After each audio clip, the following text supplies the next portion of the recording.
Absurd talk. Yang Ming advanced fiercely towards Zhuo Yifan, grabbing him with one hand, nearly causing him to fall, making Lei Yuting stunned by his actions. Senior brother, what's wrong with you? A sinister look appeared in Yang Ming's eyes as he turned his head towards her and said coldly, Is there something you are hiding from me? Junior sister Xiao Kui, where is she? Lei Yuting was slightly startled, hesitated for a moment, then quickly shook her head and smiled. I told her to go out for something. Looking at her expression, he knew she definitely knew something without waiting for her to answer. Yang Ming fiercely struck out a palm towards her caught off guard. She immediately flew out, a thread of blood appearing on her face. The ancient martial continent circulated an age-old legend. The ancient demon emperor, the strongest person on this continent, had recorded the ultimate techniques of his life into a book to pass down to the world.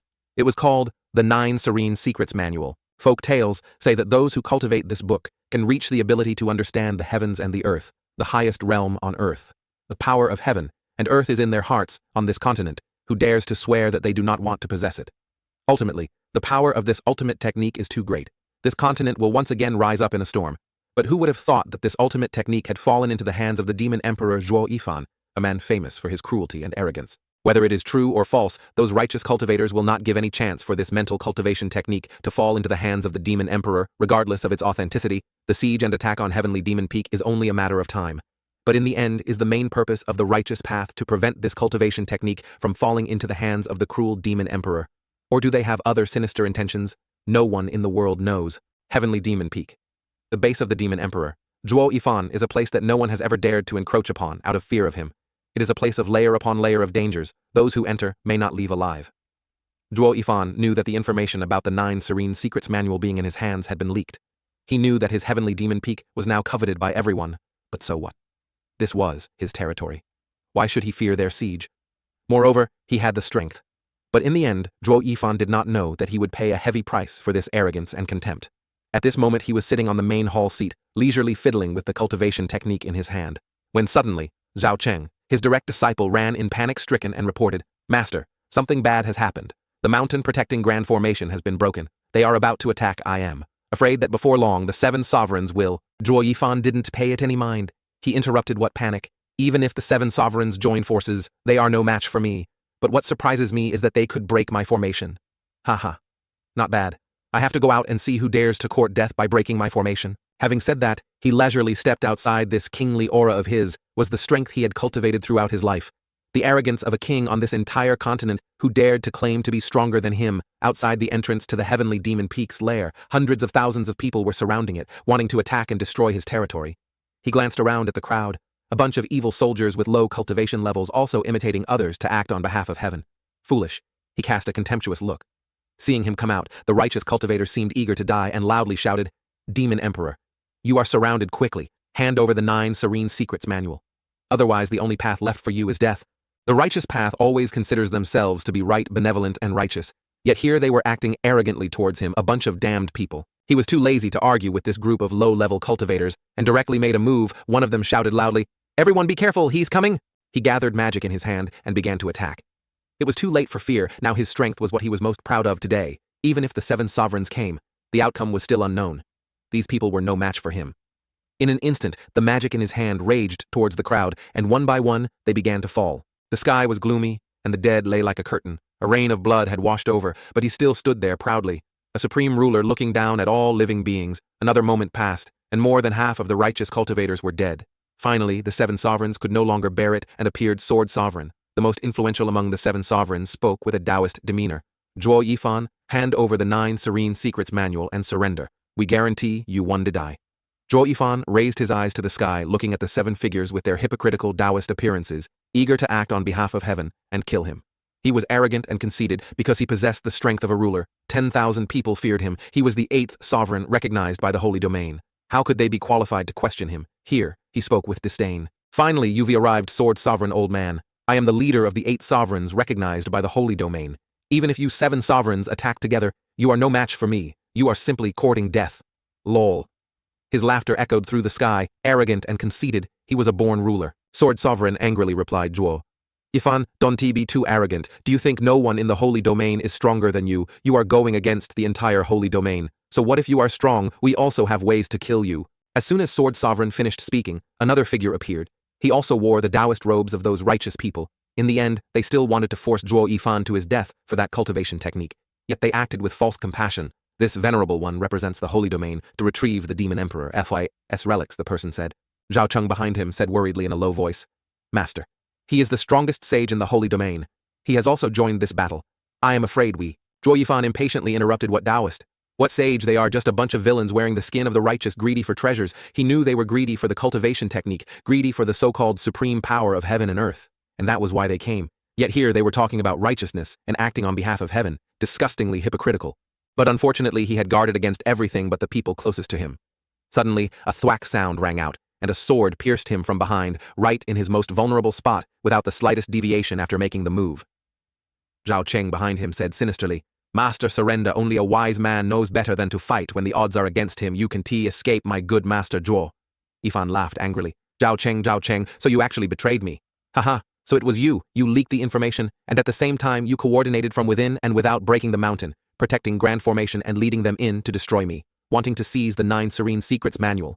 You've calculated well. I raised you from a child, treated you like my own son, yet you betrayed me for it. A cultivation technique is not worth the kindness of raising and teaching you your whole life. Those who were good to me, who showed me kindness, but you should never ever have cultivated the 9 Serene Secrets manual alone. You guarded against me like a thief, yet you said you treated me like your own son. Furthermore, as long as I do what is right, why should I fear others' accusations? Wasn't this what Master taught me? Zhao Cheng said urgently. Hearing this, Zhuo Yifan finally understood what it meant for kindness to be repaid with enmity. Human greed was bottomless, faced with great temptation.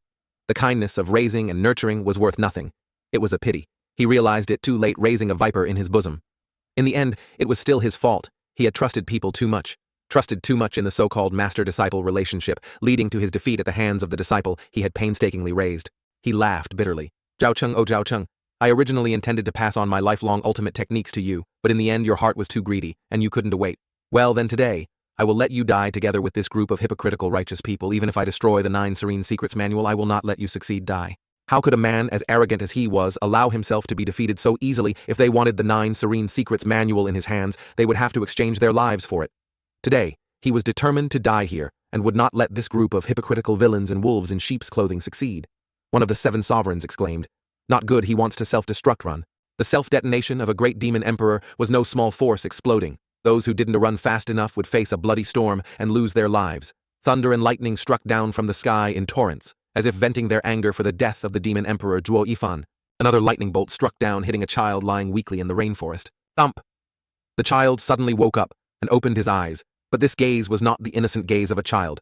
It was him, the demon emperor Zhuo Yifan, defying heaven and changing his fate.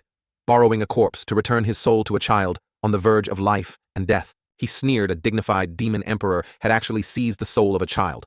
Was it heaven pitying him, or was the child's fate not yet over? After thinking this, he calmly stood up, checked his body, regulated his breathing, and examined his cultivation. Unfortunately, this body's cultivation was 0. A demon emperor like him had fallen into this state, but he would accept his fate as an ordinary person, and put aside the previous humiliation, had he received it. Suddenly he sensed an approaching aura of danger.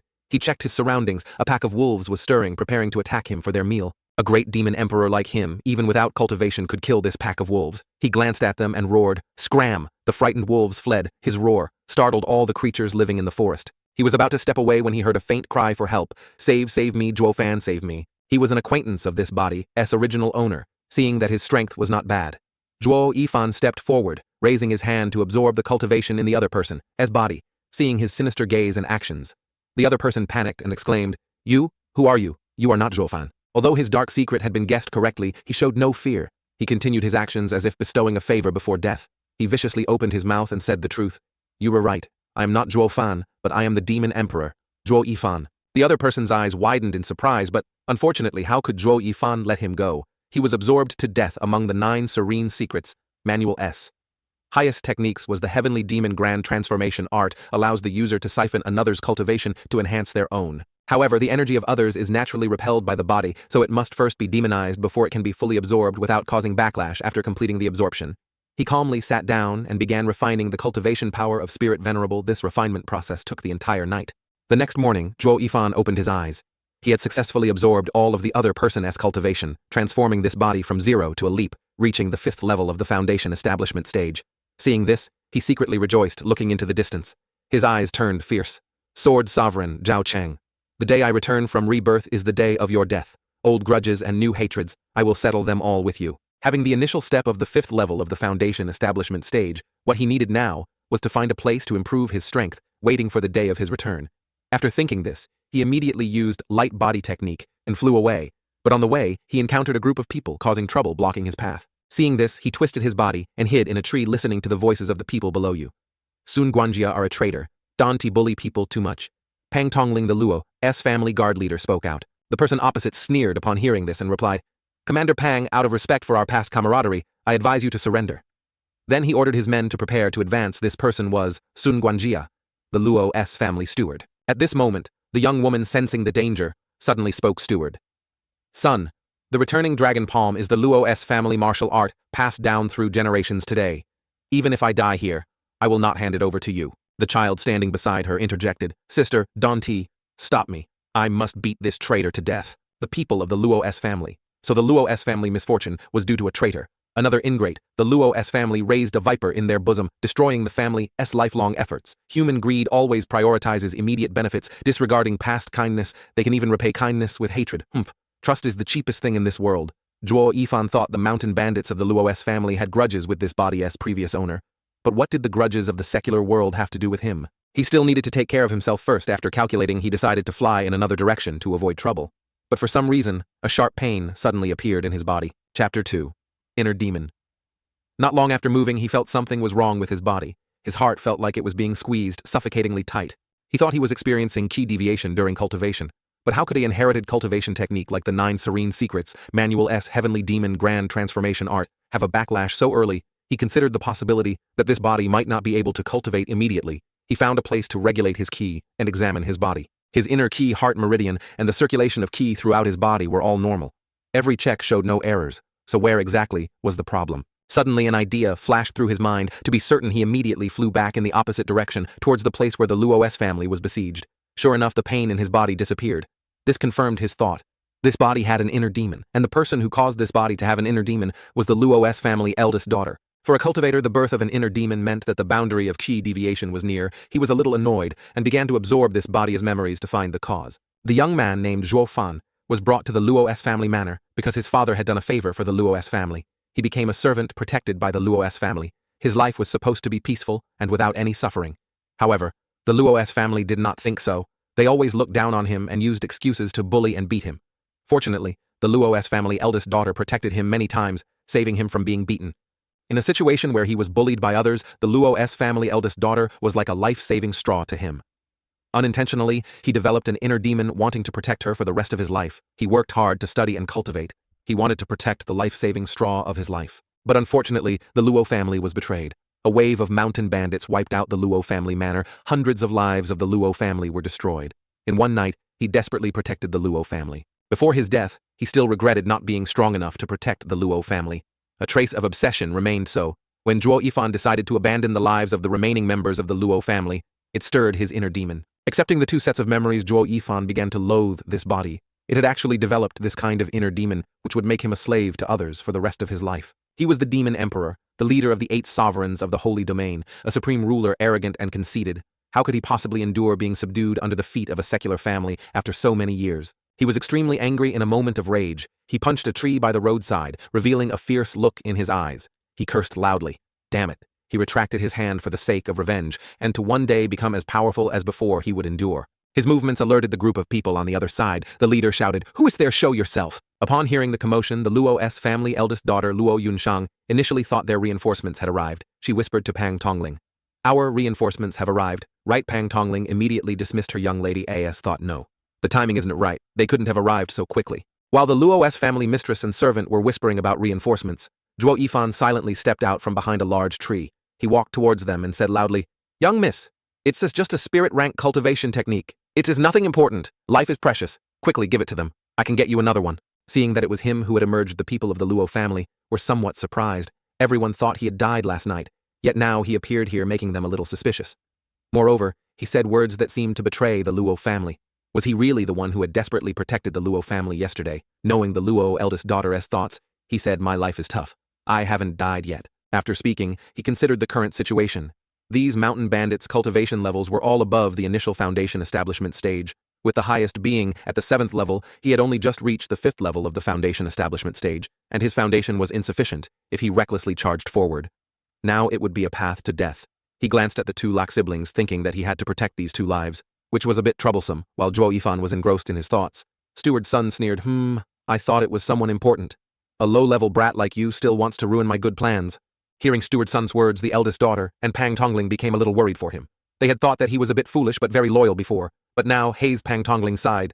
Zhuo Fan, you quickly come over here, don't stand there talking nonsense anymore, hurry. Ha ha ha, young Miss Luo. Oh, young Miss Luo, you are always so kind, even a lowly servant like him. You want to save, what a pity today. If you don't hand over the cultivation technique, none of you will be able to escape. As soon as Steward's son finished speaking, he ordered the mountain bandits to attack the fat mountain bandit. His current cultivation level was at the 7th level of the foundation establishment stage, 2 levels higher than him. Zhuo Yifan began to calculate his chances of victory in this level-skipping battle, although it was a bit difficult. He was a great demon emperor who had roamed freely and caused chaos throughout the continent. A mere 7th level foundation establishment was nothing to him. He could handle it. After thinking this, he immediately made a move. Zhuo Yifan looked at the approaching figure.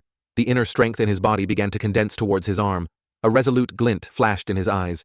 He only had this one chance. The moment the fat bandit was about to reach his body, everyone vaguely thought that Zhuo Yifan would die under the mountain bandit S-blade.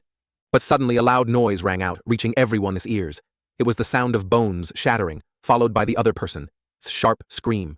The blade in his hand fell to the ground in just a blink of an eye. Fresh blood splattered, and a life was lost. The eyes not closed in death. Everyone's eyes widened in surprise. Taking advantage of this moment, he turned towards the Luo family and shouted, "Hurry up and run!" Zhuo Yifan used light body technique and flew towards the two Luo siblings. He still remembered that he had to protect these two lives in place of that brat Zhuo Fan, too troublesome. Steward's son's grand plan had been ruined, seeing that the Luo family had escaped. He angrily cursed loudly. Damn it, that brat ruined my good plans. Chase after them. We must capture them. We must kill that damn kid for me. Seeing that Steward's son wanted to chase after them, Pang ordered his subordinates to block the way, determined to buy time for the three of them. Chapter 3. Escape after fleeing for a short distance amidst Luo Yunshang's loud cries. Zhuo Yifan, feeling truly annoyed and sensing safety, couldn't bear it anymore, and threw the two Luo siblings by the roadside. He snorted lightly. If it weren't for that brat Zhou Fan as inner demon, why would he have gotten involved in this mess? Luo Yunshang, the eldest daughter, saw that he had no intention of turning back and immediately said, "Wait a moment. We can abandon everyone there. I must go back to save them." Zhuo Yifan extremely disliked these two young ladies and young master. Ignoring their cries, he coldly said, "Go back. What can you do by going back? Offer your lives if you feel you can to defeat them. Immediately get up and continue on your way. They are about to catch up. Stop acting like a spoiled young lady with me here." "You damn slave! How dare you speak to your master like that? Quickly apologize to my sister. Hurry up, the Luo family!" Young master saw him yelling at his sister and furiously cursed at him. Zhuo Yifan glanced at the two Luo siblings and sneered disdainfully. "I only slapped his bottom a few times just now. If you don't leave now, when they catch up, your two little lives will definitely be gone. The Luo family has already fallen. Think carefully about your current situation. You are no longer the eldest daughter protected by a powerful family. Your little brother is also no longer the pampered young master who looks down on everyone. Remember clearly, you are being chased and killed, not going on a leisurely stroll. Stop acting like arrogant young masters, with me being scolded by others." Luo Yunshang was a little dazed, feeling surprised by Zhuo Fan's drastic change in temperament. Seeing her stunned, he spoke again. "Is there any place nearby to hide?" Hearing his question, Luo Yunshang regained her senses and thought for a moment, although reluctant to speak for the sake of the bigger picture, and because the lives of her two siblings were being protected by him, she had no choice but to rely on him nearby.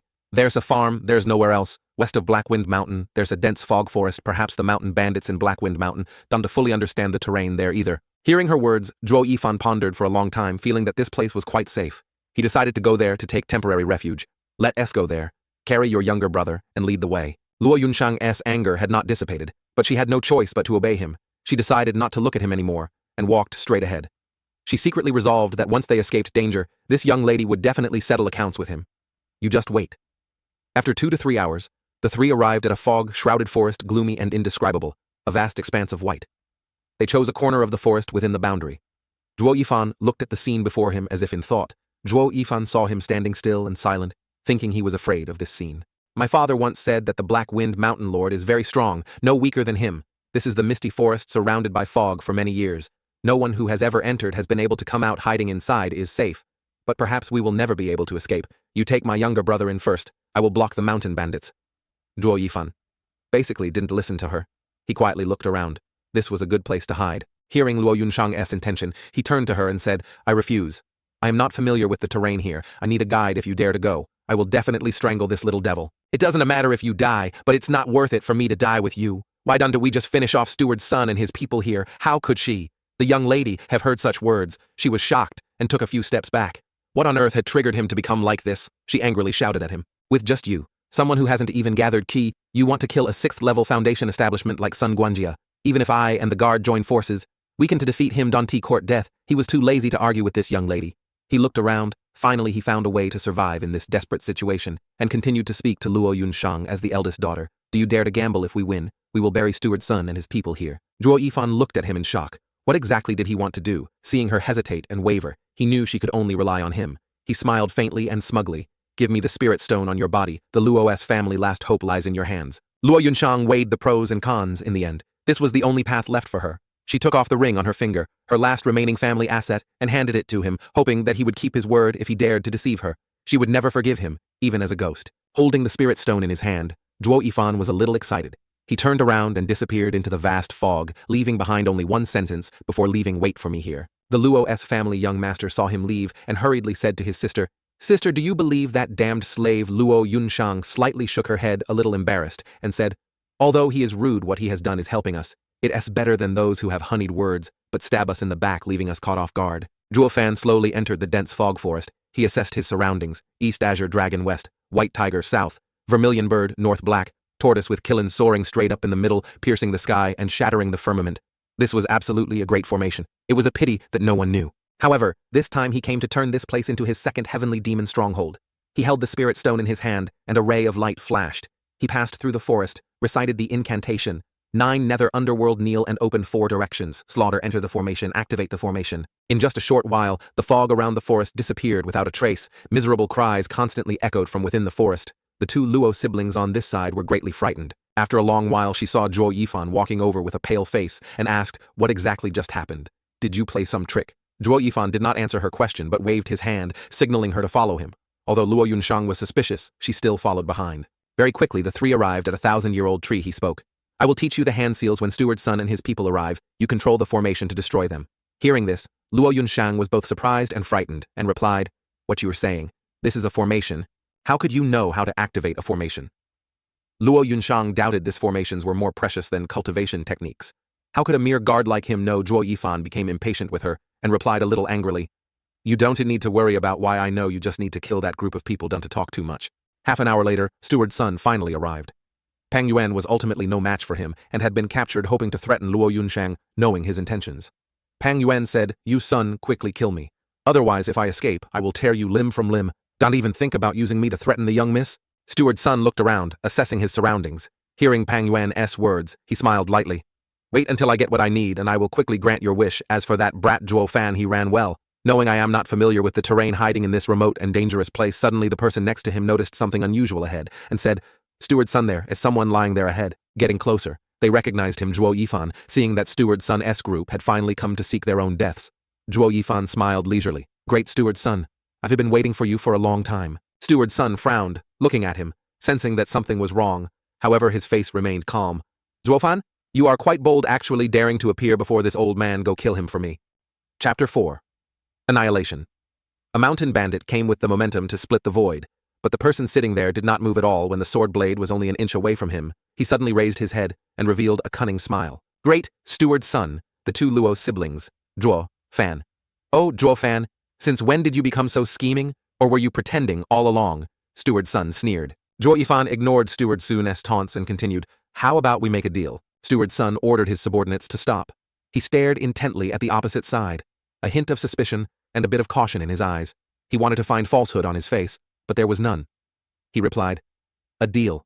What kind of deal do you want to make with me? Hearing this, Zhuo Yifan knew that Steward's son had already stepped halfway into his trap. Then his death was not far off. He hid his smugness and opened his mouth to reply, I'll exchange the lives of the 2 Luo siblings for your unlimited power in Black Wind Mountain. It is not a bad deal, is it, great Steward's son? An old fox like Steward's son was not easily fooled. He looked at him suspiciously. What do I have to believe you with? Didn't you desperately protect the Luo family? Before, why have you suddenly decided to betray them? Knowing he wasn't easy to deceive, he continued to set his trap for him. People who don't look out for themselves will be punished by heaven and earth. Doesn't a Steward's son understand this better than I do? Furthermore, the Luo family has declined. Why should I risk my life for them exchanging their 2 lives for my unlimited glory is very worthwhile, isn't he, its steward's son? Peng Yuan finally couldn't listen anymore. He angrily pointed at Zhuo Yifan and cursed Zhuo. Fan, the Luo family treated you so well, yet you betrayed them for a little power, and the rest of the Luo family too. Steward's son, both of you are ingrates, you will not die. A whole death. Peng Yuan's words did not affect the deal in the slightest. Clearly steward. Sun was tempted. He saw the immediate benefits as paramount. He still didn't believe Zhuo Yifan could defeat him, so he immediately agreed to the proposal. Seeing that he had agreed, Zhuo Yifan gave him a red string and explained the 2 siblings are ahead. However, to avoid being chased, they have taken many turns, and only I know these places for safety. Use this red string as a marker. Let me lead the way for you. Steward's son held the red string in his hand, but he still didn't completely trust Zhuo Yifan. He warned Zhuo Fan, honestly lead the way, don't even think about playing tricks on me. Seeing that he was still suspicious, Zhuo Yifan replied, Steward's son, don't to be so distrustful of people. I am an honest person. Hearing this, Steward's son laughed loudly. If it were before, I would believe that. But now, haha. I don't believe a single word you say. Zhuo Yifan paused for a few seconds, looking directly into Steward's son's eyes. Suddenly, both of them laughed loudly, as if understanding each other's intentions, as if knowing that neither of them trusted the other. But no matter what, Steward's son's journey was destined to be a one-way trip. The group entered the pure white fog, still holding the red string given by Zhuo Yifan. Suddenly he stopped. Steward's son suspiciously asked, what's wrong? An ominous premonition arose in Steward's son's heart, and his hand unconsciously gripped the corner of Zhuo Yifan's clothes tighter. He turned his head, revealing a sinister smile as he looked at Steward's son's group. He fiercely opened his mouth and said, Steward's son, I'll send you off for a stretch on the road to the Yellow Springs. The rest you'll have to walk yourselves. Ha ha ha. Steward's son was shocked. Only now did he realize that he had fallen into the trap set by Zhuo Yifan. He angrily pulled him closer, intending to strike him with a palm. Thump. Only shattered pieces of clothing remained. Zhuo Yifan was no longer there. He had long since escaped. Damn it, that brat actually tricked me. Quickly return the way we came. Steward's son angrily roared, ordering his subordinates to quickly retreat to avoid casualties. But in the end, he had underestimated Zhuo Yifan. His demonic slaughter formation had already been activated. How could he let them escape so easily among the subordinates? Someone cried out in fear. Not good, Steward's son, the red string is gone. Peng Yuan is also nowhere to be seen. Steward's son fiercely punched the ground with his fist. How could he have imagined that a mere youth who hadn't even gathered ki could trick him into such a huge trap? Steward's son raised his head to the sky and roared, Zhuo Fan, you think just this bit of fog can trap me here? You are so naive. Wait until I get out. The first person I kill will be you. Zhuo Yifan stood in the shadows hearing this and sneered, haha. Then unfortunately, you will absolutely not have this chance. As soon as he finished speaking, the fog in the dense forest changed from white to red, the red of fresh blood and death, gloomy and terrifying. The crowd looked around in fear as the surrounding scene changed, momentarily at a loss. They hurriedly turned to Steward's son. Steward's son, quickly, see what exactly is happening.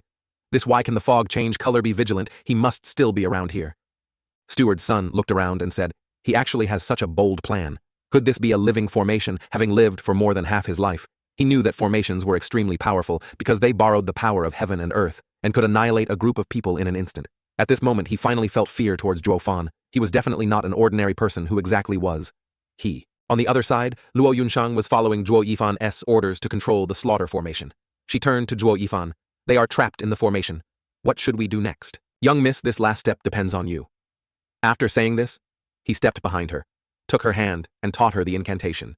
His eyes narrowed slightly, maintaining a calm expression as he said, kill. In that instant, the red fog turned into pure black, swallowing everything inside. At this moment, no figure could be seen in the formation, only miserable cries like thousands of vengeful ghosts, wailing wave after wave, completely draining life. Lonely and fearful, they had no chance to resist in this slaughter formation. Streams of black ki drilled into their bodies, and there was no way to resist. At this moment, Steward's son finally felt death approaching. He was terrified. He had no way to resist in the slaughter formation. He could only raise his hands in surrender, allowing the black ki to slowly drain him. He desperately wanted to know what kind of person Zhuo Fan was that he would end up dying such a miserable death. Zhuo Fan, who exactly are you? Zhuo Yifan stood outside at this moment, taking in all the struggling and helplessness of the crowd, but he had no compassion or pity that could make him spare them. He wore a victorious smile. If you want to know, go down to the Yama King's palace, and the Yama King will answer you, lol. Chapter 5. Wind in the forest. Zhuo Yifan found a place to hide. He knew the Luo family's gaze was on him at this moment. He absorbed all the power of the people in the slaughter formation. They would definitely suspect him finding a suitable place. He began to recite the incantation. Dust returns to dust. Earth returns to earth. 9 nether demonic slaughter belongs to me.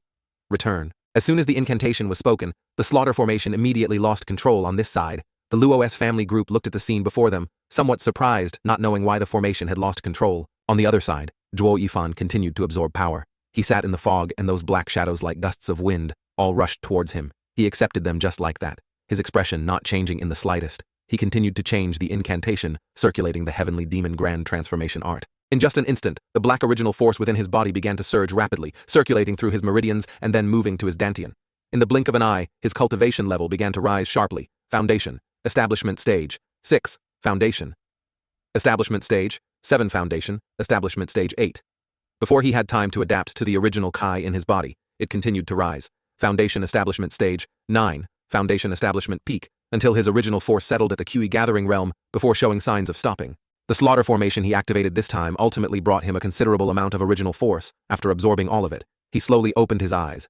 His gaze filled with joy. Compared to before, this breakthrough to the QE gathering realm had greatly expanded his meridians, and the original force accumulated in his dantian was also 3 times that of a normal QE gathering realm expert. He circulated the power within him, testing it. The absorption was not bad, considered quite refined.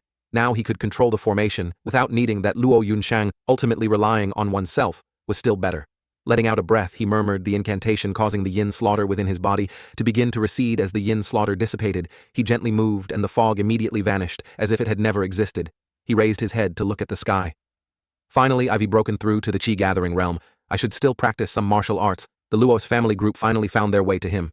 Seeing him, Luo Yunshang cried out loudly, "Zhuofan, where did you run off to? Just now, the formation suddenly lost control. Ah, the fog is gone." She looked around, not seeing the fog anywhere, and asked him, puzzled. He didn't answer her question, choosing his words to gloss over it. How could he reveal his secret to others? He had been betrayed once. How could he repeat the same mistake? It was probably because the spirit stone wasn't T enough, and the formation had many flaws, so that SY but Steward Sun S group still died a miserable death. Not a single one survived. Luo Yunshang nodded upon hearing his words, having no suspicion of what he said at this moment. Pang Yuan looked at Zhuofan with some hesitation, but he suddenly clasped his hands and knelt down. Previously, this subordinate was rude, and didn't know that you were setting a trap for that group, so I said some offensive words. If you want to scold or beat me, to vent your anger, I won to avoid the blame. Seeing his actions, Zhuo Yifan pondered a bit. Ultimately, he was still a loyal servant, always wholeheartedly devoted to his master. He couldn't help but sigh, recalling his own situation. Before, if that Zhao Cheng had possessed even half of Pang Yuan's loyalty back then, he wouldn't have ended up dying such a miserable death.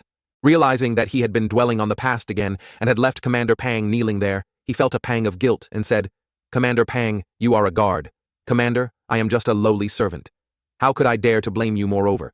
This time, everything was thanks to the young miss arranging the formation. Commander Pang was overjoyed upon hearing this. As for the Luo's family young miss, she was stunned for a moment, looking at Zhuofan with some suspicion. She didn't understand why he was hiding the fact that he had activated the formation himself, but seeing his subtle signal, she still went along with his intention this time. Afterwards, he looked at that Black Wind Mountain and murmured, "I will return at the same time in the depths of Black Wind Mountain, in a gloomy cave where the sun couldn't penetrate." A young man sat on a large chair in the center, a cruel look in his eyes. He asked his subordinates, still no news about Steward Sun S group. Reporting to the young Lord, Steward Sun S messenger said the cultivation technique was about to be obtained. A subordinate said fearfully, "All right, you may leave saying this." He went inside on the bed. An old man with snow-white hair looked at him angrily, but his lips trembled, unable to speak.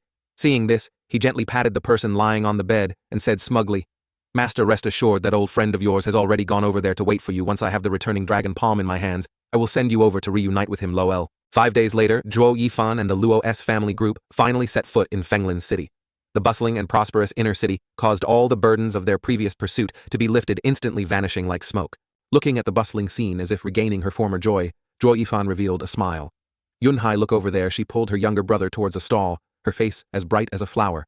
Pang Yuan looked at the two siblings, finally feeling satisfied that they hadn't been separated due to the massacre. He then looked at Zhuo Yifan and said, "You haven't been to Fenglin City before, have you? Isn't it very lively?" Little did he know that, in the eyes of the old demon king in the childless body, this bustling and prosperous street was at most just a small village. He smiled and nodded in agreement, then asked Haven, "Net we arrived at the Kai family yet?" Luo Yunshang, who was walking ahead, turned back happily upon hearing his question and replied, "We can go directly to the Kai family, Yunhai, and I will go there to inquire first, and then the two of you can come." Zhuo Yifan frowned upon hearing this and muttered how troublesome. Pang Yuan helplessly smiled bitterly. After all, relying on others like this was a bit impolite. Unable to bear these formalities, he interrupted, "All right, you go ahead. Whether you arrive sooner or later, as long as you settle the two Luo family lives, well, I will also be free. I don't mind waiting a little longer." Just then he heard a child cursing him from behind. "You damned slave, this time, when we get to Fenglin City, I will definitely have my brother-in-law deal with you. You just wait." It was Yunhai with his hands on his hips, looking at him with a warning him in his dreams. As soon as the young master finished speaking, he didn't hesitate at all and kicked him directly in the butt, sending him sprawling on the ground. He smiled and said to him, No need to wait for your brother-in-law to arrive. I'll deal with you first, brat. Seeing this, Luo Yunsheng hurriedly helped her younger brother up and glared at him. You actually stoop to bickering with a child. He is your young master if he wants a beating, don't to blame me. Zhuo Yifan glanced at her lightly, waved his hand and said quickly, settle these two down properly, and then it won't be too late to chase me away. Commander Pang, taking everything in, opened his mouth to Zhuo Yifan with some difficulty. Brother Zhuo. Fan, look, he is still the young master after all. Can't you give him some face? How could you kick him? Zhuo Yifan smiled indifferently and shrugged, refusing to continue the conversation. He had never put anyone in his eyes, arrogant and conceited. How could he allow himself to become a servant to others? He was only doing this because of the inner demon. He turned and left. Pang Yuan knew that he hadn't listened to a word he said and reluctantly followed behind. After a while, the two arrived at a stall and suddenly heard arguing. Curious, they moved forward to take a look.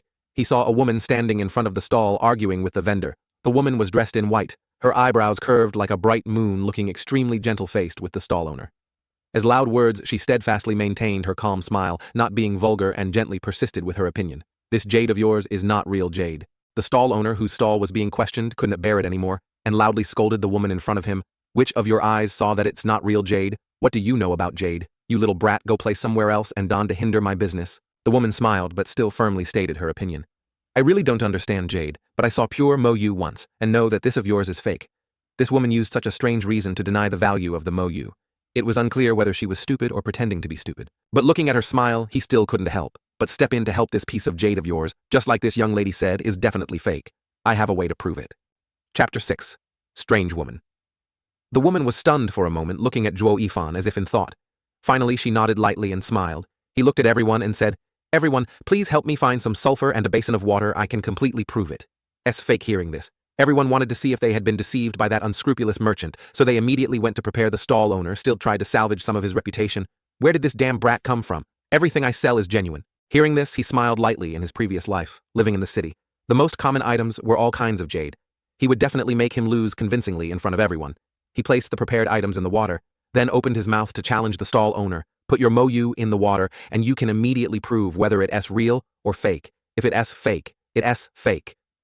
The stall owner was still very confident. He didn't believe that any water could prove the authenticity of jade. The moment the jade fell into the medicinal water, the water immediately changed color, turning red and even emitting a fishy, bloody smell. The stall owner was instantly shocked and exclaimed, How could this be? What's so surprising? This piece of jade of yours is simply fake. Once it's put in the medicinal water, it immediately reveals its true form. Now return it to the person. That young lady wasn't wrong. This Mo Yu of yours is worth at most 3 spirit stones, the woman continued to state. The crowd, angry at being deceived by the stall owner, immediately surrounded him and wouldn't let him go. Ignoring the chaos behind her, the woman opened her mouth to speak to Zhuo. Yifan, young master is skilled. I only knew it was fake but didn't have a way to prove it. Luckily, young master helped. Seeing that she was about to leave, Zhuo Yifan asked suspiciously, Miss Aaron, are you going to buy it? It is only worth 3 spirit stones. The woman looked into the distance, a trace of viciousness flashing in her eyes before disappearing, returning to her gentle demeanor. No. This young lady only wanted to state the value of that piece of jade to prevent everyone from being deceived. After saying this, she smiled and then walked away. Pang Yuan finally blurted out, What a strange woman, but how could she have fooled the seasoned demon emperor Zhuo Yifan? Her vicious gaze couldn't escape his eyes. He murmured, This woman, though vicious, is still inexperienced. Otherwise, this treasure would have been lost to her. After saying this, he turned towards the jade, a hint of excitement in his eyes. He would definitely retrieve this treasure. Then he turned to Pang Yuan, borrowed 10 spirit stones, and ran towards the stall owner. In a dark alley, Zhuo Yifan found the stall owner resting at the base of a large tree. He had been beaten beyond recognition by the crowd. He shouted loudly, Finally found you. I want to discuss a business deal with you. I'll take that Mo Yu of yours and give you 10 spirit stones. How about it? You found me and still dare to come looking for me. You ruined my business. You knew this jade was fake and still offered 10 spirit stones to buy it. Just now that woman said it was only worth 3, the stall owner asked suspiciously. Although it's fake, it looks very real. I'll buy it now. Who knows? I might be able to sell it for a higher price, he explained. I understand you also want to resell it to someone who doesn't know, but you made me compensate so much. 10 spirit stones is probably not enough. I want your life, the stall owner. S eyes turned fierce. He ordered those people to step forward and attack Zhuo Yifan. I sincerely want to discuss business with you. You really don't appreciate a good offer. As soon as he finished speaking, his body slowly turned black. A gentle breeze stirred and the people in front of him turned into dust and dissipated in the air. He was now at the key gathering realm. These little brats were no match for him at all, not to mention that in his previous life, he was a top-tier demon emperor who had killed countless people. They were simply courting death. Obtaining the Mo Yu from the small alley, Zhuo Yifan went straight back to the inn to rest. As soon as he arrived, he met Pang Yuan. He returned the 10 spirit stones to him and then instructed, "I am going to my room to rest. Please help me keep watch, and don't let anyone enter." After saying this, he stepped into his room, took out the piece of jade, and examined it. Black original force struck towards the jade, and with a loud sound, cracks immediately appeared on the jade's surface. Finally, a blood-red glow emerged. Seeing this, he secretly rejoiced indeed. He hadn't misjudged it. It was the blood essence spirit legend had it, that the blood essence spirit was a rare gemstone that accumulated tens of millions of essence blood, absorbed the spiritual key of heaven and earth, and the essence of the sun and moon, taking tens of thousands of years to form. It was an object of ultimate yin and ultimate yang. A treasure that any Taoist cultivator would desire, according to the records of the 9 Serene Secrets Manual. The blood essence spirit could cultivate a natal blood infant. Once the blood infant was born, it would plunder the essence blood of others to survive being extremely cruel. The blood infant could also grow with the cultivator becoming a blood infant of even emperor-level strength, which even emperor-level powerhouses dared not touch. If he had possessed it in his previous life, what would a sage be finally unable to wait any longer? He excitedly cut his wrist and dripped blood onto the jade unexpectedly. Even the 9 Serene Demon Emperor hadn't been lucky enough to obtain it. Yet it had fallen into his hands. Haha, heaven was truly favoring him. Chapter 7. Desperate Struggle.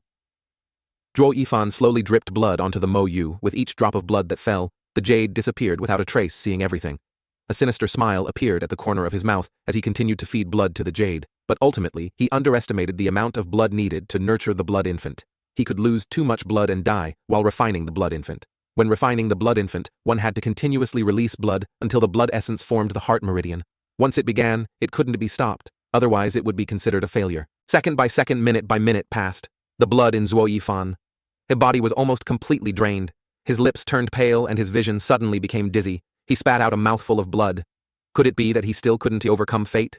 Did he have to give up? At this moment, he suddenly remembered his previous life. In his previous life, he was besieged by everyone, the 7 sovereigns, the holy sage. Even that traitor Zhao Qing was determined to kill him. At this moment, the hatred slowly surged up again, and everything that belonged to him fueled the will within his body. Carrying new grudges and old hatred, everything that belonged to him, he would definitely take back himself. He roared, "Break from me." Following Zhuo Yifan's roar, a loud explosion erupted. An array of red light escaped from within the Mo Yu, entering his body. He focused his mind and examined his dantian. A newborn infant's body lay there quietly. He had finally successfully cultivated the natal blood infant, secretly rejoicing smugly. However, his body could no longer hold on and went limp, falling to the ground. But he couldn't suppress the excitement in his eyes. He thought to himself, the blood infant is formed. The next step is to see how to cultivate it. Zhuo Yifan didn't expect that this time he would continuously refine in the room for 10 days, and he also didn't expect that Pang Yuan would vigilantly guard the door for 10 days, which made him a little stunned. "You re-out, the Kai Manor has sent someone to urge you to hurry up, or else the young master and young miss will have been waiting too long." Seeing that he had finally stepped out, Pang Yuan rubbed his eyes and urged, "You've been waiting outside for 10 days. Commander Pang, you've worked hard. Aren't you curious about what I was doing inside for 10 days? He asked in surprise, hearing him. Commander Pang sincerely smiled and replied, "What's so hard about it? We all brothers. Besides, what you do is your private matter. If you want to talk, you will hurry up. The young miss and young master are waiting for us." Zhuo Yifan was a little taken aback by his reply.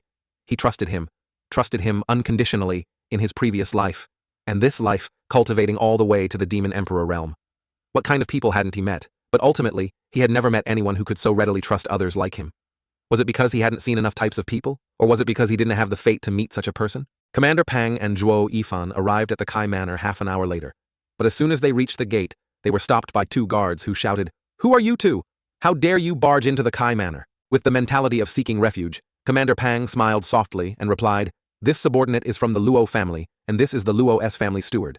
Our young master and young miss are guests at your esteemed manor." Hearing these words, Zhuo Yifan couldn't help but be stunned. When did he become the steward of the Luo family? He smiled bitterly. A dignified demon emperor who had roamed freely and caused chaos was now actually becoming a steward for a secular family. If people found out, they would surely laugh at him. The 2 gate guards, hearing Commander Pang introduce himself as someone from the Luo family, revealed a look of contempt. "Oh, it is the Luo family again. Have they come to beg?" Commander Pang angrily wanted to make a move, but was stopped by Zhuo Yifan. The attitude of these servants meant that the people in the Kai Manor didn't really welcome the 2 Luo siblings. It was likely that they hadn't been living well these past few days. Very quickly, the servants brought them to the residence of the Luo siblings. Looking at the desolate scene everywhere, it wasn't even as good as the inn they had stayed in. Commander Pang couldn't help but angrily exclaim loudly, "How could the Kai family treat them like this? They don't even have the slightest bit of courtesy." Zhuo Yifan was also a little angry. Looking at this situation, not arranging proper accommodations for the 2 siblings meant that his plan had been ruined. Not only that they were being treated like servants, Let us go inside and see. Zhuo Yifan silently entered the room. Pang Yuan hurriedly followed inside the room. Only Luo Yunhai sat on the bed, his eyes vacant. The scene in the room was also extremely simple, with nothing but tables and chairs. Seeing this scene, Pang Yuan felt a pang of sympathy. Young master, I apologize, I arrived late and made you suffer. Zhuo Yifan, looking at this scene, didn't feel any additional compassion. He opened his mouth to ask Brat, where's your sister? Sister went to find young Master Kai to beg for help. The young master replied fearfully. The Kai family's attitude is already like this. Yet you still went to beg for help. Are you stupid? Come with me. Let us bring your sister back. After saying this, the three of them went together to find Luo Yunshang. In a small courtyard nearby, beside a clear green stream, a handsome young man and a lovely young woman were playing, their joyful laughter echoing throughout the courtyard. Luo Yunshang looked at them, her eyes filled with affection, and finally couldn't bear it anymore. She spoke, shouting, Gege, I don't ask you to fulfill the old marriage agreement. I only beg you to say a word in front of your father to help the Luo family recover as before. Kai Xiaoting, who was happily with his beauty at this moment, had no mood to entertain her. He impatiently replied, I've already made it clear to you, you and I have no relationship whatsoever. Moreover, your family's affairs have nothing to do with me. I can't help. That's right, if you know what is good for you, quickly scram. Xiaoting Gege has long since disliked you. The young woman beside him widened her eyes and echoed. At this moment, Luo Yunshang finally understood that the past affections between the two families had been completely swept away by the Kai family when the Luo family declined. But she had no other choice for the sake of revitalizing her family, for the Luo family to be as it was. Before, she could only plead with the person she considered a brother, considering our childhood friendship. I beg you, just say a word to help me one to you. Suddenly, a slap landed on Luo Yunshang's face, leaving her stunned. The sound of cursing still echoed in her ears from Sun Yufei. Bitch, stay away from my Xiaoting Gege and Xiaoting Gege. If I find out you have anything to do with her in the future, I will absolutely not forgive you. Sun Yufei loudly and shrewishly cursed Luo Yunshang. Luo Yunshang felt all hope was lost. What would become of her Luo family? At this moment, she really needed someone to save her, to save the Luo family. Suddenly, a figure flashed past her face, shooting straight towards where Kai Xiaoting was standing. A fist landed on his face. The sudden change startled the two of them. Regaining their senses, they saw a young man standing in front of Luo Yunshang. He opened his mouth and said, a pair of adulterous villains actually dare to ruin my good mood. Chapter 8. Are you worthy? Who are you? Sun Yufei and Kai Xiaoting looked at the person in front of them, feeling extremely shocked. They were known as the geniuses of their families in Fenglin City. Yet this person was at most their age. However, when he arrived, no one noticed, and they had already been slapped twice. Just what level was his strength at? At this moment, Pang Yuan and Luo Yunhai finally caught up, helping Luo Yunshang to her feet. Zhuo Yifan didn't pay attention to the two people's questioning, but looked at the eldest daughter of the Luo family. Her face was full of tears, and his heart felt a slight pang. He was a demon emperor. How could he feel pity for this little girl? It's all because of that damned inner demon of that brat Zhuo Fan. He sighed helplessly, raised his hand to wipe away her tears, and said, Let us go. Luo Yunshang nodded in agreement with the situation. As it was, they couldn't stay at the Kai Manor. As they were about to leave, Sun Yufei's voice came from behind. You hit someone and then just leave. What kind of good thing is that? Luo Yunshang thought. Where is this? They come and go as they please. If you don't kneel down and kowtow 3 times to me today, none of you will even think about stepping out of here. Don't forget. You still have that little brother of yours. After saying this, she smugly thought that to submit to the power of the Kai and Sun families and to protect Luo Yunhai's life, Luo Yunshang would definitely kneel down, as she said. Luo Yunshang hesitated for a moment, finally slowly closing her eyes and facing forward, about to kneel down. Just as the adulterous couple was smugly achieving their wish, Zhuo Yifan made his move. A gust of wind passed by, and no one could clearly see what happened. Sun Yufei and Kai Xiaoting had already prostrated themselves and kowtowed to the ground, bloodstains on the ground. They gritted their teeth and glared at the person who made the move, and spoke. It's you again, you damn bastard! Now even if you kneel down in front of me, this young lady will definitely not forgive you. As soon as she finished speaking, Zhuo Yifan made another move with 2 crisp sounds. They immediately flew outwards. He didn't even bother to glance at them, saying, Let this old man kneel, you are overthinking things. Just as Luo Yunshang and Pang Yuan were constantly marveling at Zhuo Yifan's actions, an angry aged voice came over. Who dares to cause trouble in the Kai Manor? Seeing the person who arrived, Kai Xiaoting's face revealed a hint of joy, and he shouted loudly, Father, you've arrived just in time. They are the ones causing trouble in our Kai Manor. Unlike the joyful Kai Xiaoting, Luo Yunshang and Pang Yuan were extremely frightened. They had caused trouble in the Kai Manor, and now that the master had appeared, they would definitely not be able to escape. As for Zhuo Yifan, he looked at the person who appeared and meticulously assessed him. Kai Rong looked to be over 50 with a tall stature and an aura of a strong expert emanating from him. He looked at Kai Rong and smiled, saying 8th level of the bone forging realm. As soon as these words were spoken, Kai Rong was immediately stunned. He hadn't expected this young man to be able to see through his cultivation level. He glanced at the young man in front of him, whose cultivation was unfathomably deep, and returned the courtesy with a smile. Young master indeed has good eyes. May I ask if young master is the Luo's family steward? Zhuo Fan, he confidently spoke. The Kai family head was once again startled. He had long heard of the Luo's family steward, but hadn't expected him to be so young. He valued talent. However, he knew that there was someone here he couldn't offend. He glanced at Sun Xiaoting and spoke to comfort her. Rest assured, with me here, I will definitely seek justice for you after saying this. He looked at the Luo siblings, his expression changing, and his voice lowered. Yunchang, out of consideration for the relationship between our families.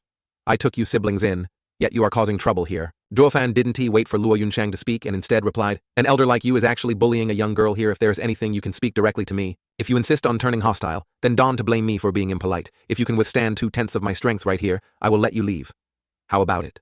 Kai Rong said coldly. 2/10 of your 8th level bone forging strength is far greater than a 9th level key gathering expert. You clearly want to take us down. You are bullying us too much, Pang Yuan angrily retorted. Without waiting for them to linger, Zhuo Yifan immediately made a move. Bump a palm imprint appeared in mid-air.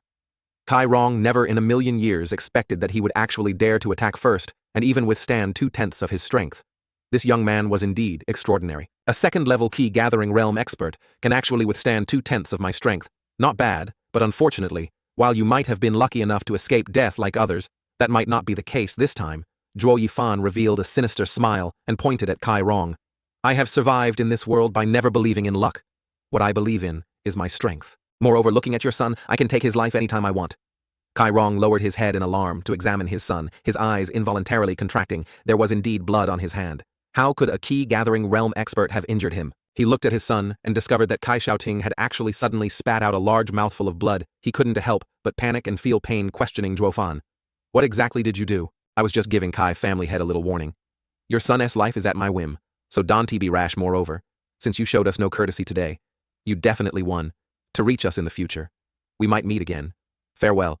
After saying this, he turned and pulled the Luo's family group out amidst their shock. In their minds, Zhuo Yifan would definitely have died under Kai Rong's palm just now, but at this moment, he had withstood it and even brought them out alive. This was too unexpected. Kai Rong was both surprised and angry. At this moment, letting them go now was like letting a tiger return to the mountains. There would definitely be trouble in the future. He had to make a plan. This Zhuofan couldn't be kept. He turned to Sun Yufei and said with a dark expression that Zhuofan, if we don't eliminate him soon, he will definitely become a danger to our Sun family. In the future, you must quickly find a countermeasure. Kai Rong was an old fox. He wanted to use the Sun family to eliminate Zhuo Yifan, which was exactly what Sun Yufei wanted. She had just suffered a bitter loss and would definitely take everything back from Zhuo Yifan. He is worried about his son's life, so he doesn't dare to touch him. But my Sun family isn't afraid this grudge. This old woman will definitely avenge it. Chapter 9. Alliance. The three of them stepped out of the Kai Manor. Commander Pang and Luo Yunchang were still in shock. Only Zhuo Yifan remained calm, though a clear hint of anger could be seen in his eyes just a little more, and he could have properly settled the two Luo siblings and eliminated the inner demon to continue on his path. But all of this had been ruined by the Kai family's actions. He would definitely make the Kai family pay a heavy price for what they had done. He now had to plan for himself while also taking care of the two Luo family lives, ensuring nothing happened to them. Otherwise, the inner demon would affect his future path. Thinking of this, he pondered for a moment and casually said, Young miss, do you know what the 7 great imperial families are? Luo Yunchang, receiving his question, replied in alarm. What? Why do you know about this? We are in a dangerous situation now. If we really encounter people from the 7 great imperial families, we must avoid any conflict with them, even if they are just their dogs. Luo Yunchang was once a proud eldest daughter, even in decline, and facing the Kai family. She wouldn't have had this attitude. Just what exactly were the 7 great imperial families? Legend has it that during the founding of the Heavenly Martial Empire, there were 7 meritorious officials who were approved by the royal family to be on par with the imperial family, possessing territories and influence above other aristocratic families. Their enemies were the entire empire. These were the 7 great imperial families. The 7 great imperial families were forbidden zones that other great families dared not touch. Everyone in power within those families knew this. Hearing this, Commander Pang was a little frightened. What, there are families in this world that can be on par with the imperial family? Do they really have such power? On the contrary, Zhuo Yifan remained calm and continued to ask, Is the Sun family among them just now? That girl said she would let us know the might of the 7 great imperial families. What could the Sun family be related to? The 7 great imperial families. No, we must go apologize to young Miss Sun. Saying this, Luo Yunchang grabbed Zhuo Yifan's hand and pulled him away. How could Zhuo Yifan apologize for what he had done? He had never regretted it. Moreover, with his temperament, a mere Sun family was nothing in his eyes. He shook off Luo Yunchang's hand and said, It's useless. The offense has already been made. If you go now, you'll only be courting death. Just then, a childish voice rang out. Big brother Zhuo. Then what should we do now? A little surprised Zhuo Yifan narrowed his eyes and asked, Back, brat Aaron, do you going to call me a damned slave anymore? Big brother Zhuo, you saved the lives of my sister and me. I am extremely grateful in the future. You will be my real older brother, my brother-in-law. Please help us again. Yunhai sincerely said. Hearing his words, everyone was a little caught off guard. Zhuo Yifan was very satisfied. It was good to know how to be grateful. Then he turned to Luo Yunshang and asked, does Fenglin City really have someone from the 7 great imperial families the Hidden Dragon Pavilion dares to claim to be the wealthiest family under heaven? Luo Yunshang thought for a moment, then said the name of a family. Zhuo Yifan patted Yunhai's head and said, good, then let us go back to the inn first. Tomorrow we'll go to the Hidden Dragon Pavilion. Saying this, he strode towards the inn, leaving a cloud of suspicion for Luo Yunshang and Commander Pang. After a moment, the two of them ran after him, asking, what are we going to the Hidden Dragon Pavilion for an alliance? Zhuo Yifan replied softly. Hearing this idea, everyone was simultaneously stunned. The 7 great imperial families, the Hidden Dragon Pavilion. How could they possibly form an alliance with them? A secular family that had already fallen? How could such an easy thing happen? The next morning, they set out for the Hidden Dragon Pavilion. Fenglin City had an ancient building that was dozens of stories high, causing others to feel oppressed. As soon as they arrived, they saw 2 guards standing watch outside the gate, but the aura emanating from them made others fearful. Zhuo Yifan was assessing them at this moment. He hadn't expected that even the guards' cultivation had reached the peak of the key-gathering realm. No wonder it was one of the 7 great families. Seeing them approaching, the 2 guards warned. Stop walked to the front of the gate. Seeing them blocking his way, he introduced himself. Trouble you two to announce that Luo's family young Miss Luo Yunshang requests an audience. Seeing this situation, the 2 guards exchanged glances. Feeling rather strange, they had never heard of the Luo family in Fenglin City. They coldly said, never heard of them. Our manager doesn't meet with nameless nobodies. Luo Yunshang behind him knew that this was all within expectations. How could the great families easily form alliances with others? But Zhuo Yifan didn't think so. Having lived 2 lifetimes what hadn't he experienced, he didn't show any courtesy and spoke loudly. Whether you meet or not, you still have to inform your master. It is not your turn. 2 servants to step forward and speak on their behalf. The 7 great imperial families, such a large family. Yet this is their way of treating guests. Truly, seeing is believing. Zhuo Yifan watched them prepare to take action and retreated a few steps, making a gesture. Just at this moment, a charming voice rang out. Stop. After the voice, a woman in pure white clothing, gentle and beautiful, stepped out from inside. Hearing the voice, the 2 guards respectfully bowed to the woman and said, young miss, someone has come to disturb you. I overheard what you just said. You were wrong. The person who came is a guest. You must not be so rude. The woman coldly glanced at the 2 guards, then looked towards Zhuo Yifan and spoke. Young master, we meet again. It's you, miss. I didn't expect miss to be the young miss of the Hidden Dragon Pavilion. My apologies for my impudence. Zhuo Yifan looked at the person in front of him, secretly pleased. If it was this young lady, then things would be easy to resolve. Hearing his words, the woman gently nodded and smiled, replying, this young lady Long Niu only handles miscellaneous tasks at the Hidden Dragon Pavilion. May I ask what brings the young master here? Zhuofan Dai Dnt hide anything, and stated his purpose, not hiding anything. Miss, this humble one is Zhuofan, the steward of the Luo family, due to some family troubles. We heard that the Hidden Dragon Pavilion is the #1 appraisal family of the Heavenly Martial Empire. Therefore, we came with the young miss to sell a family heirloom. A light flashed in Long Niu's eyes, and she smiled towards Zhuo Yifan. Young master wants to sell a treasure. Please allow this young lady to lead the way. Please come inside. The situation changed suddenly, and the 2 guards were caught off guard, staring blankly at each other. Was that person just now a friend of the young miss? Impossible.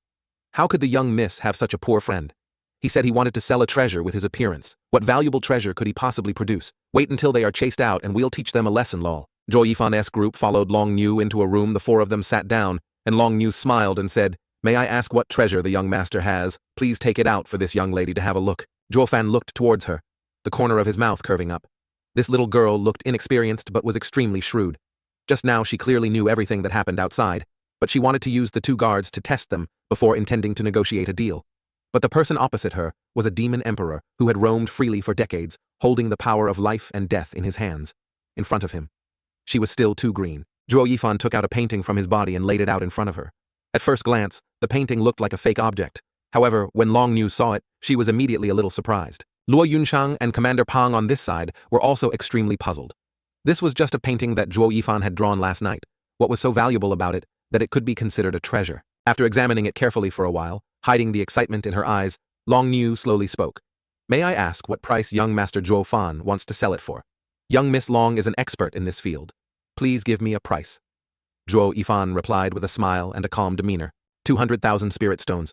How does young master find that Long Niu clearly sensed that Zhuo Fan was also an expert in this field, so she had no intention of deceiving him, and stated a price. What 200,000 spirit stones? This number truly shocked Luo Yunshang so much that she stood up from her chair in surprise. Even during its prosperous period, her noble cloud manor had never reached this number of spirit stones. Now Zhuo Yifan had casually drawn a painting that was worth 200,000 spirit stones. Commander Pang's eyes also widened in astonishment. This number was too large, he had never even thought of it. Looking at the expressions of the two people, Long Niu felt a little contempt. She then looked at Zhuo Yifan. He still sat there calmly. He smirked, and then they heard him say, "Haha, 200,000 spirit stones, young Miss Long. Are you giving alms to a beggar? Why wouldn't this old man sell it?" Chapter 10. The Sins of the 7 Great Imperial Families. Zhuo Yifan shook his head and chuckled. Twice. "Young Miss Long, if you are not sincere, then let us forget about this deal saying this." He stood up, appearing as if he wanted to take back the treasure. But the treasure had already fallen into Long Niu's hands. How could she let it slip away? She continued to negotiate. "Young Master Zhuo, this is at most a first-grade recognition chart. 200,000 is not a small amount. Moreover, what you have in your hand is just a hand-drawn copy, not a carved one. My price of 200,000 is already very fair." Zhuo Yifan didn't pay any attention to her words and immediately interrupted, reaching out to take back the chart. "Young Miss Long, although I haven't read many books, you can fool me. Can you? All right, I won to sell it anymore. Return the chart to me." Young Miss Long kept looking at the chart in her hand, secretly making a decision. She slightly bit her lip and exclaimed, 300,000, consider it my loss." Then, Zhuo Yifan feigned disappointment and shook his head, moving forward to snatch back the chart. "You're still the same, not sincere at all." Seeing that he wanted to take it back, young Miss Long retreated a few steps, desperately avoiding him. "This chart is a first-grade recognition chart. There are many formation diagrams on it that even I have never seen before. No matter what, I must get it back." Feeling that negotiating with Zhuo Yifan was not working, she began to focus her attention on Luo Yunshang. "Young Miss Luo, the Hidden Dragon Pavilion can offer at most 300,000 for this chart. Moreover, in this entire world, only the Hidden Dragon Pavilion can afford it. If you take it elsewhere, you won to get this price." Suddenly being targeted, Luo hesitated for a moment and looked toward Zhuo Yifan. She weighed the pros and cons, about to open her mouth to advise him, but he suddenly shouted loudly, fiercely glaring at her. "Shut up, you stupid woman. Did I come here for money? You've completely forgotten our purpose in coming here today. You listen to a few words from others and immediately follow them. How many times have you been deceived and sold off like this, young Miss Long? I am the steward of the Luo family. I am in charge of everything. Return the painting to me." Zhuo Yifan took a deep breath, his cold smile fading, and looked towards Long Niu, speaking. Long Niu couldn't help but be a little stunned. A steward actually had such authority, able to be in charge of everything for the Luo family. She sighed slightly, not wanting to return it to him helplessly. She reached out her hand. "It is truly a pity, young Master Zhuo. Your demands are too high. We cannot meet them. But I guarantee with the Hidden Dragon Pavilion's reputation that this first-grade chart is worth at most 300,000 spirit stones." Saying this, she turned and left. Zhuo Yifan held the painting in his hand. He looked towards Long Niu and apologized. "Just now I thought you were deliberately trying to deceive us. It turns out you didn't understand, Don T. You have any other appraiser here? What I don't understand, young Master Zhuo, your eyesight is indeed good, but absolutely done to be too arrogant. You just wait." Long Niu couldn't help but be stunned, secretly furious. From a young age, she could discern the properties and value of objects just by looking at them. Now, someone was doubting her abilities. This damned brat dared to attack her skills. As soon as she finished speaking, she turned away, looking at her back. Luo Yunshang looked at Zhuo Yifan with some fear.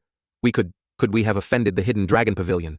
Hearing her fear, he shook his head to reassure her, revealing a sinister smile. Not long after, Long Niu reappeared with another person, a one-eyed old man, divine eye. Long Ju Luo Yunshang cried out, whispering a reminder to Zhuo Yifan. Zhuo Yifan looked at the person beside Long Niu, pondering. This person's strength was likely even higher than Kai Rong.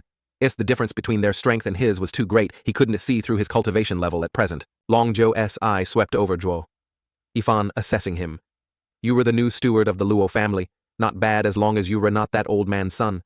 I heard from little Niu that you doubted her abilities. Although she hasn't been in the business long, her eye for things isn't bad. If you don't trust her, take it out and let this old man take a look with that."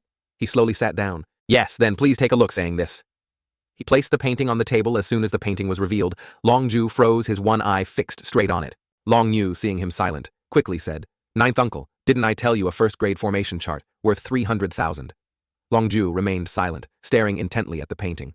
After a long while, he looked seriously at Zhuo Yifan and said unexpectedly, "The Luo family possesses such a thing. Brat, I'll offer 1,800,000. How about it? 1,800,000 is the amount we can currently mobilize." As soon as these words were spoken, everyone was simultaneously shocked and stunned. 1,800,000, a number that no one could have imagined in a million years, especially Long Niu, who didn't think it could be worth so much. Zhuo Yifan remained calm, looking towards Long Ju, the corner of his mouth slightly raised, too low. "If you can offer a higher price, then let us cancel this deal." Hearing his words, everyone was surprised again. This number was already too high, yet he insisted it was too low. For Luo Yunshang, that number was now enough for her to revitalize the Luo family. But Zhuo Yifan didn't want her to speak, calling his name with some anger. Zhuo Yifan ignored her, holding onto the painting firmly. Just at this moment, Longju narrowed his eye slightly, and a powerful aura immediately pressed down on Zhuo Yifan, feeling the oppressive aura coming. Zhuo Yifan retreated. Brat, this painting, this old man must have it. Zhuo Fan endured his discomfort, withstanding the pressure of the powerhouse, still smiling coldly at him.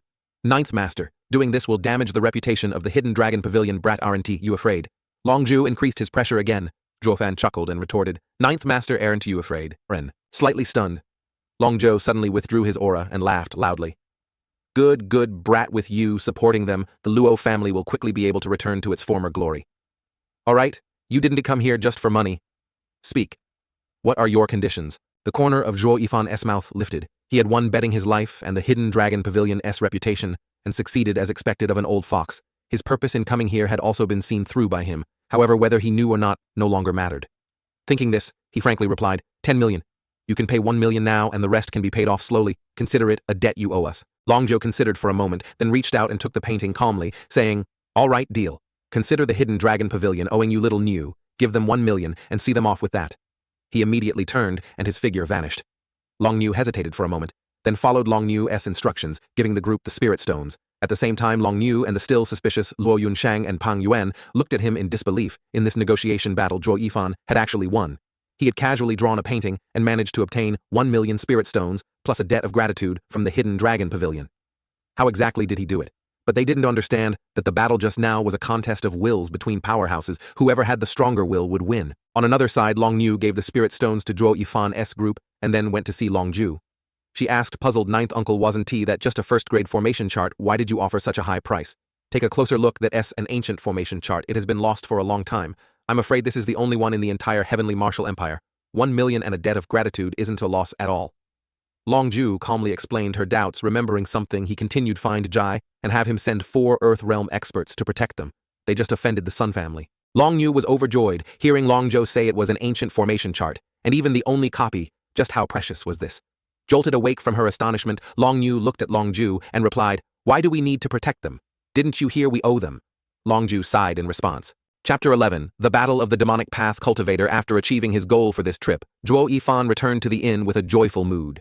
The next step was to plan how to deal with the Sun family. A sinister smile tinged with excitement appeared on his face. Sun family and the forces of the 7 great imperial families behind them. Don't keep me waiting too long. The next morning he sat resting in his room, adjusting his body, when suddenly Pang Yuan's panicked voice came. Not good, Zhuo Fan. People from the Sun family are surrounding us outside. Hearing this, he immediately stood up, his eyes excited, and replied, they've finally come. I've been waiting for them. Let's go out together, Commander. Pang, seeing that he wasn't the least bit afraid to go out, couldn't help but feel a bit emotional. They were both servants, yet he possessed such an aura. But little did he know that Zhuo Yifan's body no longer housed the young man who was wholeheartedly loyal to the Luo family. He was now a demon emperor, feared by all, a demon emperor who slaughtered in all directions. The 3 of them, Zhuo Yifan, Luo Yunshang, and Commander Pang, stepped out together, looking at the menacing group before them. Luo Yunshang spoke. Young Master Sun, may I ask what brings you here today? Luo Yunshang, don't play dumb with me here. You know what you've done. Yet you still have the nerve to ask me today. I've come to settle the score with you. Especially that brat Zhuo Fan. Sun Yufei said fiercely. Luo Yunshang looked at her, then turned to look at Zhuo Fan, seeing that his expression didn't change at all in the face of her aura. If he wasn't afraid, then neither was she. She spoke again. Young Miss Sun, my Luo family has been in Fenglin City for hundreds of years. It is not so easy to talk about exterminating us. The Sun family has only been in Fenglin City for a few decades. You should be more careful with your words.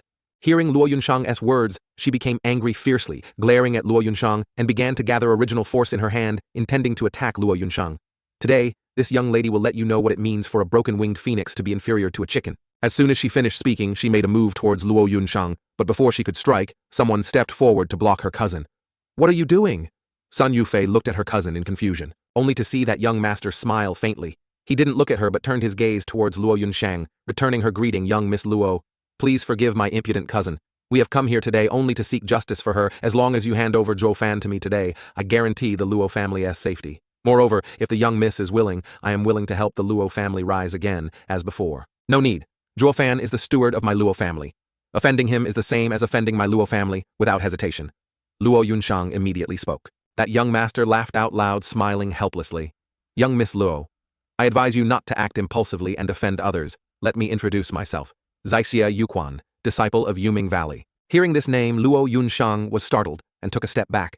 She took a deep breath and murmured, You are from one of the 7 great imperial families. The Sun family actually has connections with the 7 great imperial families. No wonder the 7 great imperial families have finally shown their faces. With just a flick of their fingers, they can destroy the Luo family at any time. Luo Yunshang looked at Zhuo Yifan with worry, a hint of trembling in her eyes. Right at that moment, Zhuo Yifan stepped forward, letting out a wild, unrestrained laugh as he looked at Xiexia. I am Zhuo Fan, the steward of the Luo family. So what do you want, one-on-one, or all of you at once? As expected of an arrogant dog slave, dealing with someone like you doesn't require tarnishing the reputation of the Netherworld Valley. I alone am enough. As soon as he finished speaking, a palm strike tore through the air, heading towards Xiexia. In an instant, Xiexia moved to Zhuo Yifan's side. He quickly dodged, but ultimately he was still too slow. By the time he looked back, a bloody mark had already appeared on his face. 6th level of the Kuai Gathering Realm, a demonic path cultivator. Not bad. The Netherworld Valley's cultivation techniques are indeed demonic. If it were an ordinary cultivator facing them, it would be somewhat difficult. But for Zhuo Yifan, an old demon who cultivated the demonic path like him, dealing with these weapons was no problem, huh? So you managed to evade me, but you want to be so lucky this time, Xiexia said gloomily. At this moment, the two had already begun to exchange blows. Not only did Xiexia want to kill Zhuo Yifan, but it was also due to a trace of his previous competitive spirit. He had never had the chance to fight a higher-level demonic path expert, and felt a bit curious. Outside the battle, Luo Yunshang was very worried, afraid that he wouldn't be able to hold on. Sun Yufei was no exception, she reminded Xiexia loudly. Cousin, be careful. Uncle Kai Rong once suffered a loss from one of his blows. Just as Zhuo Yifan made his move, Xiexia knew that this time he had indeed met someone of the same path. He lowered his head, looking at the hand that had a bloody mark, then raised his head to look at Zhuo Yifan. Zhuo Yifan was also looking at him, revealing a sinister smile. He couldn't help but feel a bit wary. Having known early on that this brat was this kind of person, he really shouldn't have jumped into this muddy water. The demonic path was about eternally pursuing strength by any means. Xiexia quickly made a vicious move towards Zhuo Yifan, determined to deal with him as soon as possible. Mortal rank, high grade, martial art, netherworld claw. It came with an intent to kill this claw. Strike aimed directly at Zhuo Yifan's chest. Zhuo Yifan couldn't help but spit out a mouthful of fresh blood. Xiexia landed a successful blow and spoke smugly. Your heart meridian has been sealed. Even if you want to play tricks, you can tee. Seeing his success, Sun Yufei couldn't help but shout loudly, Cousin, kill him. But Luo Yunshang and the others were filled with worry. Feeling that Sun Yufei was right, Xiexia nodded. Zhuo Yifan absolutely couldn't be left alive. He naturally knew the ruthlessness of demonic path revenge. If he let him go, the next person to die would be him. He couldn't release a tiger back into the forest. In that instant, he decided to kill Zhuo Yifan. At the same moment, Zhuo Yifan also made a move. A loud explosion rang out, and Xiexia flew out like a kite with a broken string. A thread of blood appeared. Blood shadow palm. Zhuo Yifan almost roared his body, maintaining the posture of the palm strike. Xiexia stood up from the ground, his hand in front of his chest, asking doubtfully, Impossible. Your heart meridian has been sealed. How can you use martial arts? As soon as he finished speaking, Zhuo Yifan also fell to the ground, spitting out a mouthful of fresh blood. Without anyone noticing, a large hole had appeared right in front of his chest. Luo Yunshang was stunned and hurriedly ran over to help him. Xiexia finally understood he had actually self-destructed his heart meridian to use that martial art. However, his death wasn't too far off. Either thinking this, he lunged towards Zhuo Yifan to attack his speed. Wasn't he as fast as before, but Luo Yunshang, born of fear, stood in front of him to block. Xiexia looked at the person blocking his way and smirked. Young Miss Luo, step aside. I don't want to hurt you. Chapter 12. Demon Lord. Suddenly a hand reached out, blocking Xiexia. As attack.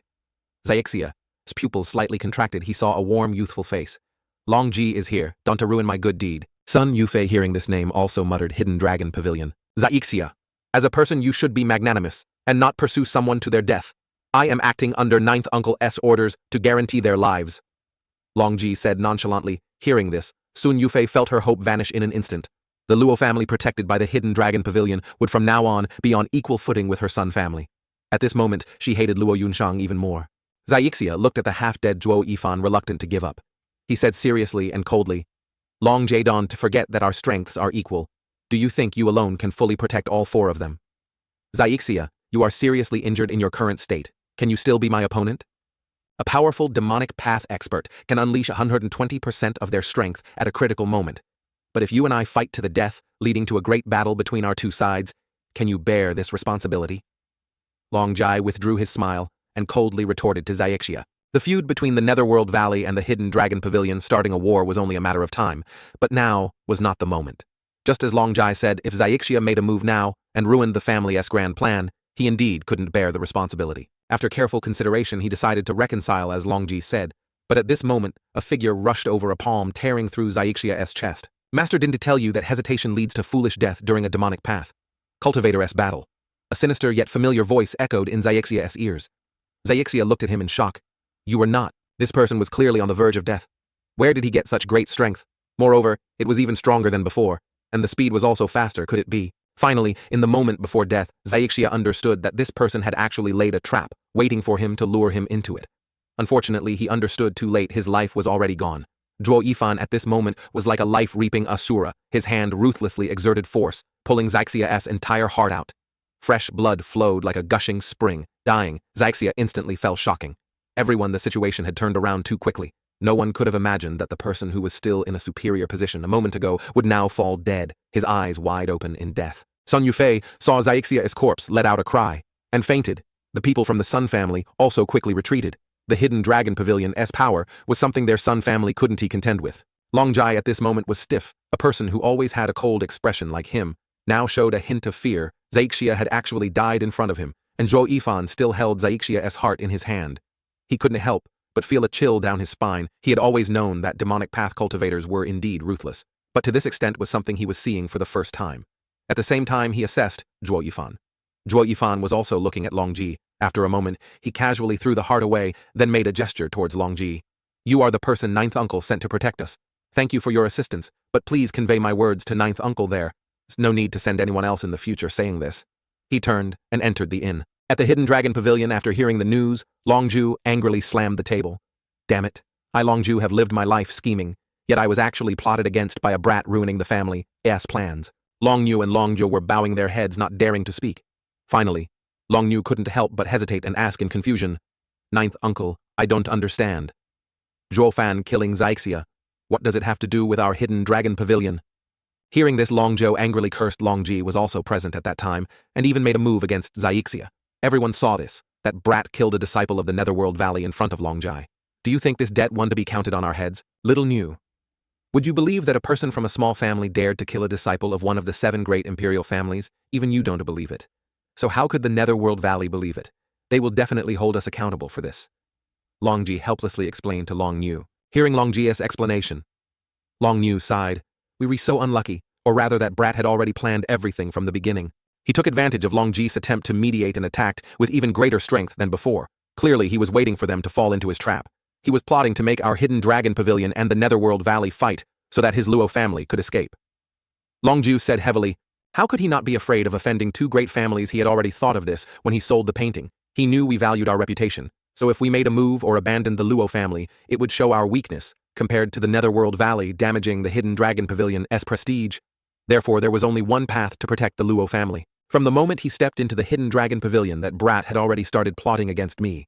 Plotting against the Hidden Dragon Pavilion. He is the most dangerous person this old man has ever encountered. Longjai listened and seemed to recall the scene at that time, nodding deeply. Ninth Uncle, he's right. Zhuo Yifan is indeed a very dangerous person. At the same time, while the people of the Hidden Dragon Pavilion were condemning Zhuo Yifan's plan, he was enduring a piercing pain in his chest at the inn, his face pale as he sat on the bed. Seeing this, Luo Yunshang wanted to tend to his injuries, but he loudly chased her out after fighting Xiaxia today. He finally understood that his current strength was too weak. He was afraid he couldn't even protect himself, let alone the 2 Luo siblings. He had to become stronger. Otherwise, his path in the future would definitely be impossible. Zhuo Fan sat on the bed, gently biting his lip. His hands formed a blood seal and his eyes turned a bizarre red. At that very moment in the Kai Manor, Kai Xiaoting was cultivating when suddenly his stomach felt a sharp pain. His face twisted and he vomited a mouthful of blood, collapsing unconscious on the ground. Earlier during the fight with Kai Rong, he had sent a blood infant into Kai Xiaoting, hoping to control Kai Rong, and at the same time help him monitor the Kai family. However, that was no longer necessary. The blood infant was now in Kai Xiaoting's room, slowly turning its head to look at the person lying on the ground, revealing a cold smile. This time, I'll spare you. I want you to witness the Kai family's collapse with your own eyes. Chapter 13. Hunting. As soon as the words left its mouth, the blood infant transformed into a streak of red light and quickly flew away. Flying into the courtyard, it inadvertently saw patrolling guards. The blood infant immediately burrowed into a guard's body. Before the patrolling guard could react, he felt his entire body stiffen and immediately fell to the ground. Just like that. In a short while, 50 guards became the blood infant's prey. The blood infant now merged with Zhuo Yifan's body, using the Heavenly Demon Great Transformation art on the blood infant. Was a perfect match. It could directly kill Qi, gathering realm cultivators in an instant, if it hadn't been for the fight with Zaixia, causing his heart meridian to erupt, requiring the blood infant to use blood essence to heal him. He could have used the Kai family members as nourishment for the blood infant. On its way back, the blood infant sensed a bizarre aura within the Kai family attracting its attention. A demonic path expert in the Kai family. There was actually a demonic path expert. Curious, it followed the aura and arrived right outside a room. It saw that the guards were all peak key gathering realm. Finally, it stopped to listen. Inside the room, sitting in the main seat, was a bald old man, his entire body exuding a bizarre aura. Zhuo Yifan could tell at a glance that it was the aura of a demonic path expert. And Kai Rong at this moment was respectfully standing before the old man. Elder Jane, may I ask, what brings you and the Sun family head here? The bald old man addressed as Elder. Jane gently tilted his head to look at Kai Rong, a faint smile on his face. I'm sure the Sun family head has already told you our Netherworld Valley's disciple Xiexia was killed by the Hidden Dragon Pavilion today. It wasn't it the Luo family? How could the elders not laugh at that? He chuckled. Do you think people from the Luo family have the guts to do this? The Netherworld Valley and the Hidden Dragon Pavilion have long had a feud. It is just that neither side dared to make a move to break the balance of the 7 great imperial families. This time, the Hidden Dragon Pavilion used the excuse of the Luo family, killing my disciple. I wonder what their intention is. Hearing these words, Zhuo Yifan couldn't help but secretly laugh smugly. As expected, it was within his expectations. The 7 great imperial families had dominated for so many years that they absolutely didn't expect anyone to dare challenge their authority. It was their arrogance and conceit that made them readily believe the conspiracy behind it and unwilling to believe the truth before their eyes. Moreover, the Hidden Dragon Pavilion was the same. They would rather take the blame than show weakness. Kai Rong still didn't know Elder Jane's purpose in coming here this time, so he continued to probe. Then what is your intention in coming to find me today? Lol. Nothing much. You just help me probe the Hidden Dragon Pavilion, see what they have. If I were to step forward, a great war between our 2 sides would definitely be unavoidable. Don't worry, I am not asking you to probe the Hidden Dragon Pavilion. You can't afford to offend them. You just need to help me make a move against the Luo family. See what their attitude is. Elder Jane said with a smile. After today, who in Fenglin City won to know that the Luo family has the Hidden Dragon Pavilion protecting them. Now you want the Kai family to make a move against them. Isn't this indirectly offending the Hidden Dragon Pavilion? Kai Rong wasn't a stupid. He found an excuse to evade not hiding anything. Elder Jane, I had a feud with that brat Zhou fan a few days ago, but he used some kind of evil art on my son, so I've been hesitant to make a move against him. Elder Jane, the Sun family head, has always been very astute and has a good relationship with the Netherworld Valley. Why don't you entrust this matter to him? He will definitely not let you down. Seeing the 2 cowardly fellows who usually reaped no small benefits from the Netherworld Valley, but were now shirking responsibility, Elder Jane was a little angry and shouted loudly enough, no need to rely on you anymore. This old man will find someone himself. And Kai Rong, the Earth rank martial art, the Wind Severing Palm, have you prepared it yet? Our Kai family only has this ancestral Earth rank martial art. Kai Rong respectfully presented it and replied, alright, I won. Take your things for free. This is a middle grade Earth rank martial art. The fiery rend only slightly stronger than your low grade Earth rank one. The Sun family head, who had been silently observing their exchange, suddenly spoke. May I ask who you intend to find to deal with the Luo family? You 2 dog slaves are afraid someone will take your place.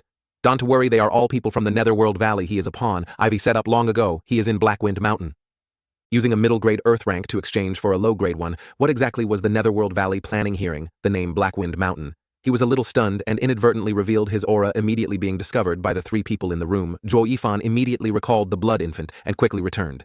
He shouted loudly, and a guard instantly exploded amidst the chaos. The blood infant quickly escaped. Kai Rong and the Sun family head chased after, looking at the situation on the ground, and asked in surprise, what was that? Just now, Elder Jane shook his head, his expression becoming even more serious. I don't know, but it was definitely something from the demonic path. In the darkness, a streak of red light flashed, shooting straight into Zhuo Yifan's body as he sat cross-legged on the bed. He spat out a mouthful of qi and opened his eyes, secretly feeling fortunate that the blood infant had run fast. Otherwise, he would have been caught by the bald old man. He also hadn't expected that there would be a demonic path expert in the Kai family, whose cultivation level he couldn't even see. Once the blood infant was destroyed, he would definitely die. At this moment, he clearly felt the need to become stronger again. He had to urgently cultivate and increase his strength. Thinking this, he hurriedly closed his eyes, focusing on refining the manpower that the blood infant had absorbed. In just a short while, a surge of blood qi began to circulate in his body, healing his meridians. In half an hour, his injuries were almost completely healed. If one hadn't witnessed it firsthand, no one would have believed that the large wound on his chest could heal perfectly in just half an hour. Zhuo Yifan continued to circulate his energy, beginning to refine the original force of the 50 QI gathering realm. Experts absorbed by the blood infant, one by one. They were refined. He quickly broke through the 3rd level of the Qi gathering realm, reaching the 4th level before showing signs of stopping. As expected of the blood infant, it allowed him to directly break through 2 levels consecutively. Opening his eyes and looking towards the window. The sky was already bright. He stood up, stretched his muscles and bones, and looked towards Blackwind Mountain on the other side, a fierce look in his eyes. Blackwind Mountain, if you don't want to die, then come here. Chapter 14. Stirring up the wind and clouds, Duofan opened the door and stepped outside, but he heard a thud. A female figure fell in front of him. By the time he saw clearly, he saw Luo Yunshang awkwardly standing up. "What are you doing in front of my room?" he asked Luo Yunshang suspiciously last night. When absorbing the blood infant, he hadn't paid any attention to the outside, so he had carelessly not noticed her. If it had been an enemy, he would have certainly died long ago. Luo Yunshang, seeing Zhuo Yifan's angry appearance, felt a little guilty and mumbled, "I was afraid your injuries were too severe, and something unexpected might happen. So I waited outside. If you're all right, now I'll go first. What you said you were in front of my room all night." Zhuo Yifan couldn't help but be surprised before he could finish speaking. Luo Yunshang, her face flushed. Red had already turned and left. He looked at her retreating figure, a sudden warmth rising in his heart by the time he realized the abnormality. He cursed, "Damn inner demon. I am a dignified demon emperor. How could I be moved by such a small matter? It must be that brat's inner demon causing trouble." At this moment, Commander Pang also arrived, seeing him safe and sound, and smiled. "Brother Zhuo, it's good that you're all right. Do you know how terrifyingly injured you were last night? We were scared to death. The young miss stood guard outside all along, afraid something would happen to you. Oh, where's the young miss?" He looked around, not seeing Luo Yunshang, and asked, seeing the person who had just arrived was also about to leave. He spoke to Commander Pang. "She's gone. You've arrived just in time. Come with me to the Hidden Dragon Pavilion." Commander Pang was a little worried about his young miss and young master stammering, but the young miss, knowing his thoughts before he could finish speaking, Zhuo Yifan interrupted. "Don't worry after what happened yesterday. No one dares to touch them, unless they want to offend the Hidden Dragon Pavilion." Hearing him say this, Commander Pang felt relieved, and went with him to the Hidden Dragon Pavilion. A moment later, the two arrived at the Hidden Dragon Pavilion, and still encountered the two guards from before. However, after the incident that day, their attitude had changed. This time, they were more respectful, politely inviting them inside. "What, no need to report anymore?" Zhuo Yifan laughed loudly. "Previously, we subordinates were blind and didn't recognize you as a distinguished guest, so we offended you." Zhuo Yifan chuckled, and entered with Commander Pang. As soon as they entered, they immediately met Long Niu. Because of the previous incident, she coldly snorted when she saw them again, and turned her head to leave. "Did we offend her in some way?" Commander Pang asked Zhuo Yifan, startled and confused. Zhuo Yifan smiled lightly. "Naturally. Obviously, why else would she be angry? Young Miss Long Niu of the Hidden Dragon Pavilion treats guests like this. What kind of guest do you think you are?" Long Niu coldly retorted. Zhuo Yifan couldn't help but be stunned. He could tell she was angry, but after some thought, he assumed she had learned from Long Ju and taken on responsibility. Her abilities weren't bad, but now it seemed she still didn't understand some things. He smiled and said to her, "In business, or in the affairs of noble families, everything must be calculated based on profit. If you get angry every time you're outmaneuvered, how can you survive in this world where people devour each other for the sake of gain compared to you?" That Long Ji seems a bit more seasoned. After he found out I plotted against him, he didn't say much and just left. Sometimes admitting defeat is also a kind of strength, at least. Next time it won, to be so easy for me to plot against him, love, hate, and grudges won. Help you. This is the most solid relationship. Can we put aside our hatred and talk business? As soon as he finished speaking, a deep, steady voice sounded. "Mr. Zhuo. Fan, perhaps it is better if this old man speaks with you. Even I was plotted against by you. So how could these juniors of mine possibly converse with you? If I didn't know your true origins, I would have thought you were an ancient 1,000-year-old monster who had been hiding in the Luo family." Long Zhou calmly stepped forward, mocking him. Long Ji arrived with Long Zhu at this moment. When he saw Zhuo Yifan, a flicker of shock flashed in his eyes. Yesterday, he had clearly seen him self-destruct his heart meridian, yet in just one night his injuries were gone, and his aura was steady with no signs of injury. Not paying attention to Long Ji's observing gaze, Zhuo Yifan looked directly at Long Zhou and replied, "Ninth Master, aren't you giving young people a chance?" "I also thank Ninth Master for the excessive praise. How could I possibly compare to Ninth Master?" Seeing his consistently flippant attitude, Long Zhu finally lost his patience and angrily interrupted. "Enough, stop with the pleasantries. What did you come here for today, Ninth Master? Please, calm down. I just want to find a manor for the Luo family to settle down in. I wonder if Ninth Master has any place to recommend. Why should this old man help you?" Long Zhou asked back unwillingly. Zhuo Yifan, hearing his question, wasn't in a hurry, and calmly smiled, replying, "Isn't he? This all what you owe us, moreover. This way it's also convenient for you to monitor us, isn't it?" Hearing this, Long Zhu couldn't help but feel shocked. This brat actually had everything in the palm of his hand. He clearly knew that after last night's events, the Hidden Dragon Pavilion had fallen into a passive position, and didn't know when they would start a war with the Netherworld Valley. The Luo family had no fixed residence, and if they weren't careful, it would cause a great war between the two great families. Therefore, they definitely had to monitor the Luo family. Just what was this brat planning? He had dominated for hundreds of years, yet he was being played by a brat. He was truly very unhappy. But seeing the admiration in Long Zhu's eyes, Zhuo Yifan figured he should still give them some benefits in order to get what he wanted. He continued to negotiate. "How about this? I'll give you some intelligence in exchange for a separate residence. Not a loss, right?" What kind of intelligence do you have that's better than our Hidden Dragon Pavilion?" As Long Niu sneered upon hearing him say that, Zhuo Yifan ignored her words. After all, she wasn't the one in charge. He looked directly at Long Ju, waiting for him to speak finally. After considering for a while, Long Zhou spoke. Tell me what kind of intelligence. Zhuo Yifan smugly said. Finally, my goal has been achieved. You probably don't know that the Netherworld Valley has already sent people here. Hearing this news, all 3 members of the Hidden Dragon Pavilion were immediately shocked. Impossible. We haven't received any news about this. Do you have any evidence? Although I don't have evidence. The appearance of that person was a bald old man, Kai Rong, and the Sun family head called him Elder Jane. Bald Jane, hearing Zhuo Yifan's description, Long Zhou clearly knew who it was, and angrily spat out the name. It took him a long time to calm down. Zhuo Fan clearly sensed the killing intent that Long Zhu had just released, and probed Ninth Master. Do you have a grudge against that bald old man? Grudge? It is more than just a grudge. One of my eyes was destroyed by Jane. Long Jai sighed and said. Hearing these words, Zhuo Fan was secretly pleased. He was afraid they didn't have a feud. If they did, then this would be even easier to handle. He deliberately sighed. Ninth Master, please restrain your grief. The hatred in Long Zhu's eyes still lingered, but he waved his hand to dismiss it. He still had matters to deal with since you were able to describe that person's appearance. This old man believes you 100 feet away from here. There's a separate courtyard.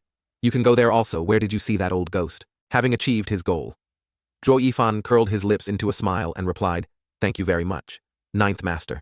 He was at the Kai family, but right now he is probably at the Sun family confirming the information. Long Zhu could no longer maintain his composure. He angrily ordered Ji immediately order the family to send the elders here. I want Jane to come with his life or not. At all this time it's says, because he didn't follow the rules and came to my territory. Letting him leave would be a disservice to my blinded eye. Chapter 15. 5th grade formation, protected by the Hidden Dragon Pavilion, and thanks to Zhuo Yifan's courage and resourcefulness, the Luo family had finally become the #1 family in Fenglin City, even surpassing the Kai and Sun families.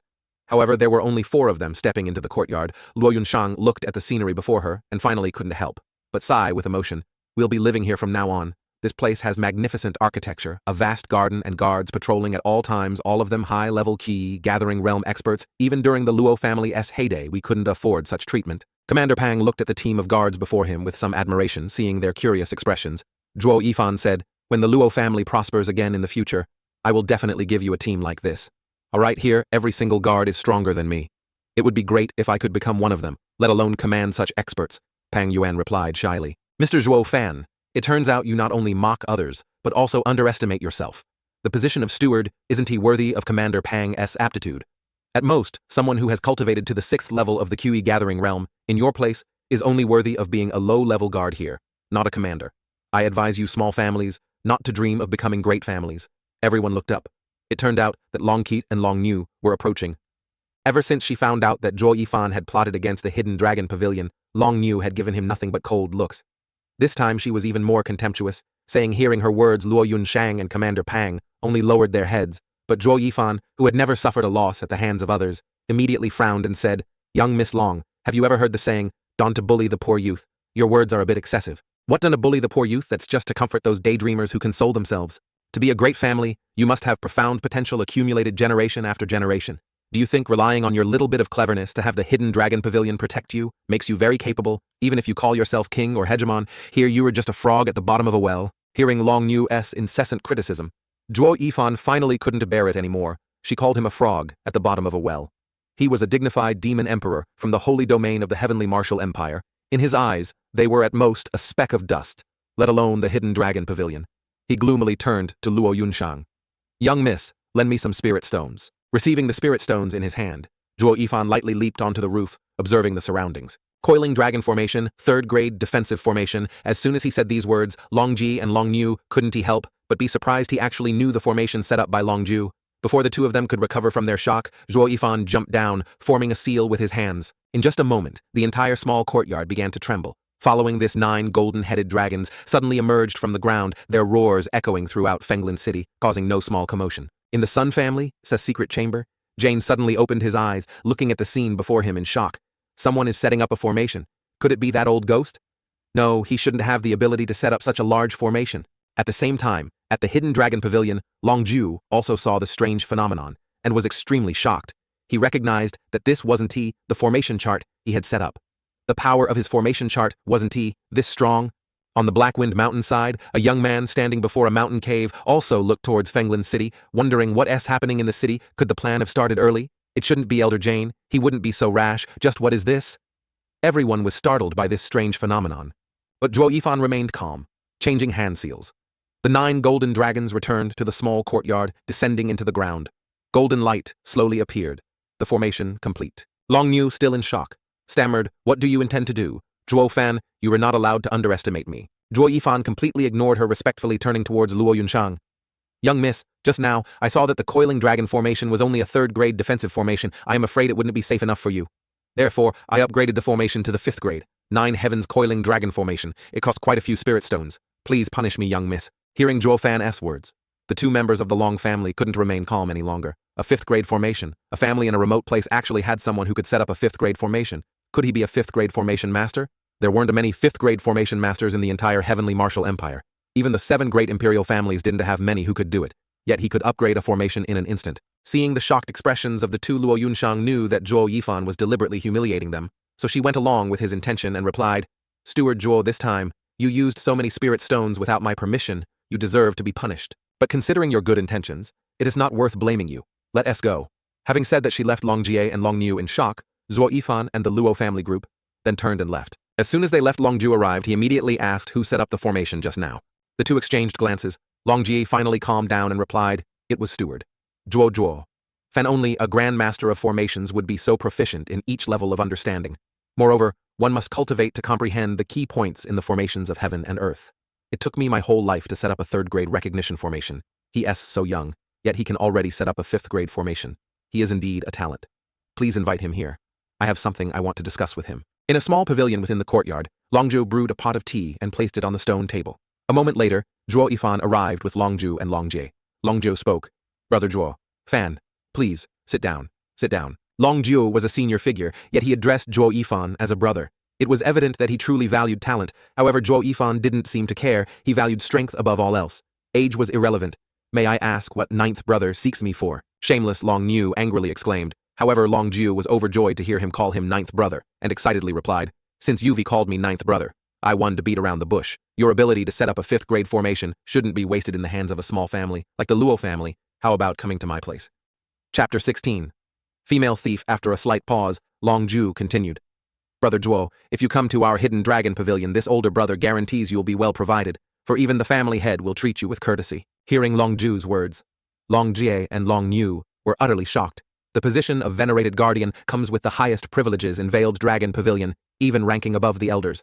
How could Zhuo Yifan possibly be qualified to occupy such a position? But Zhuo Yifan wasn't interested in novelties and didn't show a hint of excitement. "I have a condition, is that all right?"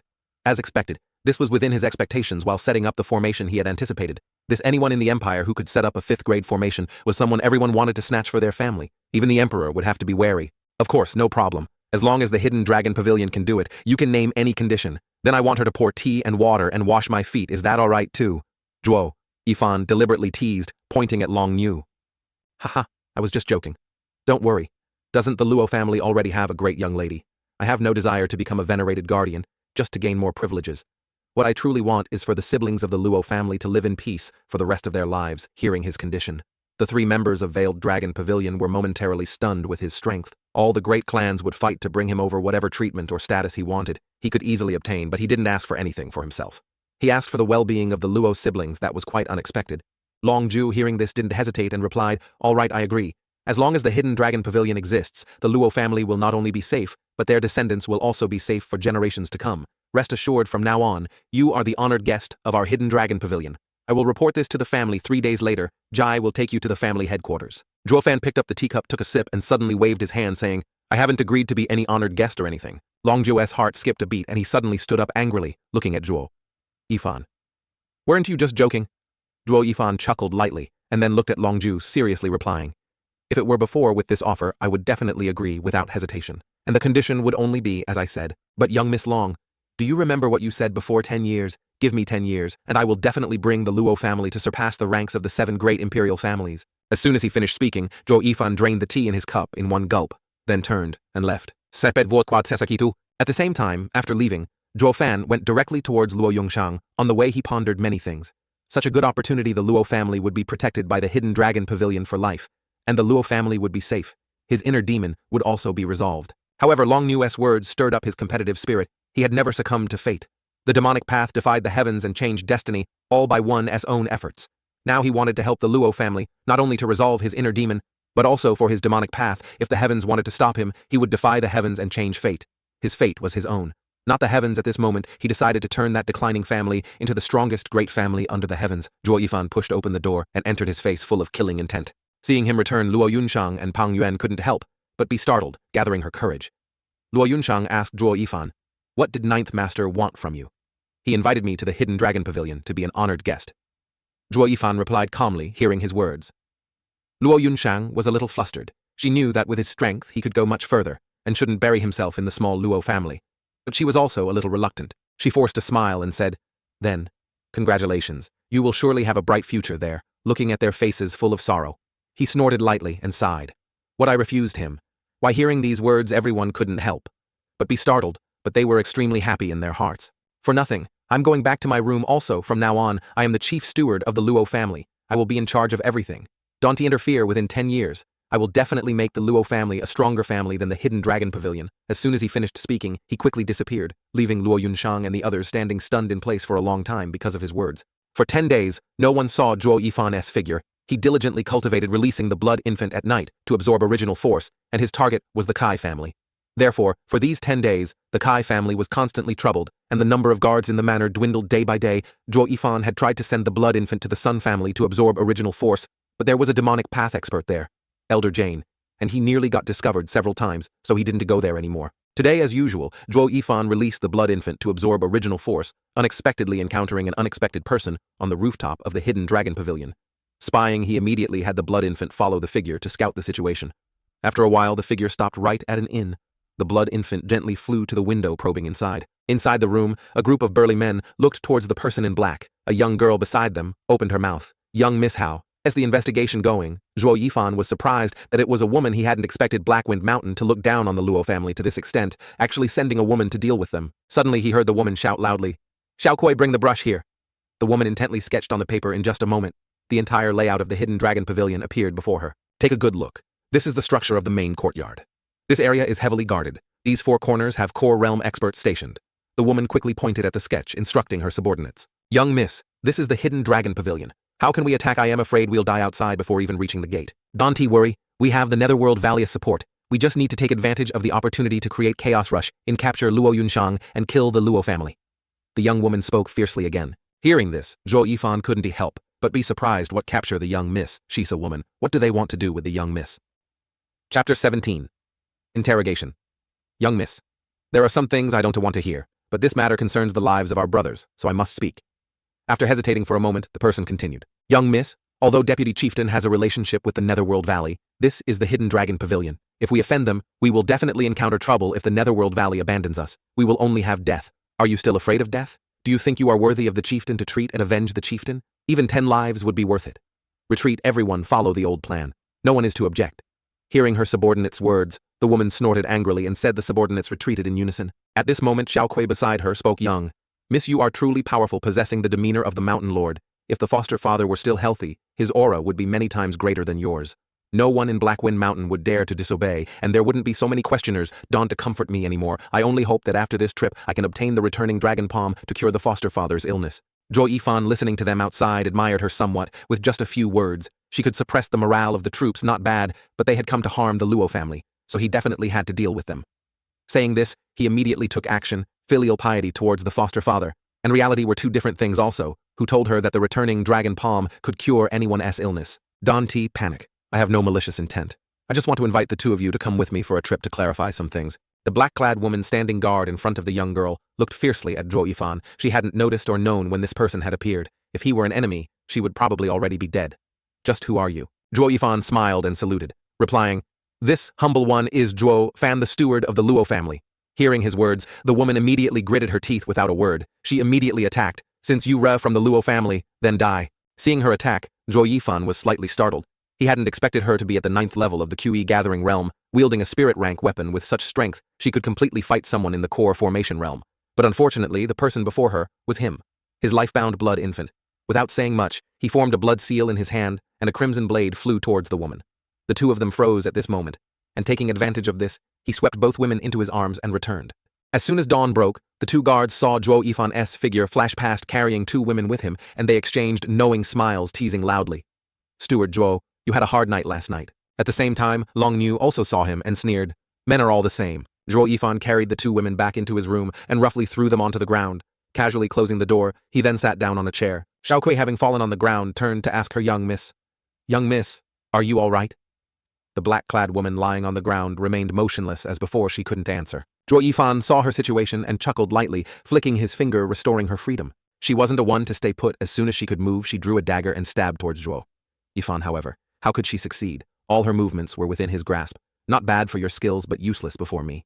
I invited the two of you here just to ask a few questions. Answer honestly, and I'll let you go also. It is best not to bring such dangerous weapons before me. Saying this, he took the dagger back into his hand. Suddenly remembering something, he spoke again. Oh, right. Do you have anything else dangerous hidden on you? Saying this, he pretended to want to search the black-clad woman. Her face flushed red and she hurriedly shouted, Don T, you dare touch me. His hand suddenly stopped, his eyes looking at her. Then he shook his head and said loudly, Dare whether I dare? Depends on if you were worthy. Just who are you? What are you doing in Fenglin City? The black-clad woman turned her head away, not wanting to answer. How could that old demon lord spare her? The more stubborn she was, the more ruthless he became. He immediately tore off a piece, then another piece, until the woman's clothes were no longer intact. Zhuo Yifan once again pressed, Who are you? What are you doing in Fenglin City? Seeing that she still didn't want to answer, Zhuo Yifan coldly raised his hand, wanting to continue tearing her clothes. Finally, the young woman, terrified and unable to resist any longer, spoke, I am Lei Yuting, the adopted daughter of the Black-Wind Mountain Lord.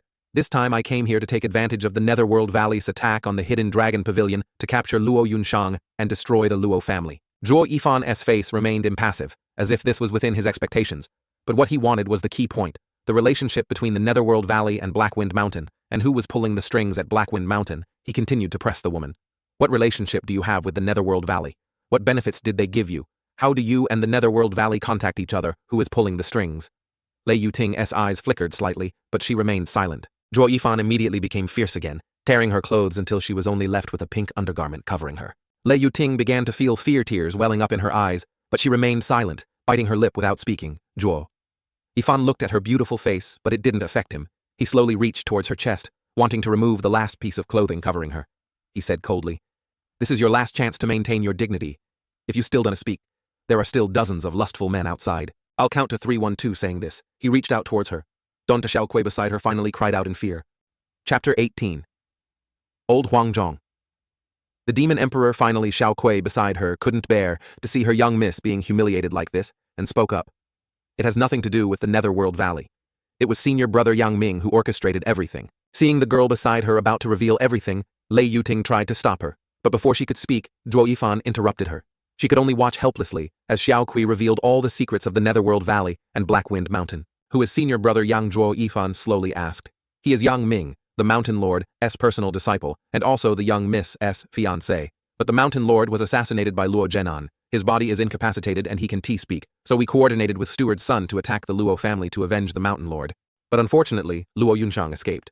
We only recently discovered that you were in Fenglin City enough. How did you know that the person who ambushed the Mountain Lord was Luo Zhenan? Did you see it? Senior brother Yang saw it. Zhuo Yifan listened silently to Xiao Kui's words, as if realizing something. So the feud between the Luo family and Black-Wind Mountain originated from this Yang Ming was the one pulling the strings behind everything. But he immediately asked, so the matter of the returning dragon palm being able to treat the Mountain Lord's injuries was also Yang Ming's doing. Lei Yuting and little Kui were a little stunned upon hearing this. How could he know such a thing with everything clear? Zhuo Yifan felt there was no need for Lei Yuting to suffer anymore and wanted to withdraw his hand from before her chest. Just at this moment, the door behind him suddenly opened and Luo Yunshang stepped in. Zhuo Fan, what are you doing in the room? As soon as Luo Yunshang entered, she saw Zhuo Yifan's improper situation. In his room were two women, one of whom was disheveled, and his hand was still in front of the other woman's chest, not yet withdrawn. She felt ashamed and angry. This is the steward, this is still the courtyard of the Hidden Dragon Pavilion. How could you do such an improper thing in this place? Zhuo Yifan was slightly startled when she entered, then replied calmly, I am doing this for the Luo family. Because of the Luo family, you brought two women of unknown origin back home for an entire night.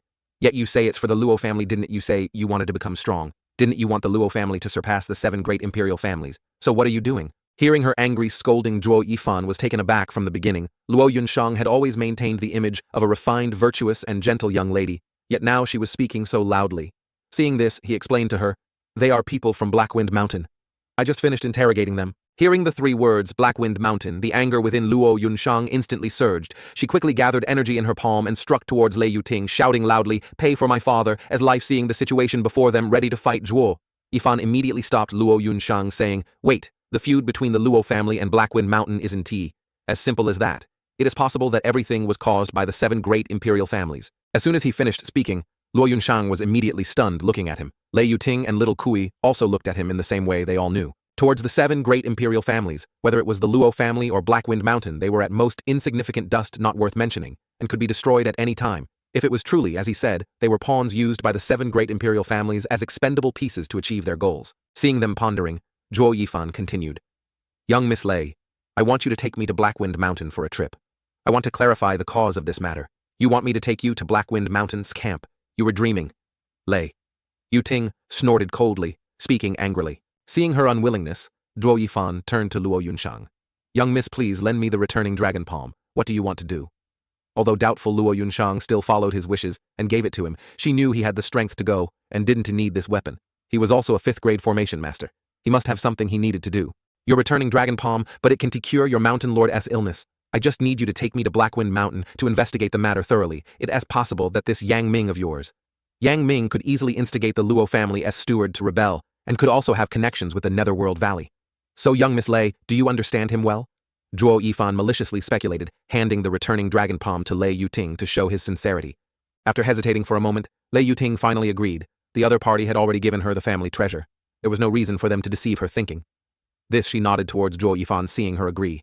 He grinned. However, he suddenly remembered something and coughed twice, reminding young Miss Lei be careful not to catch a cold. Being reminded by him, Lei Yuting finally remembered that her clothes were no longer intact. She had actually been talking to him all this time, with only an undergarment covering her.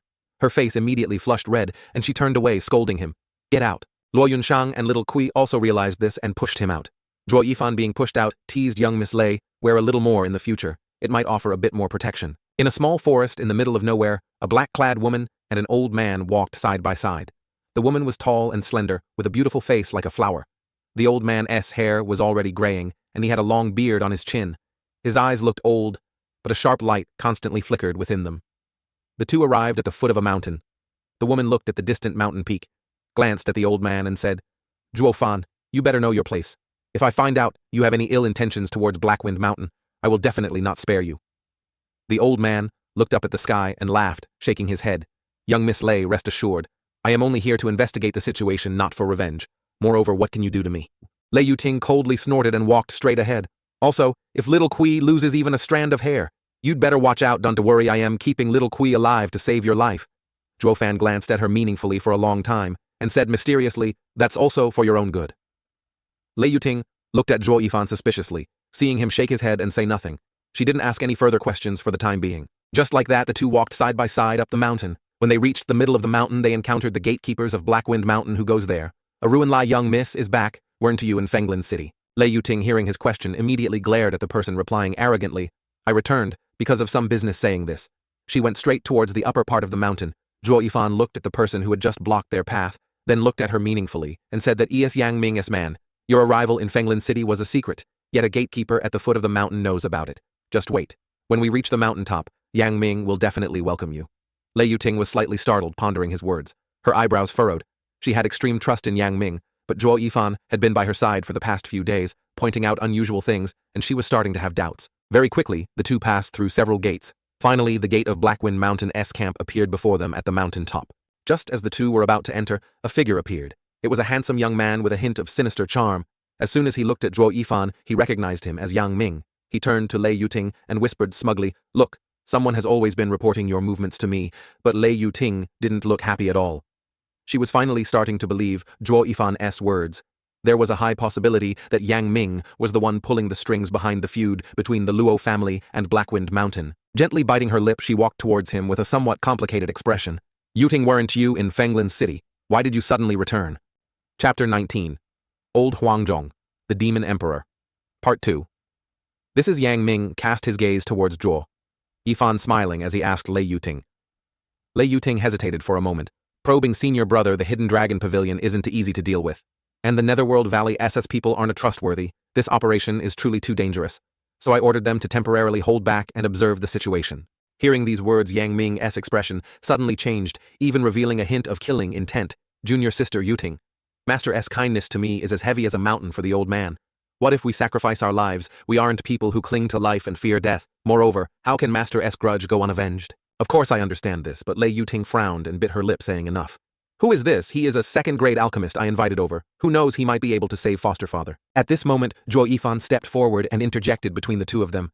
This old man has traveled the martial world, treating all kinds of illnesses, even terminal illnesses with sequelae. As long as this old man makes a move, the illness will be cured. Before Zhuo Yifan could finish speaking, Yang Ming waved his sleeve angrily and said, Junior sister, you were severely injured by the returning dragon palm, and can only be treated with the returning dragon palm.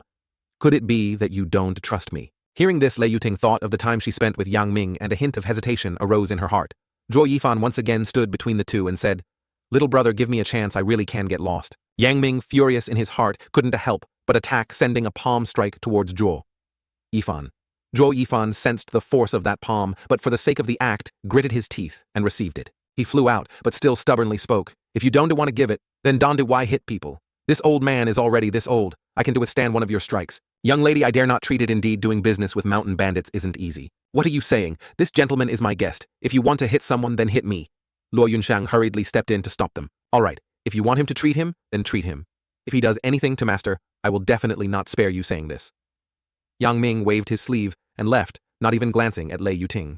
Being abandoned by Yang Ming, Lei Yuting resentfully glared at Zhuo Yifan.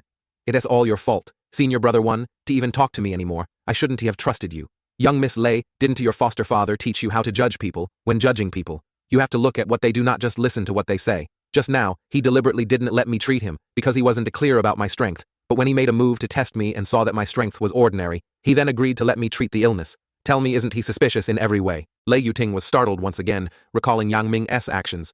Just as Zhuo Yifan said when he left, she seemed to see him faintly smile. Could it be Lei Yuting didn't dare to think further?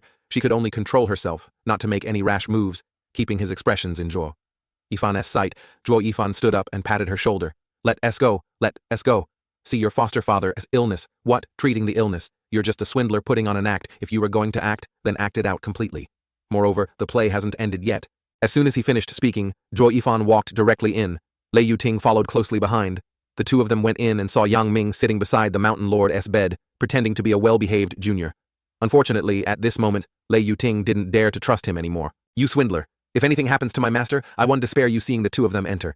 Yang Ming slammed the bowl of porridge on the table and glared angrily at them. Zhuo Yifan chuckled softly, his legs taking him towards the old man lying on the bed to examine his injuries the moment he touched the old man's hand. He was slightly stunned, seeing a deep smile blooming on the old man's face. Lord Mountain isn't suffering from external injuries nor internal injuries. But before Zhuo Yifan could finish speaking, Yang Ming couldn't wait any longer. A flash of killing intent appeared in his eyes. He hadn't expected that this person who was only at the 4th level of the QE gathering realm in his eyes could see through his scheme. As for Lei Yuting, she didn't believe he could diagnose any kind of illness. He was merely putting on an act. He was invaded by a foreign object. Zhuo Fan continued touching his nose suddenly, amidst the broken corner of the table. The old man on the bed seemed to want to say something to them, but regrettably, he couldn't speak. He was clearly a little agitated. Hearing him, Zhuo Yifan couldn't help but appreciate him. But he still spoke the truth mercilessly. With your speed, you want to even be able to run 10 meters before being killed. How are you going to lure them away? The fat man didn't pay attention to Zhuo Yifan's mockery, and hurriedly shouted, Then what should we do? Without hurrying to answer the fat man, Zhuo Yifan looked at the black-clad people and smiled sinisterly, a murderous intent flashing in his eyes. Kill them. As soon as he finished speaking, Zhuo Yifan moved in the blink of an eye. An object had appeared in his hand. It was the sinister moonwheel he had obtained from Elder Yun of the Netherworld Valley. The black-clad leader saw him attack, and then saw the object in his hand. Recognizing what it was, he exclaimed in shock, demonic treasure. However, he didn't have time to dodge and was struck by a streak of red light entering his body. Silver light flashed, and he instantly fell down. Zhuo Yifan stood in the pool of blood looking at the fallen person without any concern, his eyes gradually darkening. Immediately after, Yang Ming pressed a round object at a large hole instantly appeared in the room. In an instant, both Zhuo Fan and Lei Yuting fell inside. Lei Yuting looked at this situation and immediately understood, questioning Yang Ming. Yang Ming, so you were the one behind all this. Ha ha ha ha. Junior sister. When you returned this time, I already felt something was wrong, and you even brought a second-grade alchemist as expected. You've begun to suspect me. Hearing him speak, Lei Yuting couldn't suppress her anger mixed with a trace of sorrow, and she shouted loudly, How could you do this? Foster father was not unkind to you. Yang Ming sneered, ignoring her questioning, and replied calmly, So, what if he was good to me? I came here with a purpose. I originally didn't want to make a move against you so soon, but unexpectedly you brought an alchemist here, ruining my plans. Hearing these words, Lei Yuting immediately burst into tears. She had trusted him so much, yet he had plotted against her, not even wanting to spare her life. Zhuo Fan watched from the side, shaking his head helplessly without any pity for her. Who could she blame? Now she could only blame herself for being blind. However, since he was acting, he had to play his part. Well, little brother, if you have grudges, then you settle them yourselves. I am innocent. Let me go. Old swindler, if I hadn't been patient, whether I killed you or not wouldn't have mattered it. It's a pity you diagnosed the old man's illness. Original illness. What original illness? I just felt that he had been lying down for too long and toxins had built up in his body, so I was planning to give him some bowel-clearing pills to see if that would help. Hearing this, Yang Ming was startled and surprised. He actually didn't know this made him hastily make a move, revealing his plan. Damn this old man. Pretending and acting. Ruining my great plan. Wait until I finish my main business. Then I'll deal with you. Guard this place for me. No one is allowed to enter. Let me go. I am innocent, Zhuo Yifan stubbornly called out. Seeing him leave, he stopped acting. Turning his head to look at Lei Yuting, he saw her sitting curled up in a ball, her eyes wet with tears.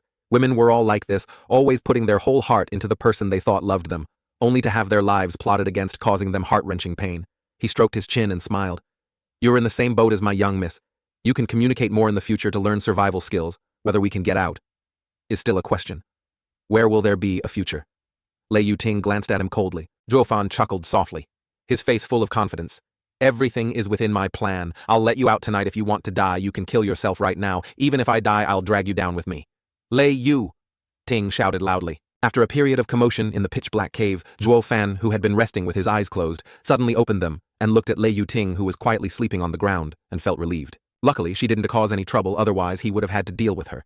He immediately summoned the blood infant and revealed a sinister smile. Go, eliminate all of them. Chapter 20. Uprooting the weeds. As soon as the blood infant appeared, it was silent without a sound. It burrowed into the bodies of each guard. Those who didn't understand what was happening exploded. The lives of everyone in Heifengshan quietly ended like this. Suddenly at this moment, a voice came from the body of the guard at the door. Quickly open the mechanism and release us. The remaining guard was surprised and asked, why is the voice of someone locked in the secret chamber coming from your body? But as soon as he finished speaking, the other guard-ass body exploded. He immediately ran away in fear. But a streak of red light didn't spare him, quickly burrowing into his body and saying, open the mechanism. Release us. Looking at the state of his comrade before him, his hands and feet trembled, and without daring to delay, he abandoned everything and ran inside, opening the mechanism to release Zhuo Fan and Lei Yuting. Below, Zhuo Fan smiled sinisterly, having achieved his goal. The door to the secret chamber had also opened, and he could finally get out. He woke up. Lei Yuting, young Miss Lei, have you recovered? If you don't want to die, follow me out. Saying this, he leaped out. Lei Yuting was surprised, not understanding how he could open the mechanism door, but hearing his words, she didn't care anymore and angrily cursed. You want me to die like this? Then I'll live. As soon as she finished speaking, she also leaped out. The two safely left the mechanism. The guard saw the two of them and hurriedly knelt down. Esteemed sirs and young miss, please spare me. I was forced by the young chieftain, by that damned Yang Ming. Lei Yuting looked on, not clearly understanding what had happened, and remained silent. Zhuo Fan waved his hand coldly and said, move aside. Saying this, he went straight to the bed of the old mountain lord, looking directly at the person lying there. I can help you heal, but you must listen to me from now on. You can really cure my foster father's illness. Lei Yuting asked in surprise upon hearing him. Ignoring her, Zhuo Fan motioned for the person on the bed to move, but there was a hint of hesitation in his eyes, knowing what the person was pondering. He said, rest assured, I won't let anyone harm your family. I am the steward of the Luo family. We share a common enemy. I need a core realm expert. Seeing that he had shown signs of agreement, Zhuo Fan curved his fingers, and the blood infant flew out of the guard's body, heading straight towards the body of the person on the bed. Seeing the streak of red light fly out, the guard revealed a look of fear. He had seen it explode, his comrade without a sound. Lei Yuting saw it and was shocked. She had also suffered under this red light. She raised her hand, wanting to stop him. What do you want to do? Treat him. Zhuo Fan replied calmly. You said this thing can heal injuries. Tell me, what do you know about this thing?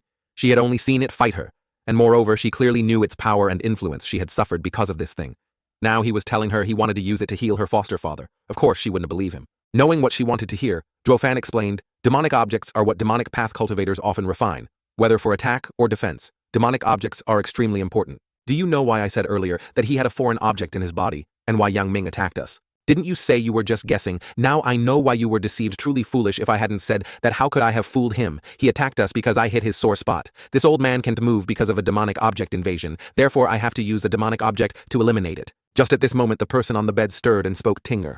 Foster father, you can talk. As Lei Yuting approached, she saw a snow-white insect slowly crawling out of the old man's body. Lei Yuting was shocked seeing the appearance of that insect. She became furious. So it was you who harmed my foster father. Like this, her whole body radiated anger as she fiercely lunged towards the insect to stab it. Suddenly, Zhuo Fan shouted loudly, grabbing her hand tightly. She was slightly startled and looked at him in confusion, only to see a hint of excitement in his eyes. What are you doing? Why are you stopping me from killing this thing? Lei Yu Ting asked. Puzzled. What do you know? Zhuo Fan cursed without reservation. Taking out a small box from his pocket and putting the insect inside, he truly hadn't expected such a great harvest from this trip to Heifengshan. This insect is a snow toad born in extremely cold places, extremely rare. The majority of people in the demonic path raise them as goo worms. However, even in the Azure domain, few people know about them. Snow toads have a fatal talent. If they parasitize someone, they will seek the next host when the current host dies. Otherwise, no matter what method you use, you won. To be able to eliminate it just now, I used the Blood Infant and the Heavenly Demon Great Transformation Art to eliminate its larvae, making it think its host had died, which is why it was willing to crawl out. Now that it has fallen into his hands, he will definitely turn it into the most terrifying thing in the world. Having thought this, he turned to Lei Yu Ting and said quickly, "Carry this old man. We are going back to Fenglin City." Zhuo Fan then glanced at the surviving guard, revealing a smile. "Thank you for opening the mechanism for me. However, you have outlived your usefulness." Saying this without waiting for him to reply, he made a move and completely blew the person up, not even leaving a corpse behind. Lei Yu Ting had wanted to stop him but turned to her and said, reluctant, "If news of you saving him gets out, you'll be in danger. Tinger, he is right."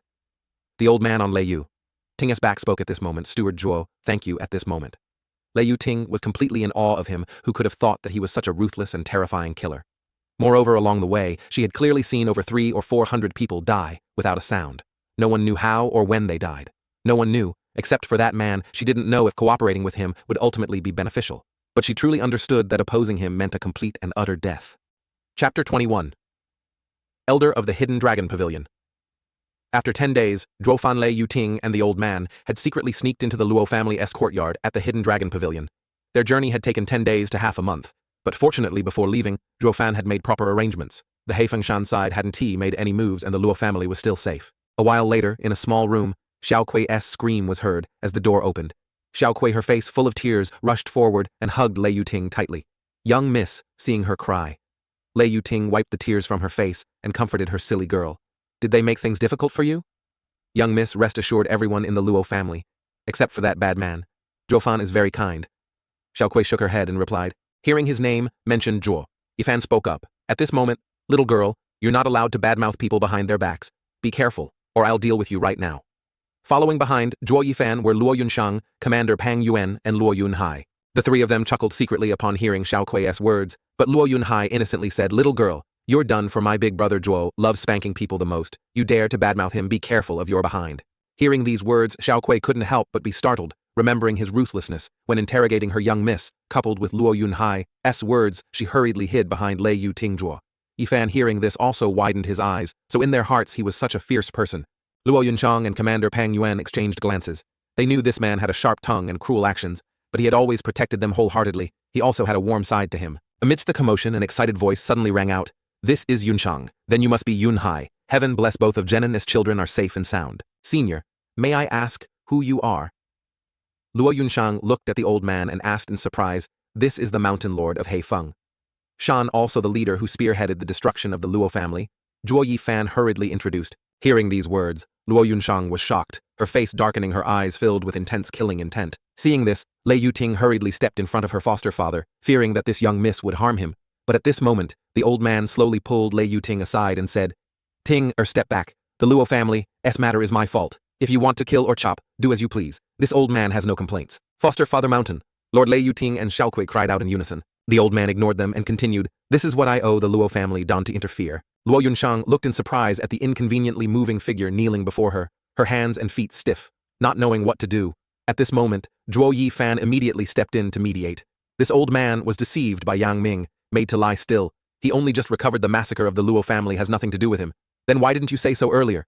Luo Yunshang choked with anger and resentment, questioning Zhuo Fan. Zhuo Fan touched his chin and said indifferently, "This old man was blind leading wolves into the house, which is why your Luo family suffered such a tragedy. It is reasonable for you to kill him for revenge." Luo Yunshang helplessly glanced at him. She couldn't accept his reasoning. She hurriedly rushed to the old man's side and helped him up. "Senior, you were also harmed, we don't blame you. No, I and Chenin were sworn brothers, but the Luo family suffered because of me. It is my fault towards him," the old man said painfully. Luo Yunshang looked at Luo Yunhai in surprise. Seeing her younger brother shake his head, she asked again, "Senior, why have I never heard my father mention you?" Taking a deep breath, the old man said with agitated emotions, "The Luo family is a renowned and respected clan. This old man came from the mountains. How dared I climb so high? It was only when I met your father that I found a kindred spirit. We became sworn brothers, but fearing it would affect the Luo family's reputation, we could only interact secretly. Moreover, the Lei family's ancestors taught not to antagonize the Luo and Kai families. The Kai family I know, but I don't know if Lei is referring to the old senior Luo Yunhai spoke unexpectedly. Father never mentioned the old senior Luo Yunshang asked suspiciously. Father said it was a secret, men didn't want women to know, let alone tell others. Could it be that the Lei family S and Luo family AS teachings are only passed down to the family heads? Zhuo Yifan listened silently, pointing out the key point that right. This ancestral teaching is passed down to each generation, family head. Unfortunately, this old man has no children to pass it on to. Moreover, Shenan and I were close. How could I harm the Luo family hearing this? Zhuo Yifan frowned and muttered. Old man Lei Yuntian of the Lei family has inherited martial arts, right? The old man nodded and replied, yes. Spirit grade martial arts. The shocking thunder pool is the inherited martial art of my Lei family. I've already passed it on to Ting Er, but the jade slip was snatched away by Yang Ming. Zhou Fan clapped his hands. Finally, I understand, he immediately said to them, so that they were aiming for this. Stay here and wait for me to return saying this. He decisively stepped out the door, leaving only his back and everyone's doubts behind. No one knew what he wanted to do again. Arriving at the Hidden Dragon Pavilion's headquarters, it was still a tall building, still those two guards this time. As soon as Zhou Fan arrived, he directly went inside. No one dared to step forward to stop him anymore. As soon as he reached a branch pavilion, he saw Long Ye and Long Niu standing at the door. He loudly called out, Zhugege. Long Niu saw him and shouted loudly. Fearing he would disturb the people inside, she angrily cursed, shut up, ninth uncle isn't receiving guests today, you get lost. Seeing her stop him, he didn't care and waved his hand, charging forward. I am not a guest either. I have important matters to discuss with Long Ju. Get out of the way. What important matters do you have? Don't think just because ninth uncle values you, that you can act recklessly. This is the Hidden Dragon Pavilion. Seeing him still stubbornly charging in, Long Niu joined forces with Long Jai to block him. Seeing the two of them about to argue again, Long Ji stepped forward to mediate brother Zhuo ninth. Uncle isn't to seeing you today, please go back. Seeing this situation, Zhuo Fan realized that forcefully charging in was useless, so he chuckled softly. Little girl, do you know where I went today? You bad men. Where else could you go? You brought back two beauties a few days ago. You must have been doing things with women, right? Zhuo Fan couldn't help but smile. Ha ha ha. I wish I could, but I'm not as idle as young Miss Long. Actually, I went to investigate the movements of the Netherworld Valley. They will quickly attack the Hidden Dragon Pavilion when that time comes. Don't to blame me for not reminding you. Tell Zhu Gei for me that I am taking the Luo family to hide to avoid the Netherworld Valley destroying you and implicating us. After speaking, Zhuo Fan immediately strode back to the branch pavilion. Long Niu wanted to curse him. The Hidden Dragon Pavilion was like this to him, yet he wasn't grateful, but instead cursed them. She was about to scold him when Long Ju's voice came from inside. Invite brother Zhuo in hearing these words. Zhuo Fan smiled smugly. No need to invite me, I'll go in myself. Zhuo Fan directly went inside and saw Long Ju sitting in the main hall smiling as he looked at him. Brother Zhuo, what brings you to this old man? I am reminding you if it's some trivial matter I want to spare you. Zhuo Fan couldn't help but touch his nose, refusing to comment, and smiled. The Netherworld Valley is about to attack. Is this a big or small matter? As soon as he heard this news before Long Ju could react, two figures immediately appeared behind him, carrying a powerful aura even more terrifying than Long Ju. As a strong pressure immediately descended towards Zhuo Fan caught off guard, Zhuo Fan couldn't resist and slowly retreated. Chapter 22. Hidden Plot. This aura is of the fire element, cultivation technique of the 10 great sages. The other person has the diamond body. The strength of these two people is immeasurable, far beyond the divine transformation realm. They are considered the top experts in the continent as expected of the Hidden Dragon Pavilion, worthy of being one of the 7 great imperial families. They actually have such powerful experts guarding them. After a long silence, they withdrew their aura cautiously, looking at him, assessing him. So you are the junior that old Jew has been endlessly praising. Zhuo Fan, I heard you are a 5th grade formation master. Indeed, this junior only knows a little bit of 5th grade formations. I am afraid it won't enter the esteemed eyes of the two seniors. Zhuo Yifan nodded and respectfully replied, ha ha, a 5th grade formation master is highly respected and well treated in the Hidden Dragon Pavilion. Now that you've arrived, the two of us elders must be respectful towards you. The golden-haired old man smiled, his face full of amiability after hearing his confirmation.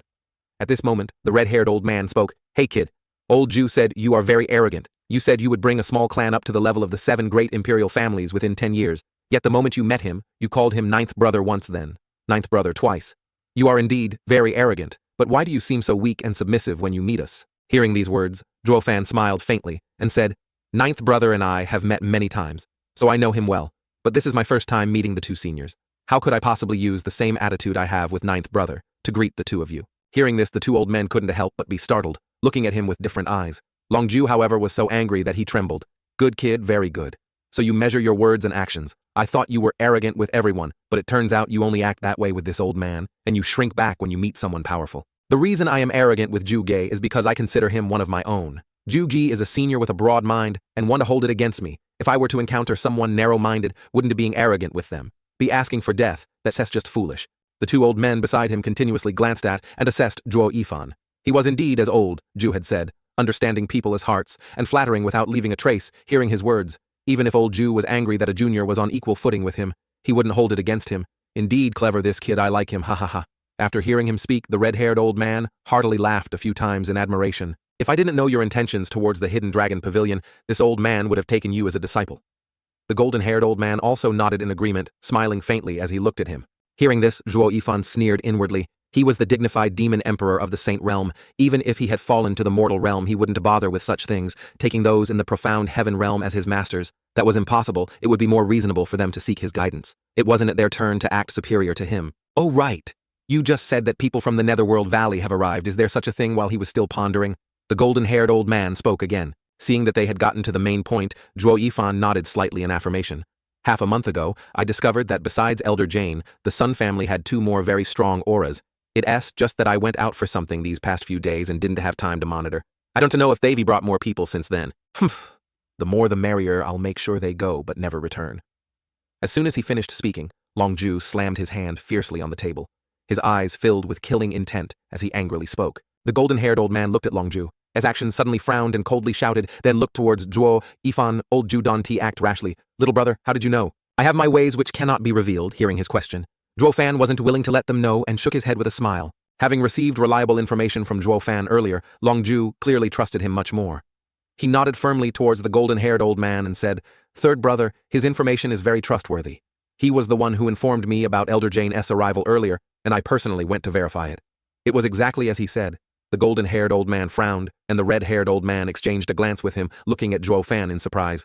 Oh, little brother, you truly surprise me. May I ask who your esteemed master is? Ah, the ruler of the 9 underworlds. He wanted to avoid future trouble, so he gave them a name in the Saint Realm. This name would be associated with the 9 underworld demon emperor, but for mortals, they definitely wouldn't have heard of it after all. This place was too far away to reach the level of knowing the titles of the ancient 10 emperors. As expected, this name made them feel ignorant, profound, and unfathomable. They didn't pursue the question further. Your esteemed master must be a reclusive expert. Otherwise, he wouldn't have nurtured a young 5th-grade formation master like Brother Zhuo. Zhuo Fan had forgotten his purpose in coming here, first, to give them information, and second, to exchange it for some benefits for old Shan. He really needed a core realm expert to work for him. Oh right, 9th brother, do you still have any rejuvenation pills? Seeing that he had provided them with useful information, Longju didn't hesitate, and handed one to him, receiving the pill in his hand. Zhuo Fan didn't linger, and immediately wanted to leave, not wanting to waste any time. Many thanks, 9th brother and the 2 seniors. This junior will take his leave. You brat, so that was your only purpose? You even interrupted our meeting, seeing him leave after achieving his goal. Longju was a little angry and spoke loudly, ignoring Longju's angry, scolding Zhuo. Fan waved his hand and said, I'll give you another piece of information as a gift. The Netherworld Valley will make a move within the next 2 days. Prepare your defenses after speaking.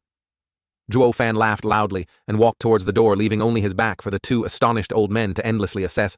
Old Ju, old Wu. This person, besides being clever and quick-witted, actually considers every word he says very carefully with profound calculations. He is so young yet already proficient in such rare techniques. I wonder whose disciple he is in the future. Our Qianlong Pavilion must befriend him. At the same time, Zhuo Fan didn't pay attention to how they were evaluating him. At this moment, he immediately returned to the Luo family's courtyard earlier. Luo Yunshang had learned everything from old Lei's words. As soon as he returned, he handed the pill to He Fengshanju. Quickly use this. It can help you recover faster. What is this? Lei Yuting asked in surprise. A rejuvenation pill. Lei Yuting was shocked. A rejuvenation pill was a 9th-grade pill. Tens of thousands of spirit stones were needed to buy just one. He Fengshan wouldn't be able to plunder enough in a year. How could the Luo family casually throw one out? Were the Luo family so rich? Elder sister Yuting Don Ti, worry the Hidden Dragon Pavilion owes us 10 million. 1 3rd-grade pill is just the interest, seeing Lei Yuting's surprise. Luo Yunshang stepped forward and patted her shoulder, saying, The Hidden Dragon Pavilion owes them so much. No wonder they protect them. Wait a minute. Gui Yunzhuang, how come they are so rich? The more we rob them, the richer they get. Only Zhuo Fan and the others helplessly rolled their eyes, muttering, women twice. At the same time, in the Sun family's secret chamber, Yang Ming was respectfully cupping his fists in a salute to Elder Jane. Elder Jane glanced at him and opened his mouth to speak. You've been hiding in He Fengshan for over 10 years. You've done well, but why was this operation entrusted to a young girl? With a faint smile, Yang Ming confidently said, It was just a small accident. See nothing. As soon as he finished speaking, a streak of cyan light flashed across Yang Ming's face, leaving behind a trail of blood. Fresh blood slowly flowed down, gazing intently at him. Elder Jane finally spoke. This plan to seize power has been prepared by the family for over 10 years.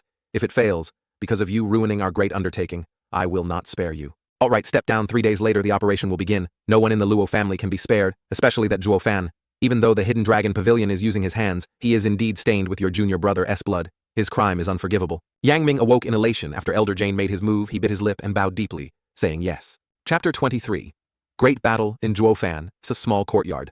Zhuo Fan sat on the bed quietly gathering his qi and cultivating. He was just a little bit away from breaking through to the 5th level of the qi gathering realm. It was a pity that his original energy was insufficient, and he could only stop at the peak of the 4th level, unable to break through further. If he had known this earlier, he would have definitely absorbed more original energy in Heifengshan. He knew that the great battle between the Hidden Dragon Pavilion and the Netherworld Valley was very close. If his strength was insufficient, it would be dangerous. He also didn't send the Blood Infant out. Finally, he shook his head and muttered, "Just endure for a bit longer, they were about to fight." However, as soon as he finished speaking, he sensed the aura of a powerful expert approaching. He immediately followed, and after a while, he saw Long Ju's figure floating in the air, filled with killing intent. Opposite him, he saw Elder Jane facing Long Ju. Seeing them release their auras, Zhuo Fan knew that it was indeed, as he had guessed, they were the two heavenly profound realm experts. This situation was clearly the Hidden Dragon Pavilion surrounding Elder Jane, determined to fight to the death, ensuring Elder Jane would never return. Narrowing his eyes, Zhuo Fan smiled smugly. His goal had been achieved. The life and death battle between the Hidden Dragon Pavilion and the Netherworld Valley meant the Luo family was safe.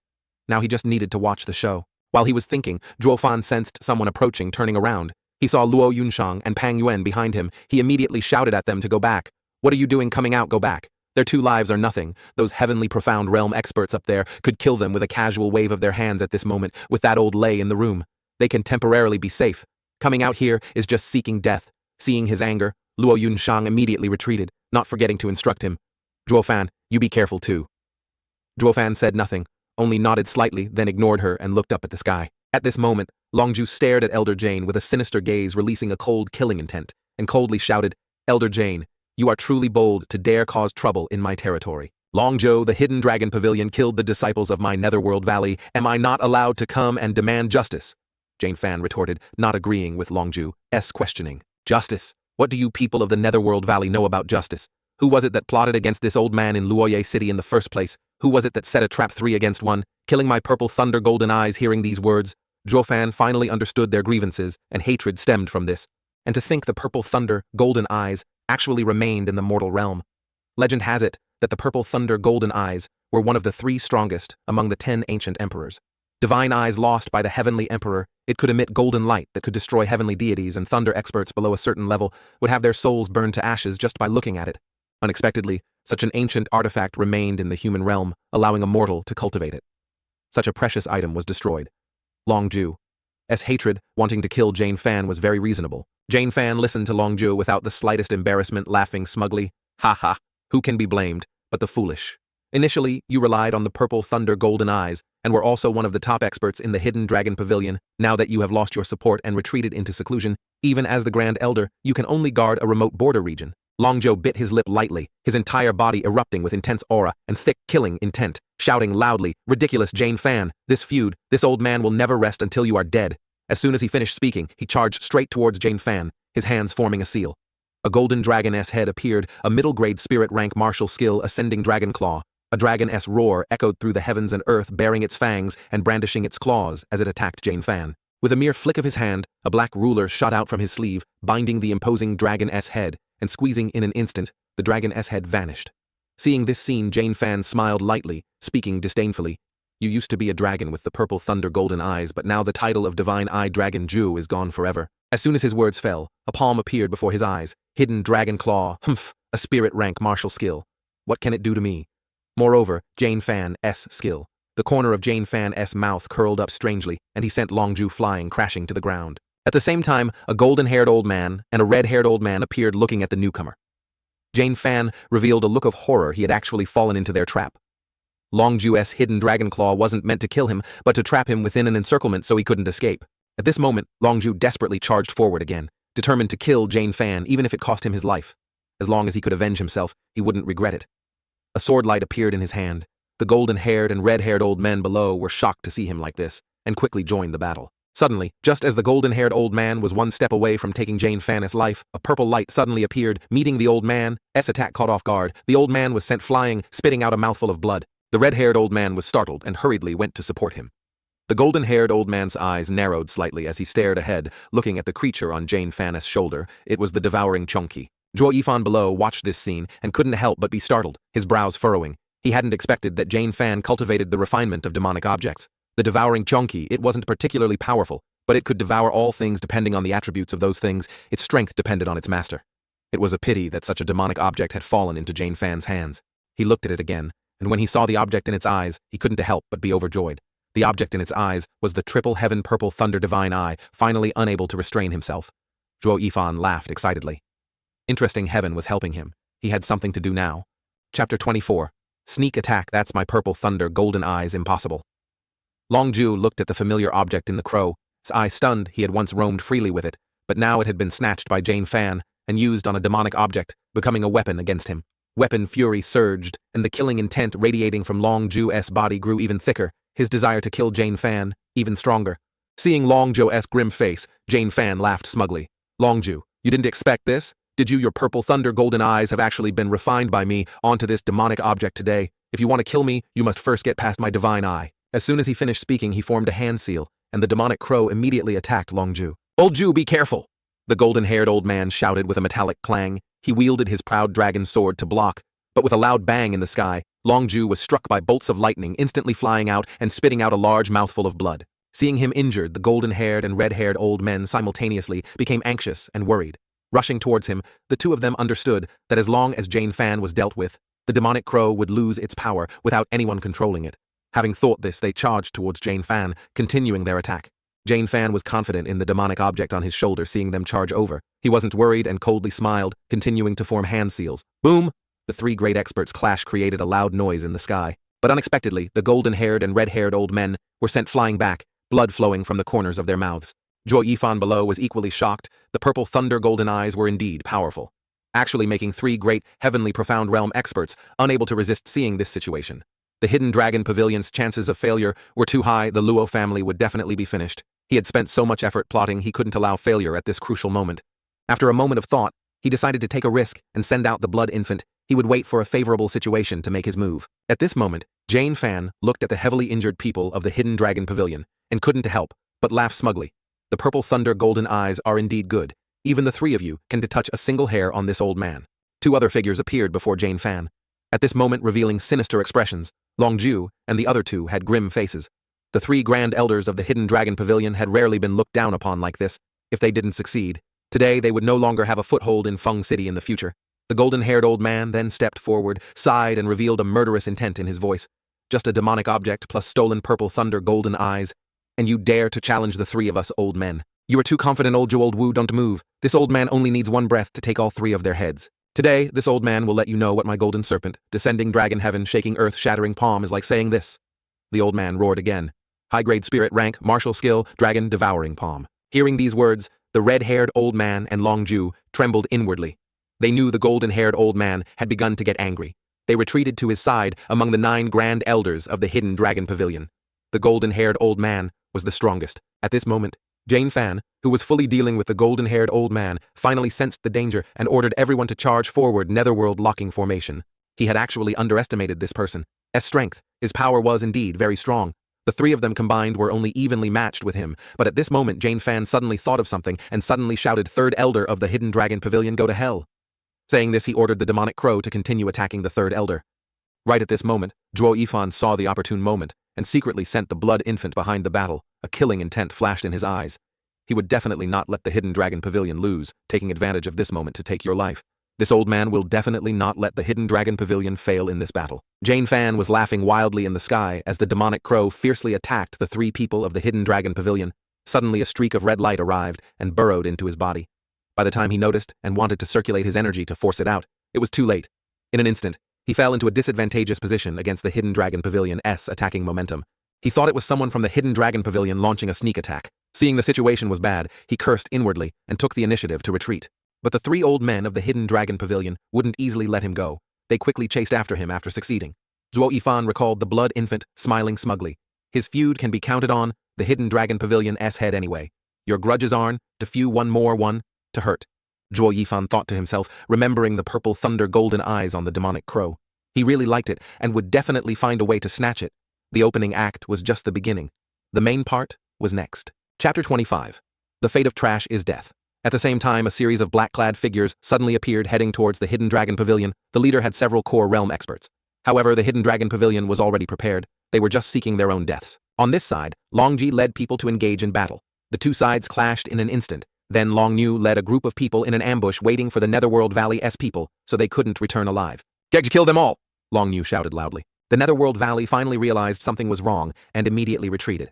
Long Ji and Long Niu led people to chase after them. Zhuo Yifan stood on the side watching everything and immediately guessed the Netherworld Valley S plan to lure the tiger away from the mountain. In this battle of the Netherworld Valley, no one would care about the small Luo family in that small branch pavilion as soon as the battle began and the Luo family had no one to protect them. The Netherworld Valley would send those Yang Ming S people to annihilate them. Indeed, a good plan, but unfortunately it couldn't escape the eyes of the demon emperor Zhuo Yifan. Just a moment later, Yang Ming led the Heifengshan group into view, the corner of his mouth slightly curled up. Zhuo Yifan chuckled and shook his head. "This road is blocked. Everyone hurry back lest you sacrifice yourselves in vain." Seeing him suddenly appear, Yang Ming became wary and asked, "You are from the Luo family. This humble one is the Luo family S steward." Zhuo Yifan replied calmly. Yang Ming couldn't help but be startled, the corner of his mouth twitching as he laughed maniacally. "You read Zhuo Fan unexpectedly. You delivered yourself right to our doorstep, men. Take his head, the young master will reward you handsomely," Yang Ming ordered, and immediately someone rushed forward to attack Zhuo Yifan. Lightly glancing at the person, Zhuo Yifan couldn't help but sneer coldly. "A mere Kui gathering realm trash. Dares to oppose me." With a shout, he made his move directly using the heavenly demon transformation art. The person instantly exploded, not even leaving a corpse behind. With just one move from Zhuo Yifan, Yang Ming was caught off guard. "You actually used the supreme demonic art. Who exactly are you? How can the Luo family have someone like you?" "Me, little brother, this old man is just a swindler of the Jianghu Don. Do you remember?" Zhuo Yifan mocked. "It's you, where are the other two? Since I am here, they are naturally here too." Hearing these words, Yang Ming was furious and regretted not killing the two earlier, ruining his grand plan. Seeing that he wanted to attack again, Zhuo Yifan replied without the slightest fear. "You regret not killing us, don't you? You don't dare to make a move because you haven't seen Xiao Kui. You could lie in ambush in Heifengshan for so long, proving you are very careful without confirming the whereabouts of the maid beside young Miss Lei. How dare you make a move? Right?" Yang Ming's eyes couldn't help but constrict. The person before him seemed to know his calculations inside and out, completely understanding his every move. This person was too dangerous. He definitely couldn't hold back. Thinking this, he attacked Zhuo Yifan, gathering the strength of the bone-tempering realm to kill him. He sneered, "I am not trash. This humble one will definitely not let you turn the tables." The moment Yang Ming attacked, he used his ancestral low-grade spirit rank, martial skill, shocking Thunderfinger. Zhuo Yifan didn't pay attention to the fierce momentum rushing towards him, revealing a sinister smile. His fingers suddenly curved, and with a bang, he turned around. A golden light appeared. The moment Yang Ming touched it, he was sent flying far away, spitting out a large mouthful of blood. Zhuo Yifan looked at the injured person before him and said coldly, "You are a little stronger than this humble one, but you are all still just trash. The fate of trash is only one path, death."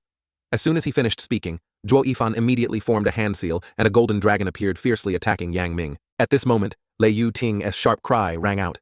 "Stop!" However, Zhuo Yifan had never paid attention to other people. His words, his actions were decided by his own will. The hand seals in his hands continued. But at this moment, the golden dragon was suddenly wrapped tightly by chains. From nowhere, a figure also appeared. Seeing that he hadn't succeeded, Lei Yu Ting ran over and said, "I told you to stop just now. Why didn't you? The person before me who opposed me was already an enemy. He must die. Why should I listen to you?" Zhuo Yifan replied but didn't even glance at her. He stared intently at the person who appeared in the sky. Suddenly that person spoke. "Yang Ming, step back. Elder Yun, I want to finish him myself." Yang Ming stubbornly bit his lip, swallowing back the blood in his mouth, and spoke. But before he could react, the black-clad person waved his hand, sending him flying out.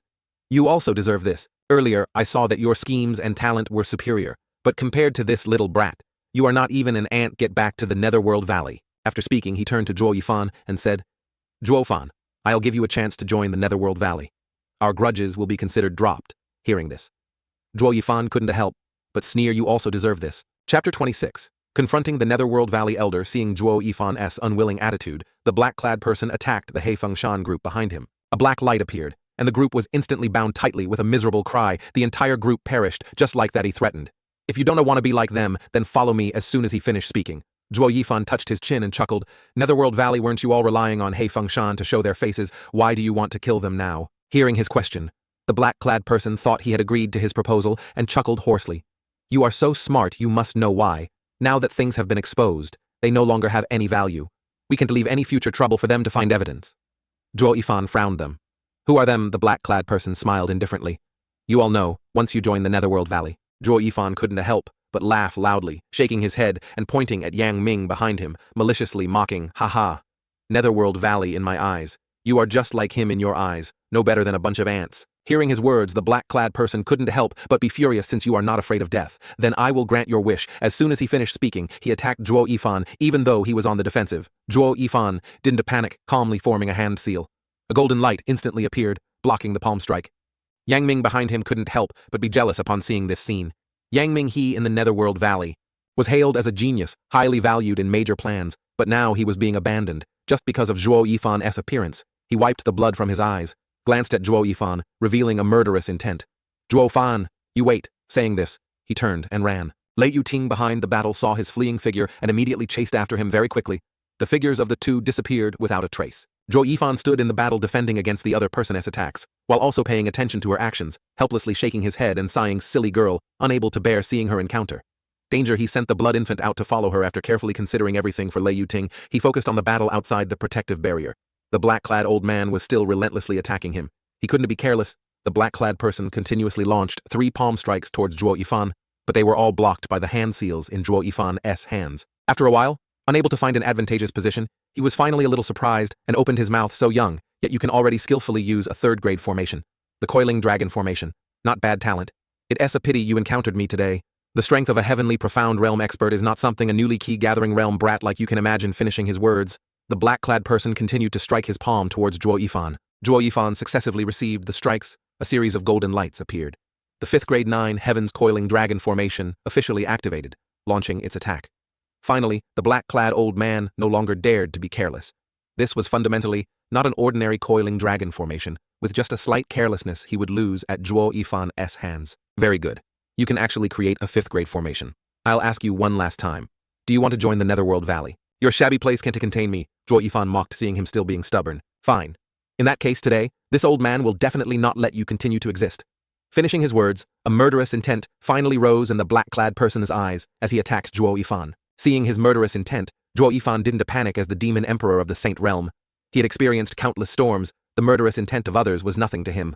Calmly changing his hand seals, he fully engaged in the battle, unleashing his moves. 9 golden dragons then broke through the ground, tearing through the wind as they charged towards the black-clad person. Before the black-clad person could even reach where Zhuo Yifan was standing, he was blocked by the 9 powerful dragons. He had already fully responded, but their strength was too great. He was sent flying far away, then spat out a mouthful of blood. He never in his wildest dreams expected a 5th grade formation to be this powerful. Seeing this, Zhuo Yifan couldn't help but sneer smugly. With just this much strength, you can also be an elder. Hearing these words, the black-clad person instantly flew into a rage. He hadn't expected that a mere key-gathering realm brat could put him in such a difficult situation. If the people of Feng City knew, he would no longer have any standing. "Brat, even if you kneel down and beg me this time, I will absolutely not spare you." Chapter 27. The end. The black-clad person's eyes gradually changed, and a circular object appeared in his hand, exuding a sinister aura. Seeing the object in his hand, Zhuo Yifan was suddenly surprised, his expression gradually darkening. A demonic treasure. A Netherworld Valley elder actually needs to use a demonic treasure to deal with a mere bone-tempering realm. Cultivator, aren't you afraid of losing face? Hearing this, the black-clad person wasn't ashamed but laughed loudly. "Haha, once you are dead, how will the news spread?" Zhuo Yifan immediately became serious. He had originally intended to provoke him into retracting the original wheel, but an unexpected event occurred, as expected of a demonic path. Expert, they were shameless and always used any means to achieve their goals. This was why demonic path experts didn't want to confront their own kind. The demonic path, besides being fierce and vicious, was also shameless. Once a battle began, there would be no negotiation, only a life and death struggle.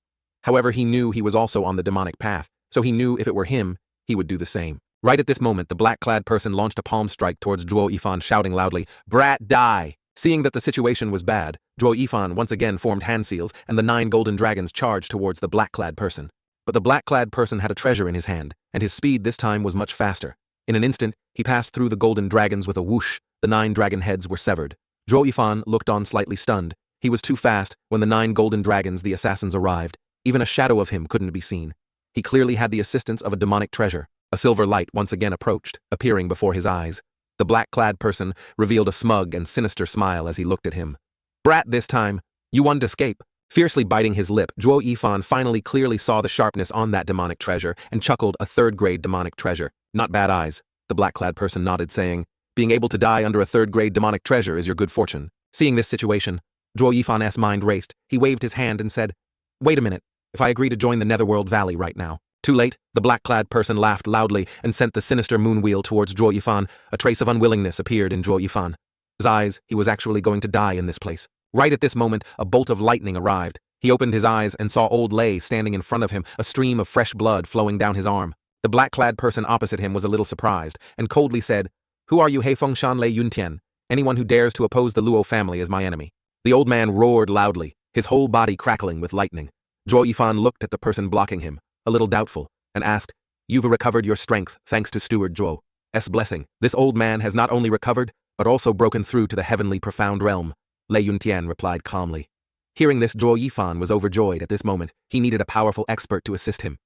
Old Lei, listen to my command this time. We'll take this old bastard's life. Ha ha ha. I've already broken your formation, and adding an old man who just broke through to the heavenly profound realm isn't enough to be my opponent. The black-clad person chuckled upon hearing Zhuo Yifan's words. Zhuo Yifan smiled sinisterly as he looked at him. That's not certain.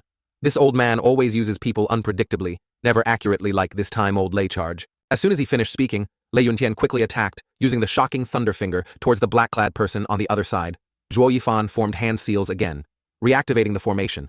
The black-clad person saw him continue to activate the formation and became wary of his always strange formations. If he wanted to win, he had to deal with him.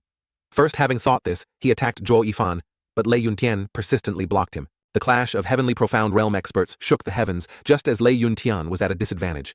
A strange phenomenon suddenly appeared, taking advantage of the black-clad person's opening while attacking Lei Yuntian. Zhuo Yifan immediately formed a hand seal, muttering, let me show you the true power of the 9 heavens coiling dragon formation. Zhuo Yifan suddenly roared, and the 9 golden dragons reappeared, transforming into a golden light that surrounded him.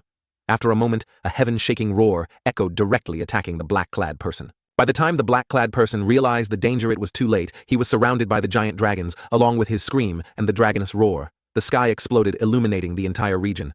Chapter 24. Demonic treasure in hand with a heaven-shattering explosion.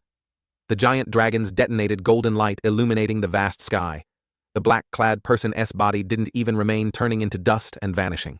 Hundreds of miles away in the forest, the 2 black-clad Netherworld Valley members fought and retreated, enduring the attacks of Longju and the other 2. Suddenly they saw the golden light explode in the direction of the Hidden Dragon Pavilion. They were stunned for a long time.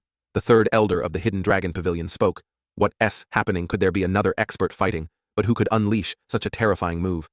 Not good. Something happened at the Hidden Dragon Pavilion retreat. Hearing the 3rd elder's words, Longju was a little unwilling. Jane Fan took the opportunity to slip away. His revenge couldn't be taken yet, but the safety of the Hidden Dragon Pavilion was more important.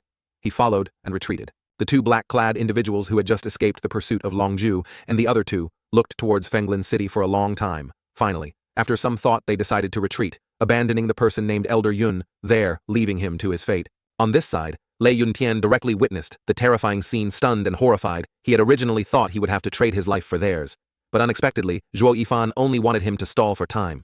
In such a short period, he could unleash such a heaven-shattering move, killing a great heavenly profound realm expert, not even leaving a corpse behind.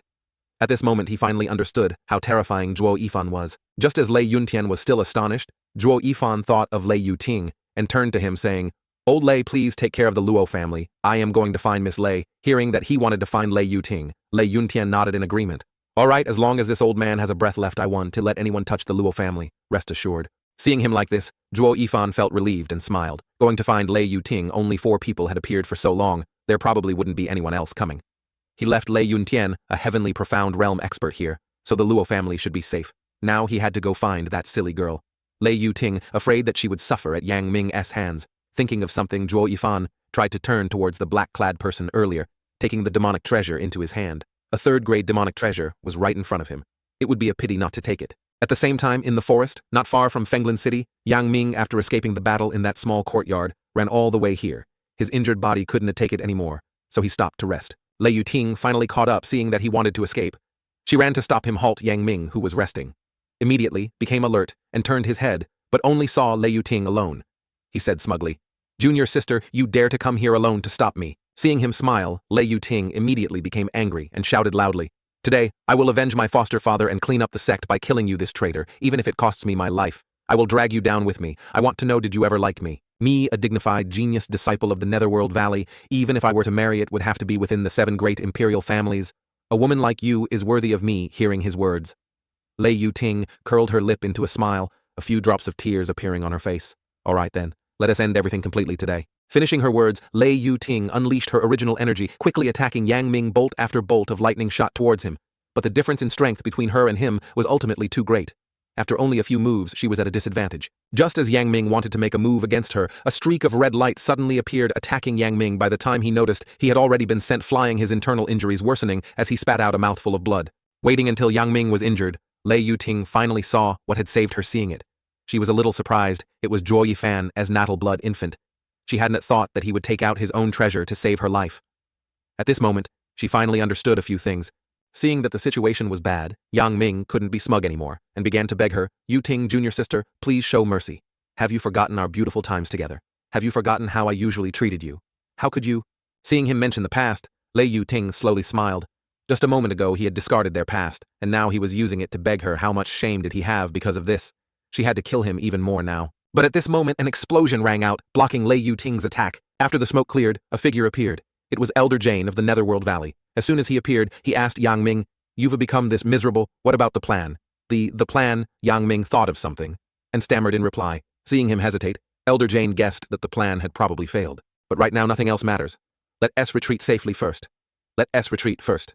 However, before leaving, I must kill this girl first. Chapter 29. Severance. Finishing his words, Elder Jane launched an attack towards Lei Yuting. Facing a heavenly profound realm expert for the first time, she was so frightened that she froze just as she thought she was going to die.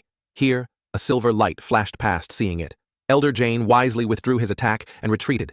By the time Elder Jane looked up, he saw a figure standing there like a smiling dart, looking at him with a mocking smile. An elder of the Netherworld Valley is actually here, bullying a junior. Lei Yuting looked at Zhuo Yifan's arrival, unable to help but feel surprised and a sense of security. Just like before, when he silently killed the Heifeng Shan, people brought her and her foster father to safety. Zhuo Fan. In contrast to Lei Yuting's joy, Elder Jane was not happy. The person before him had ruined many of his plans, making him extremely unhappy. He shouted loudly, "It's you again, and this demonic treasure. Why is it in your hands? Where's Elder Yun?" Hearing him mention that person, Zhuo Yifan smiled meaningfully. Guess. Elder Jane was shocked. His heart pounding, he dared not believe his guess that Elder Yun had lost to a mere bone-tempering realm brat. But looking at the demonic treasure in Zhuo Yifan's hand, he ignored Elder Yun's death, wanting to snatch back the demonic treasure. He didn't want the Netherworld Valley's treasure to fall into the hands of an outsider. Looking at the person's expression, Zhuo Fan clearly understood what the other party wanted. The corner of his mouth curled up, and he transmitted his voice to Lei Yuting. Lei Yuting, this is a voice transmission. Later, aim for his heart meridian. Then close your eyes and use the shocking thunder finger piercing straight through. You don't need to worry about the rest. Hearing these words, Lei Yuting couldn't help but be startled. Looking at him before her was a great, profound heaven realm expert. How could she succeed with one strike? The moment she made a move, it would be her death. She knew that Zhuo Yifan had never hesitated to use any means to achieve his goals. Perhaps he wanted to use her as a shield so he could kill that person. However, she didn't care. Having chased him here, she didn't expect to return alive anyway. She nodded in agreement. Zhuo Yifan flicked his finger, recalling the blood infant into his body, and shouted loudly, "Move!" As soon as the shout came out, Zhuo Yifan immediately made his move behind him. Lei Yuting also used the shocking thunder finger, stabbing towards Elder Jane. Seeing this scene, Elder Jane was overjoyed. They actually dared to attack him first. The strength of the heavenly profound realm was not something their Kui-gathering realm could contend with. The only thing that could harm him was the sinister moonwheel in Zhuo Yifan's hand. But he had forgotten Elder Yun of the Netherworld Valley, whom he had sent to deal with a Kui-gathering realm brat a few hours ago, also because of his overconfidence. Having identified his target, Elder Jane concentrated his attack on Zhuo Yifan, ignoring Lei Yuting behind him.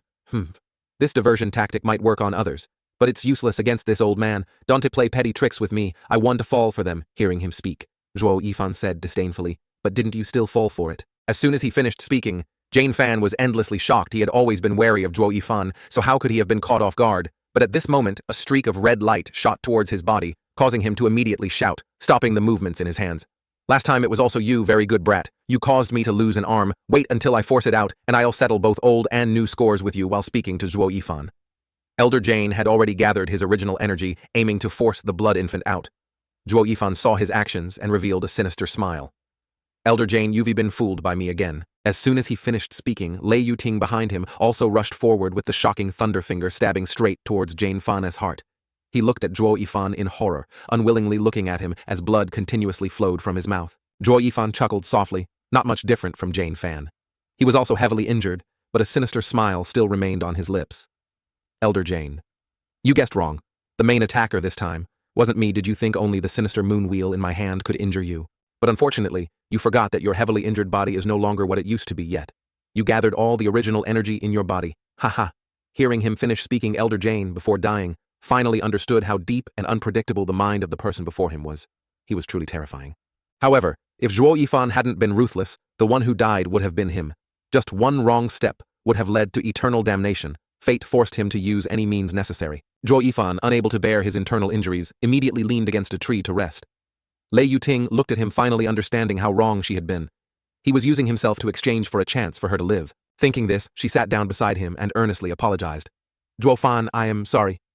Zhuo Yifan looked at her and helplessly shook his head. This has nothing to do with you just now. My blood infant was heavily injured, so my internal strength was also affected.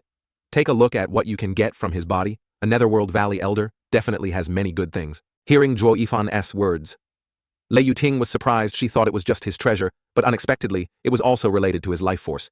Yet at the crucial moment, he used it to protect her. A warm current, mixed with a trace of guilt, flowed through her heart at this moment. Chapter 30. Another harvest. Lei Yuting listened to Zhuo Yifan and went to Elder Jane's side, quickly searching his body. Many items immediately appeared before her. Zhuo Yifan watched her actions, clicking his tongue in admiration, as expected of a bandit. You were 10 parts skilled in looting. After finishing the collection, Lei Yuting brought them to Zhuo Yifan's side. Her eyes shyly lowered, making him a little surprised. She had never shown such a strange expression before. He only glanced at her, then focused on the treasures collected from Jane Fan. As expected, he found a jade slip that was indeed the Lei family's low-grade spirit rank, martial skill Shocking Thunder Finger. In addition, there was also the Kai family's low-grade spirit rank, martial skill Severing Wind Kick. He didn't know what secrets these ancestral treasures of the two families held, that the Netherworld Valley would go to such lengths to plot and seize them. For now, he would just take them and consider later. A moment later, Zhuo Yifan looked at Lei Yuting and casually handed her a ring, saying, "This is yours according to the bandit's rules. Give me half, and you can keep the rest." Lei Yuting looked at him, surprised that he casually threw such valuable things to her. That old man was the one you killed. You keep these things. Although the Luo family has money, no matter how much we have at one, to be enough for you to use like this. Zhuo Yifan said indifferently, I don't need these things. I can get as much trash like this as I want. If you don't want to take it, I'll throw it away. Lei Yuting felt like she was going to die of anger. Such valuable things, and he considered them trash. Moreover, he didn't hesitate at all to say he would throw them away. Don't throw them away. I'll take them, all right. Zhuo Yifan suddenly chuckled helplessly, shaking his head as he watched her collect the things he needed into that storage ring, then wanted to return. All right, let us go back. We've been fighting all night. The Hidden Dragon Pavilion side should have something to say already. Help me back. Finishing his words, he reached out and took Jane Fan's ring into a jade slip, went to Lei Yuting's side, and put his arm around her shoulder, letting her help him back. Just at this moment, he suddenly thought of something, and asked, Where's that bastard Yang Ming? Hearing his words, she finally remembered she had chased Yang Ming to kill him, but unfortunately she had let him escape. Zhuo Yifan, not finding him, had already guessed you probably ran away too, but if I see you again, I will definitely kill you. On this side, Longju and the other two returned together, standing before the inner gate of the Hidden Dragon Pavilion, because the events of just now were too shocking. They were a little worried about Long Jie and Long Niu. Just as they were about to go in to check, the two of them also appeared. Third Uncle Wu, Uncle Ju, Uncle... The third elder looked at the two who had arrived and asked little Niu Aji, how was the situation last night? Reporting to third uncle last night as expected. After everyone chased after the three elders of the Netherworld Valley, they indeed prepared a lot of manpower to attack us, but unfortunately we were prepared, and they all died. Only a few core realm experts escaped. Long Niu calmly recounted the situation. Hearing this, the three of Longju couldn't help but laugh this time. It was a great harvest, causing the Netherworld Valley's people to suffer a defeat. Very good. Little Niu and Ajai have improved a lot. They can lead our guards to eliminate the enemy. The Wu elder also chimed in with a smile. Third brother, you should go back and report to the pavilion master. You must praise their achievements. The third elder suddenly remembered the commotion last night and asked, Oh right, what was that big commotion last night? Do you two know? Hearing these words, Long Niu and Long Jai couldn't help but be stunned, exchanging glances before simultaneously shaking their heads. Seeing this, the three of them couldn't help but be suspicious. Such a heaven-shattering sound, yet they didn't know who caused it. Suddenly Long Zhou remembered the Luo family and said to the third elder, Oh right, wasn't the Luo family always in that small courtyard over there? Go ask them and we'll know the situation. The third elder thought for a moment and nodded in agreement. The three of them simultaneously headed towards the Luo family's small courtyard. Long Niu, hearing the name Luo family couldn't help but sneer such a big battle last night. They must have been hiding and didn't dare to come out. What could they possibly know? Very quickly, the Hidden Dragon Pavilion group arrived at the Luo family's small courtyard. Just stepping inside made them couldn't help but be startled. They could actually sense the aura of a heavenly profound realm expert. When did the Luo family have such an expert guarding them? Longju suspiciously looked towards the person this brother is. Lei Yuntian looked at the three people approaching and understood in his heart that they were from the Hidden Dragon Pavilion. Not daring to be rude, he hurriedly replied, "This humble one is He Fengshan. Lei Yuntian, I have long heard of the Hidden Dragon Pavilion's reputation. Today, I have the opportunity to meet the three elders. It is truly an honor." Hearing these words, Longju also understood he naturally knew the forces around Fenglin City. Yet now, the Lei family had produced a heavenly profound realm expert who could stand firm in Fenglin City in the future. Longju saw everyone gathered in front of a room and suspiciously asked Lei family head, "What's going on with everyone here?" Lei Yuntian sighed inwardly and said, "Steward Zhuo was heavily injured last night and his life hangs in the balance." "What, this place was also attacked last night?" Hearing these words, the third elder exclaimed in shock. He had thought that the Netherworld Valley only attacked the Hidden Dragon Pavilion on their side. Unexpectedly, they could divide their forces into three directions to attack everyone. They were indeed vicious. Long Niu, hearing that Zhuo Yifan was injured, sneered disdainfully. Wasn't Zhuo Fan very arrogant? What about his claim of bringing the Luo family to surpass the 7 great imperial families within 10 years? Today just a few small soldiers were able to injure him so badly that his life hangs in the balance, truly useless. As soon as she finished speaking, everyone simultaneously looked towards her, seeing her contemptuous expression. Long Ju angrily scolded loudly, "Long Niu, shut your mouth." Long Ju looked apologetically towards the Luo family members and said, "Please forgive her ignorance, Brother Don T. Blame her. I don't know who it was last night. Even you with your heavenly profound realm strength couldn't protect Steward Zhuo." Lei Yuntian said, feeling ashamed. This humble one just broke through last night and still lacks the strength to protect Steward Zhuo. But the person who came was a heavenly profound realm expert. Some called him Elder Yun. Lei Yuntian ignored Long Niu and replied to Long Zhou, "What, turning the hand to make clouds? Yun Qing, the Netherworld Valley, actually sent him. Brother Lei is truly amazing. You must know that Yun Chang is one of the 12 elders of the Netherworld Valley, having entered the heavenly profound realm more than 10 years ago. For you to have just broken through and been able to force him to retreat is already too good." Hearing this name, Long Ju exclaimed in shock, thinking that Lei Yuntian was able to defeat him and couldn't help but praise him. Hearing Long Ju's words, Lei Yuntian knew they were misunderstanding, thinking he was the one who defeated Elder Yun. However, it wasn't him. The three elders praised me too much. I really couldn't withstand even one move. It was all thanks to Steward Zhuo. Otherwise, everyone would probably not have escaped death. What? Chapter 30. On Brotherhood.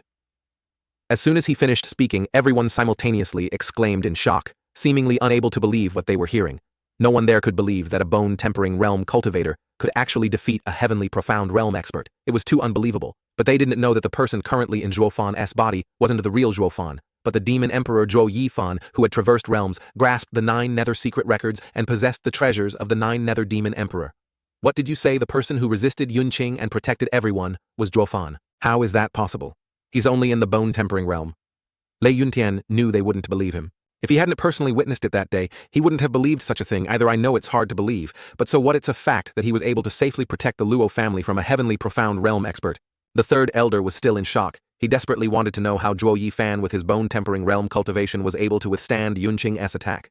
Then what happened? You said he forced Yun Qiang to retreat with just his bone-tempering realm strength. Forced to retreat? You all still underestimate the strength of that little brat Zhuo Fan. The three of Long Ju heard the mockery in Lei Yuntian's words, but they couldn't refute it. Looking around the continent, a bone-tempering realm cultivator forcing a heavenly profound realm expert to retreat was something that everyone would just laugh at if they heard it. That old guy died without a whole corpse. That little brat Zhuo Fan only exhausted his original energy. As soon as these words came out, everyone gasped in shock. This was truly unbelievable. With just his bone-tempering realm strength, he could actually kill a heavenly profound realm expert to the point where no corpse remained. Long Niu was also in shock. She had never believed he had any real strength, only relying on his array skills, but she hadn't expected him to create such a shocking outcome. Escaping his shock, Long Zhou spoke, a bone-tempering realm cultivator, killing a heavenly profound realm expert. How could that be? He killed Yun Qing without any injuries, so why was he injured? As soon as Long Zhou finished speaking, a voice echoed from inside the room. Isn't it all because of you? Ninth brother Zhuo Yifan then walked out. Everyone from the Luo family and the Lei family was extremely happy. Luo Yunshang smiled and looked towards him. Zhuo Fan, is your injury better? Zhuo Yifan was so angry that he laughed out loud. This old man is recuperating. How can I heal with you all being so noisy? Saying this, he turned back to Long Zhou and asked, Ninth brother, didn't you want to know how I got injured? As soon as he finished speaking, he waved his hand and a white light flashed. A corpse suddenly appeared before everyone, and the three of Long Zhou couldn't help but exclaim in shock, Jane Fan, how could it be? How could he have died here? Who killed him? The corpse is what I took out. Who else could have killed him? I know this old man had a grudge with ninth brother, so you probably want to blame me for meddling, right? Zhuo Yifan said with a faint smile. Everyone was extremely surprised. Although they had guessed that he was the one who killed him, they still couldn't believe it. He had actually lost at his hands in just one night alone with his bone-tempering realm strength. He could kill 2 heavenly profound realm experts. It was truly unbelievable. Hearing his words, Longju finally couldn't hold back anymore. He trembled and said to Zhuo, Yifan Jane. Fan destroyed my divine eye, causing me to lose face. This old man wishes he could drink his blood and grind his bones. How could I blame you, brother, for taking action on my behalf? Brother Zhuo, from today onwards, this old man will treat you like my own blood brother. If you need any help, just come find me. Zhuo Yifan looked at him a little politely and waved his hand accidentally, touching the wound on his body, causing him to wince in pain. Seeing this, Long Zhou went to his side and gently examined the wound. Don't move. Ninth brother has some healing pills. After taking them, you'll fully recover in 3 days. Long Yu stood aside, unconvinced by this scene, and loudly mocked. Zhuo. Fan must have used some unknown trick and got lucky to pick up 2 old bone-tempering realm guys like him.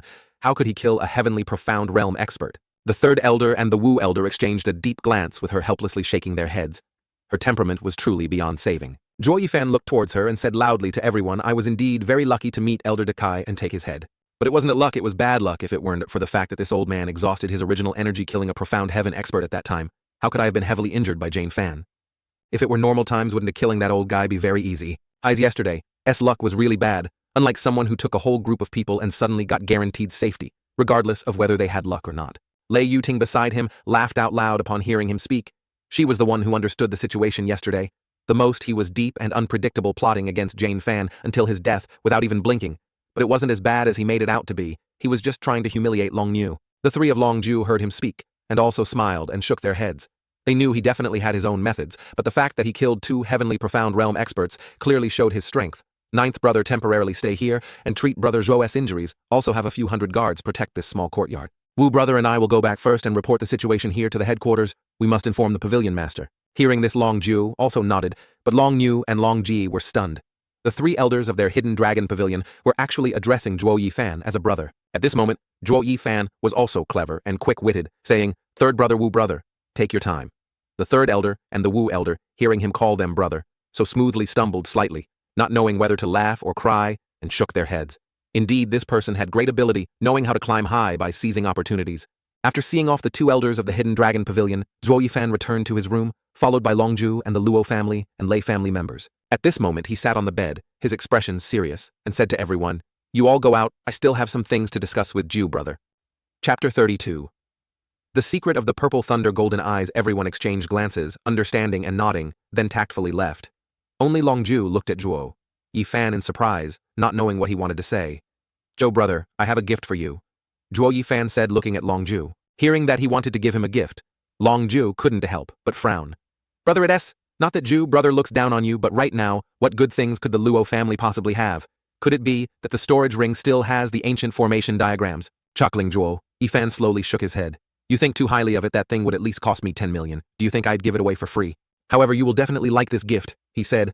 He took out the storage ring he had obtained from Jane Fan. Longju frowned upon seeing the object, but he couldn't clearly see what was inside. But when Zhuo Yifan opened it, a crow's cry rang out as it flew out and landed on his shoulder. This is that old man, Jane Fan, as demonic crow, that's right. After that old man died, this demonic object became ownerless. Zhu brother, if you take it back and train it, I believe it can become your spiritual pet and protect you. Zhuo Yifan nodded and said calmly. Longjai, hearing these words, couldn't help but be moved and a little happy. Ever since the purple thunder golden eyes were snatched away, he had lost his prestige. Now with this demonic crow in hand, he could be considered to have regained his divine eye. Brother, thank you for your kindness. Seeing everything, Zhuo Yifan secretly nodded, then asked curiously, Zhu brother, there's one thing this little brother has never understood.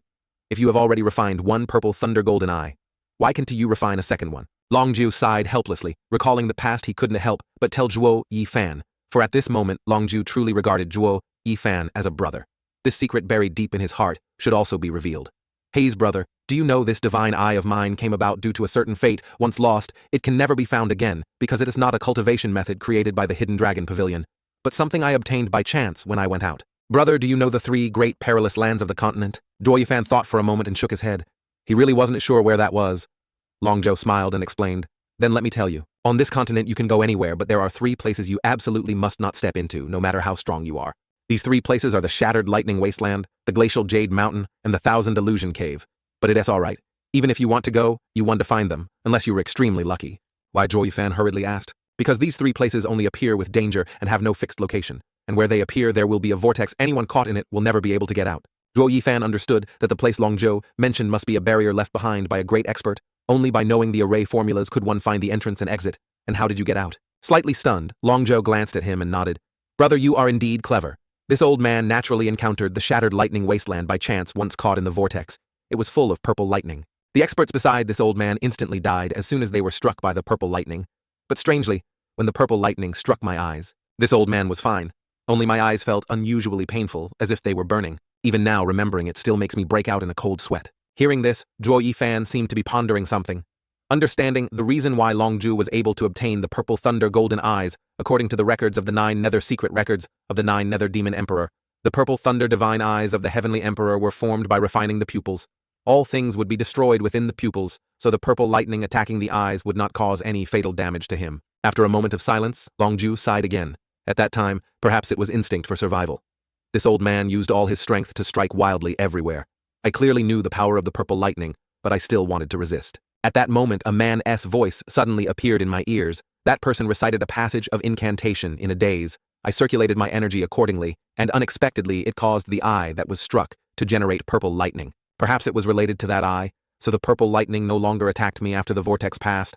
I was the only one who survived, and by some stroke of luck I obtained the purple thunder golden eyes. Unfortunately, they were later snatched away, and I don't remember the incantation anymore, so I can't refine another one. Listening to Longzhou's story, Zhuo Yifan finally understood the issue. The shattered lightning wasteland was definitely a relic left behind by an immortal emperor within it. There must be the immortal emperor's cultivation techniques. He had to find this place. As long as he had the immortal emperor's cultivation techniques in hand, coupled with the 9 nether secret records of the 9 nether demon emperor, the 2 great inheritances of the 3 strongest ancient emperors would all be in his hands. No one in this world would be able to be his opponent anymore. No one could have imagined that the relics of an expert of that level would appear in the human realm. This time, seizing a body and being reborn was a blessing in disguise. He hadn't suffered any losses. Third problem. This is too difficult. I don't know. After clearly understanding the situation from Longzhou, Yifan decided to go into seclusion to recuperate very quickly. A month passed in the Luo family, a small courtyard within the Hidden Dragon Pavilion. Zhuo Yifan finally emerged. This time the seclusion lasted nearly a month, but the harvest was not bad. His cultivation and blood infant finally broke through to the 5th level of the spirit forging realm. It was just a pity that he hadn't absorbed the original energy of the 2 heavenly profound realm experts. Otherwise he might have broken through another step and reached the core realm. Just as he stepped out of the door, Zhuo Yifan encountered Xiaoqui. But when she saw him, she cried out, "It's Steward Zhuo." Then she ran away. Seeing this scene, Zhuo Yifan couldn't help but be surprised. Could it be that something had changed about him after his seclusion that made this little girl run away as soon as she saw him? He wasn't a man-eating monster, nor was he that scary, was he? After a moment, suddenly recalling the first time he met them, he finally understood that it was because he had been too rude, leaving a psychological shadow on the little girl. While Zhuo Yifan was wondering if he had been too cruel to Lei Yuting, and Xiaoqui Commander Pang also came over seeing him, he loudly called out, "Brother Zhuo, has your injury fully recovered?" Hearing these words, Zhuo Yifan nodded and smiled. Old Pang. Before he could finish speaking, Commander Pang suddenly thought of something and also turned around and ran away. Zhuo Yifan was stunned once again. What on earth was going on? Xiaoqui was one thing, but even Commander Pang ran away as soon as he saw him. Based on his judgment and the battle at that time, the reason he was able to gain the upper hand was because their actions must have carried some purpose and benefit, but he couldn't figure out why they were so afraid of him. Right at this moment, a gentle and shy voice suddenly rang out from behind him. "Steward Zhuo, thank you for saving me. This is a small token of my appreciation. I hope you will accept it." Turning his head, he saw that the person who had come was Lei Yuting holding a bamboo basket in her hands. But her face was flushed at this moment and her actions were strange, making Zhuo Yifan a little suspicious. He spoke. "What is this?" Right at this moment, a fragrance wafted from the bamboo basket, making Zhuo Yifan couldn't help but sigh a few times. Laughing happily, he said, "It smells so good. Where did you buy it? Does Fenglin City have such a delicious restaurant?" "It wasn't bought. This was made by our young miss who spends an hour every day cooking it, waiting for Steward Zhuo to try it," Xiaoqui quickly replied. Hearing Xiaoqui's words, Zhuo Yifan couldn't help but be surprised. She had actually been learning to cook every day, waiting for him. He finally felt a little moved. He smiled at Lei Yuting and thanked her. "Thank you for your kindness, miss. I'll accept this gift." Seeing him take the bamboo basket, Lei Yuting was extremely happy. Her daily efforts hadn't been in vain waiting for him to come out of seclusion. She blushed again and shyly said, "Steward Zhuo, your injury has just recovered. You need to nourish your body. Hurry back and eat it. Won't be good for your health if it gets cold." As soon as Zhuo Yifan finished speaking, he stopped thinking further and headed to the room to eat with his bone-tempering realm. Cultivation not eating for a month had indeed made him a little hungry, since someone had gone out of their way to show kindness. He couldn't reject her good intentions. As soon as he entered the room, Zhuo Yifan set the food on the table ready to eat. Lei Yuting, standing beside him, watched him and secretly felt happy in her heart. Suddenly the sound of knocking on the door rang out again. Luo Yunsheng and Commander Peng opened the door and entered, making the three of them a little surprised. As soon as she entered the door, Luo Yunsheng saw Lei Yuting was also there and looked at the food on the table in front of Zhuo Yifan, mockingly saying, "Oh, unexpectedly, someone has already prepared breakfast for Steward Zhuo. On the contrary, my worries were in vain." Saying this, she forcefully placed a bamboo basket on the table and continued, "Steward Zhuo, this is something this young lady personally made for you. I hope you will take care of your health." Peng Yuan beside her looked a little worried at her expression, remaining silent and not daring to offer any opinion. Zhuo Yifan on the other side was also a little surprised. Luo Yunsheng was usually gentle and virtuous, so why was her temper so bad today? Looking at her bamboo basket and then at the food on the table, he couldn't help but sigh and say, "But I already have food.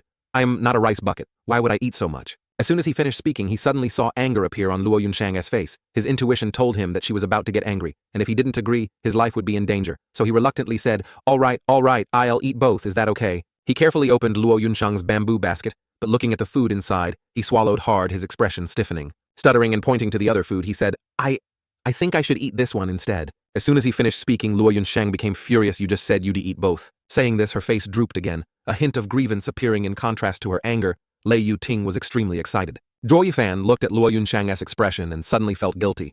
"All right, if you want me to finish it all, I'll finish it all." "Eat mine first," Luo Yunsheng and Lei Yuting said in unison. Saying this, they inadvertently looked at each other, their girlish competitive instincts kicking in. They had both painstakingly cooked for him, so they both wanted him to try theirs first. Seeing this scene, Zhuo Yifan pondered a bit, wondering what exactly had caused the discord between the two of them. Before he went into seclusion, they were still on good terms, but now they were like this. He couldn't help but be curious. Chapter 34. Contention. After thinking for a moment, Zhuo Yifan decided to wave his hand and choose the food that would ensure his survival. First pointing to Lei Yuting's food on the table, he said, "There is a first and a second. I'll try Miss Lei's first." Lei Yuting looked at him touching her food, her eyes widening in displeasure as she glared at him. As soon as he put the food in his mouth, Zhuo Yifan praised, "It smells so good. Your skills are amazing." Hearing his words, Lei Yuting's heart bloomed with joy, smiling shyly as she looked at him. On this side, the maid Xiao Kui, seeing this, also proudly said, "Our young miss has known how to cook since she was 10 years old. No one in Fenglan City can surpass our young Miss S skills. Steward Zhuo, you are so lucky." Finishing her words, Lei Yuting blushed even more, the corners of her mouth curving into a happy smile, in contrast to Lei Yuting's joy. Luo Yunsheng was unhappy and immediately reminded Zhuo Yifan quickly try mine. Hearing her words, Zhuo Yifan swallowed the food in his mouth, hesitated, and then reached out with his chopsticks towards Luo Yunsheng's pitch-black food. However, as soon as he put the chopsticks in his mouth, he spat it out without any hesitation. Criticizing, "Poison is tastier than this. I should still eat that one." Saying this, he walked over and pulled Lei Yuting's food over, looking like he only wanted to eat this. Lei Yuting, seeing that he liked the food she cooked, smiled radiantly. Luo Yunsheng, on the other hand, looked dejected, her eyes welling up with tears. Right at this moment, a child's voice rang out, breaking the atmosphere. "Big brother Zhuo, you've come out of seclusion, and there's so much delicious food share. Some with me." It turned out to be Luo Yunhai, this little brat who had smelled the fragrance of the food and barged into Zhuo Yifan's room wanting to eat with them. Unfortunately, he didn't want to share such delicious food with this little brat. After thinking for a moment, he pointed towards Yunsheng's food basket and said, Go eat your older sister's food." Hearing this, Luo Yunhai exclaimed in surprise, "My older sister doesn't know how to cook. She doesn't even know where the kitchen is." As soon as he finished speaking, Luo Yunsheng took the lunchbox and went outside, a hint of grievance on her face. Unfortunately, Zhuo Yifan was heartless and focused solely on enjoying Lei Yuting's delicious food at this moment. Luo Yunhai, seeing his older sister angrily leave, asked doubtfully, "Did I say something wrong?" Hearing the little brat's doubt, Zhuo Yifan explained, "You didn't say anything wrong. It is just that you don't know how to be tactful." Saying this, he turned to everyone and said, "I am going to the Hidden Dragon Pavilion. You all stay here and don to go outside to avoid the Netherworld Valley. People still being here." As soon as he finished speaking, Zhuo Yifan went straight out, and everyone quickly nodded in agreement. Seeing him leave, Xiao Kui happily turned to Lei Yuting and said, "Young miss, that is great. It seems Steward Zhuo likes you more at this moment." Lei Yuting also thought so, her face suddenly turning red with shyness, mixed with a hint of joy. At the same time, in the imperial palace of the Tianyu Empire, two old men with gloomy faces sat opposite each other, their faces full of antagonism. Suddenly a hoarse cough sounded, and an old man with a hunched back walked in, wearing golden robes and with white hair and beard. Seeing the newcomer, the two old men knelt down to pay their respects. "Greetings, Your Majesty." The emperor of the Tianyu Empire looked at the two old men before him, waved his hand and frowned, saying, "The Hidden Dragon Pavilion and the Netherworld Valley are both subordinate imperial families, pillars of the empire. Why have you come to us this time? Before the other person could answer, the black-clad man hurriedly clasped his fist and began to speak. Reporting to your majesty a month ago, the Hidden Dragon Pavilion killed 2 of our Netherworld Valley's Grand Elders. The Hidden Dragon Pavilion has violated the agreement of the 7 imperial families. Please, your majesty, uphold justice and punish the Hidden Dragon Pavilion. Hearing these words, the person opposite couldn't help but sneer. This green-robed fellow actually wants to file a complaint. Wanshan, you still dare to accuse us before the elders of the Netherworld Valley. What about the Hidden Dragon Pavilion being the first to trespass on our territory? How do you calculate that? Who exactly violated the agreement of the 7 imperial families? My Netherworld Valley's disciple was killed in Fenglin City. What's wrong with me sending an elder to investigate? Long Yifei used this as an excuse to take revenge for something that happened 20 years ago. Wanshan, seeing that the other person wouldn't admit his guilt, coldly shouted hearing Wanshan mention the incident 20 years ago. Long Yifei sneered. So what if it was revenge 20 years ago? You lured the Jew elder of the Hidden Dragon Pavilion to Luoye City and destroyed one of his eyes. You said he violated the agreement of the 7 imperial families by trespassing on your territory, and I didn't say anything this time. Your elder ran to our territory, and moreover, it was your father. You say it was just to investigate. Seeing the conflict before him, the old emperor couldn't hold back anymore and coldly shouted, interrupting enough. Both sides are at fault in this matter. Convey my decree. The Hidden Dragon Pavilion will withdraw from Fenglin City from now on. That will no longer be your territory. Furthermore, the people of the Netherworld Valley and the Hidden Dragon Pavilion are not allowed to set foot in Fenglin City in the future. Your Majesty. The 2 men hearing the emperor's intention couldn't help but be shocked, unable to believe that the emperor would make such a decision. The old emperor above, not agreeing with them, waved his sleeve and interrupted. The decision is made from now on. I don't want to hear any more words around it. They were all experts, and he was a little suspicious. Were they people from the 7 imperial families? Just at this moment, a person stepped out of the carriage, making Zhuo Yifan couldn't he help but be surprised. His appearance was so fat that Zhuo Yifan suspected what he ate to grow into such a state. However, Zhuo Yifan didn't care about these people and quickly walked past them, entering the Hidden Dragon Pavilion. He hadn't walked far when the fat man opened his mouth and called out to him. Wait. Hearing someone call him Zhuo, Yifan turned his head to look back, feeling puzzled. Do you have business with me? Are you from the Hidden Dragon Pavilion? The fat man hesitantly asked. No, I just have some acquaintance with the Hidden Dragon Pavilion. I am. Not from here. Hearing these words, the fat man was immediately overjoyed. All he needed was someone who could enter the Hidden Dragon Pavilion to help him deliver a message. His identity didn't matter. He immediately smiled obsequiously. Then please help me. Could you deliver a message to Miss Long Niu for me? If she doesn't come out to see me in a day, I'll eat and sleep here for a day and one to leave. As soon as he finished speaking, Zhuo Yifan was a little delighted. This fat man was actually pursuing Long Niu. He didn't know his identity, but with this appearance, the high-minded Miss Long Niu would definitely not look at him thinking of her unsightly expression. Zhuo Yifan smiled, planning to tease her later. He tried hard to suppress the smile on his lips and gave him an answer. All right, I'll help you deliver the message. As soon as the fat man heard this, he hurriedly clasped his hands gratefully. Then please trouble you, brother. Saying this, Zhuo Yifan quickly stepped inside, afraid that if he stayed any longer, he wouldn't be able to hold back his laughter. His identity was unclear, so he couldn't afford to offend him. Very quickly, he met Long Niu, who was standing in front of a room. Miss Long Niu, long time no see, how have you been? Long Niu saw him and coldly snorted, not even glancing at him, let alone greeting him. She opened her mouth and mocked. I was originally very well, but seeing you makes me unwell. Seeing her attitude, Zhuo Yifan didn't care. This arrogant little girl was used to being spoiled and didn't understand the ways of the world. He didn't bother to argue and ignored her mockery. Smiling, is Jew brother home? I want to see him. No. Long Niu glared at him, saying coldly. Seeing her expression, Zhuo Yifan thought she wasn't lying long. Joe probably really wasn't to hear, since the person he wanted to see wasn't to hear. He didn't want to linger any longer and immediately left. However, he remembered the fat man in front of the gate and his request. After some consideration, looking at the arrogant Long Niu before him, he wanted to provoke her. Thinking this, he gave Long Niu a strange smile and said, Miss Long Niu, there's a handsome man outside, both rich and good-looking, who asked me to deliver a message to you. If you don't see him, he want to leave. But who exactly is he? Miss Long Niu. Hearing the description of that person, Long Niu immediately knew who it was. A hint of disgust appeared on her face. She didn't care about the mockery in Zhuo Yifan's words and went straight to the main gate. Looking at the fat man in front of her, she said with disgust, Damn fatty, didn't I already tell you I want to agree to your marriage proposal? Why are you still shamelessly lingering here and not leaving? At this moment, the fat man who was waiting heard the voice of the person he was longing for and happily ran over. Little Niu. I've been proposing to you since you were 10 years old and now you are 20.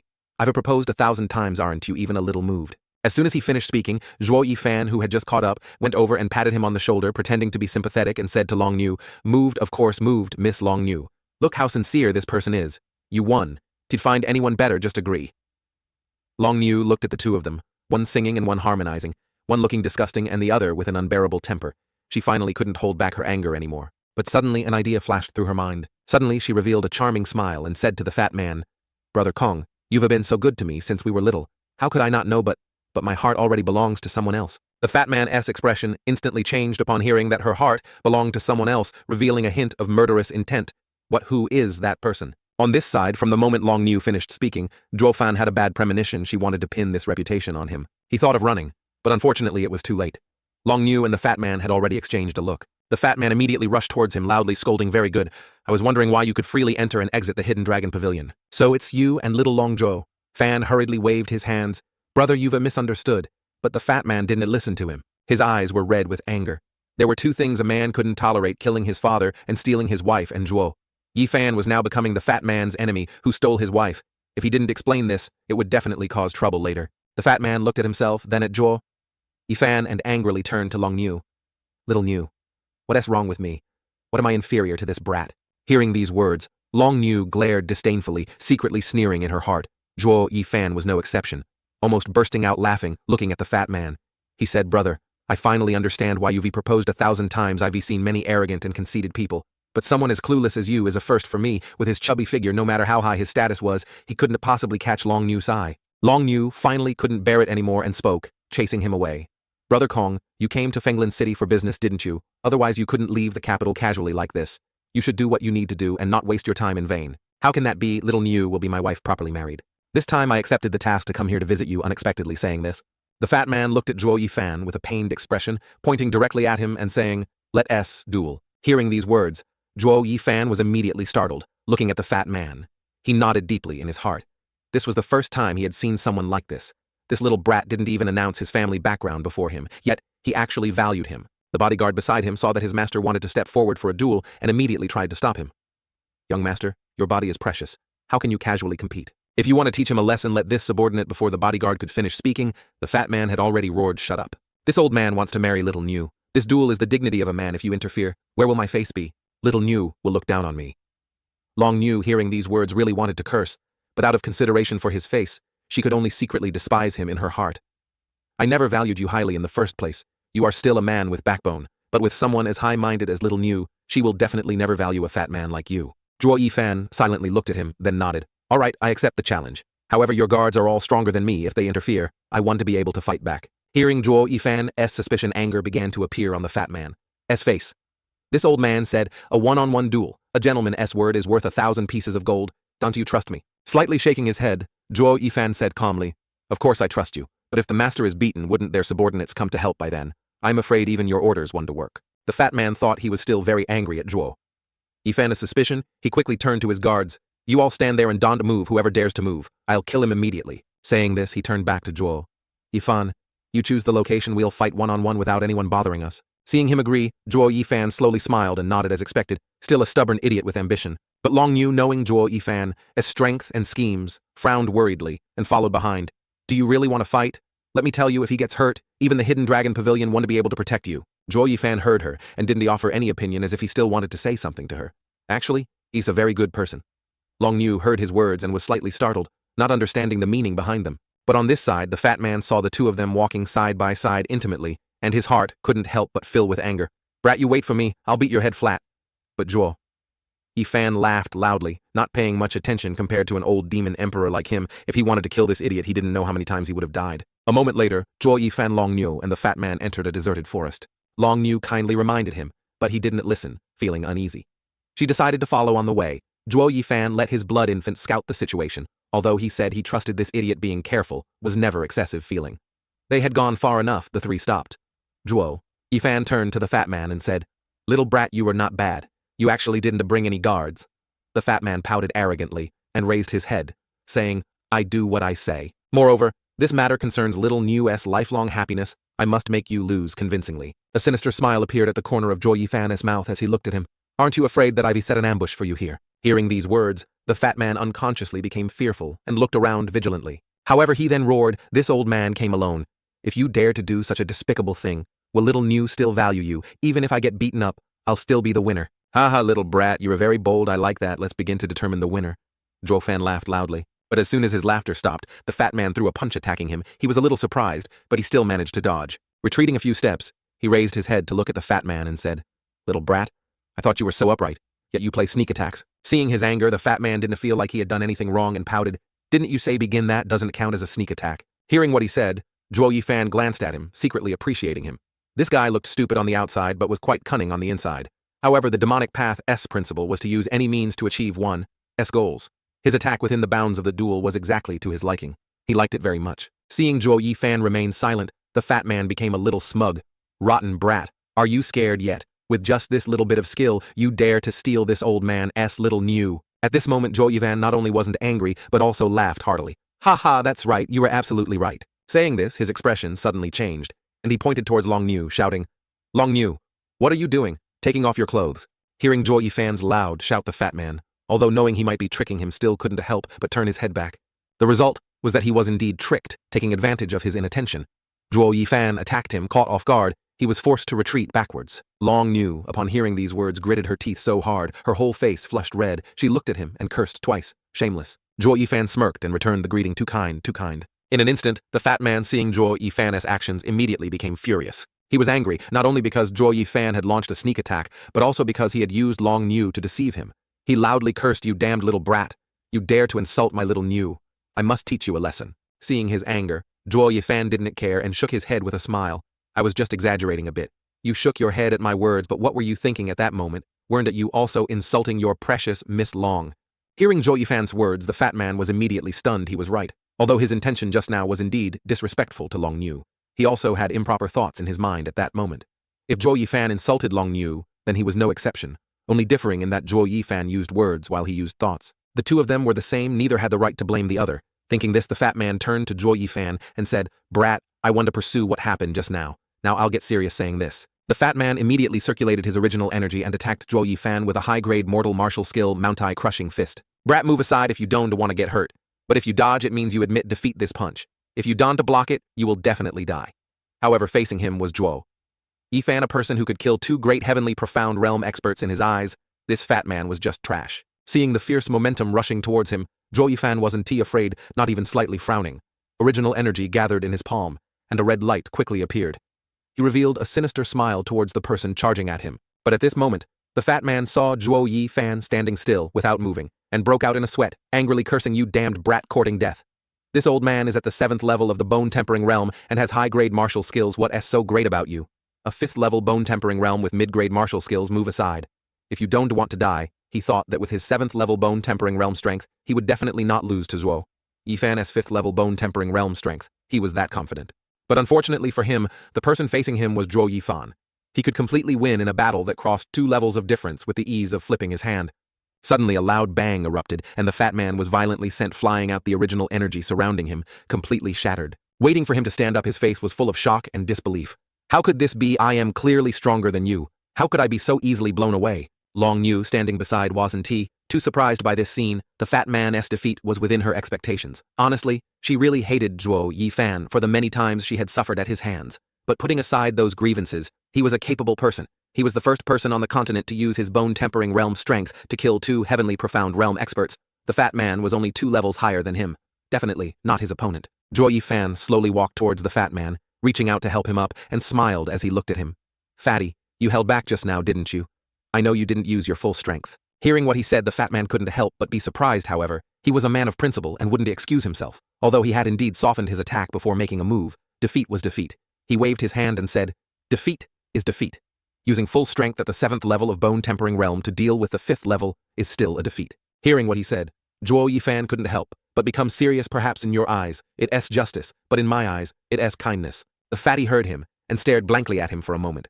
The thoughts in his heart just now had all been seen through by the person before him. Shaking his head, he reached out to Zhuo Yifan for support, stood up and sighed. No wonder little Niu took notice of you. Little Niu has a good eye. This brat will definitely become a great figure in the future. Saying this, he seemed to acknowledge defeat for the two of them and turned to leave. But at this moment, suddenly, a gust of original energy tore through the air, heading towards the fat man. Sensing danger, Zhuo Yifan immediately pulled the fat man behind him, dodging the incoming attack. The fat man was stunned for a moment, then gratefully said to Zhuo Yifan, Brother, thank you for saving my life. I never thought I'd be saved by my rival in love. Zhuo Yifan, hearing him, didn't pay it any mind, pulling Long Niu and him behind, wholeheartedly protecting them. Right at this moment, a group of black-clad masked figures appeared.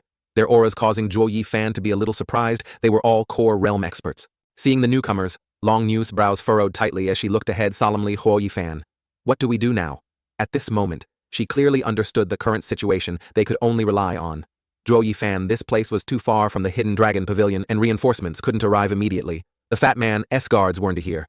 Either these black-clad people were all core realm experts, their 3 bone-tempering realm cultivators wouldn't be able to resist for long. But at this moment, the fat man stepped forward, facing the black-clad people. "Are you looking for me? This has nothing to do with them. Let them leave." The black-clad person in front saw him step out and gave a strange laugh, as expected, of royalty. "You have quite the imposing aura of a king." Unfortunately, we won't let anyone survive hearing his words. The fat man immediately became fearful. He didn't want to implicate Long Niu and Zhuo Yifan because of him. Suddenly, Zhuo Yifan took a step forward, pushing the fat man behind him. His face was serious as he said, "This fatty is under my protection. If you want his life, step over my corpse." Chapter 38. Annihilation. As soon as he finished speaking, the group of black-clad people immediately sneered contemptuously. "A mere bone-tempering realm cultivator like you dares to step forward." The person beside the leader spoke, "Since we have to kill them all. Anyway, let us start with this brat first." Another person disagreed, saying, "Or should we kill the mission target first? The mission is still more important. We finally have this opportunity." Seeing them arguing about who to attack first, Zhuo Yifan didn't care. But the fat man was really afraid of implicating them, taking advantage of the black-clad people's inattention. He moved towards Zhuo Yifan and whispered, "Brother, they were looking for me. Later I'll lure them away. You take little Niu and run back to the hidden dragon pavilion." Thinking of this, he was suddenly a little alarmed. When had he become someone who acted on his emotions like this? His time with the Luo family for several months had made him unconsciously think for others like this. How could he still be a demonic cultivator? He couldn't let this continue, or he would encounter more trouble. Saying this, he turned to Xue Ningxiang and said, "Go down and lead me into the 10,000 Beasts mountain range. After that, I'll take you out. Our transaction will be complete." Chapter 56. Flowing Gold Profound Pool. Xue Ningxiang was immediately stunned when she heard him. She looked at him for a moment, then nodded and went down. But on this side, the fat man was surprised to see him succeed. He stared blankly at Zhuo Yifan, only now did he realize how powerful the person he had fought earlier was. At most, he had only been blown away, and Zhuo Yifan had already shown mercy. The black-clad people on the other side were no exception. Their eyes widened in shock at the scene before them. Who could have thought that a bone-tempering realm cultivator would dare to attack first when facing a group of core realm experts, and even succeed? At this moment, their gazes towards Zhuo Yifan no longer held contempt, but only fear. Suddenly, someone shouted, "Kill that brat." They all clearly understood that among the 3 people in front of them, the most dangerous one was the bone-tempering realm. Brat holding a 3rd-grade demonic treasure. If they could deal with him, the mission would be considered unimpeded. The black-clad people attacked simultaneously, rushing towards Zhuo Yifan. Seeing the group rushing towards him, Zhuo Yifan didn't panic and smirked, "Just what I wanted." As soon as he finished speaking, he moved. Silver light flashed in his hand, heading straight towards the rushing group. The sinister moonwheel in his hand, along with Zhuo Yifan's speed and strength, quickly caused the black-clad people to fall one by one, blood flowing like a river. The group, seeing this, immediately exclaimed in shock and retreated backwards. If they said that he had succeeded in attacking the black-clad leader earlier with a sneak attack, then now, when directly attacking, he still created such a shocking scene. It was truly terrifying. Zhuo Yifan looked at the group being constantly forced back, his sinister eyes turning red. "Dare to come to my territory and cause trouble, none of you will return alive." As soon as he finished speaking, everyone couldn't help but tremble unconsciously, retreating backwards, looking at the person before them. In fear, they who had been headhunters had become prey in the hands of that person at some point. One of the black-clad people shouted, "Everyone don't be afraid, charge. He's just a little bone-tempering realm devil. He's only relying on a 3rd-grade demonic treasure. As long as we surround him, he wants to be able to escape." Charging forward again, the black-clad people simultaneously attacked Zhuo Yifan with murderous intent. But the demonic treasure in his hand was incredibly dangerous. He used it skillfully, and one by one, they fell into the pool of blood. The fat man stood aside, secretly shocked at this moment. Seeing Zhuo Yifan's imposing aura, he couldn't help but recall the oppression from his imperial father. He thought that Zhuo Yifan was even stronger. It seemed that everyone who opposed him would be pursued to the end. No one could survive. Chapter 39. Divine Illumination Realm Expert. Not unlike the fat man, Long Niu was also shocked. This was the first time she had truly seen Zhuo Yifan make a move. At this moment, she understood his terror. With such a dignified and imposing aura, none of the young masters of the 7 imperial families could truly compare. And at this moment, in the current chaotic battle, it was considered Zhuo Yifan's massacre. He still stood arrogantly, his imposing back radiating the aura of a powerful expert. The sinister moon wheel in his hand flashed with silver light one after another, also taking the lives of the black-clad people before him. Just like that, one by one, fell blood staining the ground red. A moment later, when only one black-clad person remained, Zhuo Yifan stopped and withdrew his aura, asking, "Who sent you here?" The surviving black-clad person saw him ask and trembled, answering in fear. It was but right at this moment a whooshing sound rang out. The person's eyes widened and he instantly fell down, dead, his eyes not closing. Zhuo Yifan saw this scene and immediately became vigilant. Looking around, he took a deep breath, his mind sensing a killer. divine illumination realm expert. Such a powerful expert attacking even if he used the Blood Infant and the sinister Moonwheel to fight.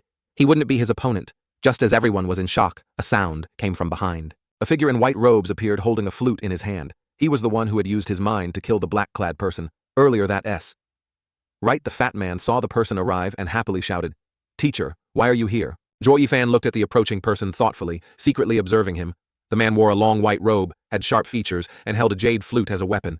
Since his appearance, a faint smile had remained on his lips. After a moment of thought, he finally recognized this person. "You are one of the 5 great dragon guardian envoys of the royal family, known as the #1 sword god of the Tianyu Empire, the jade flute sword god, Wang Chu by Zhuo."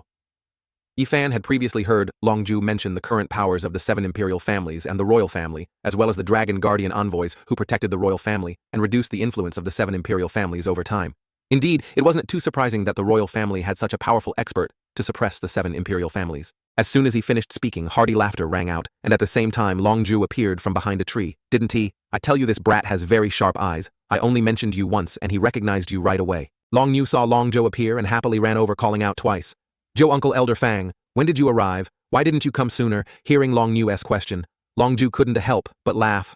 "Ha ha ha. We arrived when Brother Zhuo and the 3rd prince were competing. Brother Zhuo, you re quite something, facing over a dozen core realm experts without even changing your expression, charging forward alone. Even I, when I was young, didn't have the guts of a brother like you. I am truly impressed." The fat man hearing this couldn't help but wonder. "Teacher and elder, you arrived already. Why didn't you come out?" "I was fine," and little Niu was also there, hearing Longju's words. Fang Chubai also sighed and nodded in admiration. Longju is right. He is not only intelligent, but also has strength and courage. Who would have the confidence to face more than 10 core realm experts with just bone-tempering realm strength and not retreat? Moreover, he even succeeded in wiping them all out. Thinking about it, I wonder if stepping in from the beginning would have missed a good show. Furthermore, this old man wouldn't have witnessed the skills of this young prodigy. Hearing Fang Qiubai's praise, Zhuo Yifan, wasn't he too smug and lightly bowed? "Senior is too kind.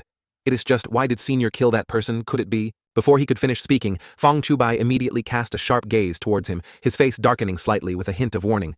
"Young man, you are very intelligent, but with your current strength, intelligence isn't necessarily a good thing."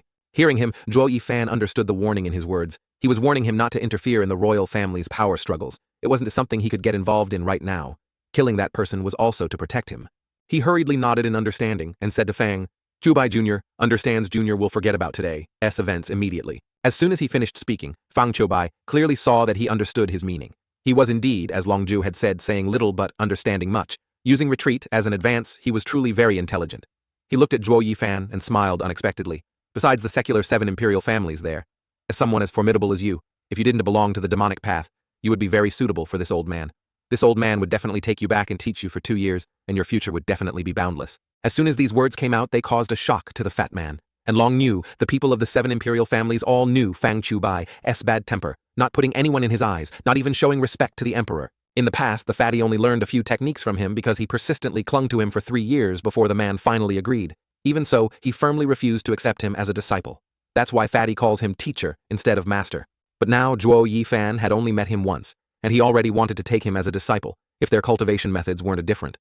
Perhaps Zhuo Yifan would have become the sword god's first disciple just like that. The people of the 7 imperial families would have to take a detour when they saw him. This level of treatment was truly enviable. However, regarding this matter, Zhuo Yifan helplessly shook his head and smiled softly with his previous demon emperor. Cultivation, the person he could accept as a master, had to be at least an emperor-level expert or higher. Therefore, he really didn't put these mortals in his eyes. Fang Qiubai looked at Zhuo Yifan again, a little reluctant. "I'll take the fatty and leave Longzhou, 3rd prince. I still have official duties. I'll take him away first." Saying this, he and the fat man quickly disappeared incredibly fast, truly worthy of being a divine illumination realm expert. Zhuo Fan took a deep breath, sighing in his heart, truly determined that he must quickly cultivate to the divine illumination realm. Only then could he roam the continent freely as he once had. At this moment, Longzhou walked in front of Zhuo Yifan, his face serious. "Brother Zhuo, come with me to the Hidden Dragon Pavilion. I have something to give you." Chapter 40. Alliance. Hearing these words, the corner of Zhuo Yifan's mouth slightly curved up. He seemed to know exactly what it was. He nodded slightly and followed Longzhou. A moment later, they quickly entered the Hidden Dragon Pavilion. Longzhou immediately chased Longyu out, and even though she was unwilling, she still had to obey. After she left, Longzhou took out a piece of animal hide from his person and handed it to Zhuo Yifan, taking it and opening it. The 2 words, Alliance Oath, immediately appeared before his eyes after reading the contents inside. Zhuo Yifan put it away. A satisfied smile appeared at the corner of his mouth, as expected. Everything was within his expectations.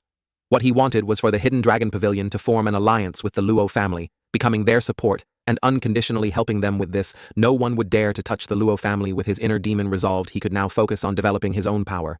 Seeing the expression on Zhuo Yifan's face, Long Zhou asked in surprise, "I have a feeling you knew about this beforehand." Zhuo Yifan glanced at Long Zhou and smiled mysteriously. His initial plan was aimed at this alliance oath. Every step he took had a purpose, from the first day he arrived at the Hidden Dragon Pavilion to all the subsequent events he had planned. Everything himself. Bit by bit, what he wanted was to make the Luo family an ally of the Hidden Dragon Pavilion. A moment later, Zhuo Yifan held the alliance oath in his hand and said to Long Zhou, "I'll take this back to have the young miss sign it." Seeing that he wanted to leave, Long Zhou hurriedly stopped him. "Wait, sign it here. Now, according to our pavilion master's wishes, this alliance agreement isn't for the Luo family to sign, but for you, Zhuo Yifan, to sign.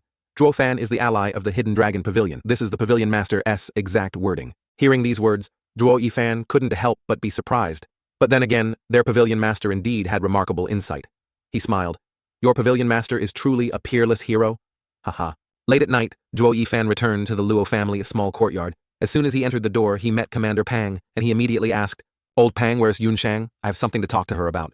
Hearing that he wanted to find Luo Yunshang, Commander Pang's expression froze and he said helplessly, "I'll take you there." Zhuo Yifan was a little stunned by Commander Pang's expression and silently followed him. In just a moment, the two had arrived at the kitchen door. He looked at Commander Pang suspiciously, only to see him point inside. He went in with doubt, and at this moment, the kitchen was a mess, with things scattered everywhere, and Luo Yunshang had fallen asleep in the kitchen.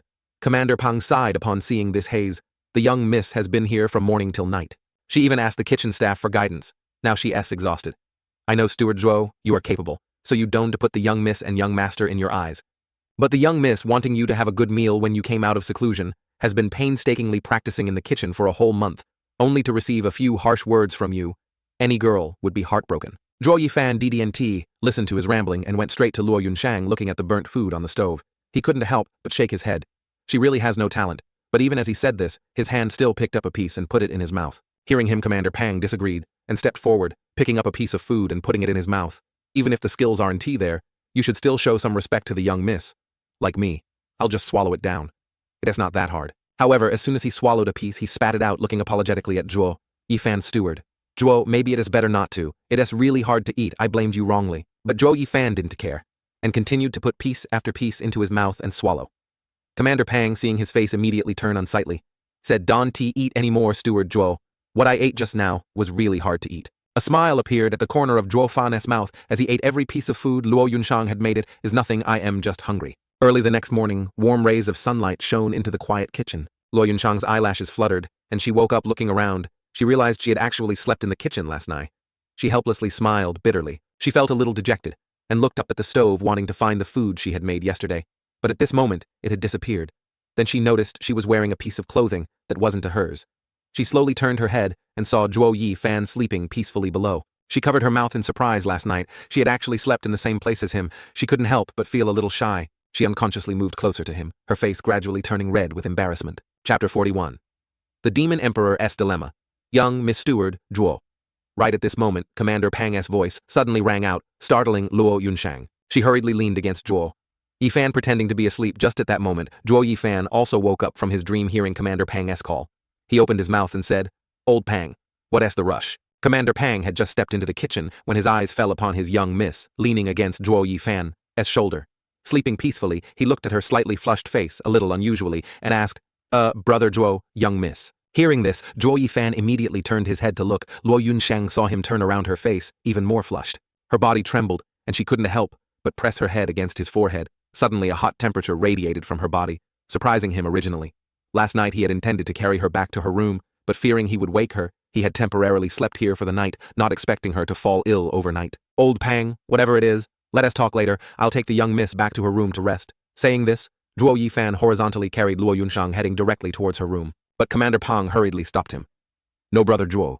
Someone wants to invite the young miss to their mansion. We absolutely cannot offend them." Seeing him trying to stop him from leaving and looking at Luo Yunshang's condition, he angrily said, "Who can we offend? Even if the Hidden Dragon Pavilion invites her, she is not going. Dunty, you see that your young miss is unconscious? How can she go? At most I'll go see him later." Seeing Zhuo Yifan's anger, but knowing that the person who had come also couldn't be offended, Commander Pang anxiously shouted loudly, "Ouch, Brother Zhuo, Steward Zhuo. This person said the young miss absolutely must show her face. He brought the Imperial Gold token."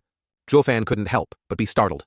The golden decree, the aura of the person carrying the golden decree, was undoubtedly that of a royal guard. Even the heads of the 7 imperial families had to come when summoned.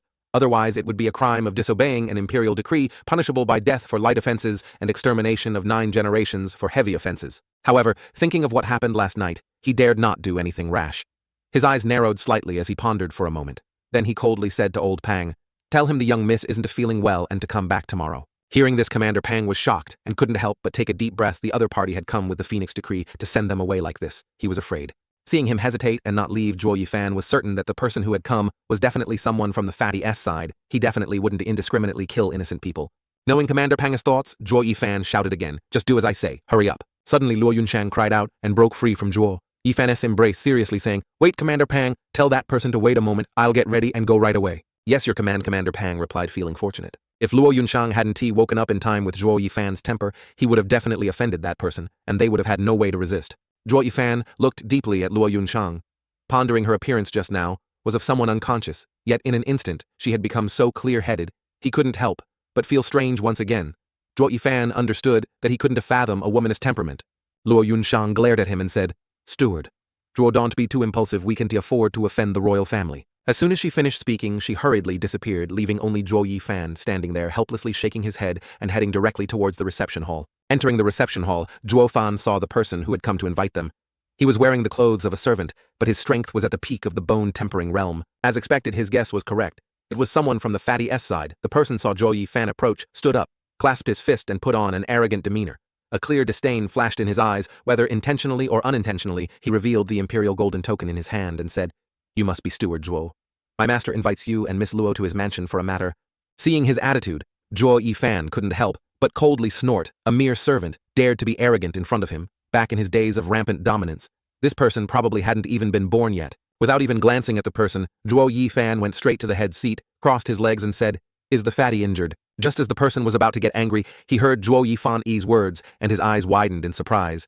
This person actually dared to call his master fatty, thinking about his relationship with his master. In an instant, the disdain on the person's face disappeared, replaced by flattery. "When our master returned, last night he didn't mention being injured." Zhuo Yifan looked at his respectful demeanor and sneered inwardly. "Oh really, haha." He was probably afraid of losing face and didn't dare to say anything. "I gave him 30 slaps and kicked him a dozen times yesterday. It would be strange if he was fine. Am I right that brat was just putting on an act, afraid of being laughed at by you all? Haha. Oh right, is that old man Fang Chubai still angry?" Hearing these words, the person finally believed that the person in front of him indeed knew his master. Fang Chubai had brought the fatty back yesterday, and only then did he know that Fang Chubai had appeared. Yet this person also knew. He stammered, "It doesn't seem like it." "That's good. Then yesterday old Fang wanted to take me as his disciple, but I wouldn't submit, so he didn't take me away. Hearing you say that, I'm relieved, Zhuo." Yifan pretended to sigh in relief. The person hearing this information trembled and couldn't stand, steadily falling to the ground. The person in front of him not only knew his master, but was even wanted as a disciple by Fang Chubai.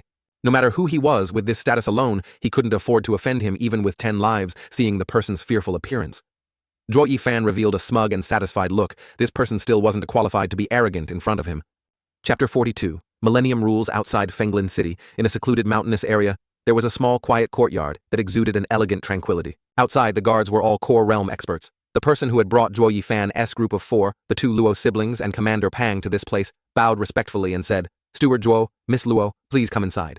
Very quickly, everyone arrived at a small courtyard. In the distance, they saw people from the Kai family, the Lei family, and the fatty sitting there. Zhuo Yifan immediately understood the purpose of summoning them. Today, he quickly took a step back, pushing Luo Yunhai and Luo Yunshang forward, and touched his nose, saying, "This is a meeting of the 3 families. You all are in charge." Luo Yunhai didn't look at him, but Luo Yunshang, although usually without much opinion, still understood his words. After the recent events, everyone in Fenglin City knew that the person in charge and the one who made the decisions was Steward Zhuo Yi. Fan, therefore, the royal family would also regard Zhuo Yifan as the true master of the Luo family. What he wanted was for the Luo family to gain fame, and for everyone to know that the master of the Luo family still carried the Luo surname. Thinking of this, she couldn't help but be moved and sincerely thanked him.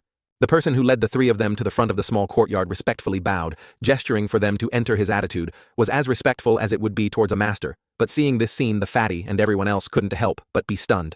Royal guards had always been arrogant and looked down on everyone except royalty, even towards the 7 imperial families. Their attitude was arrogant, but today, what was with this respectful attitude towards the Luo family? Everyone couldn't help but be puzzled. This level of treatment was admired by everyone in Fenglin City from top to bottom. While everyone was assessing them, the 4 of them had already entered the courtyard. Luo Yunshang looked at the fatty and slowly bowed in greeting. Commoner Luo Yunshang greets His Highness the Third Prince. Zhuo Yifan beside her helped her stand up, his face as indifferent as ever. The fatty looked at her and Zhuo Yifan without paying much attention and waved his hand inviting them to sit. Hearing him, Luo Yunshang and Luo Yunhai simultaneously sat down. Commander Pang and Zhuo Yifan retreated to the back. Seeing Zhuo Yifan's actions, the fatty couldn't help but nod. He had strength and merit, but he wasn't arrogant and was still wholeheartedly devoted to his master Fang. Chu Bai, on the side, also nodded in approval. With the three families all present, remembering the purpose of his visit to Fenglin City, he took a breath and said, "Today this prince has come with the imperial decree to initiate the millennium destiny of the three families. Presumably when you family heads took over your positions, you were all instructed with one sentence. You must not be enemies with the other two families, and you must support each other. Furthermore, the three families must not leave Fenglin City until the Mingju emits its demonic light." Lol, in fact, all of this is an agreement between the founding royal family and the three family heads from 1,000 years ago, called the Mingju Decree. The Luo family, the Kai family, the Lei family, and the Imperial Seven families are all founding meritorious clans equal in status. As soon as the fatty finished speaking, Kai Rong and Lei Yuntian exchanged a glance and simultaneously looked towards the fatty. Luo Yunshang looked at Luo Yunhai. Seeing her younger brother nod, a hint of doubt arose in her eyes, receiving this shocking news. She was stunned for a moment, looking at the fatty in disbelief. No matter what, they hadn't expected that their three families could actually be on the same level as the seven imperial families. However, the Luo family was now just a small family facing everyone's questioning gazes. A hint of guilt appeared on the fatty's face as he continued, "My apologies. It's all because of UN's debt to you back then, when the Tianyu Empire had just been established, and its foundations were unstable. The common people were in turmoil. Therefore, the founding emperor brought in 7 founding meritorious officials, and sent them to various parts of the human realm to quell the chaos, giving them enough authority, even on par with the royal family. Those were the subordinate 7 imperial families. But who would have thought that 20 years later, the power of the 7 imperial families would grow so strong that disputes over interests would arise, leading to the Great War. At that time, the uncontrollable royal family cut back their power in the end. They realized they wouldn't gain any benefits, so they stopped fighting. But after that Great War, countless lives were lost. The nation's strength declined, and there was even the possibility of losing the country. But what does this have to do with our 3 families? Zhuo Yifan, who was standing beside, frowned and asked. Hearing Zhuo Yifan's question, the fatty looked at everyone and explained the doubts without hiding anything. The 3 families are the founding elders who followed the founding emperor. If they were still in the court, now they would definitely be on par with the 4 pillars. As soon as he said 4 pillars, everyone was immediately shocked. Chapter 43. Harmonizing Martial Arts. The 4 pillars were the national leaders of the Tianyu Empire, holding the military, economic, and political power of the nation. There were even rumors that the true strength of the 4 pillars was actually greater, causing the royal family to feel uneasy. The royal family, the 4 pillars, and the 7 imperial families formed the strongest strategic force of the empire, but they also maintained a relationship of mutual restraint and balance. If just one side lost its balance, the Tianyu Empire would immediately collapse. Unexpectedly, the ancestors of the Luo family could have become one of the 4 pillars of the empire, but now, the Luo family no longer existed in that position. Seeing the surprise in everyone's eyes, the fatty continued. The Mingju decree was issued when Emperor Kaizu was angry about the war among the 7 families. Therefore, he made an agreement with the ancestors of the 7 families, using the excuse of banishing the 3 families to Fenglin City to become ordinary families, until the Great War among the 7 families occurred. Afterwards, he continued to elevate other major families to become the 7 imperial families, to ensure a balance of power and reduce the loss of life in the future. Hearing this, Luo Yunshang thought of the current situation and sighed, saying, "But even now, with the 8 families, they still can't stop the 7 families." The fatty chuckled and Zhuo Yifan beside him smiled and said, "It's not about stopping them, but about balancing them. Young miss wars occur when one side has an advantage. It's like a war where 1,000 people lose 800. Unless there is an irreconcilable hatred, it will happen. Therefore, sometimes when 2 major forces clash, it is easier to resolve because no one wants to suffer mutual destruction." Hearing what he said, Luo Yunshang understood and nodded. The fatty immediately praised, looking at him. "Steward Zhuo, you are indeed a prodigy. No wonder the Luo family is flourishing under your guidance." However, Zhuo Yifan didn't pay attention to his words and went straight to the point. "Third Prince, we already know about the destiny of the 3 families. Now I only want to know one thing. How will you help us safely become the 8th family, of course, for a rising family relying on the power of the royal family? It is not difficult. The difficulty lies in rising without being discovered.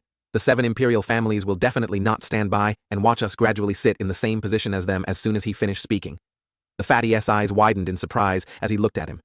"Indeed, you're intelligent." He had only talked about the superficial aspects, and Zhuo Yifan had already grasped the key point within. The fatty side, I often say, worthy of being steward. Zhuo Yuvi hit the nail on the head. Zhuo Yifan's words immediately surprised everyone. However, what he said was also correct. How could the 7 imperial families watch a small family become stronger, even possibly surpassing them? Therefore, their only option was to eliminate them before that family rose. The strong are always like this. No force wants another force to rise up and share the delicious cake of their power. Kairong, hearing Zhuo Yifan's words, regretted it. He was indeed a rare talent, one in 1,000 years, but he had offended him. Otherwise he might have been able to pull him to his side. At this moment, the fatty had already spoken. This point has already been arranged in the initial decree. The most basic element of a clan is its strong individuals to ensure the prosperity of a family. Just like the Hidden Dragon Pavilion has 9 elders with powerful influence, or the Netherworld Valley has 12 elders overseeing it. The 7 imperial families all have their own powerful strategies. Each family invited to serve also has their secret weapons. Initially, to deceive the 7 imperial families, the founding emperor confiscated the assets of your 3 families. Therefore, do you have any decent weapons or cultivation techniques now? However, precisely because of this, the 7 imperial families stopped monitoring you 100 years ago. Moreover, they didn't expect you to have a profound grade martial art. With this martial art, you can nurture your own strong individuals. Even the 7 imperial families only have 1 or 2 sets of profound grade martial arts. Hearing these words, all 3 families revealed joy. They actually had a profound grade martial skill in their hands. How could that be? If they really had it, they would have discovered it without anyone needing to remind them. In contrast to them, Zhuo Yifan pondered for a long time, then nodded, seemingly understanding the issue. The fatty revealed a mysterious smile. A jade slip suddenly appeared in his hand. This is a mortal grade cultivation technique that incorporates a secret art by itself. It's worthless. But if you combine it with your ancient spirit grade martial arts, it can harmonize the martial arts of your 3 families into a supreme grade martial art. In other words, the Luo family's returning dragon palm, the Kai family's wind-breaking leg, and the Lei family's thunderclap finger were originally one type of martial art. Just that the royal family holds the method of harmonization. Zhuo Yifan smiled and nodded, saying calmly. The fatty once again marveled at his intelligence, nodding and praising Steward Zhuo. You are indeed intelligent. I never expected Steward Zhuo to guess this. If my father hadn't told me, even this prince wouldn't have expected it. Saying this, the fatty turned to the 3 family heads and continued. The 3 family heads, please bring out your ancestral martial arts, now. However, at this moment, Lei Zhentian spoke. 3rd Prince Lei Mao has lost the ancestral martial arts. They were snatched away by someone else. This subordinate deserves death for failing his majesty, and the prince. Right at this moment, Kairong also spoke. Your Highness, in fact, I also lost them. As soon as he finished speaking, the fatty immediately exclaimed in shock, what lost them? Chapter 44. What's all the noise about? Hearing what they said, the fatty angrily scolded. What kind of family heads are you? You even lost your ancestral martial arts. Have you forgotten the ancestral teachings? Kairong and Lei Zhentian immediately knelt down in fear. Your Highness, please forgive us. The fatty sighed and scratched his head, not knowing what to do now. At this moment, Kairong carefully said, Your Highness, perhaps the royal family could bestow upon us another set. Hearing his words, the fatty's anger flared up again. He said roughly, Are you dreaming? Do you think profound grade martial arts are like vegetables in the market where you can have as much as you want? Even the royal treasury doesn't have more than 3 or 4 types, and they all have to be registered. They can be taken out casually, as that would attract attention. What if your 3 families rise up? Are you pigs? Do you want to die? Saying this, he paced back and forth anxiously, saying, What should we do? The ancestral martial arts are gone. How can we harmonize them? The Mingju decree is ruined. But at this moment, Zhuo Yifan smirked, and then 2 jade slips appeared in his hand. He said profoundly, I've already retrieved the martial arts of those 2 families. The 3 men were startled and stared intently at Zhuo Yifan. Only Kairong looked at him in astonishment. He clearly knew that he had given the Kai family's ancestral martial arts to Elder Jane of the Netherworld Valley. How could they now be in Zhuo Yifan's hands? The fatty happily walked up to Zhuo Yifan and hugged him. Haha, steward. Zhuo, you re truly amazing. No wonder Elder Ju of the Hidden Dragon Pavilion values you so much. If not for you, I wouldn't have been able to complete the mission my imperial father gave me. Consider this prince owing you a favor. Zhuo Yifan gave a faint smile, declining to comment and shaking his head. I'm only doing this for the Luo family. Ignoring his words, the fatty moved on to the important matter. Now that we have the martial arts, the next step is for the 3 families to unite. Back then, when the founding emperor established the Mingju decree, the decree stated that when it was opened, the 2 weaker families would merge into the strongest family, and the profound grade martial arts would be managed by family head Zhuo. Therefore, before he could finish speaking, Kairong immediately interjected, Your Highness, the Luo family's current power is weak. They only have 4 people. The Lei family isn't as strong as before, either only the Kai family is flourishing. Therefore, I wouldn't mind taking the position of the head of the greater family and supporting the royal family. Saying this, he reached out and placed the ancestral martial arts he had brought on the table. But at this moment, a hand stopped him. Lei Zhentian said, Kairong, with your bone-tempering realm strength, you dare to claim to be the family head. Ha ha ha. So what if you re-strong? You just a bandit. How could you possibly step into the Grand Elegance Hall if your Lei family becomes the family head? I'm afraid it will become a laughingstock for the 7 imperial families in the future. How could you be ranked among them? Hearing what Lei Zhentian said, Kairong sneered loudly. In an instant, Lei Zhentian and Kairong began to compete for the position of family head. Zhuo Yifan watched from the side, sneering disdainfully. These 2 families were ultimately fighting for immediate gains. They weren't thinking about becoming the 8th family. This was just the beginning. The storms ahead would definitely be numerous as expected. They were shallow.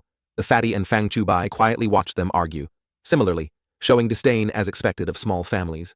They lacked any bearing and were greedy for power. Luo Yunshang looked at the two of them and instantly became furious.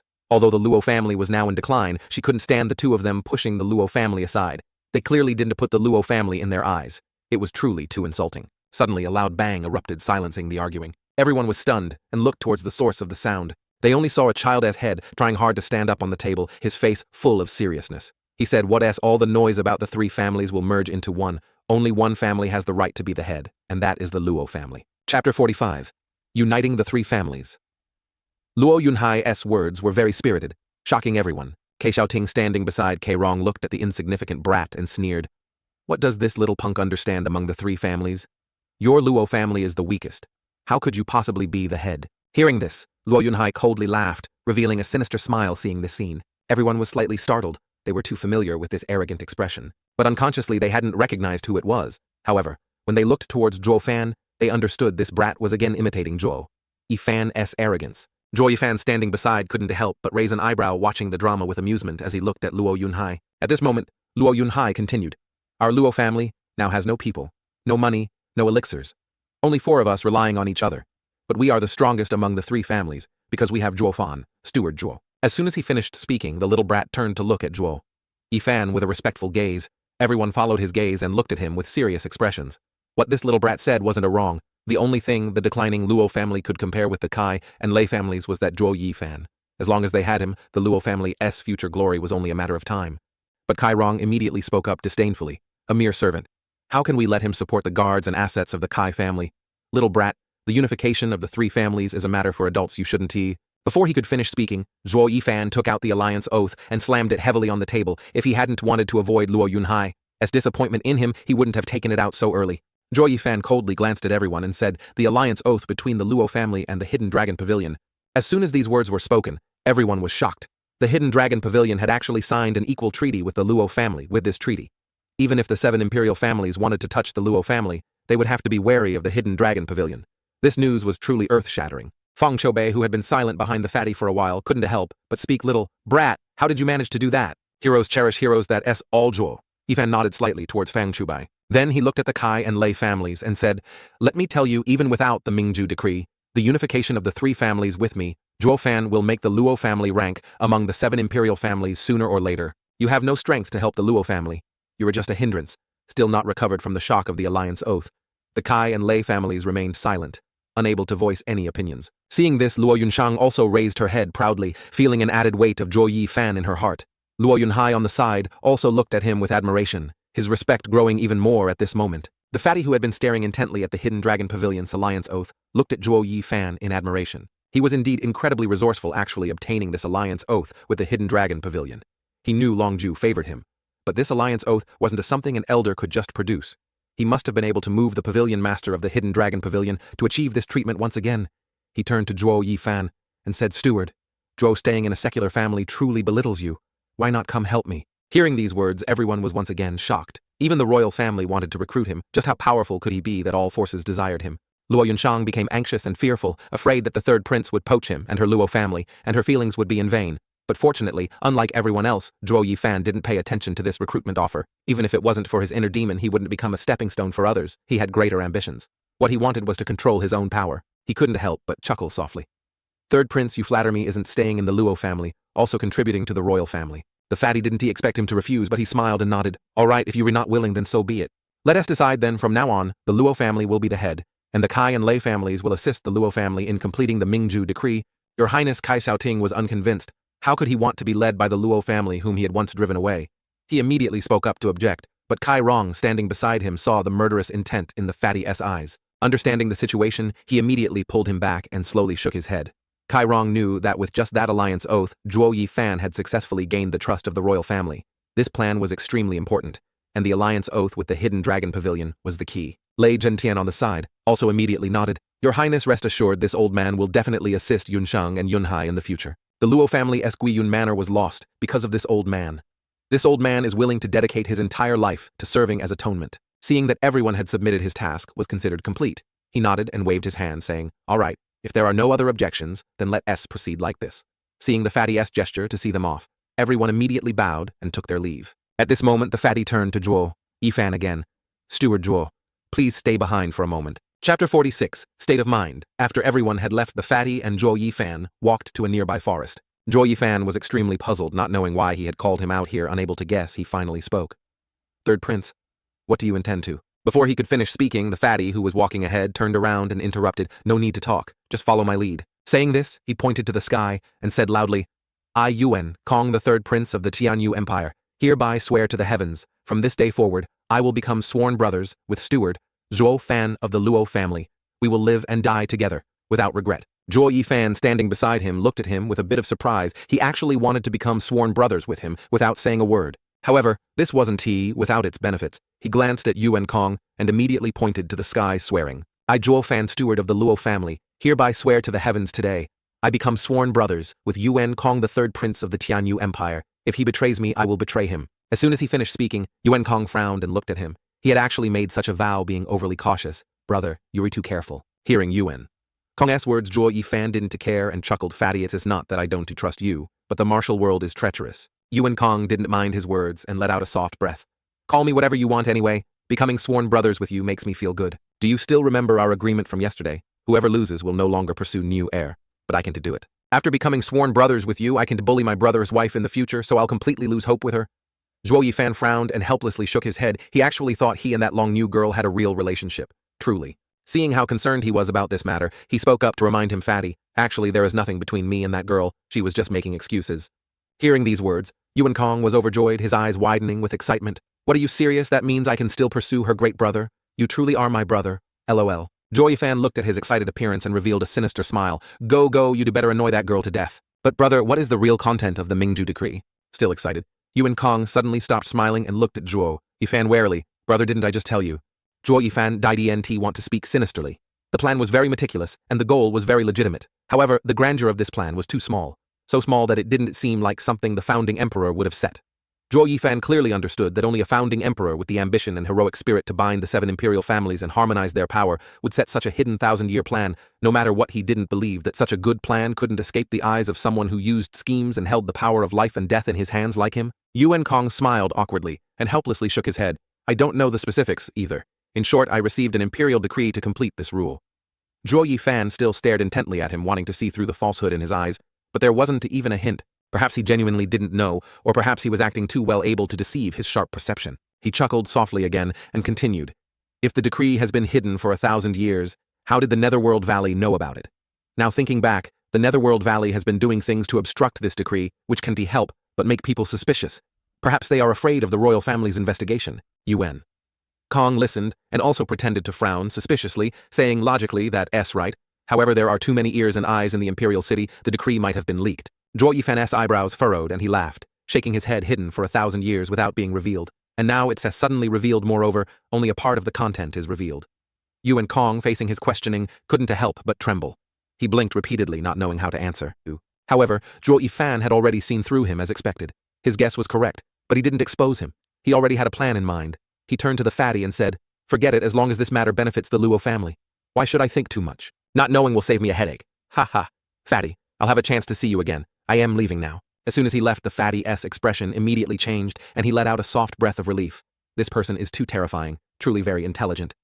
In the small courtyard just now, he had thought they all believed this plan, but it turned out he was waiting to clarify everything, not believing it at all. He had only listened for a moment and immediately guessed that something was wrong.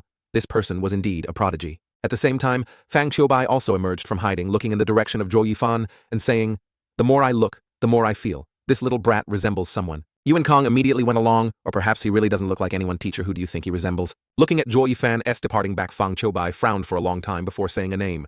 Zhuge Changfeng. Hearing this name, the fatty was immediately startled. This was a name he would never have expected. His eyes filled with doubt as he said, what, one of the 4 pillars, Prime Minister Zhuge Changfeng? You were saying Zhuo Fan. Fang Qiubai nodded as if confirming Yuan Kong's thoughts. He looked at him meaningfully and smiled deeply. Smart boy, becoming sworn brothers with him might be the wisest choice you'll ever make in your life. One day he will become your 4th pillar, helping you rule the world. Hearing these words, Yuan Kong immediately froze. Looking again in the direction Zhuo Yifan had disappeared, a glint of light in his eyes. At the same time, Zhuo Yifan, having returned to the small courtyard, didn't know what Fang Chubai behind him thought of him after today. As events news spread about the unification of the three families, the Kai family, the Lei family, and the Luo family, with the Luo family at the head from now on, the Luo family's future glory and boundless prosperity were only a matter of time. Chapter 47. Zhuge Changfeng, outside the imperial capital in a dark and desolate place. Because this place was a mix of good and bad with dilapidated houses and an extremely miserable scene, it was called the slum. But at this moment, in a small house with a flickering light, there were obviously people inside. Suddenly the door opened, revealing an old man sitting behind a screen flanked by two people whose strength was immeasurable. A single glance was enough to tell that this person was no ordinary individual. Just then a black-clad figure appeared, his face completely covered, obscuring his features. However, the person behind the screen seemed to know exactly who had come, revealing a sinister smile. Netherworld Valley Master. How are things indeed? The newcomer was none other than the Netherworld Valley Master.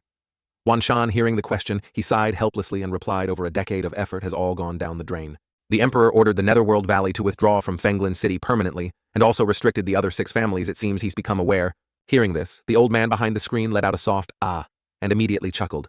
Oh, so the Emperor intends to open the Mingju decree. Wan Shan beside him also nodded in agreement. This old man thinks so too. This time they got lucky. Next time won. To be so easy, the royal family wants to establish the 8th family. Then we'll have to see if this family has the ability. The old man, hearing that the plan had failed, wasn't in a hurry, but a mocking smile appeared on his lips. Valley Master, you lost fair and square. Why make excuses?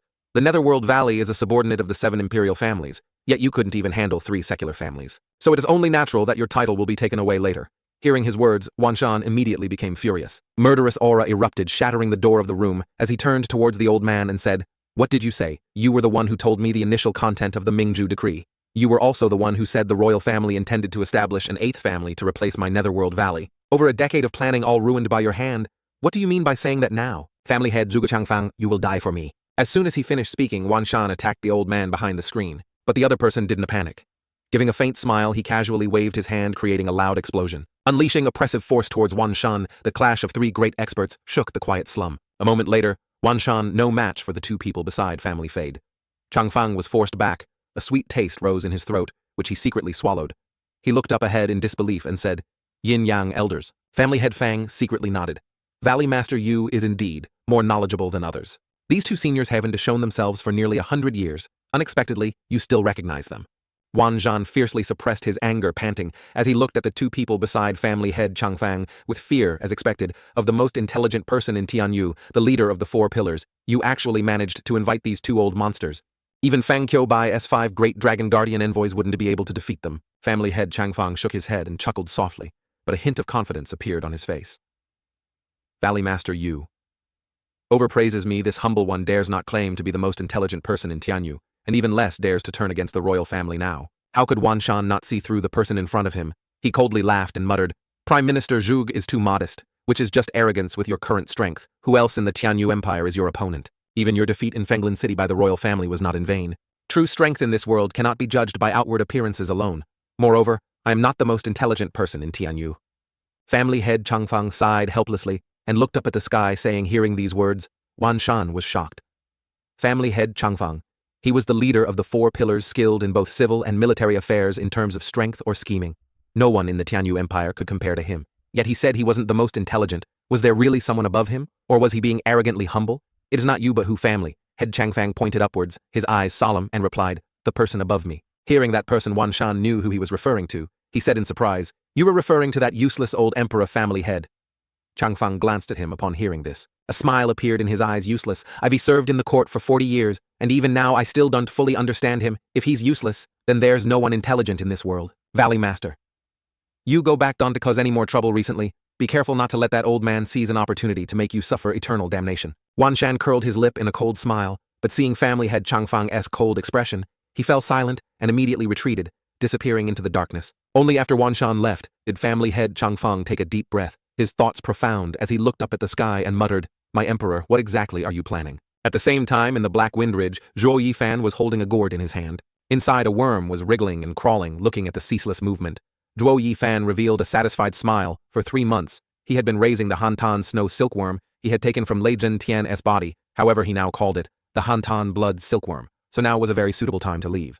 Chapter 48. Departure. After deciding to leave, Zhuo Yifan returned to the Luo family's small courtyard.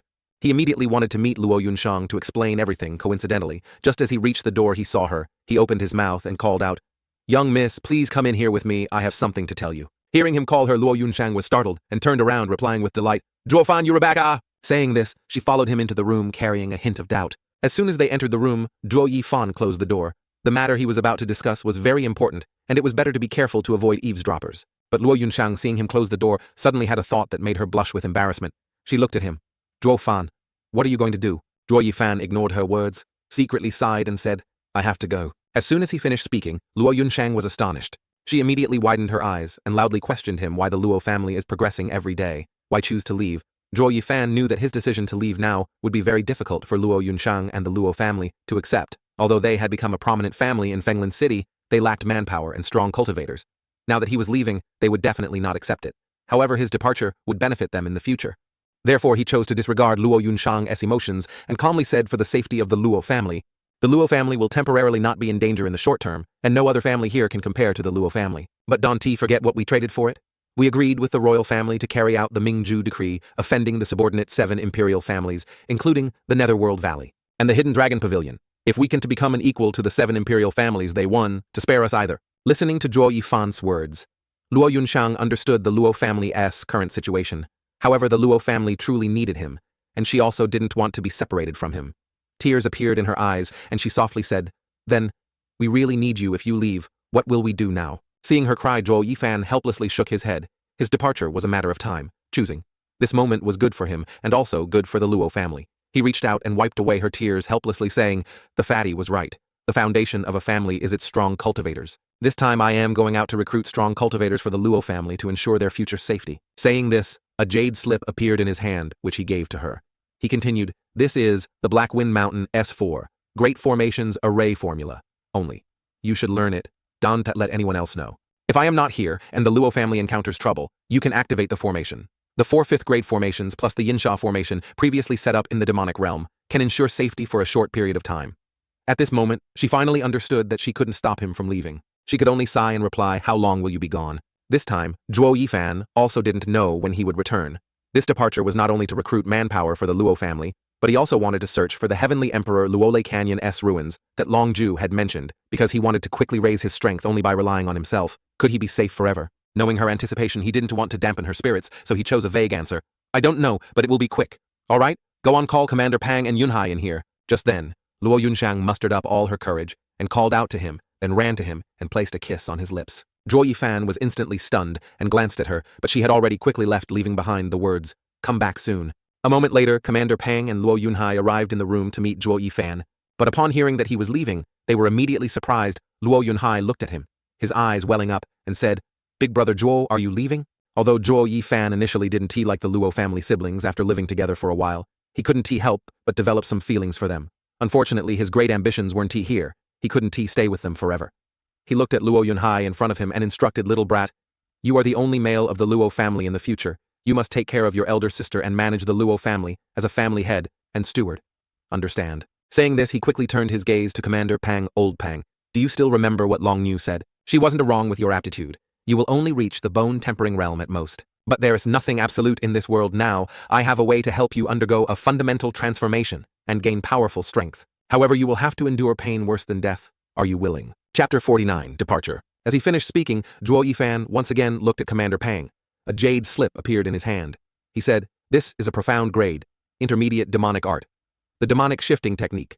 Unlike other cultivation methods, it has a body tempering technique and doesn't require aptitude or cultivation level from the practitioner. There's only one point: the cultivation process will make you wish you were dead, like being in the Asura hell. Furthermore, once you start cultivating, you cannot stop if your soul completely breaks down. You will be eternally doomed." After Zhuo Yifan finished speaking, Commander Pang was immediately terrified. This was the first time he had heard of such a terrifying martial art. However, for the Luo family to increase his strength and protect them, he had to become strong. After a moment of thought, he took the jade slip from Zhuo Yifan's hand and said, "It's all right, as long as I become stronger, no matter how much pain I endure, I'll bear it." Saying this, he tightened his grip on the jade slip. Zhuo Yifan saw him accept it. He knew he was loyal to the Luo family and wouldn't hesitate to sacrifice his life, but he also knew the danger of this cultivation method. He spoke up to remind him, although its power after cultivation can be comparable to profound grade cultivation methods, You cannot imagine the pain of cultivating this method. Many demonic cultivators thus don't dare to touch it during the cultivation process. You might suffer so much that your heart and mind shatter, leading to death. So think carefully. Hearing these words, Commander Pang waved his hand, a look of agony in his eyes. Brother Zhuo, the most painful thing in my life has been watching my master die in front of me without being able to do anything. Now, my only wish is to protect the young miss and young master safely. Brother Zhuo, thank you for giving me this opportunity. I will definitely not regret it. Zhuo Yifan's heart couldn't help but tremble slightly. He nodded, a look of respect in his eyes. I hope the next time I return, I'll see old Pang strong, not your corpse, haha. Don't worry, I want to die that easily. Brother, come back soon, Commander. Pang laughed heartily, his eyes moist as he bid farewell to Zhuo Yifan. After giving his instructions, Zhuo Yifan sent Commander Pang and Luo Yunhai out, then had Lei Yuting come in. Since he was leaving, he had to make sure everything was properly arranged before he could feel at ease. As soon as Lei Yuting entered the door, she saw Zhuo Yifan standing firmly there, feeling her enter. He smiled and said, Miss Lei, how is the matter I asked you to do? Lei Yuting blushed and nodded. Big brother Zhuo asked me to find 600 children around 16 years old. I've found them all. They all have aptitude and are waiting for your guidance. Zhuo Yifan was surprised that she could understand his method. He glanced at her and secretly nodded. Why did you know I would teach them? Lei Yuting chuckled confidently. As I understand you, you aren't so kind as to pity these orphans. Therefore, I guessed you definitely wanted to train them to become the Luo family as protectors, which is why I brought them back. Hearing this, Zhuo Yifan coldly snorted kindness. He had once been kind enough to take in someone, but the result was still betrayal. Human hearts are unpredictable. Having experienced betrayal, he would certainly not fall into that same trap again. Thinking this, a jade slip appeared in his hand, which he gave to Lei Yuting. Miss Lei, this is a spirit-grade intermediate cultivation method, the hidden realm art. You should cultivate it, then choose trustworthy individuals to pass it on to, and form a shadow organization to secretly protect the family. First, train those 600 children as I taught you. The lower-ranked ones will be assigned to the daily guard team. The middle-ranked ones will be assigned to your shadow team, and the top-ranked ones with strong will give them to old Pang for secret training. Convey my words to him. He will understand what to do. Lei Yuting dizzily took the jade slip from Zhuo Yifan's hand and looked at him intently. Why aren't you doing it yourself? Zhuo Yifan heard her question and honestly replied, I am preparing to leave. Hearing his words, Lei Yuting was surprised everything was going well, yet he chose to leave. She asked in confusion why. Zhuo Yifan heard her question and helplessly shook his head, then explained the detailed reason to her. Lei Yuting felt a bit disheartened after listening. She didn't want him to go. However, she knew he was a man of strong and ruthless opinions. If he had made a decision, no one could stop him. She nodded, deciding to leave. But before she left, she managed to lean in and leave a fleeting kiss on Zhuo Yifan's face, then quickly ran off after saying, I'll wait for you. Zhuo Yifan was once again stunned by such a situation. First, it was Luo Yunshang. Now, Lei Yuting. He couldn't help but wonder, do all these girls like me like this?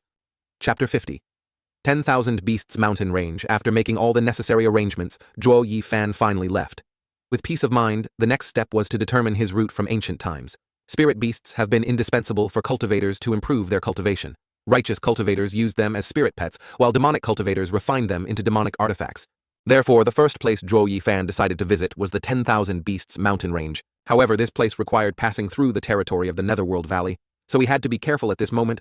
Zhuo Yifan had already set foot in Yuming City. He was wearing a black cloak that covered his entire body, exuding a gloomy aura. As soon as he reached the city gate, he was stopped by 2 guards. Where is your pass? Zhuo Yifan remained calm and unfazed. He calmly reached into his robes and pulled out a jade medallion. The medallion had the character you carved into it. The 2 guards saw the medallion and nodded slightly, opening the way for Zhuo Yifan to enter the city. Seeing them yield, Zhuo Yifan quickly stepped inside, a sinister smile on his lips. Even with the Netherworld Valley's strict lockdown, Zhuo Yifan still had a way to enter the city in order to find spirit beasts. He had decided to go to the 10,000 Beasts Mountain Range. However, this place required passing through the territory of the Netherworld Valley, so he had disguised himself to enter the city. If his identity were to be revealed, given his hatred with the Netherworld Valley, he would definitely be in danger. Just as he was contemplating his next move, a figure rushed forward and crashed into him. Zhuo Yifan looked down at the person's appearance and immediately assumed it was a beggar. He was stunned for a moment and was about to push the person away when the person pleaded, Please don't say anything. Hearing the person's plea, he frowned tightly, but didn't push them away, silently shielding the person. Just then, a group of soldiers, all at the Chi-gathering realm, ran up searching for someone. After failing to find them, they left. Waiting for the soldiers to leave, the little beggar finally peeked out, looked around a bit and let out a breath. He patted his chest and said, I was scared to death. I was afraid I couldn't escape, big brother, thank you. Zhuo Yifan said nothing, merely glanced at him and swiftly moved forward. The current situation is still quite dangerous. It's better to avoid inviting trouble. The little beggar continued to chatter beside him. Are you from outside the city? Can you take me out, please? Unable to stand his incessant chatter, Zhuo Yifan coldly said, If you want to go by yourself. You don't need proof to leave the city. The little beggar saw his refusal and bit his lip awkwardly. Brother, I want to hide it from you. I stole their things. If they find out, I am definitely finished. Please, can you take me out? Zhuo Yifan couldn't help but chuckle softly, exposing the person in front of him, 15 or 16 years old, and already at the 4th level of key-gathering realm. At your age, you're not that weak. Ordinary commoners wouldn't have this level of cultivation. Are you sure you're a beggar? But even if you're telling the truth, why should I help you? I gain nothing from it.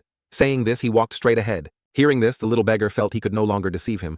He stopped feigning pity and his mind, turning, asked, "You want to go to the 10,000 Beasts mountain range? On to you." Hearing him mention the 10,000 Beasts mountain range, Zhuo Yifan decided to stop.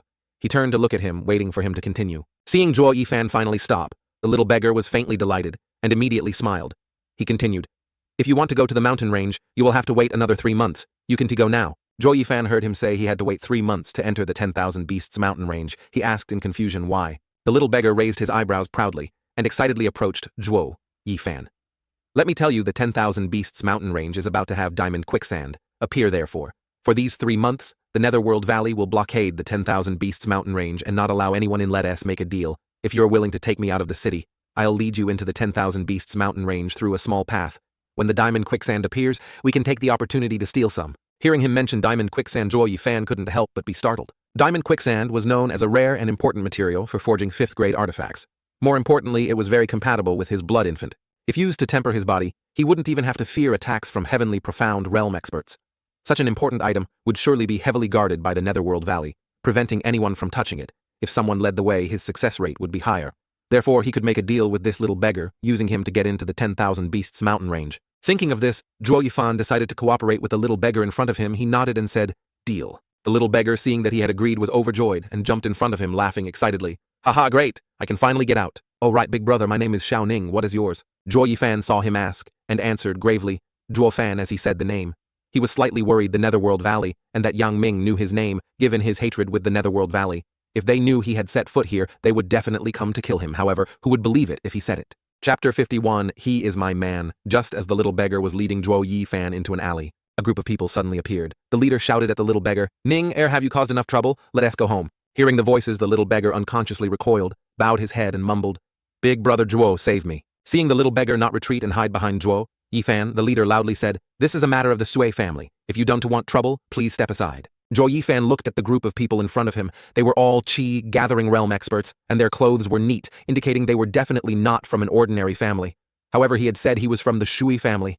Zhuo Yifan was not surprised. The Zhu family in Yuming City was the #1 family with a heavenly profound realm expert overseeing them. But Yuming City was controlled by the Netherworld Valley. At best, the Shui family was just a small family.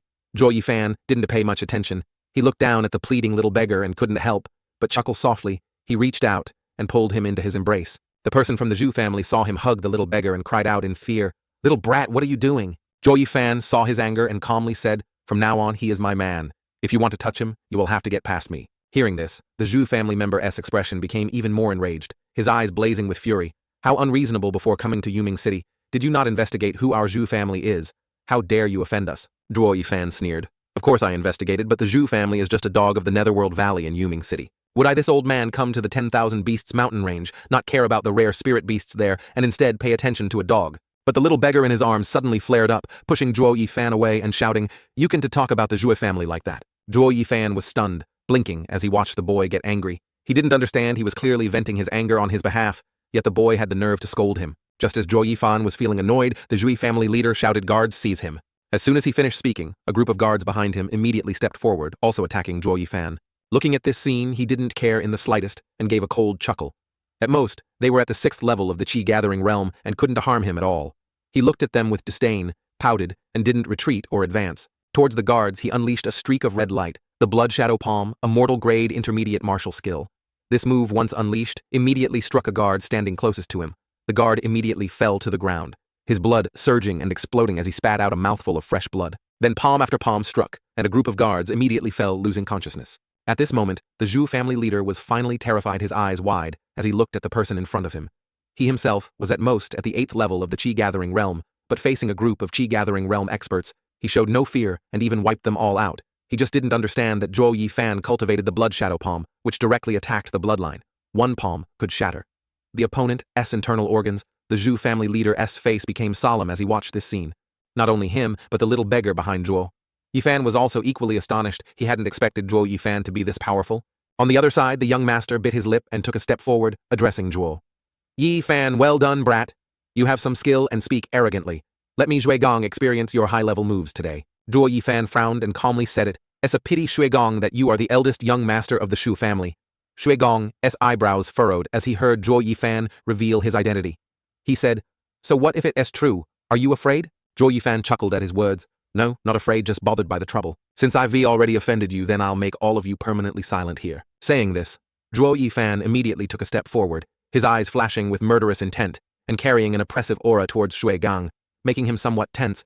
He never imagined that Zhuo Yifan's attack this time would be stronger than before he could feel the bone-chilling murderous intent that made his breath stagnate, unable to make any sound. As Zhuo Yifan struck down with a palm, Gong didn't dare to hesitate, and unleashed a counterpunch, the mortal-grade high-level martial skill, Crimson Wind Fist. Zhuo Yifan saw him about to attack and snorted disdainfully, curling his lip. He formed a hand seal, and a red light suddenly flashed directly piercing into Gong's body. At this moment, Gong immediately became motionless. His move also vanished, and he spat out a mouthful of blood, making him terrified. At this moment, Zhuo Yifan approached him, his eyes filled with murderous intent, and said, Young Master Zhui, rest assured after you die, I will send your servants down to accompany you.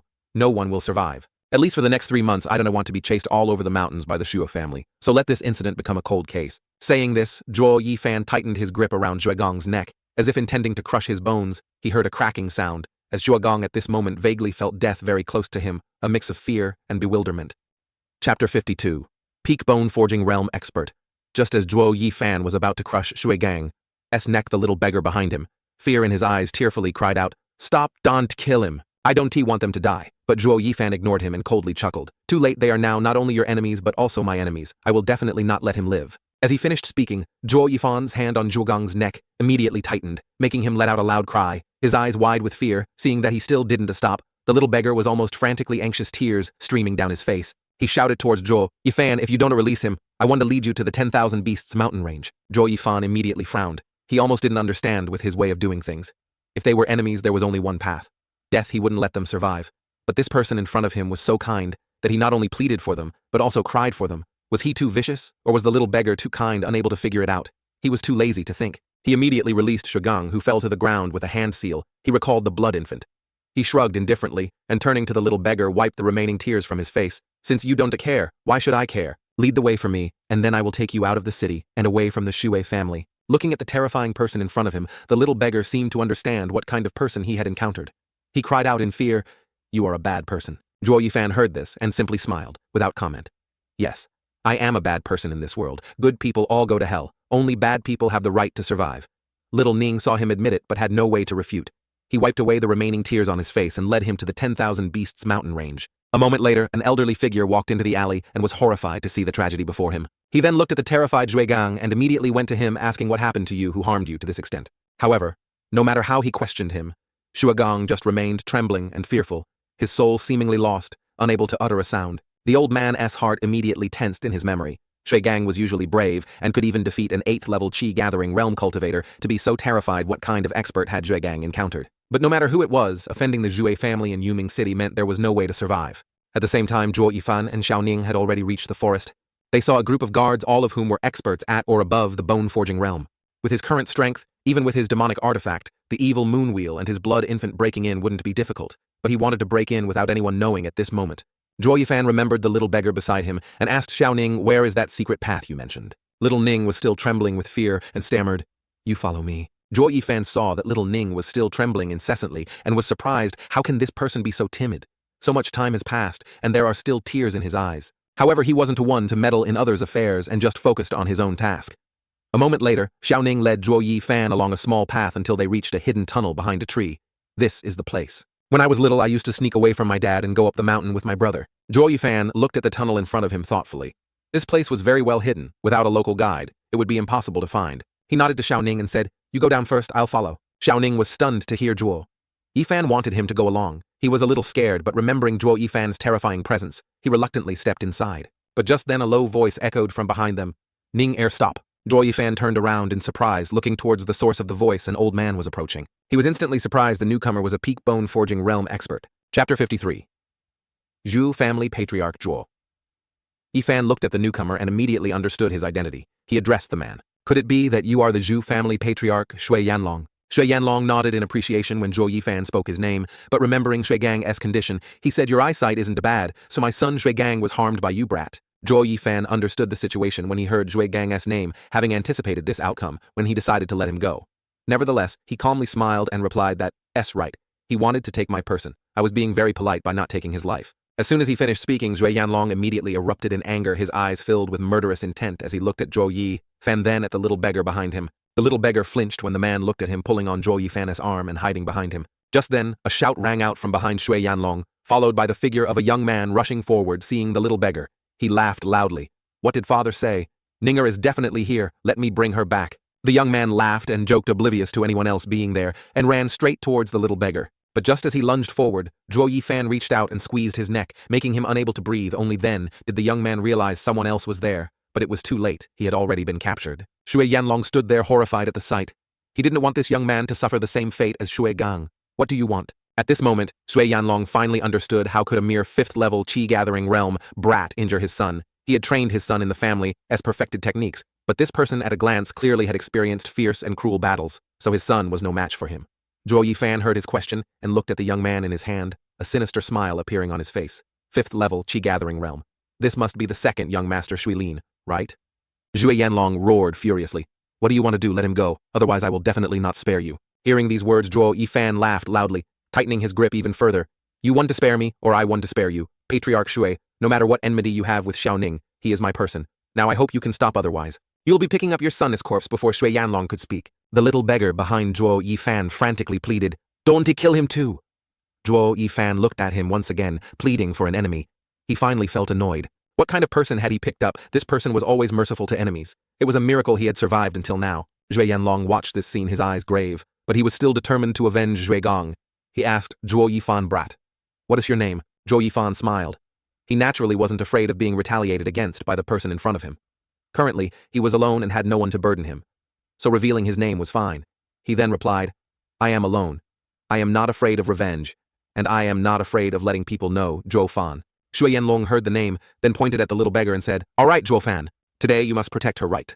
Zhuo Yifan firmly snorted. He is my person, of course I will protect him to the end. Good. Then let's make a bet you release my son. If you can withstand 10 of my moves, I won.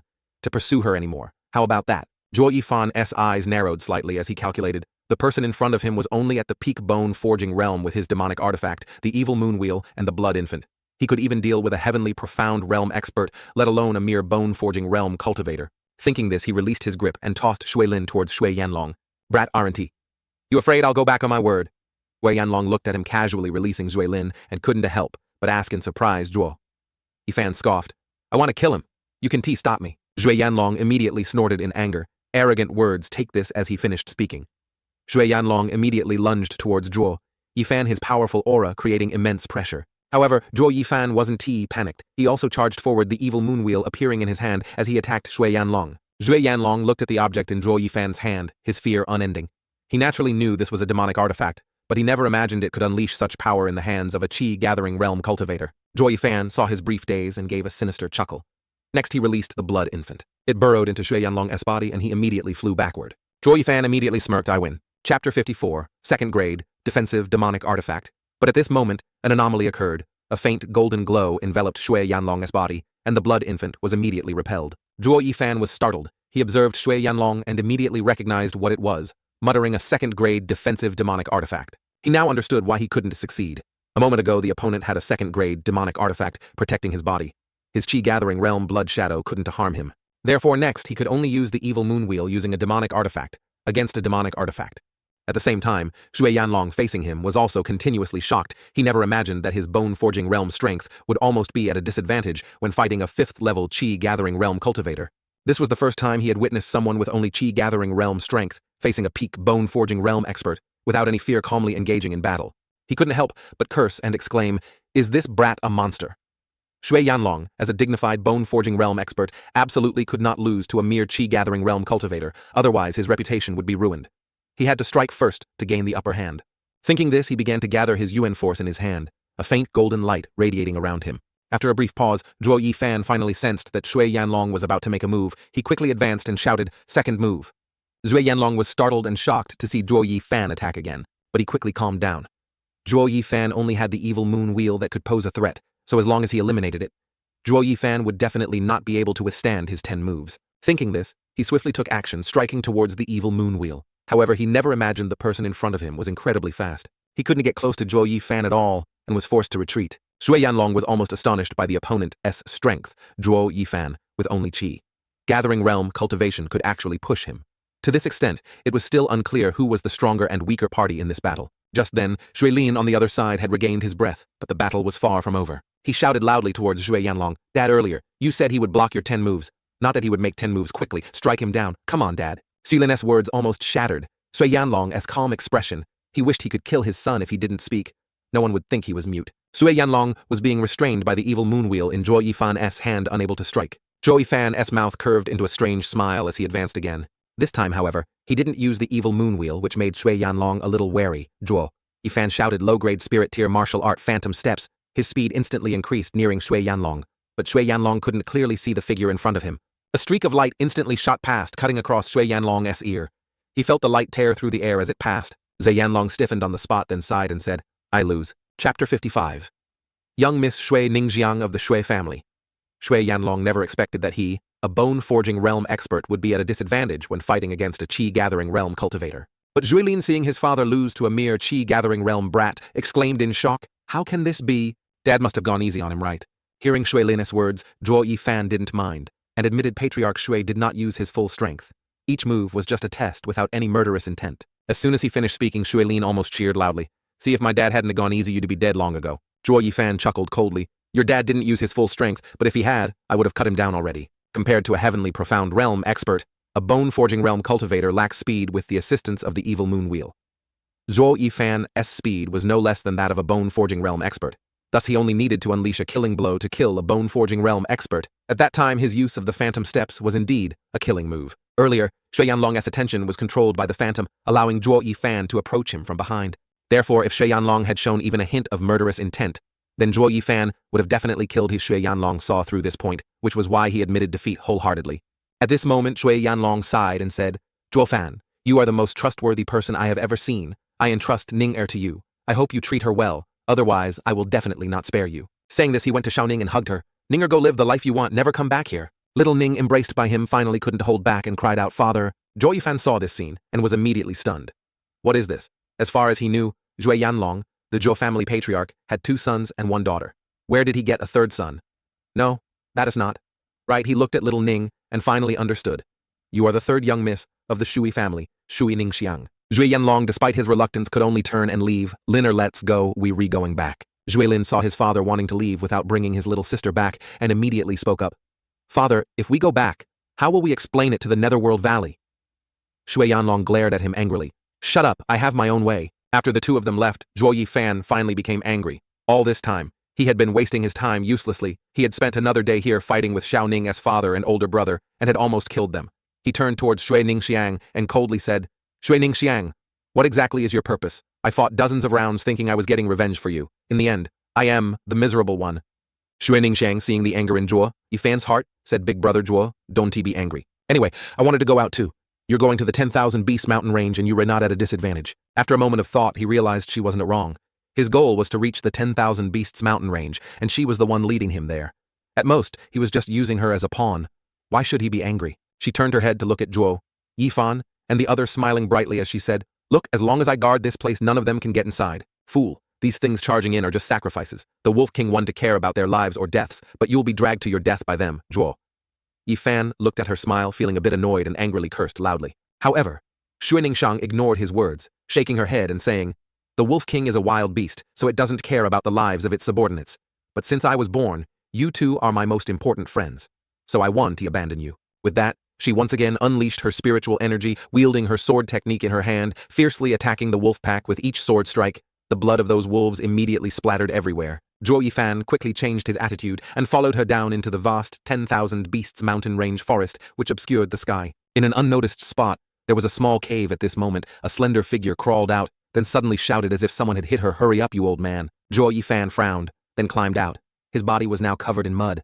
No different from the little beggar's appearance earlier, he really didn't understand why the 3 Shui family siblings liked to crawl into this foul little path. It was disgusting. Shui Ningxiang, who had been hit by him, was lying on the ground. She now stood up and loudly cursed.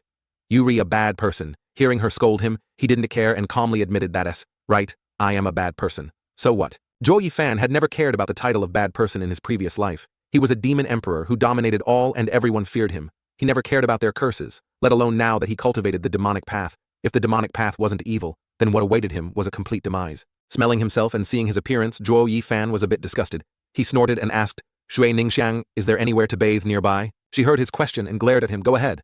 Follow me." Soon, Shui Ningxiang led Zhuo Yifan to a small lake in the middle of the forest. Zhuo Yifan quickly got rid of the mud on his body, not caring that there was a woman present. He quickly stripped off his clothes and stepped into the lake to bathe. Zui Ningxiang saw him undress without hesitation in front of her. Her face flushed crimson as she continuously shouted, "What do you want to do?" Zhuo Yifan snorted coldly, ignoring her. "Of course I am bathing. If you don't mind, you can bathe with me, I don't mind." Ningxiang's face instantly flushed hot upon hearing his shameless words. She didn't dare to turn her head to look at him. "Who wants to bathe with you, you shameless pervert?" Zhuo Yifan in the lake clearly heard her every word, but he didn't care what did a demonic cultivator need face for. Soon Zhuo Yifan was done. He came ashore, put on his cloak, and said, "Let's go. Where is the diamond? Quicksand, lead the way." Ji Ningxiang heard his words and remained still, her face red as she mumbled, "But I haven't bathed yet." Zhuo Yifan saw her expression and chuckled. "Ningxiang, he's teasing you." Angrily she turned away. "Go hide in the forest and don't peek." Zhuo Yifan heard her warning, assessed her from head to toe, and smiled roguishly, replying, "Unripe fruit I don't eat." Shui Ningxiang was stunned for a moment. This rogue dared to slight her. Indignant, she puffed out her chest and retorted, "Where am I unripe?" With a cold huff, she marched off to the small pond to bathe. A moment later, Zhuo Yifan lay relaxed on a bush, a fresh blade of grass in his mouth, contemplating his upcoming plans. Suddenly the forest stirred slightly. He knew who was coming and didn't even bother to look, saying, "Done bathing, little girl, can you leave now?" As soon as he finished speaking, the young woman stepped out from behind the bushes. Her skin was fair, her figure well proportioned. She was truly a beauty. She heard his question and replied, "Yes." Just then, Zhuo Yifan stood up, turned and looked at her, freezing for a moment. This change was too great. Before she had been a filthy little beggar, neither male nor female. After a bath, she had transformed into a beautiful young woman. Realizing he was gawking and seeing himself staring at the young woman in front of him, he secretly cursed himself for being shameless, then sobered up. Zhuo Yifan silently walked forward, gesturing to her, "Miss Shui, lead the way. Let us go." A short while later, Shui Ningxiang led Zhuo Yifan to a mountain peak.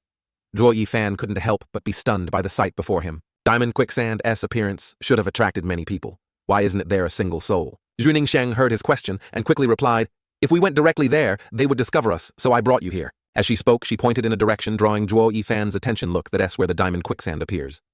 Chapter 57. Flowing Gold Pond. 2. Looking in the direction Zhui Ningxiang pointed, Zhuo Yifan saw over 50 figures guarding a small pond where a surging aura emanated. It was a hot spring. Zhuo Yifan's attention was currently focused on the person standing in the middle of the pond, presumably a heavenly profound realm, master eyes closed, meditating and guarding a stone in the water. Suddenly the old man opened his eyes and looked towards Zhuo Yifan and Zhui Ningxiang. Zhuo Yifan was startled. He quickly pulled Zhui Ningxiang down, whispering, "Not good, lie down, his intuition is strong. This old man is definitely a heavenly profound master." Zhui Ningxiang heard him and confirmed that's right. That old man is the 7th elder of the Netherworld Valley who has been guarding Yuming City for over a decade. It wasn't until last month, when the quicksand pond erupted and spewed out a lot of diamond quicksand, that he came to guard this place with 50 guarding nation realm masters. Zhuo Yifan nodded in agreement, seemingly understanding it is rumored that before the diamond quicksand appears, there is usually a wave of quicksand tides, but about 3 months ago, a large amount of diamond quicksand already erupted. If we want to obtain more diamond quicksand and prevent others from getting it, we must guard this place. After a moment of thought, he realized that to obtain the diamond quicksand, they would have to defeat more than 50 masters below. But with his current strength, this was not feasible. Suddenly, an idea flashed through his mind. He smirked and pulled Shui Ningxiang back into the forest. Shui Ningxiang was slightly surprised by his pull. "What's wrong? Do you have a plan?" Not answering her question, he vaguely replied, "If not with strength, then with wisdom. Let's go, I'll find you a pet." At the same time, the old man below sensed someone but saw no one. When he looked up, he somewhat doubted his intuition. Was it an illusion? Just then, inside Yuming City at the Zhu family residence, Shui Yanlong and Zhui Lin were respectfully facing an old man seated in the main chair. At this moment, the old man spoke well. "Have you found Ning-er, and where is the person who hurt Ning-er?" Shui Yanlong sighed helplessly upon hearing about Shui Ningxiang's father. "I let them go. That young man is not bad. I can entrust Ning-er to him. As for him hurting Gang-er, it was unintentional. As long as he treats Ning-er well in the future, I want to hold it against him." The old man was startled and said incredulously, What is he to Ning-er?" Nodding, Shui Yanlong casually replied that young man said Ning-er is his person, and Ning-er also agreed it must be reasonable. The old man slammed the table and shouted, "Yanlong, no matter who that young man is, even if we don't hold it against him for hurting Gang-er, you cannot let Ning-er go. Do you know this will cause our Zhu family to?" Before the old man could finish his sentence, Zhu Yanlong's face showed a hint of sorrow, but he quickly hid it and resolutely said, "Father, spare Ning-er. Whatever happens, I will take responsibility." The old man sighed loudly, shaking his head helplessly. "What can you bear? Can you bear the safety of the Zhui family? I know you love your daughter, but am I this old man not fond of my grandchild but the Zhu family? Sigh. Where did they go? Shui Yanlong's expression was somewhat complicated. He had agreed to let them leave, but now facing his father's pressure and interrogation. He didn't know what to do, but finally he closed his eyes in helplessness and whispered, 10,000 Beast Mountain Range. Hearing the location, the old man vanished instantly. After leaving the peak in the 10,000 Beast Mountain Range, Zhuo Yifan led Shui Ningxiang on a search. Shui Ningxiang felt very strange. When are we supposed to come here to get diamond quicksand? What are we looking for now? Suddenly Zhuo Yifan cried out. Digging something out of the ground, his face lit up with joy as he loudly exclaimed, found it. Shui Ningxiang blinked, looking at the object in his hand. She had no idea what it was and asked doubtfully, what is this? What is it for? Zhuo Yifan chuckled, thinking to himself, and casually said, sweet potato. This is what the first-grade spirit beast, the mole rat, likes most. Hearing these words, Shui Ningxiang's eyes gleamed as if she had thought of something. She cried out, excellent idea. You're going to use the mole rat to dig a path to steal the diamond quicksand errand to you? Even though the mole rat is a first-grade spirit beast with no combat ability, it has the ability to dig tunnels in less than half an hour. It can dig a tunnel through a mountain range. Zhuo Yifan did not reply, only showing a smug smile. Seeing his expression, Shui Ningxiang was stunned, her doubts growing. This person was indeed unfathomable. She couldn't see through him. Chapter 58. Mysterious Youth. A moment later, Zhuo Yifan and Shui Ningxiang arrived at a spot far from the flowing gold pond and set up a fire, fearing that being too close would alert the people from Netherworld Valley. Soon a fragrant aroma spread throughout the forest, and many spirit beasts came sniffing around. Zhu Yifan took Keningzong to hide to one side. Not long after, a white mole rat burrowed out of the ground. The moment it emerged, Zhuo Yifan immediately acted swiftly, grabbing it. The captured mole rat struggled to escape, but Zhuo Yifan gave it no chance, smiling sinisterly. Hey, where do you think you're going? Zhu Ningxiang seeing this felt a little pity. She took the mole rat from Zhuo Yifan's hand, cradled it in her arms, and said disdainfully to him, how can you be so cruel? What if you injure it? Zhuo Yifan heard her words and contemptuously pouted. How can a spirit beast be injured so easily? We in a hurry now, otherwise we want to be able to tame it in time. Zhui Ningxiang held the spirit beast in her arms, stroking the little fellow, and said, even so, there's no need to be so rough at my home. I also raised some small spirit beasts, never tamed them, but they still listen to me. You agree, don't you, little one? And indeed the little fellow in her arms nodded, as if understanding her words. Seeing this, Shui Ningxiang was even more delighted. But Zhuo Yifan on his side was annoyed. He had a task to do and no time to display kindness here. Suddenly he thought of something and revealed a strange smile. The little fellow in Shui Ningxiang's arms seemed to sense the danger and hid itself in her embrace. Shui Ningxiang, seeing its fear, glanced at Zhuo Yifan and said, what are you planning to do now? Zhuo Yifan rarely showed such a gentle smile, yet Shui Ningxiang was afraid and retreated a few steps. All she saw was a gourd flashing in his hand as he said, don't worry. I want to do anything to it. I'll just feed it this. Saying that an insect emerged from the gourd. That's right, it was the cold pond snow silkworm. He refined, as long as this thing entered the little fellow's body, it would definitely obey. Otherwise, it would die a gruesome death. Zhuo Yifan calmly looked at the person and the animal before him and said casually, in short, to quickly tame it. There are only two ways. Either I train it for a day, or I feed it this. Seeing the seriousness on his face, Shui Ningxiang couldn't help but become solemn. She didn't dare to defy him. Otherwise, the consequences would be truly unbearable. Thinking this, she held the little fellow in her hand towards him and said reluctantly, little one, eat this. It's a bit nauseating, but it's better than falling into his hands. Zhuo Yifan saw her compromise and smirked slowly, bringing the insect closer to the mole rat. However, at this moment, a cold light suddenly appeared, tearing through the wind. Realizing the danger, Zhuo Yifan instinctively pulled Shui Ningxiang back. After escaping the danger, Zhuo Yifan looked towards where the cold light appeared and saw a young man with a handsome face carrying a sharp sword. At this moment, the little spirit beast had also returned and was standing on his shoulder. The young man stood there coldly looking at Zhuo Yifan and Shui Ningxiang and said, you two are truly audacious, daring to lay hands on this young master's spirit beast. Zhuo Yifan saw this scene and immediately understood what was happening.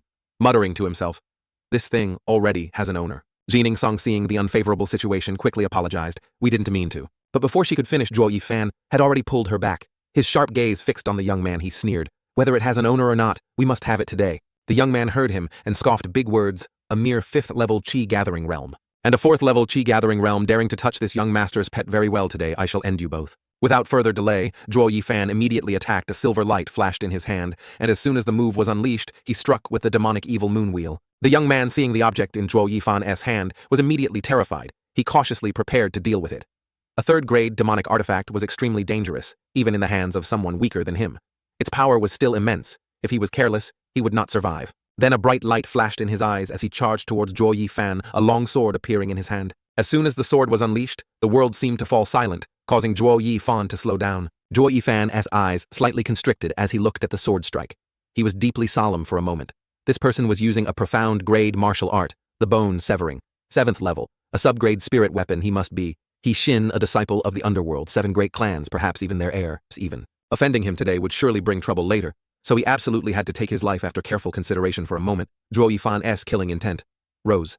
Seeing this situation, the young man couldn't help but be stunned that person actually had killing intent towards him. He was in the superior position. Zhuo Yifan had no right to unleash a killing move on him. However, a moment later Zhuo Yifan immediately accelerated using the distant battlefield. Many more figures immediately appeared. However, the young man in front of him scorned this move, feeling that he was too arrogant. But this young man was too disdainful, which allowed Zhuo Yifan to succeed just as he was only paying attention to what was in front of him. Zhuo Yifan appeared behind him and smiled sinisterly. A good sword, but unfortunately you met me. A life for a sword is worth it. Chapter 59, Cooperation. Once again, Zhuo Yifan used the evil moon wheel intending to take the life of the young man before him. However, at this moment an anomaly occurred. He saw that the moment the evil moon wheel struck him, it was forced back by a powerful force. The evil moon wheel in his hand also shattered. Zhuo Yifan was forced backward, his face grim.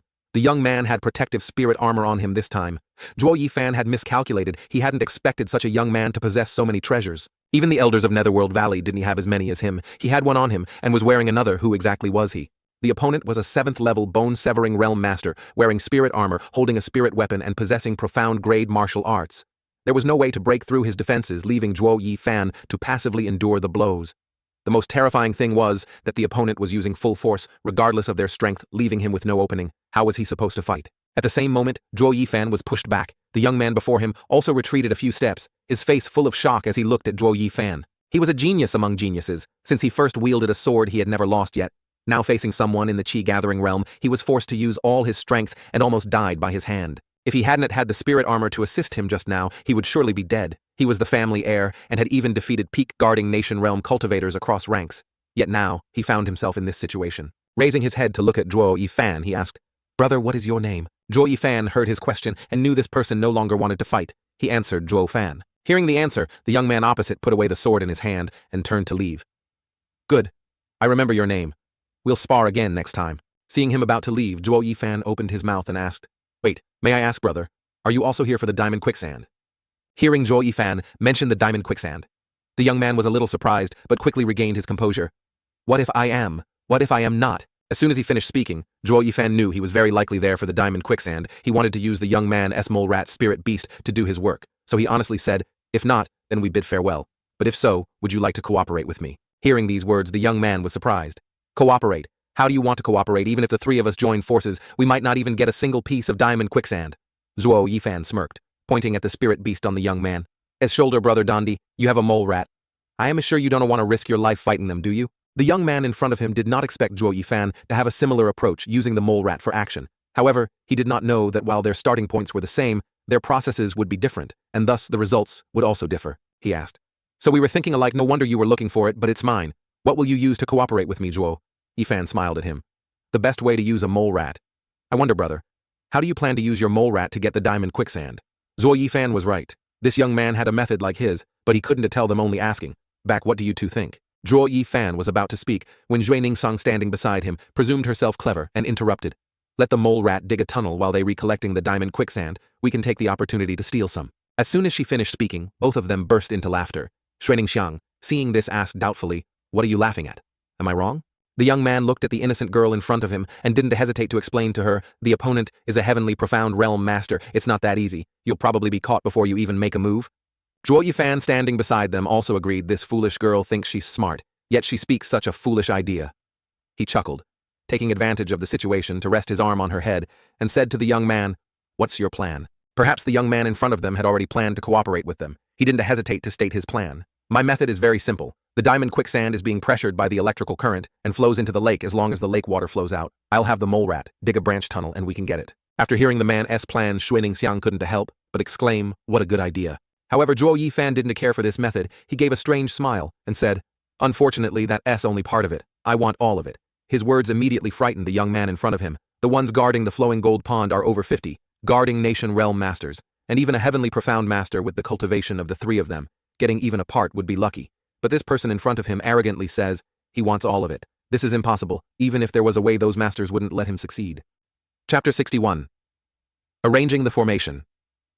Zhuo Yifan held the formation diagram in his hand and with Shi Tianyang and Shui Ningxiang went to a place very far from the flowing gold pond, known as the second zone of the 10,000 Beast Mountain Range. Due to the dangerous concentration of spirit beasts, the 10,000 Beast Mountain Range is divided into 3 zones. The first zone is considered the safest, as it only has first and second grade spirit beasts, suitable for Qi Gathering Realm and Foundation Establishment Realm, cultivators to hunt spirit beasts. The flowing gold pond is in this area. The second zone is considered the treasure hunting zone, concentrating 3rd and 4th grade spirit beasts. If one does not have the strength of the nation refining realm, entering it basically means certain death. However, the abundant spirit beasts here make it a place for strong cultivators to find spirit companions. The third zone is considered the most dangerous, because the spirit beasts that can survive here are all 5th grade monsters or higher. Even cultivators in the divine illumination realm can be in mortal danger. Zhuo Yifan led everyone to the second zone, which was considered suitable for setting up formations. But Tianyang, who was familiar with the 10,000 Beast Mountain Range, looked at him doubtfully. Here, this is the second zone. Even a heavenly profound master wouldn't dare to walk around here. What exactly are you?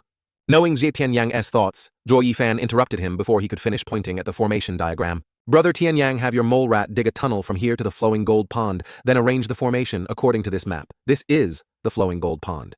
Shi Tianyang was startled after hearing him pointing at the map and saying, having it dig a tunnel from here to the flowing gold pond is no problem, but asking it to place spirit stones to arrange the formation will require over 1,000 pieces. Zhuo Yifan nodded, saying casually that right, exactly 3,221 pieces. The mole rat is small. Each time it can only hold 1 piece. That means it has to go back and forth 3,221 times to set up the formation around the flowing gold pond. Shi Tianyang gasped deeply after hearing this. Shui Ningxiang beside him couldn't bear it and scolded, "You want it to work itself to death?" The little fellow standing on Tianyang's shoulder was equally scared, seemingly understanding everyone's plan. It continuously trembled and fell from Zhi Tianyang's shoulder to the ground. Seeing this situation, Zhuo Yifan couldn't help but chuckle, ignoring the little fellow on the ground. He looked at its owner and said, "We don't have much time now. The diamond quicksand will erupt very soon. We must make it act immediately." "Does it really have to be like this?" Zhi Tianyang said with a serious expression. Zhuo Yifan saw his hesitation and chuckled. "As long as you can secretly set up the formation at the flowing gold pond without anyone knowing, then you won't need it anymore. It is just a mole rat.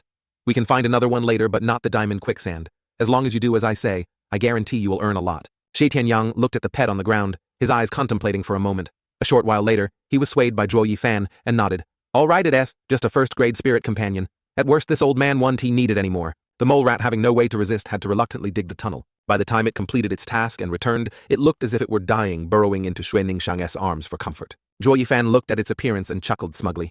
"See, I told you it could do it." Shui Ningxiang nodded helplessly, sighing.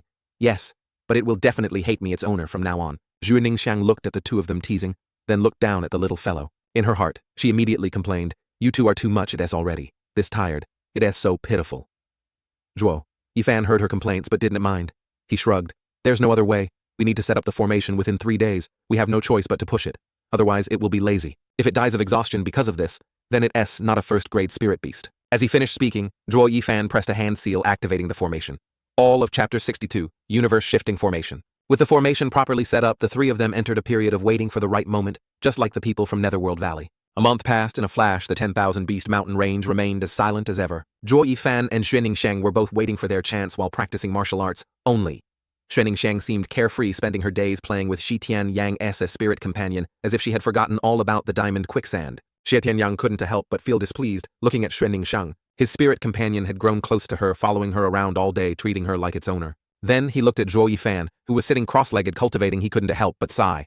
How can people be so different in contrast to Shui Ningxiang, who seemed oblivious to worldly affairs? Zhuo Yifan was unusually calm.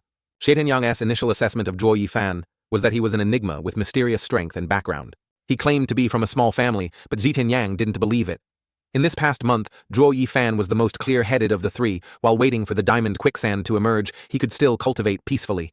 Indeed, his mental fortitude was excellent. How many such people could be found across the Tianyu Empire? At the very least, Zhi Tianyang couldn't do it. While Zhi Tianyang was assessing him, Zhuo Yifan also emerged from his cultivation state, breaking through to the 6th level of Qi Gathering Realm. He couldn't help but smile triumphantly. Zhi Tianyang, seeing this, also praised him as expected. Even under such tension, he could still break through this mental fortitude. Training is something even a national guardian couldn't keep up with. A moment later, a strange phenomenon suddenly occurred at the flowing gold pond. A loud bang echoed throughout the forest. On their side, Zhuo Yifan and the other 2 also heard the commotion.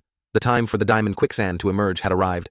Zhuo Yifan smiled smugly. "It is here." At the same time, by the flowing gold pond, the seventh elder of Netherworld Valley, hearing the strange phenomenon, suddenly opened his eyes wide and laughed loudly. It's here, it's finally here, lol. Ivy waited for 2 months, and it's finally here. Men prepare the flowing gold silk nets to retrieve the diamond quicksand. Over 50 bone-severing realm masters, guarding the surroundings, heard the command and responded in unison. Yes, sir. With that, they immediately cast their silk nets towards the emerging diamond quicksand. In the distance, Zhuo Yifan felt that the time was right and turned to Xie Tianyang, asking, "Did you prepare the gold silk net?" Hearing Zhuo Yifan's question, he chuckled.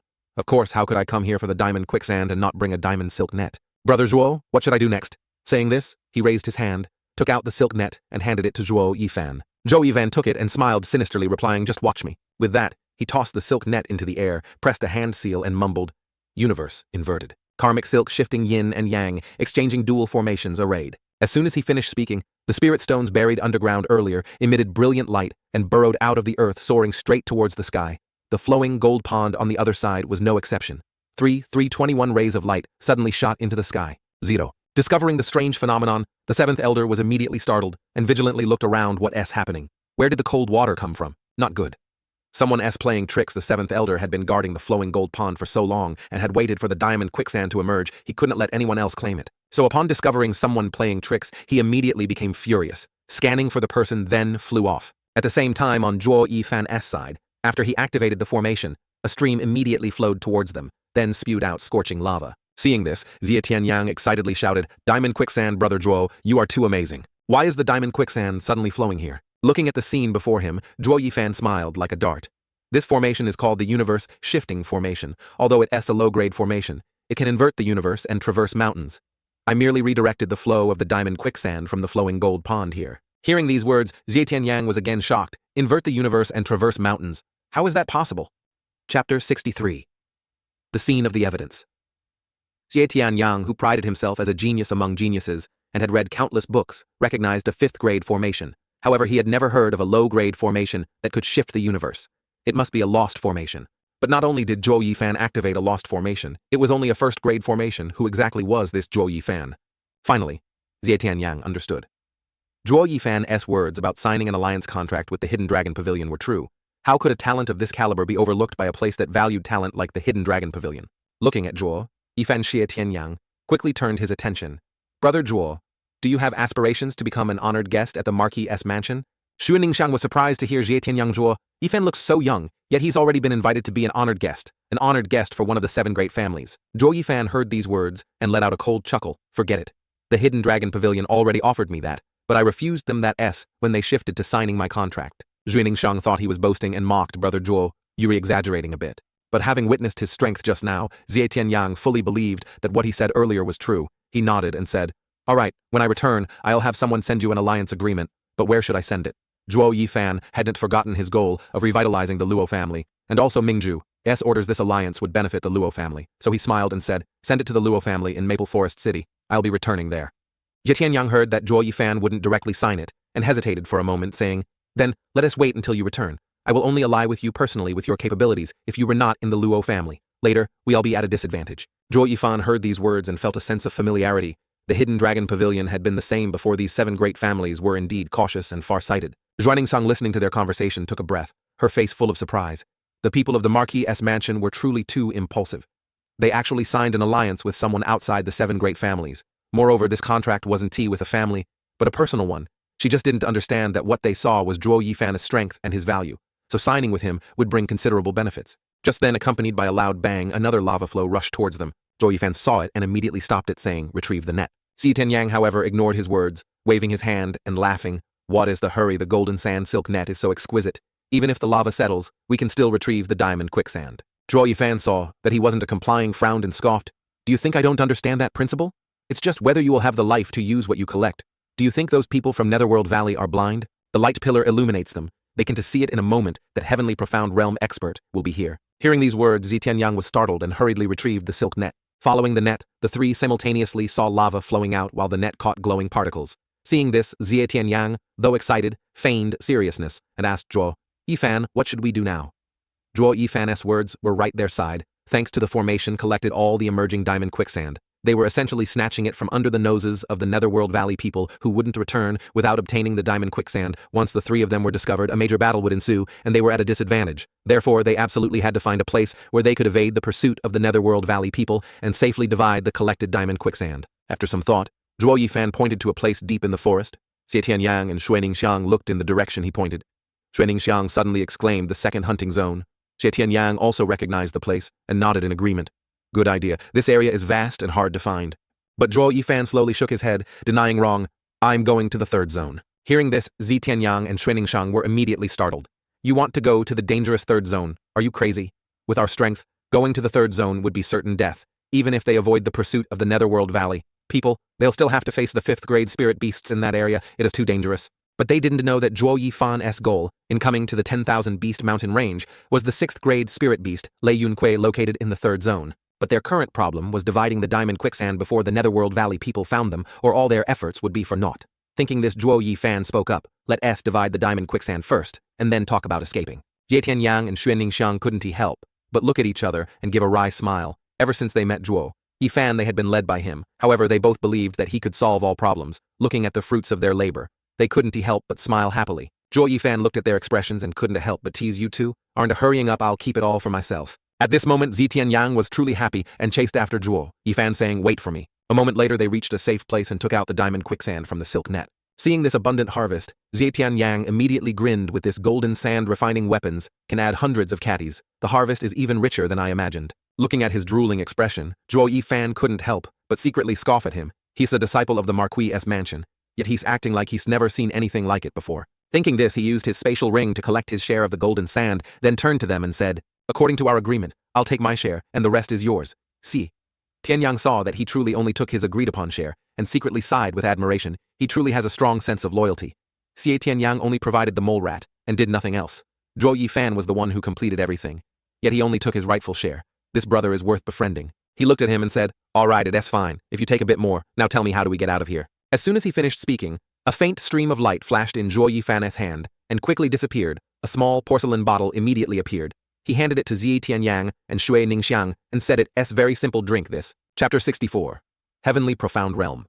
Expert in pursuit, Xie Tianyang and Shui Ningxiang. Taking the elixir from Zhuo Yifan's hand, willingly drank it despite their doubts. After drinking it, Tianyang immediately asked Zhuo Yifan, are you satisfied now? Quickly tell us what kind of elixir this is. Zhuo Yifan also swallowed one pill, then answered their questions. This is a first-grade elixir, the concealed aura pill. It can conceal our aura for 1 day. That way, when we pass through the 2nd and 3rd zones, as long as we don't encounter any spirit beasts directly, they to detect us. Hearing about the elixir's effects, both were astonished. Xie Tianyang immediately exclaimed, so miraculous. Where did you get this? The 10,000 beast mountain range is a treasure trove of spirit beasts that everyone desires, but unfortunately, the fierce spirit beasts prevent them from coming here. If they knew about this type of elixir, they would definitely fight over it.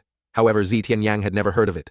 If he hadn't witnessed it firsthand, no one would believe such an elixir existed. Zhuo Yifan heard his question and didn't hide anything, replying, I refined it myself. There as only one batch, no sharing ingredients. Hearing this, Xie Tianyang couldn't help but exclaim in shock, what, you can even refine elixirs? Perhaps overly surprised, he loudly cursed, startling Shui Ningxiang beside him. Why are you shouting so loudly? However, Zhuo Yifan didn't mind and casually replied, what's wrong, want to learn? Hearing this, Xie Tianyang was stunned for a long time. How many more surprises could this person bring him? From the Qi-gathering realm he could fight against the bone-severing realm. Moreover, he knew how to set up formations, and now he could even refine elixirs. He was a versatile genius. He had strength, cunning, and always meticulously planned things, looking far ahead. So were those disciples of the 7 great families who called themselves geniuses.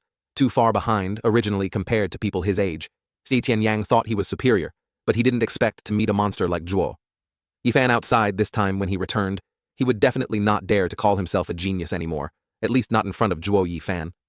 Xie Tianyang thought for a moment, then turned and walked towards the 2nd zone, saying nothing more than 2 words, let us go. Zhuo Yifan and Zhuo Ningxiang looked at his expression and couldn't help but stare, glancing at each other, not knowing what had stimulated him to act so cold and decisive. But they didn't care and immediately followed not long after they left. The 7th elder of Netherworld Valley arrived, but seeing the current situation, he confirmed indeed someone led the diamond quicksand here. This person left not long ago, so they probably haven't gone far. If they were still hiding in the 1st zone, they'll surely face certain death. So then, petty tricks trying to deceive this old man. Dream on the answer is the second zone. With that, the seventh elder flew furiously to the second zone, his mighty pressure causing the entire forest to panic. On their side, Zhuo Yifan and the other two who were on their way to the second zone also saw this situation. They immediately felt something was wrong and quickly stopped Zhuo Yifan's pupils constricted. He exclaimed in surprise, "How can this be? That elder of Netherworld Valley went straight to the second zone." Xie Tianyang, who was ahead, was also utterly shocked by these words. What should we do at the seventh elder's speed? He'll catch up to us very quickly, Zhuo. Yifan couldn't possibly not know this, but this seventh elder went against his expectations. He could only blame himself for being too careless and miscalculating. He shook his head helplessly and said, "I don't know either. I originally intended to gamble with that elder on time. Logically, when he discovers the molten lava for safety, he would search the first zone first. Moreover, everyone knows the second zone is dangerous. He couldn't have come here immediately. We just started and already reached the second zone, so by the time he catches up, 3 hours would have surely passed. Furthermore, in the second zone, to avoid 5th grade spirit beasts, his speed would slow down. That difference in time would be enough for me to escape into the third zone. After all, in the third zone, he like us would be prey to extremely powerful spirit beasts. He wouldn't dare to pursue us there. But now he's just started and already chased them to the second zone." Xie Tianyang, listening to his plan, couldn't help but sigh in admiration. In that situation, he could still meticulously consider every step, every advantage and disadvantage to come up with a perfect plan. However, it seems man proposes, God disposes. The person he encountered was the cunning old man of Netherworld Valley, leading to a misstep. Xie Tianyang slowly spoke. "Brother Zhuo Haven, you heard of the seventh elder's alias?" Hearing Xie Tianyang, a question, Zhuo Yifan surprisingly shook his head and said, "Alias, I only know he is the elder of Netherworld Valley stationed here. I don't know anything else about him." Xie Tianyang was a member of one of the 7 great clans, so of course he understood well the various other powers. At this moment, he slowly turned toward Zhuo Yifan and said, "Do you know that man is the most cunning and sinister old fox in Netherworld Valley, the most ghostly and mysterious of them all, from 60 years ago? Until now, Ghost 7 of the Netherworld has held a highly revered position within the valley, many major affairs. All the section masters consult with him. This person is cunning, treacherous, and unpredictable. Everyone calls him Chi Chao Ling Long." Zhuo Yifan heard this and curiously asked, "So that means he is very strong?" Xie Tianyang took a deep breath, his face solemn, and said, "Many elders in the 7 families have died by his hand, especially Elder Ju of the Hidden Dragon Pavilion, whose violet thunder, golden eyes were destroyed solely by Ghost. Elder 7, therefore many people hate him, but conversely, even more people fear him." Zhuo Yifan suddenly realized, no wonder the old man went against his expectations. It turns out he's also someone who specializes in using schemes and tactics, just like him. However, the current situation couldn't be salvaged. The only way was to adapt and take things one step at a time. At this moment, Xie Tianyang looked at Xue Ningsang beside him and revealed a decisive idea, saying, "Brother Zhuo, the only way now is to abandon Miss Ning. With my speed and yours, we can definitely escape." Xue Ningsang heard that he wanted to abandon her. Her body trembled as she clutched Zhuo Yifan's hand, pleading, "Big brother Zhuo, you promised to take me out of the city." Seeing her pleading on one side, Xie Tianyang didn't pay attention. Knowing that Zhuo Yifan was still the one to decide, he turned to him and said, "This is no time for compassion. Abandoning Miss Ning will tie down the 7th elder, and we'll be able to leave safely." Zhuo Yifan narrowed his eyes looking at Xie Tianyang and raised an eyebrow.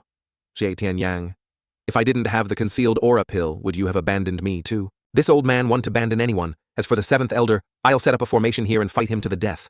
Hearing these words, Xie Tianyang pondered for a moment and nodded slightly. He had personally witnessed Zhuo Yifan's formation laying abilities, and their power was indeed unfathomable. If Zhuo Yifan was so confident, he wouldn't mind taking a gamble. He also wanted to see what other surprises this person could bring him. A moment later, a figure appeared in the forest. Occasionally, spirit beasts attacked the person, but after a roar, they were quickly sent flying back when he landed. He examined the traces around him and smiled grimly. "You 3 brats, why aren't you running anymore? Do you want to come out yourselves, or should I personally capture you?" The 7th elder's shout carried killing intent, spreading in all directions and sending the spirit beasts fleeing in panic. At this very moment, Zhuo Yifan, hiding to one side, chuckled lol as expected of the 7th elder Chi Chao Ling Long. Just by the traces along the way, he knew how many of us there were. Impressive. Impressive. The 7th elder heard the voice and vigilantly looked around for a long time, then spoke again. "You brat. You just broke through to the 6th level of Chi Gathering Realm, didn't you?" It wasn't a question, but an affirmation. Ghost Elder 7 had indeed guessed. Zhuo Yifan's strength. Hidden in the shadows, Zhuo Yifan couldn't help but tremble in his heart. Indeed, being named Chi Chao Ling Long was more terrifying than he imagined. Just by hearing his voice, he could guess his strength. It was truly beyond his expectations. However, he quickly regained his composure. "7th elder, you were here for the diamond quicksand. How about we make a deal? I'll give you a portion and you let us go. How does that sound?" Ghost Elder 7 heard Zhuo Yifan's words and laughed loudly, his aura radiating killing intent. "Ridiculous. The diamond quicksand was originally this old man, you stole it, and now you want to make conditions with me. Come out today. I must reclaim the diamond quicksand and also take your lives. With that, Ghost Elder 7 suddenly charged forward, mobilizing the forest and struck towards that direction. With a thud, everything shattered, revealing a young man. Dro Ivan deftly dodged the palm strike, stepping out with a sinister smile. Then come on. Chapter 66. Wind Thunder Blazing Flame Formation. Looking at the appearing person, he laughed wildly. Little devil, you clearly know my power. Yet you still dare to make conditions with me. You want to die. But Dro Yifan remained calmly seated, fearless, and coldly chuckled. This old man dares to do it, and isn't afraid of being exposed. Kill with that. A hand seal appeared in his hand, striking towards Ghost Elder 7. Following that, a loud noise echoed, and in an instant, blazing flames appeared behind Dro Yifan. Accompanied by the sound, a fire phoenix also appeared behind him. It gently flapped its wings and fiercely spewed blazing flames towards Ghost Elder 7. This is a formation. Ghost Elder 7 looked at this scene in shock and horror. He never expected that the person in front of him with only the strength of the Chi-gathering realm could set up such a profound formation. Looking at this power, it had surely reached the level of a 5th grade formation master. He calmly launched a palm strike towards the charging fire phoenix.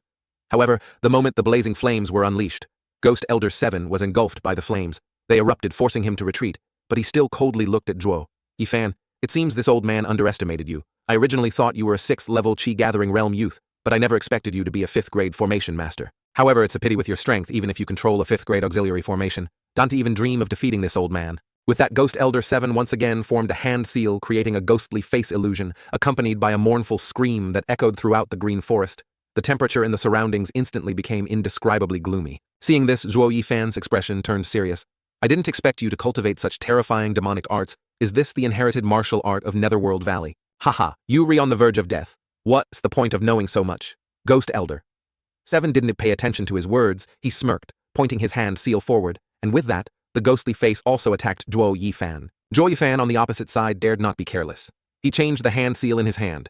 The fire phoenix roared, spewing a blazing flame towards the ghostly face. The blazing flame and the ghostly face collided, but no large explosion occurred. Instead, the moment the flame wanted to engulf the ghostly face illusion, it hit ice and was extinguished. Seeing this situation, Ghost Elder 7 revealed a smug smile, while Dro Yifan narrowed his eyes slightly and shouted, "Ningeract." As soon as he finished speaking, Shui Ningshang's figure appeared. She formed a hand seal, and a fierce gust of wind merged with the fire phoenix on this side. Striking towards Ghost Elder 7, the moment wind and fire combined, the blazing flames became several times stronger. Ghost Elder 7 looked at this situation. His expression solemn. He mumbled, "He actually has an assistant with that."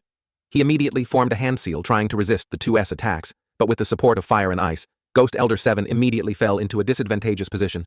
His eyes narrowed slightly and beads of sweat began to trickle down his face. However, before he could think of a counter-strategy, Dro Yifan once again shouted, "Jie Tianyang, it's your turn." As soon as he spoke, Si Tianyang instantly appeared, forming a hand seal with a triumphant laugh. Lol, this old man has been waiting for this moment to take the head of a master. Following Jie Tianyang's arrogant laughter, bolts of thunder began to explode, heading towards the ghostly illusion. At this moment, lightning merged with fire, and fire amplified the lightning. The thunder flame exploded with a bang, sending the ghostly face flying back, barely able to hold its ground. But then, as if receiving additional power, the ghostly face suddenly increased its strength, transforming into a dark mist that exploded with a roar, turning the blazing flames on the other side into dust. Ghost Elder 7 painfully spat out a mouthful of blood. The thunder flame just now had severely injured him. He never dreamed he would fall into such a situation. But Dro Yifan on the opposite side was equally surprised, a 4th grade demonic treasure. Ghost Elder 7, panting heavily, looked at the 3 of them and said, "Very well. You are quite formidable. I never expected that I, who have dominated for a lifetime, would one day be pushed to this extent by 3 brats. Now this old man admits your strength. If we continue to fight, it will only harm both sides. So as you said, give me a portion of the diamond quicksand, and I will not pursue this matter further." Hearing this, Dro Yifan and the other 2 glanced at each other, then nodded slightly. Dro Yifan thought for a moment, then smiled and said, "All right, then we'll reconcile." Chapter 67. Wind Thunder Blazing Flame Formation 2. Saying that, Dro Yifan extended his hand and took out a cloth bag, then moved as if to approach, saying, "This is the diamond quicksand. We'll reconcile here." Ghost Elder 7 saw his compromise and sighed in relief. He put away his demonic treasure and slowly flew towards Dro Yifan. "That's right. Just hand over the diamond quicksand obediently, and I guarantee I'll spare you." However, at the very moment the 2 were still not far apart, the atmosphere simultaneously thickened with killing intent. They simultaneously roared, "Kill him, die brat." Following Dro Yifan's shout, Xie Tianyang and Shui Ningshang behind him immediately acted, forming hand seals to create a formation that merged with Dro Yifan's, blazing flames attacking Ghost Elder 7. At the same time, Ghost Elder 7 also unleashed his move, taking out his 4th grade demonic treasure to counter the blazing flames. But he was a step too slow and couldn't dodge the attack in time. He had to fling his palm, shattering that force while also being forced backward. Ghost Elder. 7 looked up at Zhuo Yifan and the other two in the distance, his face turning green with rage. Damn brat, I shouldn't have trusted you. Zhuo Yifan heard him revealing a sinister smile and contemptuously pouting, we all cultivators of the demonic path after all. Similarly, Xie Tianyang and Xue Ningxiang watched the two contend, neither yielding, utterly stunned. These two were too evil and completely untrustworthy. One was more cunning than the other. From the beginning, they had intended to corner their opponent to death with no intention of reconciling. However, fortunately, their side was a little more sinister, otherwise the three of them would have been finished. Ghost Elder 7. In midair, continued to rage all this way. He had always thought that their strength was low and not high. With his cultivation, he could easily snatch back the diamond quicksand, but he never ever expected that among them there would be someone who understood formations and also understood schemes, putting him at a disadvantage, as he was now. At this moment, he forced himself to calm down and think of a countermeasure. Suddenly he looked at Xue Ningxiang and lightly chuckled. You are the third young lady of the Xue family Arn to you. The last time this old man saw you was 5 years ago. You were still a child. Then I never expected you to have grown into such a young lady. Zhu Ningxiang immediately tensed up upon hearing this and lowered her head.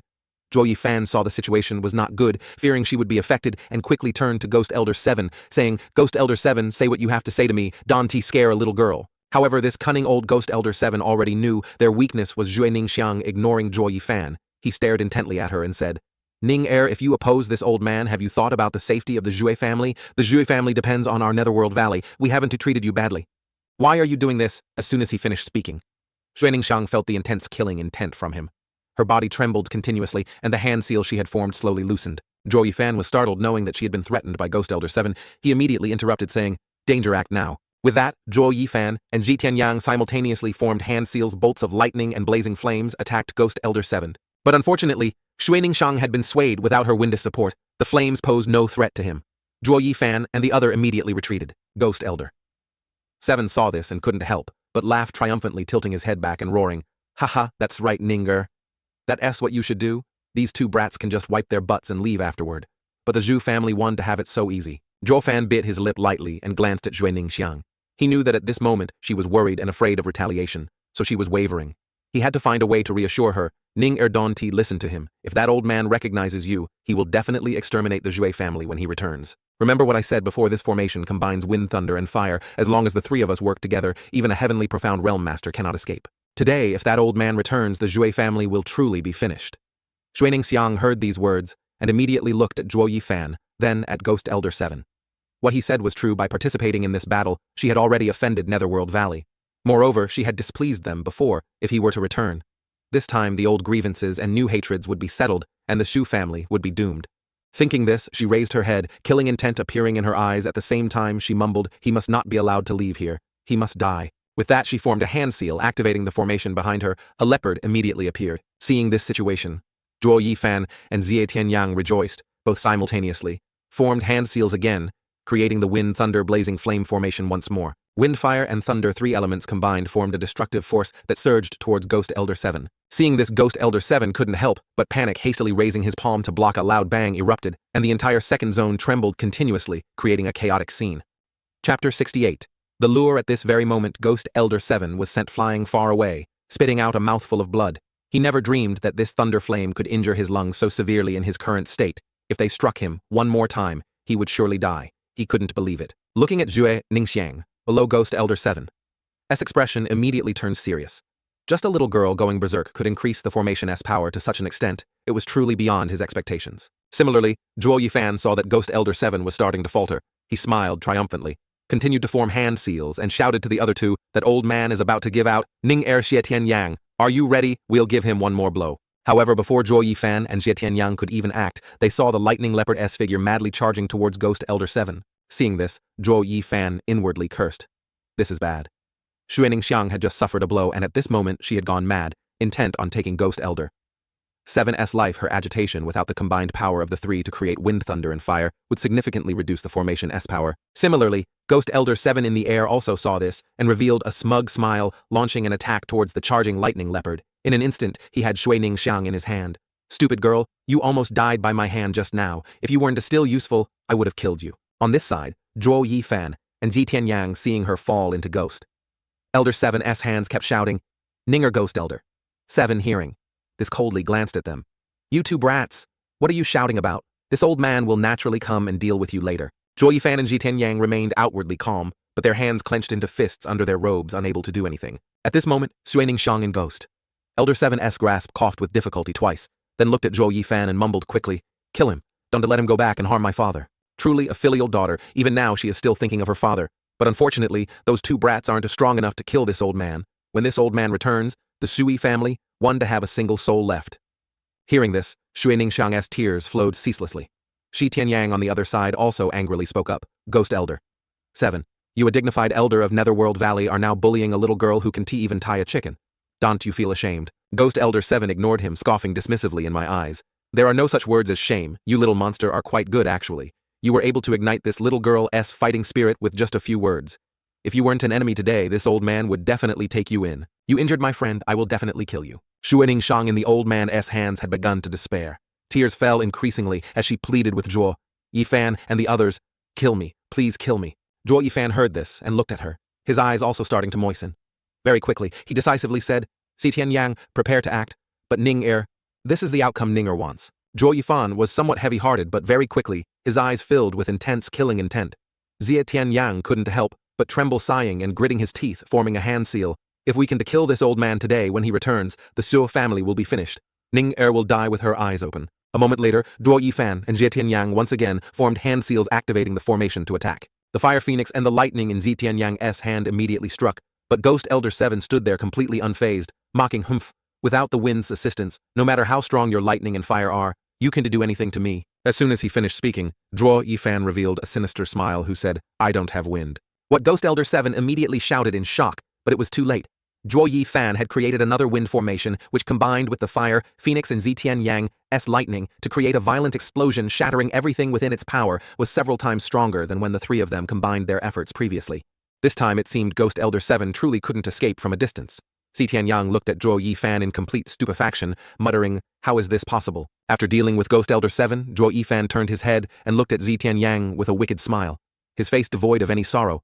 How could a sudden burst of wind appear? Right, the reason is because I tricked you. Chapter 69. Admission. With a sigh, Zhuo Yifan continued from the beginning. "I said my abilities couldn't control a 5th grade formation technique, and that I needed to join forces with you. That was just to trick you otherwise with Ghost Elder 7's cunning." He couldn't have been fooled hearing this. Xie Tianyang was immediately astonished. He had actually tricked everyone. He widened his eyes and stammered, "What, you tricked me?" Zhuo Yifan chuckled. "Ghost Elder 7 is more intelligent than anyone, the wisest of Netherworld Valley. If I fought him alone, I might not have won. Therefore, I arranged for you two to join forces with me. Although it could save my strength, it was also a fatal weakness. That is it. Requires the combined efforts of 3 people to unleash the formation's strongest power. An elite like Ghost Elder 7 would definitely notice this weakness, so he would look for our weakest link. Shui Ningxiang was his target. But he didn't expect Ninger to be our bait. His coming there was like falling into a trap himself. Shi Tianyang gasped, looking intently at the person in front of him, and said in horror, You mean, you planned to abandon Ninger from the very beginning?" Shi Tianyang never ever expected that the person who had fiercely declared just a second ago that he would never abandon anyone would start plotting against someone. The next second, his plan was truly ingenious, a scheme within a scheme leading people into eternal damnation. This person was too terrifying. He didn't speak of loyalty and would stop at nothing to achieve his goals, regardless of who he used. If one were to truly oppose him, it would likely mean certain death. Zhuo Yifan looked at his expression, maintaining a cold demeanor, and said, "Why are you looking at me like that?" "I didn't force her. She chose it herself. I merely gave her an opportunity, sacrificing oneself to save loved ones. That's an incredibly noble act. Didn't you also say that you would abandon Ninger because she was a burden and then run away? I just thought more than you, utilizing this burden that's all Zhuo." Yifan truly once again affirmed the philosophy of the demonic path. They would stop at nothing to achieve their goals. They had no concept of loyalty or compassion, because in the demonic path, compassion would lead to their eternal damnation. Xie Tianyang swallowed with difficulty and mumbled, "Then, what about the promise you made to Ning? You agreed to take her out of the city." With a light chuckle, Zhuo Yifan gently shook his head. "You were not wrong, but I can also take her corpse out of the city, ha ha ha." Hearing this, Xie Tianyang couldn't help but look at him differently, feeling a chill down his spine. Throughout this past month together, he had only felt that Zhuo Yifan was calm and mysterious, but at this moment, he felt he was terrifyingly strange, heartless, ruthless, and would stop at nothing. Just then, a loud laugh suddenly erupted from within the thunder wind fire blast. Zhuo Yifan heard the commotion and turned with a frightened look. Ghost Elder 7's voice came out disappointedly. "You brat, you truly understand this old man. Selfishness, coldness, and heartlessness. You even use your own people. This old man is indeed a little wary of a brat like you. With a crack, the thunder wind fire blast instantly shattered, revealing a ferocious grin within. In his hand now was not just the single staff, but also another black staff. The two staffs intertwined, forming a protective helix around him. However, despite the power of the wind thunder blazing flame formation, he was indeed severely injured, though still able to stand. Ghost Elder 7's breathing was no longer steady. There was no way he could have been perfectly fine after almost dying in that formation. Looking at Zhuo Yifan and the other Ghost Elder 7 roared madly. Brat, I can't believe that I, an elite of my generation, fell into a trap today and almost lost my life. You, a terrifying little devil like you, I truly have never encountered before.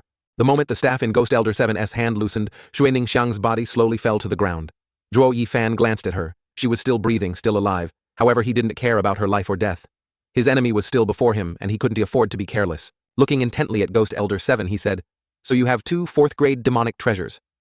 Ghost Elder 7 brought the two staffs together, intertwining them, and chuckled coldly. Haha, this old man only has one.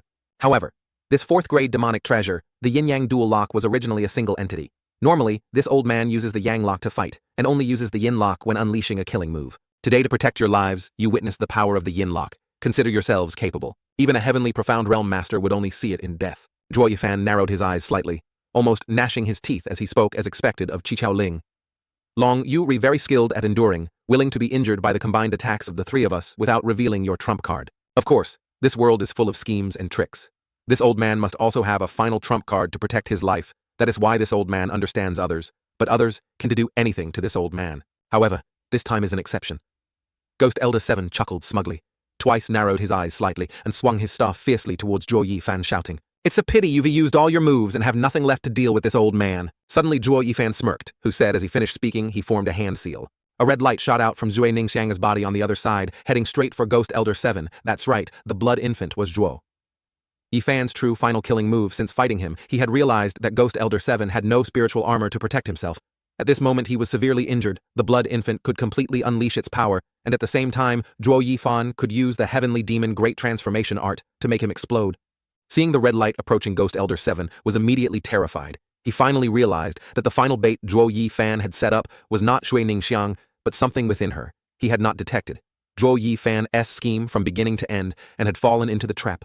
This brat is so young, yet his schemes have reached such a level. If he were to grow up, he would truly be terrifying. Zhuo Yifan secretly smiled faintly, seeing the blood infant not far from Ghost Elder 7, almost able to penetrate his body at S/7th Elder. This duel ultimately belongs to this old man. But before Zhuo Yifan could finish speaking, the staff in Ghost Elder 7's hand pierced through his body. His internal organs immediately swelled, and he spat out a large mouthful of blood, looking up at Ghost Elder 7 in horror and exclaiming, "How can this be?" Chapter 70. Sacred Beast appears. Zhuo Yifan's condition was not caused by the staff, but by a problem with his innate blood infant. He continuously spit out large mouthfuls of blood, looking up at Ghost Elder 7 in surprise, only to see the blood infant weakly hovering behind him, a staff piercing through its chest. The blood infant quickly fell weakly, dragging Zhuo Yifan to his knees on the ground. Therefore, he was the loser of this battle. Meanwhile, Xi Tianyang, seeing him injured, anxiously drew his sword to attack Ghost Elder 7. However, with his bone-shattering realm strength, how could he contend against a heavenly profound realm master? He was quickly sent flying, crashing into a tree and spitting out a mouthful of blood. Fortunately, he had spiritual armor to protect him, otherwise he would have died long ago. Ghost Elder 7 looked at the three of them who were on their last breath and slowly approached Zhuo Yifan, coldly saying, "Little brat, this old man is known as Ghost 7. Very agile. How could I let you guess my thoughts? You're not bad. Truly, not bad.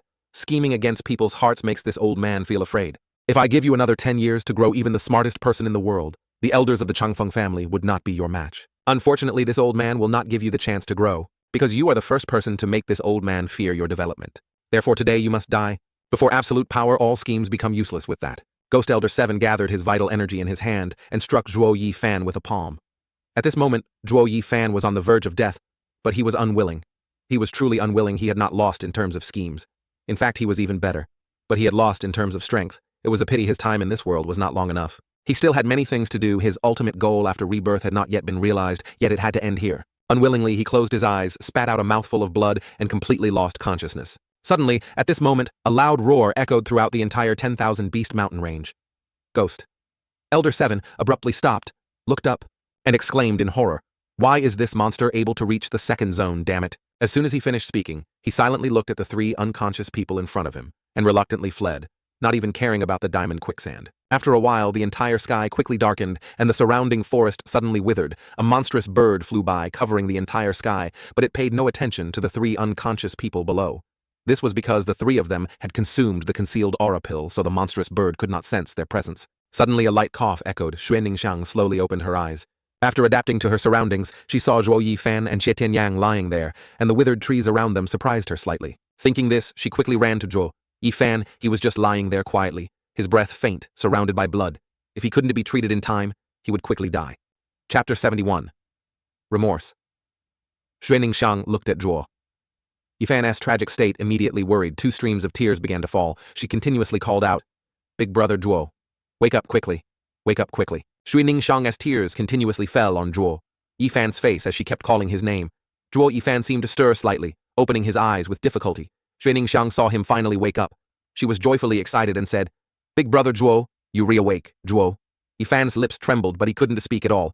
He was too weak looking at the person in front of him, who was continuously crying. He barely took a deep breath and lifted his hand pointing to the blood infant on the other side, but it quickly fell powerlessly. Xue Ningxiang looked in the direction he pointed and saw the blood infant lying dejectedly in a pool of blood. As if realizing something, she asked Zhuo Yifan, "Do you want me to bring it over here?" Hearing her question, Zhuo Yifan wanted very much to answer her, but he was powerless, and couldn't he just blinked once. Xue Ningxiang understood and quickly ran to the other side to bring the blood infant back to his side. In just a moment, the languid blood infant suddenly flashed and instantly disappeared, entering Zhuo Yifan's body. At the same time, Zhuo Yifan's complexion quickly turned rosy, and his breathing became steady. The blood infant was Zhuo Yifan's dual cultivation life-bound treasure as long as it was fine. He would not die, but now the blood infant was truly very weak and couldn't last much longer. It urgently needed blood qi replenishment, but he was powerless. He hoarsely mumbled, "Blood, blood." Xue Ningxiang was slightly startled and without thinking made a cut on her wrist. She put the fresh blood into Zhuo Yifan's mouth. Following that, Zhuo Yifan's complexion gradually returned to normal. Seeing this, Xue Ningxiang gradually relaxed and exhaled, revealing a happy smile. While she was happy, Zhuo Yifan suddenly sat up, put his mouth to her wrist, and desperately sucked her blood. Xue Ningxiang was somewhat surprised to see this, but since it could help him, she didn't mind. After a while, feeling that there was enough blood to nourish the blood infant, Zhuo Yifan finally released Xue Ningxiang's hand, took a few breaths, and tried to regain his composure. After regaining his strength, Zhuo Yifan turned to Xue Ningxiang beside him and said, "Thank you." Looking at the person in front of him, Zhuo Yifan couldn't help but ponder. Previously, he had used her and almost led her to her death, but she, disregardful of herself, gave him her blood to save him. Yet he didn't feel he was wrong at all. He cultivated the demonic path, and the demonic path was about achieving one's goals by any means necessary. He was not wrong. Thinking that all 3 of them were still injured and needed to recover to leave the 10,000 Beast Mountain range, he quickly took a porcelain bottle from his person and handed it to Zhuoning, saying, "This is a 3rd-grade heart protection pill. You eat one, and I'll eat one. Then check if that brat is dead yet. If not, give him one too." Xue Ningxiang received the pill from Zhuo Yifan's hand and nodded, following his command to give him one. She then went to Xie Tianyang, who was on his last breath by the tree, and gave him one. However, she did not eat hers, keeping it in her hand. Zhuo Yifan saw that she wasn't eating and asked, "Ninger, you were also injured, why aren't you eating?" Xue Ningxiang heard his question and smiled, replying, "My injuries aren't severe. This 3rd-grade pill is so precious, it is better to save it for you guys." Zhuo Yifan was a little surprised to hear her words, then chuckled, "Lol, what is so precious about it? Even if it was personally bestowed by Kang Long, you still have to eat it. Ninger, just eat it. This is what he owes you, you don't know, but your big brother Zhuo wanted to sacrifice you and use you as bait from the very beginning. His current state is simply self-inflicted." At this moment, a cold snort suddenly echoed. It was Xue Ningxiang turning her head to look. Xie Tianyang was currently severely injured, but after taking the pill, he was much better, though still unable to move. Remembering what Zhuo Yifan had done before, he couldn't help but feel cold when Zhuo Yifan had spoken of his plan.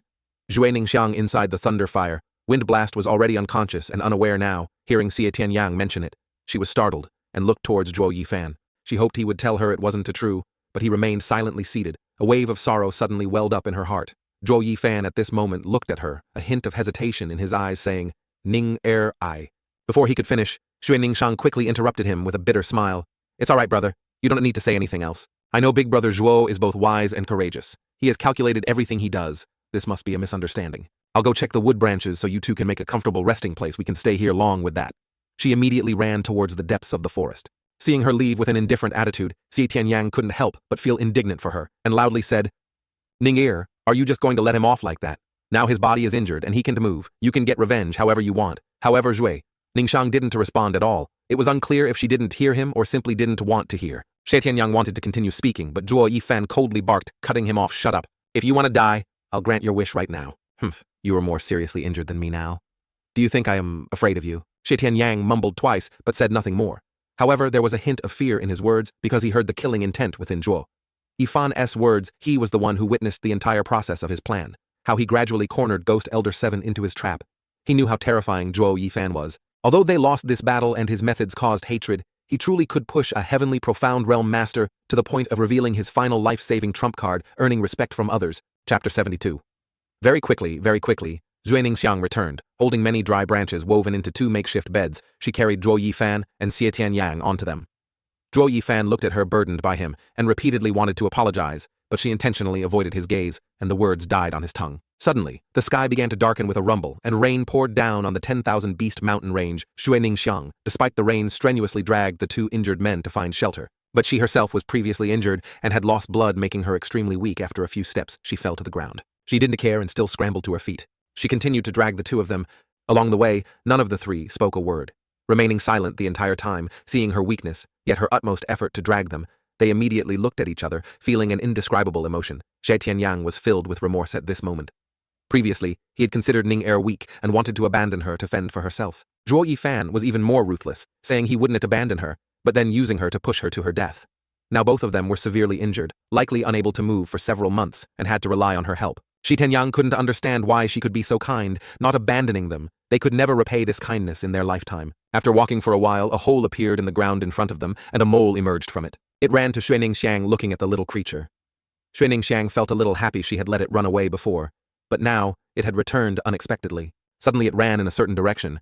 Zhuening Xiang looked at it and knew it wanted to lead the way. For her, she immediately pulled Zhuo Yifan and Xie Tianyang along.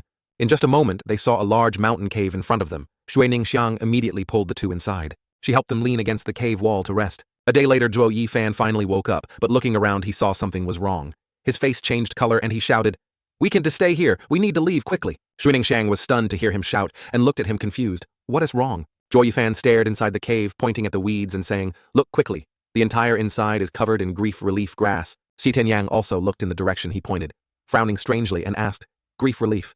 Grass is very good for pain. Relief is something wrong." Zhuo Yifan exasperatedly rolled his eyes and seriously said that S for humans, but for spirit beasts. It has a numbing effect that will attract many spirit beasts here. Xie Tianyang seemed to realize something and exclaimed in shock, "Are you saying this is a trap?" "Yes, and it's a trap set by a profound beast that mole was forced by it to bring us here." Zhuo Yifan nodded, confirming his speculation. Xie Tianyang lightly bit his lip, looked at the mole, and loudly cursed, "Damn you, traitor! You ran away at a critical moment. Do you want to die here?" The mole trembled continuously in fear upon hearing Xie Tianyang's scolding coiling up. Zhuening Xiang couldn't bear it and hugged it, comforting it. Then she turned to Zhuo Yifan and spoke. "What should we do now? What else can we do?" "Run quickly." Xie Tianyang quickly urged if it were normal times he wouldn't pay attention to this spirit beast, but in his current situation he was unable to resist. Zhuo Yifan pondered for a moment, then hastily asked, "How long have we been here?" Zhuening Xiang looked outside the cave at the dense dark clouds, then shook her head helplessly. "I'm not sure, but it must have been over a day." Zhuo Yifan shook his head and sighed, his expression unusually grim. "Damn it, it smells as if the pill S effect has worn off. I'm afraid those beasts will discover us if they come in for now. We can only try to stop them wave by wave." Shi Tianyang said in shock and horror, "Really, you mean wave by wave?" Zhuo Yifan nodded and sighed. Any powerful spirit beast wouldn't use this trick, only low-level spirit beasts set this kind of trap. Most of them operate in packs. As if to confirm his words, the roar of wolves echoed from outside the cave. Pairs of ferocious eyes stared inside. Chapter 73, Level 2. Spirit beast hearing the roars, the 3 in the cave were immediately terrified. They had finally found them. Zhuo Yifan narrowed his eyes, looked outside and sighed. "It's over it. The bloodthirsty remnant wolves, although they are only a level 2 spirit beast, they operate in packs, and their king of beasts is a level 3 spirit beast. Encountering them, even a level 4 spirit beast wouldn't dare to provoke them." Shi Tianyang also looked outside at the sound, a hint of sorrow appearing on his face. "I never expected that I, Shi Tianyang, the 9-fated child of heaven, would have to die here. Truly, heaven is jealous of talent." Zhuening Xiang was equally frightened, but Zhuo Yifan calmly turned to Xie Tianyang and said, "Xie Tianyang, bring your sword over here and give it to Ning Er." At his words, Xie Tianyang seemed doubtful, finding his words amusing with Shui. Ning Xiang's strength, even with his sword, she wouldn't be able to fight against the fierce spirit beast horde outside. She wasn't Zhuo Yifan who could fight above his level. Feeling vaguely uneasy, he looked at Zhuo Yifan and said, "Ning, even if my mysterious essence sword is a 4th-grade spiritual weapon, it only has the power of the 4th level of Qi gathering. How can she fight against those beasts? She's not like you who can face off against a powerful heavenly profound realm master like a monster with just the 6th level of Qi gathering." Zhuo Yifan calmly listened to him, glanced at him, then continued, Ning take that sword, you don't need to fight forcefully, just break through and get out with that. He took out a white porcelain bottle and handed it to Ning saying, Ning keep this bottle of concealed aura pills well. After you break through the encirclement, use it to leave this place and don to return home, just leave the city like that. Hearing this, Si Tianyang seemed to understand Zhuo. Yifan's thoughts they owed Ning too much kindness. Now pushed to a dead end among the three of them, only she could still exert her strength so they couldn't implicate her thinking this. His eyes shifted slightly, and he decisively handed his mysterious essence sword to Shui Ningxiang. Looking at the two of them, no matter how foolish Shui Ningxiang was in this situation, she knew that the two of them wanted her to escape the encirclement and leave them here to fend for themselves. Thinking this, her hand gripping the sword involuntarily tightened as she headed towards the cave entrance. As she left, Zhuo Yifan and Xie Tianyang simultaneously glanced at each other, revealing faint smiles, feeling a slight sense of relief at this moment.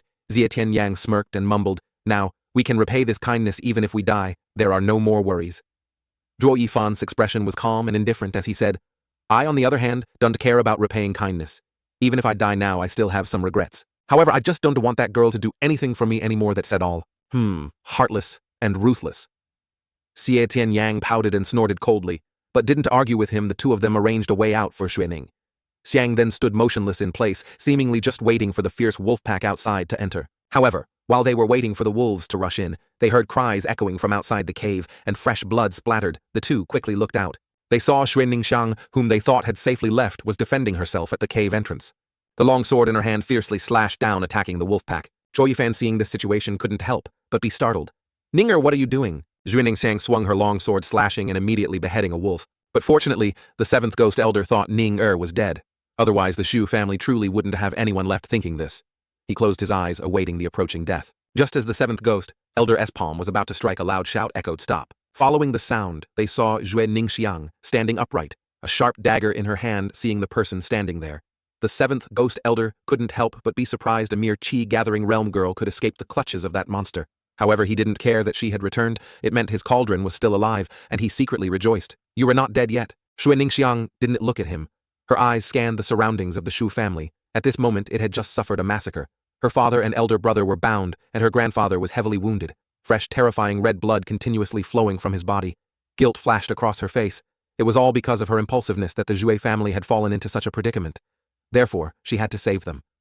She looked at the seventh ghost elder again, her eyes filled with hatred. The dagger in her hand was pressed against her neck, and she gritted her teeth and said, Don, do you want me as a cauldron for your cultivation? Quickly release my family, or I will commit suicide in front of you. The seventh ghost elder. S eyes narrowed as he looked at the dagger in her hand and chuckled. Ninger, you overestimate yourself too much, although I want you as a cauldron. It is not like I can do without you. You have no right to bargain with me. Shui Ningxiang was immediately startled by his words, fear secretly rising in her heart. But very quickly, she remembered Zhuo Yifan's words. She trusted him. She raised her head again and looked at the seventh ghost elder, her eyes even more resolute. The dagger in her hand was pressed closer to her neck, and a trace of blood had already appeared. Seventh elder Don T, lie to me. I know your Netherworld Valley doesn't have enough cauldrons, so I am truly very important if you say that. Then I'll die with my family. Ning Don T stopped Shui Ding Tian and the seventh ghost elder saw her actions. One side was afraid something would happen to her, while the other was afraid she would ruin his plan, but ultimately they both wanted her not to harm herself. Shui Ningxiang secretly rejoiced upon seeing this. Indeed, Zhuo Yifan was right. She had the right to bargain with him. Thinking this, she continued, it seems the seventh ghost elder still can bear to let me die, can he? The seventh ghost elder stared at her for a moment, his mind instantly racing. He didn't believe this girl could deduce his thoughts, so there was only one possibility, that cunning brat was still alive. He chuckled twice. The seventh ghost elder said to Shui Ningxiang, is that brat not dead yet? But basically, with her strength, not to mention that she was injured before, she wouldn't be able to resist for much longer.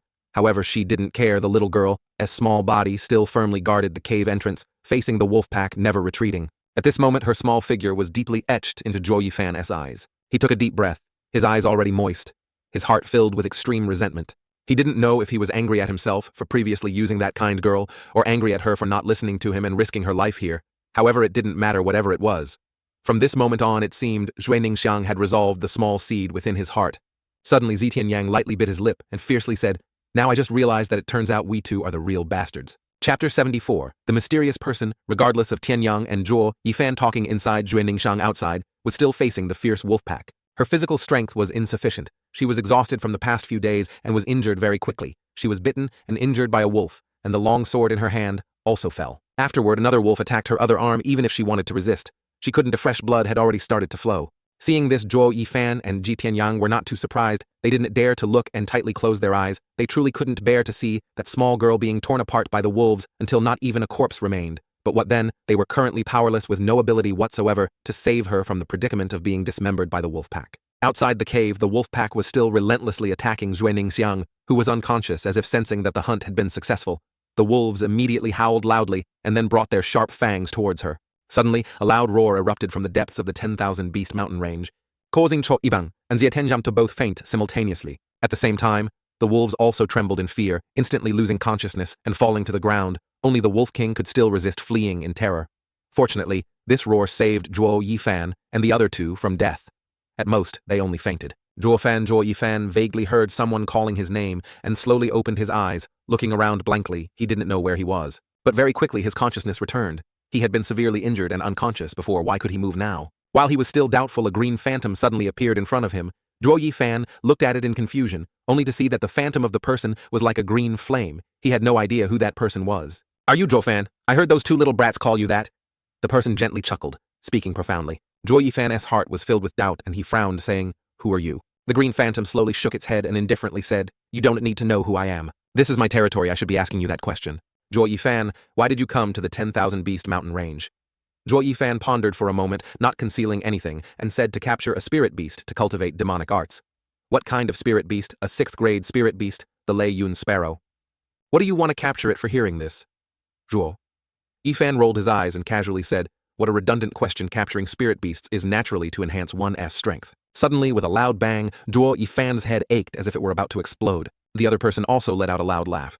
"Little fellow, this is inside your consciousness space. You spoke very well. I am very satisfied with your answer." Zhuo Yifan's eyes involuntarily constricted. He looked at the phantom in front of him, feeling an inexplicable fear. You can use your consciousness to invade another's consciousness. That's incredible. This power has long surpassed the divine illumination realm. It has even surpassed the transcendent mortal stage. He took a deep breath and exclaimed in shock, "Are you from the sacred domain?" Chapter 75. The mysterious man. He never ever expected that in the mortal world he could encounter a master from the sacred domain. The person seemed surprised that Zhuo Yifan could name that place, and nodded. "Admitting you are indeed no ordinary person, you actually know. I am from the sacred domain, and you can even set up an ancient formation to refine a blood infant." Zhuo Yifan was once again startled. All his actions, this person knew about them like a ghost, monitoring every single detail, even knowing about the innate twin blood infant always within his body. The blood infant was an artifact of the blood demon ancestor, an ancient item from the sacred domain that few knew about. He only knew of it thanks to the demonic emperor S9, Nether's secret records. Yet this person knew it. At this moment he felt utterly exposed, standing naked before that person, allowing them to do as they pleased, while he only knew they were from the sacred domain, and nothing else. This feeling was truly unpleasant. He once again cautiously asked, "Who exactly are you?" "I already said here you have no right to ask. Why do you want to find the Lei Yun Sparrow? Tell me truthfully," that person said coldly. Zhuo Yifan pondered for a moment, knowing he couldn't hide it, and answered seriously. "I want to go to Leihan to search for the Heavenly Emperor's ruins. I need the Lei Yun Sparrow to help me block the purple lightning." That person seemed to have already known the answer, just waiting for his confirmation at this moment. They laughed loudly. "Haha, good, very good. That's a good place inside, you should go." As soon as he finished speaking, that person suddenly vanished, appearing before Zhuo Yifan's eyes in a flash. He had no time to react, and couldn't help but be shocked that person was too fast, but feeling no malice, he stood still. He only saw that person gently raise a hand and lightly tap the center of Zhuo Yifan's forehead. Very quickly, a red flower appeared on his forehead, and a gentle aura swept past the top of his head. That person vanished again, only their voice still echoing. "Little fellow, you and I are fated. I am giving you a small gift, hoping it can help you in the future. Also, if someone wants to find the Lei Yun Sparrow, go into the 3rd area, $3,000 miles in, and you will find one. However, whether you can subdue it or not, depends on your own ability." Wait a moment," Zhuo Yifan exclaimed suddenly, sitting upright. A ray of sunlight shone into the cave, illuminating his eyes. He couldn't help but be surprised. At this moment, he could move normally, although still a bit weak. His injuries were almost healed. Moreover, the condition of his blood infant had also returned to normal. He couldn't help but feel apprehensive. That person who invaded his consciousness last night was definitely a master beyond the mortal stage. Otherwise, they wouldn't possess such divine abilities, healing his injuries in just one night, even the blood infant. But he didn't know what that person's true purpose was in saving him. Zhuo Yifan immediately furrowed his brows and raised a hand to touch his forehead. He remembered clearly that last night, that person had lightly tapped his forehead, seemingly leaving something inside him. However, with his current strength, he couldn't investigate his primary goal. Now was to improve his strength. Only with powerful strength could he survive in this world.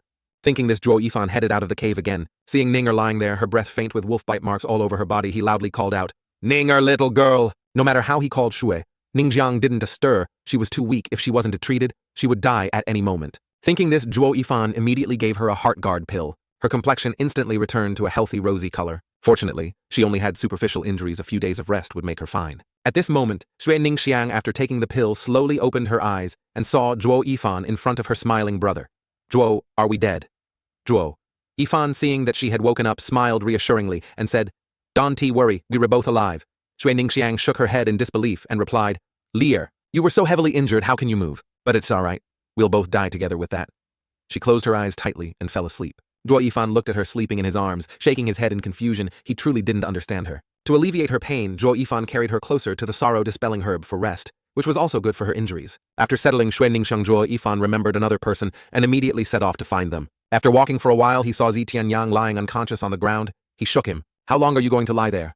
Wake up, however. No matter how much he shook him, the person on the ground didn't wake up. Seeing this, he immediately broke into an evil smile. He lifted his leg and kicked the person's backside, yelling, Wake up! Chapter 7. Zhuo Yifan's shout immediately startled the surrounding spirit beasts, who quickly ran as far away as possible. Meanwhile, in the cave, after being kicked by Zhuo Yifan, Xie Tianyang also woke up but still couldn't move.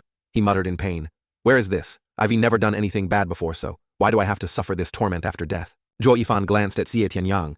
His current appearance was a bit amusing, and he couldn't help but feel like playing a trick on him. Kicking you is called torment. So that how a young master of the sea family acts, you truly haven't experienced anything in life. Xie Tianyang heard the voice and turned his head to look at Zhuo Yifan, stunned. It was you who kicked me. Clearly we died together, so why are you kicking me? Zhuo Yifan finally couldn't hold back and burst out laughing. If we were dead, all beings would naturally be equal. Unfortunately, we were still alive. What, we were still alive? Xie Tianyang was surprised to hear Zhuo Yifan's words. He immediately checked his surroundings again and then laughed loudly. Ha ha, it really is that cave we were alive. However, very quickly, he noticed that Zhuo Yifan, who had been similarly heavily injured and unable to move before, could now stand imposingly in front of him, scoffing, If we are both alive, why did you recover so quickly? We both took the same pill, but your injuries were much more severe than mine, and your cultivation isn't even as high as mine. Why? Tell me the truth. You're not human. Could it be that you're a spirit beast that cultivated for 1,000 years and transformed? Zhuo Yifan heard him speak but didn't pay much attention, shrugging indifferently and smirking. Of course I'm human, just that my character is a bit better than yours. Xie Tianyang was truly too surprised at this moment. The person in front of him was profound and unfathomable, with mysterious strength, knowledge of formations and alchemy, and exceptional cunning. Although Zhuo Yifan's strength was low, his knowledge far surpassed his own, who was once known as a worldly genius.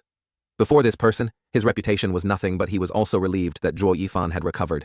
He could protect them, allowing them to rest and heal in peace before leaving this place.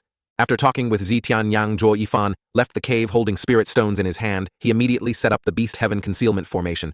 Once the formation was activated, no one would be able to approach this place, allowing them to heal in peace. In a flash, the three of them had been in the Myriad Beast Mountain range for 3 months. Their injuries had completely healed, and their cultivation showed signs of breaking through. At this moment, in front of the cave, in a small forest, Xie Tianyang split a rock in front of him with a single sword stroke and proudly looked at Shui Ningxiang, calling out loudly, Ninger, what do you think? Shui Ningxiang clapped her hands and excitedly squeaked, Brother Tianyang, you're amazing.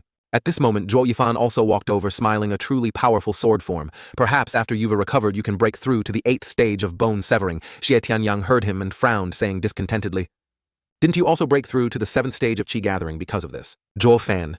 So, what if your eyesight is good? I am about to break through, I know it myself. Do I still need you to tell me? Shui Ningxiang, seeing them about to argue, immediately ran over to mediate. You two have been arguing every time you meet for the past few months. You weren't like this before. Isn't it because of her? Every time I think of this kid using Ninger as bait, my anger soars to the sky. Forget arguing. I just want to deal with him right now. Xie Tianyang still remembered the past incident where Zhuo Yifan tricked him and spoke up. You were the same, aren't you? Who was the one who suggested throwing her down first and dragging down the 7th elder? Xie Tianyang couldn't help but feel ashamed when he was exposed. He quickly said righteously, That wasn't me. If I had known Ninger was so good, then how could I have borne to throw her down? You bringing her to the mouth of danger is still better than me. I cultivate the demonic Taoist normal, for me to be a bit worse than you. There are many people far more evil than me. Zhuo Yifan and Xie Tianyang started arguing again for the past 3 months. They had always been like this, starting trouble. As soon as they were together, Shui Ningxiang was already used to it. She stood by smiling and waved her hand, saying, You two don't argue about me anymore. It's all in the past and I don't care. It's not that I want justice for you. Xie Tianyang glared fiercely at Zhuo Yifan and walked to Shui Ningxiang's side, putting an arm around her shoulder. Everyone is a friend who has shared hardships. Everything is in the past, so let us forget it. Shui Ningxiang looked at Zhuo Yifan on the other side and smiled, then immediately smiled back, extending her hand towards Zhuo Yifan and Xie Tianyang. Seeing her mediate, They also immediately reached out their hands, glancing at each other and smiling. They had experienced life and death together, and lived together for these 3 months long, having considered each other inseparable and indispensable confidants. Such a bond in this life, he feared he would be hard-pressed to find again. It was just a pity that he still had things to do at this moment. Zhuo Yifan indifferently withdrew his hand and turned to leave. Now that everyone's injuries have completely recovered, let us say goodbye. Chapter 77. Confidant. The words immediately startled Zi. Tianyang and Zhui Ningxiang both looked at Zhuo Yifan, bewildered. They had just experienced life and death together. Shouldn't they continue to stand side by side? Why would he say such a thing at this moment? Zhuo Yifan saw that they didn't speak, pondered for a moment, then shook his head and said, I apologize. I misspoke just now. It is me who has to leave. Xie Tianyang, I can take Ninger out of the city, so please help me take her. Brother Zhuo, where are you going? Xue Ningxiang hurriedly spoke up to stop him. Zhuo Yifan didn't hide it, directly stating his destination. The third area, Xie Tianyang and Zhui Ningxiang, were once again shocked. That place was extremely dangerous. Even Heaven Profound Realm Masters didn't dare set foot there. Yet this person told him that he wanted to go there. Xie Tianyang, weren't you going there originally to avoid the 7th Elder? Why do you still want to go there now? Zhuo Yifan was silent for a moment, finally revealing his purpose. I want to hide it from you anymore. The third area is my goal. This time, originally letting you come along was actually just to use you. Hearing that he wanted to use them as bait, Xie Tianyang immediately cursed angrily. You're going to use us as bait again, Zhuo Fan, you bastard. Zhuo Yifan knew that the place he was going was very dangerous, and with their strength, something would definitely happen if they went there, so it was better to separate thinking this. He coldly said that right.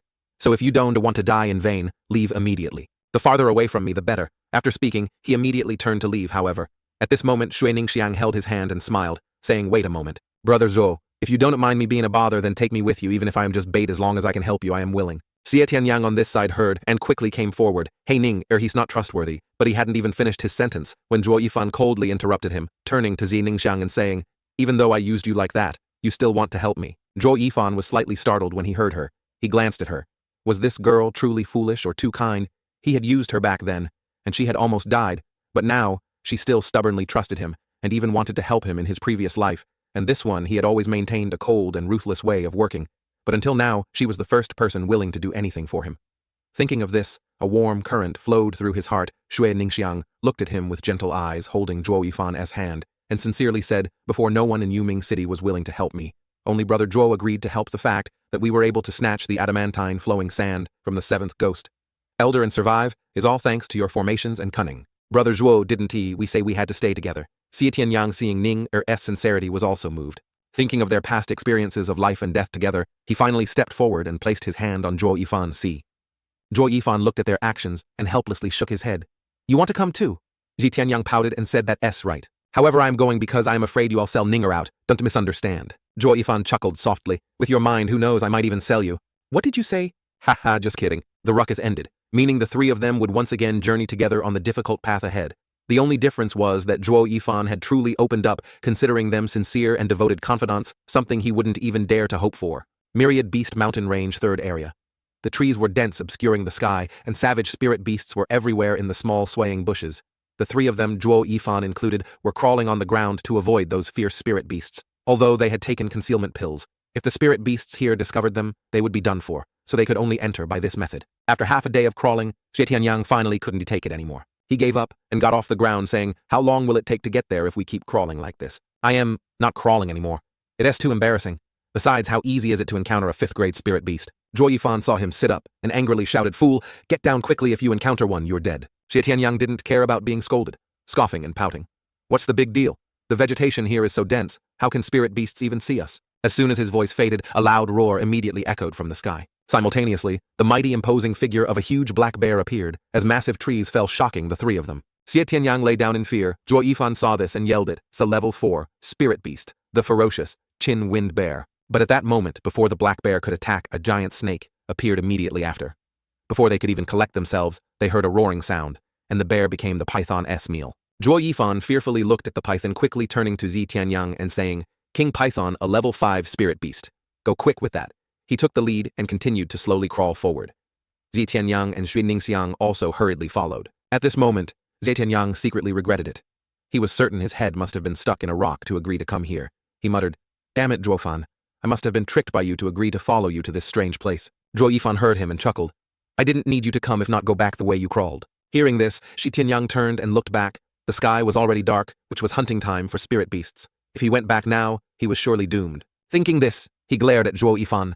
I am already on your pirate ship, and we've come so far now, you want to kick me off? You clearly want me to die. Hearing this, Zhuo Yifan and Xue Ningxiang exchanged glances and couldn't help but chuckle. After another burst of commotion, the three of them still lay prone on the ground, slowly advancing deeper into the third area. Chapter 78. Spirit Beast Rivalry. 1 month later, the three of them, led by Zhuo Yifan, had managed to penetrate deep into an area where fewer spirit beasts frequented. However, level 6 spirit beasts would appear. Here, level 6 spirit beasts were considered kings in the Myriad Beast mountain range, and lower-level spirit beasts wouldn't dare step into their territory. Tianyang, crouching cautiously, whispered to Zhuo Yifan, "Can we stand up here now?" Zhuo Yifan nodded casually. "We crawled initially because we were afraid of being seen by the numerous spirit beasts. There were too many watchful eyes, but this is the territory of level 6. Spirit beasts. Standing up and hiding is just as beneficial to us as lying prone." Shi Tianyang immediately stood up with relief, laughing. "So this place is much safer than before." "You could say that, but if we encounter a level 6 spirit beast, we'll die even faster," Zhuo Yifan said, frowning and smiling when he heard the two words, safe. As soon as he finished speaking, the smile on Shi Tianyang's face vanished instantly.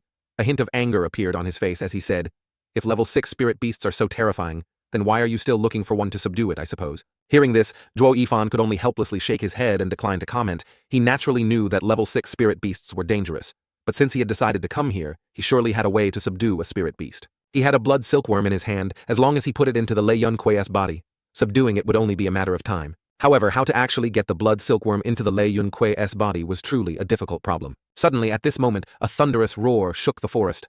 The ground trembled continuously. The three of them exchanged glances, not daring to be frightened. Such a huge commotion surely indicated a fierce battle between high-level spirit beasts. They cried out in alarm. "It is a level 6 spirit beast." Zhuo Yifan looked in the direction of the sound and hurriedly ran towards it. Tianyang, seeing him wanting to enter that chaotic battle, immediately spoke up to stop him. "Do you really want to go if you get caught between two spirit beasts? Your bones won to be intact." However, Zhuo Yifan didn't stop. He steadily moved forward. The place where the sound originated was very similar to the place the mysterious person had indicated to him. It was very likely that this commotion was caused by the Lei Yunque he needed to find, so he wasn't too afraid.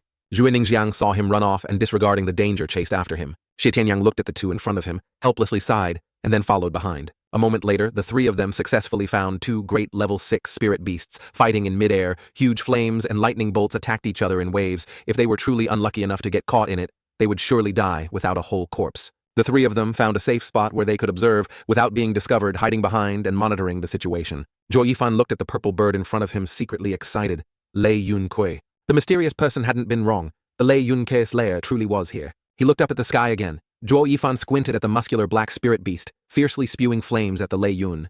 Deep in thought, the spirit beast in front of him was the level 6 Crimson Flame Lion King. Although it was a level 6, its power could already rival a level 7 spirit beast. If this continued, the Lei Yunque would surely be defeated, and then swallowed by that lion. His plan to subdue the Lei Yunque would definitely fail. He absolutely had to find a way to help it safely escape this battle. Xue Ningxiang stood by, watching the chaotic battle, as if sensing something. She looked at Zhuo Yifan and spoke up. "Brother Zhuo Fan, can you think of a way to help that little bird? It is being attacked, and still refuses to leave. It just wants to protect its offspring. It is truly heartbreaking to see a mother risking her life to protect her child. Brother Zhuo, please save them. Can you?" As soon as she finished speaking, Zhuo Yifan was immediately surprised and looked at the battle. Just as Xue Ningxiang said, behind the Lei Yunque there was indeed a nest of its eggs. Very quickly, a plan formed in his mind. At this moment, Xie Tianyang heard Xue Ningxiang wanting Zhuo Yifan to join the battle and immediately yelled, "Ning er, we can interfere in a battle between level 6 spirit beasts. First, not to mention their strength, we simply cannot participate. But just talking about the life and death struggle between spirit beasts.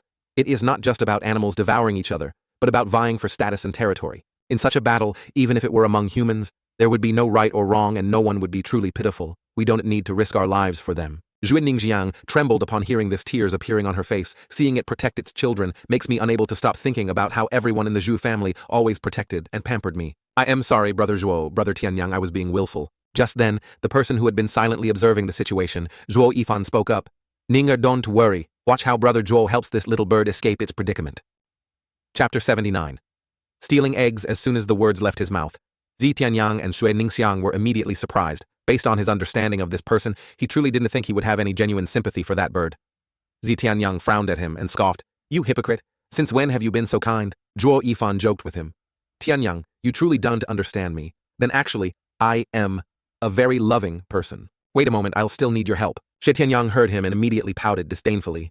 "If you were loving, then I am a saint." As soon as he finished speaking, he suddenly remembered Zhuo Yifan's purpose in entering the third area. Xie Tianyang immediately understood and cried out in alarm. Wait, could it be that your target is that Lei Yunke? Ha ha ha, spending some time with me has made you quite a bit smarter, hasn't it? Zhuo Yifan said with a laugh. Hearing his affirmation, Xie Tianyang immediately got angry, huffed, and turned away. I knew it. You want to use me. You want to subdue that Lei Yunke. Then do it yourself, I shouldn't I? Zhuo Yifan heard him, but didn't care, shrugging. He knew this person was tough-mouthed, but soft-hearted, and understood his weakness. He naturally had a way to manage him. Thinking this, he turned his head toward Xue Ningxiang out of Xie Tianyang's sight and winked. Very quickly Xue Ning understood and nodded. Then she went to Xie Tianyang's side, her eyes pleading and tugged at his arm. Brother Tianyang, please go with Brother Zhuo. The little bird and its child are so pitiful. Saying this, she looked at him with glistening eyes. Xie Tianyang heard her and looked at the Lei Yunque in the sky. She said it was pitiful, but she didn't pity him, her big brother, at all, with their fighting power trying to join the battle and secretly steal the Lei Yunque's eggs was impossible. However, looking at Xue Ningxiang's teary eyes, he still owed her a favor very quickly. He helplessly bowed his head and agreed. All right, I'll go. Zhoufan, you have to be careful with me. If you dare to betray me, I will definitely not let you off. Hearing his agreement, Zhuo Yifan smugly smiled and said, Don't worry, what kind of person am I? If I have to betray, I will betray thoroughly, giving you no chance for revenge. But Zhuo Yifan saw that he was bristling. He didn't want to provoke him any further. He walked over, placed a hand on his shoulder and said, Don't worry, I won't treat you unfairly. Ninger, find a safe place to hide first. Don't let those two fierce beasts find us. We'll be back in a while. With that, Zhuo Yifan immediately flew towards the area where the two spirit beasts were fighting. Fortunately, they had the concealment pills, so they weren't discovered. As soon as they got closer, they immediately felt the oppressive aura from the battle of the two great level 6 spirit beasts. It was indeed extraordinary in the sky. Lightning and flames attacked each other, creating a dark patch in the sky. Xie Tianyang looked at the scene before him, then turned to Zhuo Yifan and asked, What should we do next? Zhuo Yifan already had a plan. Seeing his question, he answered truthfully. Currently, the Lei Yun Kui hasn't discovered this area. We'll secretly hide the eggs. Once it realizes its eggs are gone, it won't to fight the lion anymore. It'll rush to find its offspring based on its speed. That lion won to catch up. That way, we can save it. So that is how it is. That is a good idea. Xie Tianyang couldn't help but exclaim in admiration upon hearing his plan. Come on, let's move the nest of this big bird together. With that, Zhuo Yifan signaled for them to sneak into the area behind the Lei Yun Ke and collect the eggs together without being detected. Just when they thought they had succeeded and were on their way back, the Crimson Flame Lion King suddenly stopped attacking the Lei Yun Ke. It retreated a few steps, its eyes fixed on them. Immediately after, it instantly attacked the two of them. Sensing the danger, Zhuo Yifan cried out in alarm. Not good, that beast has found us. Run. But what about the eggs? Xie Tianyang hurriedly said. What do we need the eggs for? Throw them all away. Zhuo Yifan ignored Xie Tianyang and without a second thought directly threw the eggs out. The basket of eggs instantly fell to the ground, scattering everywhere, but fortunately they were spirit beast eggs, so they didn't crack. Suddenly, at this moment, the Crimson Flame Lion King spat a fireball at those eggs. The Lei Yun Ke cried out in fear and immediately rushed towards them, using its own body to block and protect its offspring. The Lei Yun Ke, having taken this blow from the Crimson Flame Lion King, was severely weakened and fell to the ground. Seeing this scene, Zhuo Yifan couldn't help but secretly praise the Crimson Flame Lion King for its cunning. It knew that the Lei Yun Ke's speed was very fast. If it attacked head-on, it couldn't hit it, so it shifted its attack towards the immobile eggs. The Lei Yun Q would definitely risk its life to protect them, and getting injured was beyond doubt to attack an enemy. One must strike at the vital points first. Truly, a good strategy. Just at this moment, the Crimson Flame Lion King attacked the Lei Yun Kuo again. A massive stream of fire immediately surged forth. The Lei Yun Chue, though weakened, could still resist it, unleashed a bolt of lightning towards the incoming flame, directly blocking it. Seeing this situation, Zhuo Yifan immediately retreated with Xie Tianyang to a rocky hollow with a loud bang. The entire forest vibrated, and the trees in front were no longer intact. Reaching a safe spot, Zhuo Yifan sighed with regret. It is over. We've done the opposite of helping in the current situation. We've only hastened the Lei Yun Kui's defeat. He had intended to help the Lei Yun Kui and then return to subdue it, according to his plan. Unfortunately, it didn't go as expected. Helping it just now turned into harming it, and the plan to subdue the Lei Yun Kui almost had to be abandoned. Zhuo Yifan knew that Xue Ningxiang was feeling sympathy for the Lei Yun Kui again, but in this situation, even he couldn't do anything. What good would her sympathy do? And he couldn't let her risk her life for a bird. Thinking this, he held her hand and said, Let's go. If we wait for the Lei Yun Kui to die, that lion will come looking for us and cause trouble. However, Xue Ningxiang remained still, her eyes fixed on the Lei Yun Kui. It reminded her of old memories. She remembered her kind mother who always protected her, and before she died told her to take good care of herself and not to be lonely. Even at her death, her mother only thought of her. Unfortunately, her mother was no longer there, so when she saw the Lei Yun Kui trying to protect its offspring, she felt a surge of sympathy. Seeing Xue Ningxiang's desperate desire to help, Zhuo Yifan finally lost his patience and said coldly, Forget it, Ning, we can't solve anything by staying here. But when Zhuo Yifan was off guard, she rushed forward, blocking in front of the Lei Yunke, fearlessly enduring the Crimson Flame Lion King-'s attack. However, with her strength, one blow would be the end of her. Xie Tianyang, seeing her rush out, immediately jumped out too, standing in front of her. Zhuo Yifan watched the two of them go out to face death, secretly cursing them for being foolish, but he also quickly rushed out. Zhuo Yifan, as the demonic emperor, had always lived under the false respect of others, so he had always been used to being alone, never swayed by emotions, but since meeting the two of them and experiencing life and death together, everything was different now. He didn't want to abandon either of them. He was the demonic emperor. Even if he were to die, he had to face his enemies. Chapter 81. The Crimson Flame Lion King looked at the three humans in front of it, attempting to block its flames with their bodies, and sneered. You don't know your own limits? Its sharp claws lunged towards the three of them, full of killing intent. However, just as the Crimson Flame Lion King's figure reached Zhuo Yifan, it was engulfed by a burst of light emanating from his forehead, causing it to flee in fear. It immediately retracted its attack and quickly ran away. Who could believe that a great level 6 spirit beast in the Myriad Beast Mountain range could be terrified by a human? Looking at the spirit beast fleeing in front of him, Zhuo Yifan also saw in its eyes that a blue flame was emanating from his forehead. It saw it, and was afraid. He gently raised a hand to the center of his forehead, his eyebrows tightly furrowed. There was still warmth on his forehead, but the blue flame was gone, remembering the mysterious person who had lightly tapped his forehead in his dream.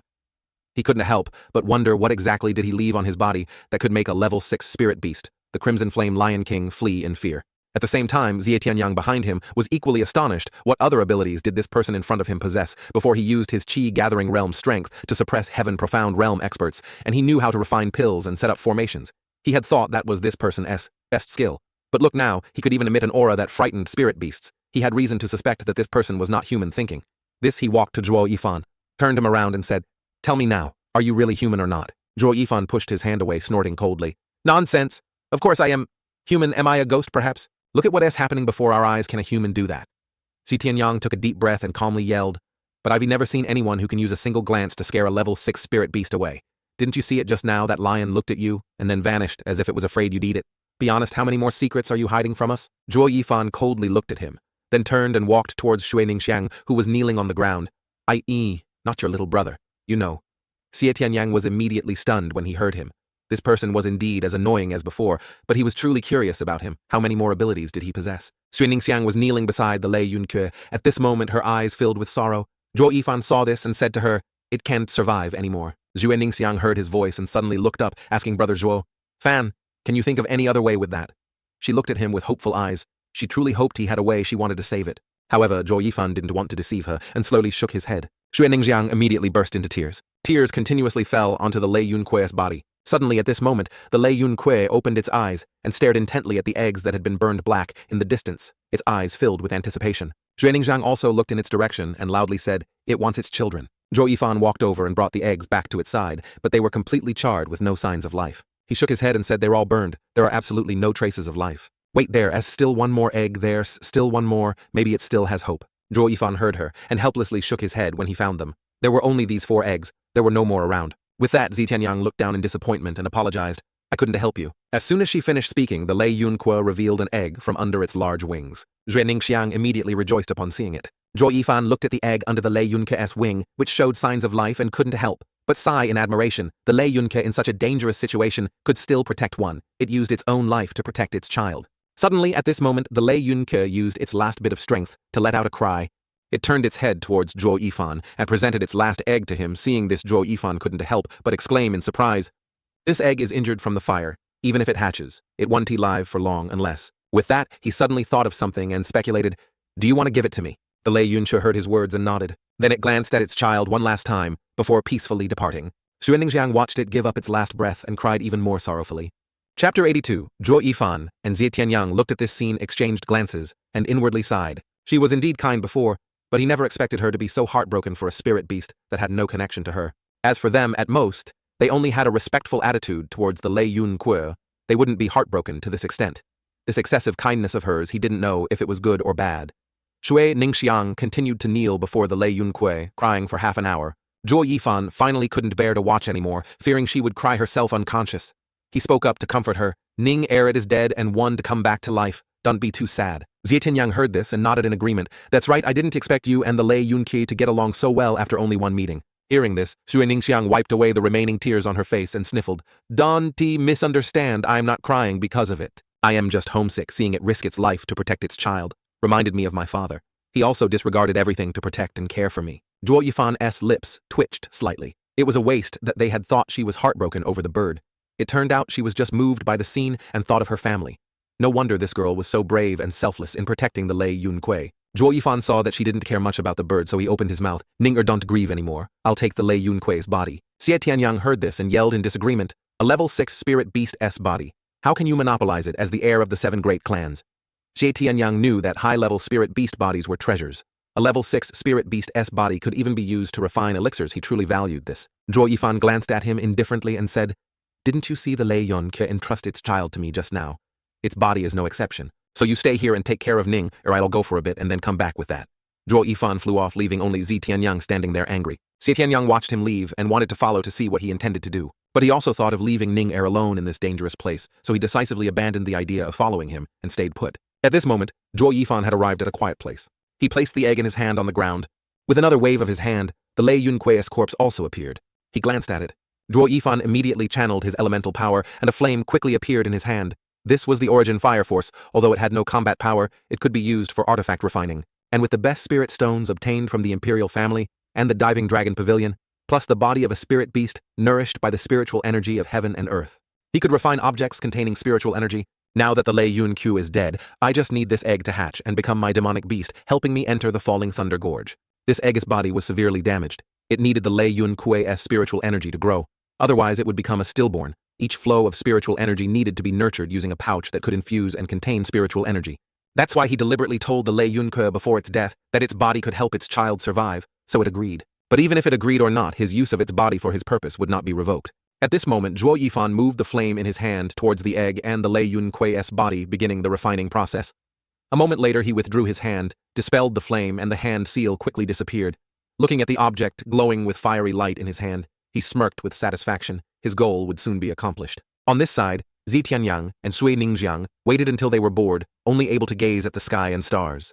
This was the Lei Yunque's territory, and no spirit beasts dared to approach, so they were absolutely safe. Just then, Zhuo Yifan's figure returned. Sui Ningxiang saw him and immediately stood up happily, running towards him. "Brother Zhuo, you are back." Xie Tianyang looked at him, returning empty-handed, and asked, "How did you deal with that Lei Yunque's body?" Zhuo Yifan heard his question and immediately teased, divided it into 8 pieces. "What?" Xie Tianyang almost understood his words and snorted coldly. "Ninger, don't worry, most spirit beast bodies are handled like that. It is just that I don't know what he managed to refine." Zhuo Yifan saw that he had guessed his intention and wasn't surprised. He smiled wickedly. "If you don't want to guess, I'll just give it to you." Chapter 83. Xie Tianyang heard this, and knew Zhuo Yifan was teasing him, so he snorted coldly. "I, the dignified future of the lower 7 great clans, the young master of the Sword Marquee Mansion, would never desire your things. I am telling you, even if I die here, die in the mouth of a spirit beast, I still wouldn't need a single item from you, Zhuo Fan." Zhuo Yifan saw him throwing a tantrum and indifferently shrugged, turning to leave. All right, young Master Shi, you were the most principled Shi." Tianyang saw that he didn't care about him and got angry again when talking to someone. "Don't turn your back like that. Also, do you know that today is Ninger's 16th birthday? That's why she was so anxious thinking about her family when she saw the Lei Yunque protecting its eggs and felt such sorrow hearing the latter part of his sentence." Zhuo Yifan frowned and glanced at Sui Ningxiang, only to see her blush and lower her head, looking shy and embarrassed. Thinking of the past few months they had spent together experiencing life and death, plus Sui Ningxiang's kindness, he felt he should give her something thinking. This he laughed loudly. "So today is Ninger's birthday. Then, as your elder brother, I must give you a worthy gift." With that, a storage ring appeared in his hand. This was the material he had refined. He raised his hand and presented the storage ring to Sui Ningxiang. He said, "This is a ring I refined using the Lei Yunque's body. It's called the Lei Spirit Ring. It can store living things, one for me, one for you. This type of ring is different from ordinary spatial rings. Not only is the refining method complex, and mostly not passed down by sex, but more importantly, it contains spiritual energy. This is an item that contains spiritual energy. These 2 rings themselves are one entity, so as long as your ring reacts, I'll know you were nearby." Sui Ningxiang saw him give her such a valuable gift and immediately took it, happily putting it on her finger and admiring it for a long time. But Xie Tianyang on the side wasn't as happy. He watched him give her a valuable storage ring, one for each of them. He frowned and loudly said, "Zhuo Fan, you have to give me one too. Today isn't your birthday. What kind of gift should I give?" Zhuo Yifan shook his head and shrugged indifferently. "No, you absolutely have to give me one. Otherwise, if you 2 have a pair of rings, I don't care, you absolutely have to give me one, or I'll snatch it," seemingly understanding Xie Tianyang's intention. Zhuo Yifan chuckled and nodded simultaneously, throwing a living storage ring towards him, saying, "We 3 have shared hardships, so how could I not refine one for you?" Holding the storage ring in his hand, Zi Tianyang's heart immediately filled with joy, but he didn't want Zhuo Yifan to know his thoughts, so he feigned reluctance and said, Consider it your sincerity, this young master will reluctantly accept it. Ning'er, come try it out. Zhuo Yifan heard him and curled his lip in disdain. This person 1 second ago was unwilling to accept my things, even if it meant death. And the next second, he opens his mouth, saying he received it, and pretends to be reluctant. Who is he acting for? Which hero just now refused to accept my things, even if it meant death? What? This young master just doesn't like you anyway. The three of us absolutely must each have one. All right. Young master, Eggsy, you are upright and faithful. I am perfectly willing. After a moment of commotion, the three of them continued forward together, looking for a way out of the third area, and so the three of them, carrying 3 storage rings, would henceforth be able to sense each other. In a place they couldn't see on a distant mountaintop, a figure was observing them. Seeing everything that had just happened, that person seemed pleased and smirked. Then they immediately transformed into a phantom and flew away. The three of them followed the old method, crawling back the entire way. Half a month later, they were able to return to the first area and safely exit the Myriad Beast mountain range. Zhuo Yifan looked towards Yuming City and said, Now we've finally returned to the first area. Next we just need to leave Yuming City to be safe. This time, although he couldn't subdue the Lei Yunque as initially planned, he still obtained its egg. Furthermore, their relationship as the three of them also improved, so the harvest of this trip was not bad.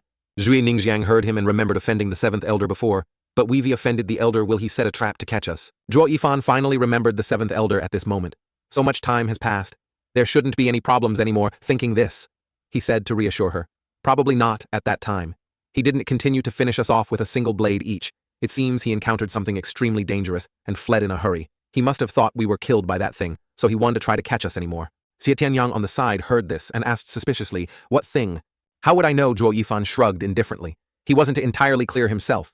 At that time, he was also in a daze and didn't know the exact situation. He only deduced the problem after waking up and seeing the ruins around him. With that he turned to Xue Ningxiang and asked in return, Ning'er, do you have any plans after leaving the city? Xue Ningxiang heard his question and remained silent for a long time, replying as if pondering something. A moment later, she looked at Zhuo Yifan and said, Brother Zhuo, wherever you go, I'll go. Zhuo Yifan was slightly startled to hear this. His eyebrows slightly furrowed. He still had things to do, and it was also very dangerous. He had always been a lone wolf, used to being alone and wasn't accustomed to having someone by his side. Xue Ningxiang's words made Xue Ningxiang anxious. Aren't you going to the Sword Marquis mansion with your family there, let alone your family chasing you? Even the Netherworld Valley can do anything to you. Hearing this, Xue Ningxiang's eyes lit up with joy, and she nodded that's good. Chu Fanyu should also come to the Sword Marquis mansion with us. I've never seen how the strongest of the 7 great clans of heavenly martial rules before. Xie Tianyang heard this, and also nodded in agreement. Zhuo Fan for Ning'er's suck. I invite you to be our guest at home. Even though Zhuo Yifan considered them close confidants, he still had things to do and couldn't stay here for too long, so he immediately refused no. I still have things to do. If there's a chance in the future we'll meet again. Xie Tianyang genuinely wanted Zhuo Yifan to come to the Sword Marquis mansion, and before that, he wanted to sign a pact of alliance with him. Thinking this, he spoke again, trying to persuade him. I am very welcoming of you to my home as brothers. We should give each other face, right? I told you I'm not your little brother. Xie Tianyang heard his refusal and was about to raise his voice to argue with him. Then a sudden whooshing sound rang out, followed by a surge of powerful oppressive force. Then a deep voice resonated, None of you 3 shall leave. Chapter 84. The Shui family, as Heaven Realm expert. With that, a gloomy old figure appeared before the 3 of them. The newcomer possessed the strength of a Heaven Profound expert, causing Zhuo Yifan and Xie Tianyang to cautiously step forward, protecting Xue Ningxiang. Zhuo Yifan whispered, Is he an elder from the Netherworld Valley? Xie Tianyang looked at the person in front of him. In his memory, the Netherworld Valley had no such person. He shook his head and replied, I don't know, never heard of him. Seeing him shake his head, Zhuo Yifan once again looked at the newly appeared person. He didn't know the newcomer's identity, but seeing the gloomy look in that person's eyes as they stared at them, he immediately guessed that this person was definitely an enemy. But at this moment, Xue Ningxiang behind them was excited to see the newcomer. She pushed the 2 of them away and rushed out Grandpa. The 2 of them were instantly shocked by this scene. The newcomer was actually the Zhu family's only Heaven Profound expert. The Zhu family's ancestor, Xue Dingtian. Xue Dingtian didn't pay attention to Zhuo Yifan and Xie Tianyang. He embraced his granddaughter, carefully examining her, then affectionately said, Ning'er, where have you been these past few months? Grandpa searched all over the mountains for you. Xue Ningxiang heard his concerned words and mumbled guiltily, I'm sorry for making you worry. Xue Tian had no intention of blaming her and gently stroked her head. He then glared fiercely at the 2 on the other side. These past few months have these 2 brats been with you? They didn't do anything to you, did they? Xue Ningyang blushed and pretended to be angry, scolding her grandpa. What are you saying? Xue Dingtian let out a frustrated sigh, then looked at Zhuo Yifan and Xie Tianyang. Which of you 2 hurt my grandson, Xue Gong? It was him. After that I met Ning Er. I've never met your grandson before. Xie Tianyang heard the old man speak, and immediately sold out Zhuo Yifan. Without hesitation, Zhuo Yifan saw him step forward to accuse him and widened his eyes in surprise. This guy really turns his back so quickly, he sighed inwardly. Then he clasped his hands towards Shui Dingtian. At that time I didn't know that person was Ning Er's elder brother. So please forgive me, senior. Seeing Zhuo Yifan admit it, Shui Dingtian continued. So you're also the one who caused Ning Er to run away from home with a man. But when Shui Dingtian said this, Xie Tianyang couldn't help but be startled. He grabbed Zhuo Yifan's collar and shook him, questioning what run away from home with a man. Zhuo Fan, tell me clearly. Since when did you and Ning Er have that kind of relationship? Shui Dingtian looked at Xie Tianyang's stunned expression, then looked at Shui Ningxiang and asked, what is that brat to you? Why is he reacting so violently? But Shui Ningxiang on the side blushed and glared at her grandpa. Grandpa, how could you think of such a thing? She then looked toward Zhuo Yifan with a hopeful, seemingly unintentional gaze. Zhuo Yifan was even more startled when he heard this. At most he only asked her to lead the way and never had any intention of running away with her. He quickly waved his hands and explained, don't misunderstand. I only asked Ning Er to lead the way for me, there is nothing else. Hearing this, everyone immediately breathed a sigh of relief. Shui Dingtian looked at him as if to confirm if he was telling the truth, then nodded, if that's the case. Considering you've taken care of my granddaughter for many days, I won to make things difficult for you anymore. Let us go, Ning, or go home with Grandpa. With that, he pulled Shui Ningxiang's hand, wanting to return to the Shui family. Seeing the two wanting to return to the Jue family, and thinking of the seventh elder, he loudly stopped them. Wait, you two cannot go back to the Shu family at this moment. Seeing him obstruct them, Shui Dingtian asked in confusion. What's wrong? Zhuo Yifan sighed, and spoke, no longer hiding anything. The three of us have offended the seventh ghost elder of the Netherworld Valley. Ning Er was also seen by him. Presumably he's currently going through the Zhu family to settle scores. If you and Ning Er go back, there is only one path, death. Shui Dingtian trembled upon hearing this news, unable to stand steady, and knelt on the ground. He never dreamed that Shui Ningxiang's outing would lead to such a disaster. Shui Ningxiang saw this and immediately went to help him up, saying with great sorrow, Grandpa, I'm sorry? Shui Dingtian looked at her deeply, then looked at Zhuo Yifan and Xie Tianyang. His heart filled with anger. But Shui Ningxiang was his granddaughter, whom he had pampered since childhood, so he couldn't bear to blame her. Therefore, he placed the blame on Zhuo Yifan and Xie Tianyang. Thinking this, he decided to launch a deadly attack. Startling the two, you two brought this disaster to the Shui family. As long as we hand you over, the seventh elder will spare us. Chapter 85. Seeing the person in front attack. Zhuo Yifan was stunned for a long time. When Shui Dingtian's palm struck down, he quickly retreated, avoiding the attack. Shui Dingtian's palm struck the ground, creating large cracks. Seeing him evade, Shui Dingtian couldn't help but be surprised. His strength was at most at the Qi-gathering realm. Yet he was able to escape the attack of a heaven-profound expert. He indeed had some skill. It was no wonder others were wary of him. But no matter what he had, to capture him today, otherwise the Zhu family would be doomed. After being stunned for a long time, Shui Dingtian once again attacked Zhuo Yifan, disappearing very quickly. Zhuo Yifan's pupils constricted, his heart pounding in fear. He wanted to dodge, but it was too late. The speed of a heaven-profound expert was too fast. This power disparity was truly annoying. Zhuo Yifan took a blow from behind. He involuntarily spat out a mouthful of blood and knelt on the ground. Shui Dingtian, seeing him like this, proudly attacked again. But just at this moment, a sword light came towards him. Shui Dingtian was startled, and quickly used his elemental power to block the sword light. This was a profound grade martial skill. He didn't dare to underestimate it. He disappeared again, and quickly appeared next to Xie Tianyang, striking down with a palm. The disparity in strength between the bone-severing realm and the heaven-profound realm was too great. Even if Xie Tianyang had a profound grade martial skill, he couldn't resist for long. Hit by this move, Xie Tianyang spat out a mouthful of blood and was forced back. Zhuo Yifan and Xie Tianyang struggled to stand up, looking at the heaven-profound expert in front of them. Their strength was indeed formidable. With this disparity, they couldn't possibly fight above their level. It was fundamentally impossible. Their battle at this moment quickly reached a conclusion. Suddenly at this moment, Zhui Ningxiang, who was standing outside the battle, yelled, "Stop!" This yell successfully made the three people in the battle stop and turn their heads in unison towards the source of the sound. They saw Shui Ningxiang's face filled with sorrow in her hand. She held a short dagger pressed against her neck. Shui Dingtian saw this scene and immediately became anxious. "Ninger, what are you doing?" After a moment of sobbing, Shui Ningxiang's eyes were filled with tears as she said, "Grandpa, please spare them. They are all my friends." However, for the safety of the family, Shui Dingtian no longer had a doting attitude towards Shui Ningxiang. His eyes gloomily looked at Zhuo Yifan and Xie Tianyang. If this old man spares them, the Zhu family will be damned for eternity.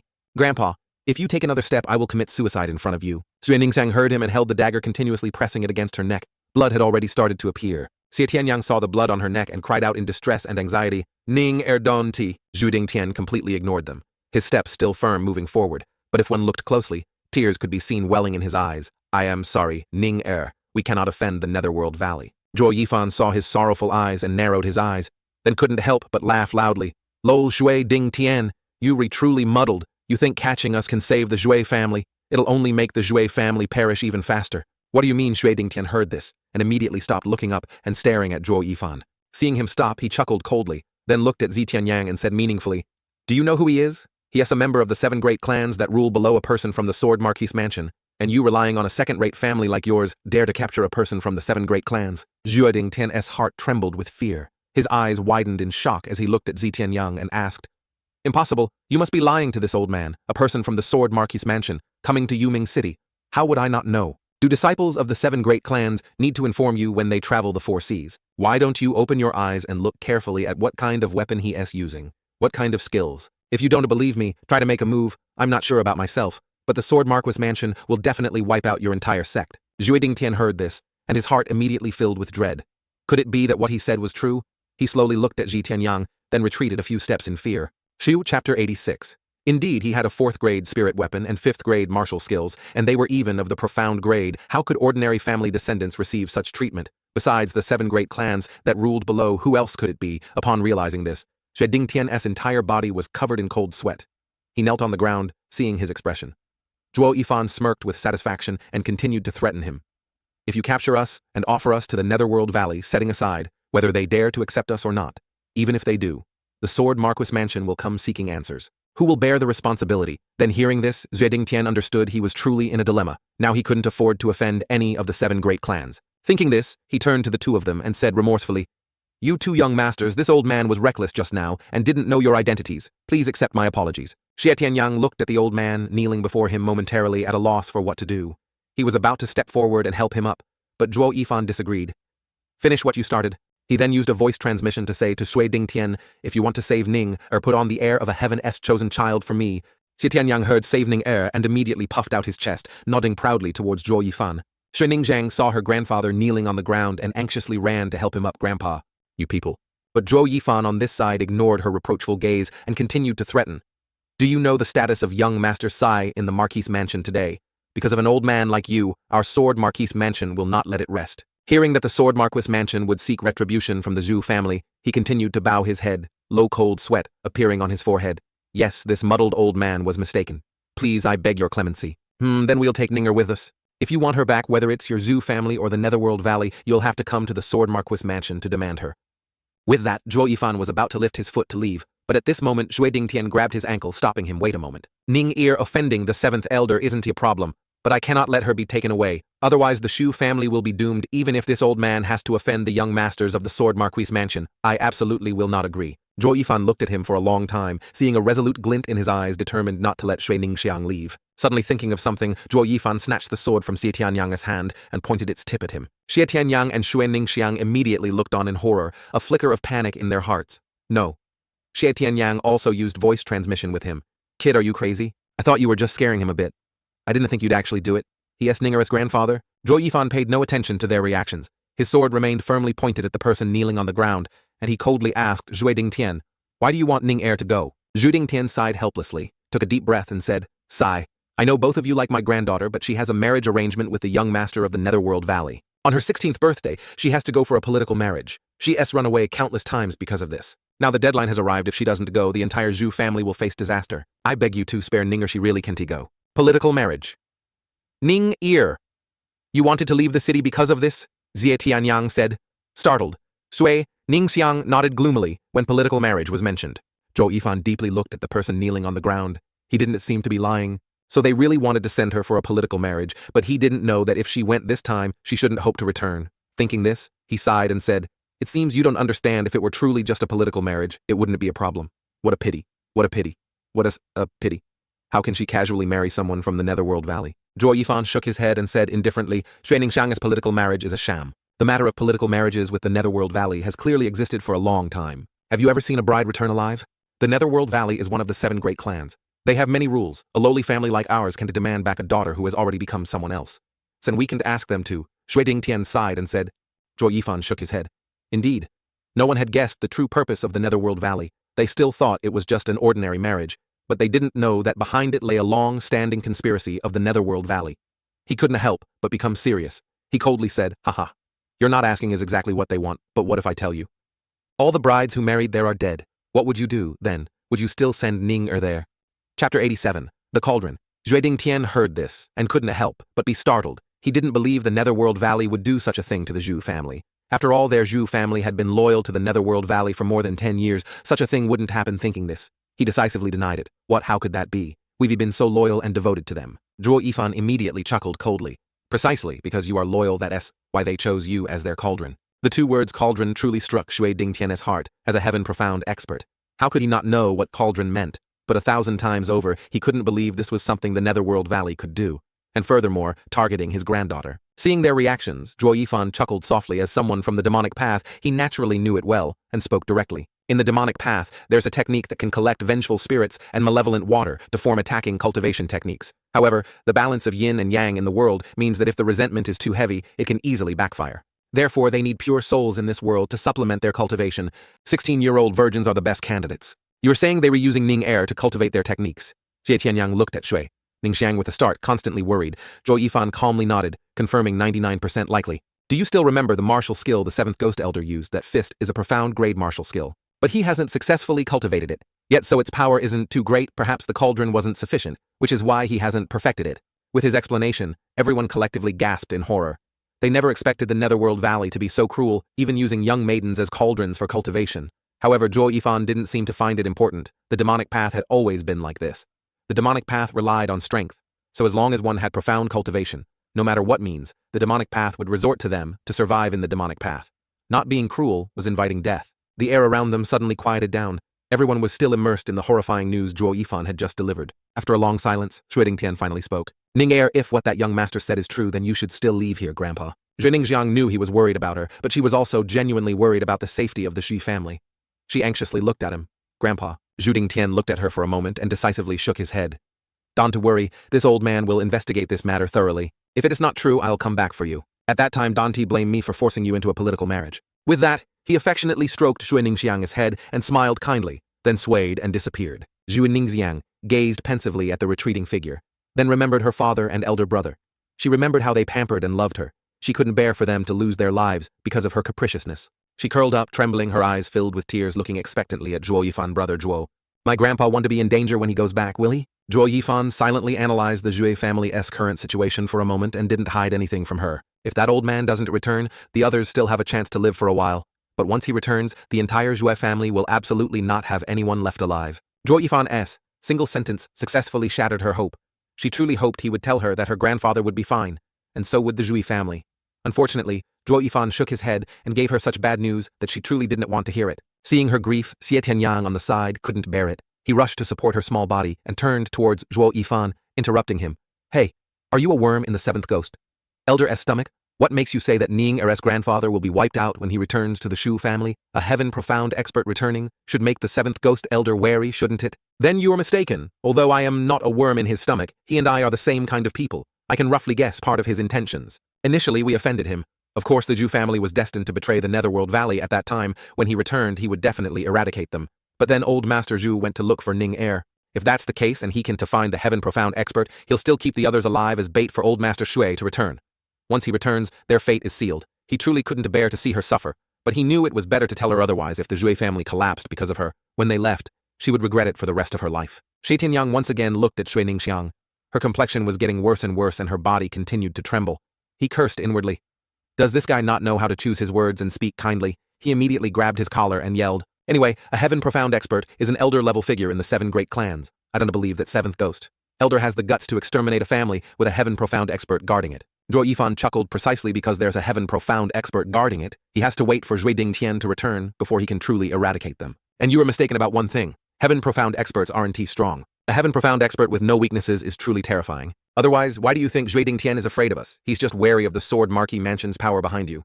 If he were just a rogue cultivator with no ties, he could have easily killed us just now, but hearing his words, Xie Tianyang truly had no immediate rebuttal. However, after a long time, he still couldn't say anything. How could he not know what he was saying? But he truly couldn't bear to see Ning Er suffer so much. Zhui Ningxiang was silent for a long time, her body still trembling, but at this moment, she looked up and said resolutely, All right, you two stop arguing. Brother Zhuo, I know your analysis makes sense. Please tell me the truth. If I go back and use my status as a cauldron to bargain, can I protect the Zhu family? Hearing her intention to go, Xie Tianyang immediately grew anxious. No, Ning Er. Zhuo Yifan knew she was determined to return and sighed. nodding that seventh ghost elder truly needs a cauldron to complete that martial skill, so your method might work, but it is just. She didn't let him finish, fearing that the rest of his analysis would be something she couldn't accept. She was willing to deceive herself, wanting only to believe whatever could save her family. She decisively waved her hand there. No, just if it can work, then it says good enough. Brother Zhou?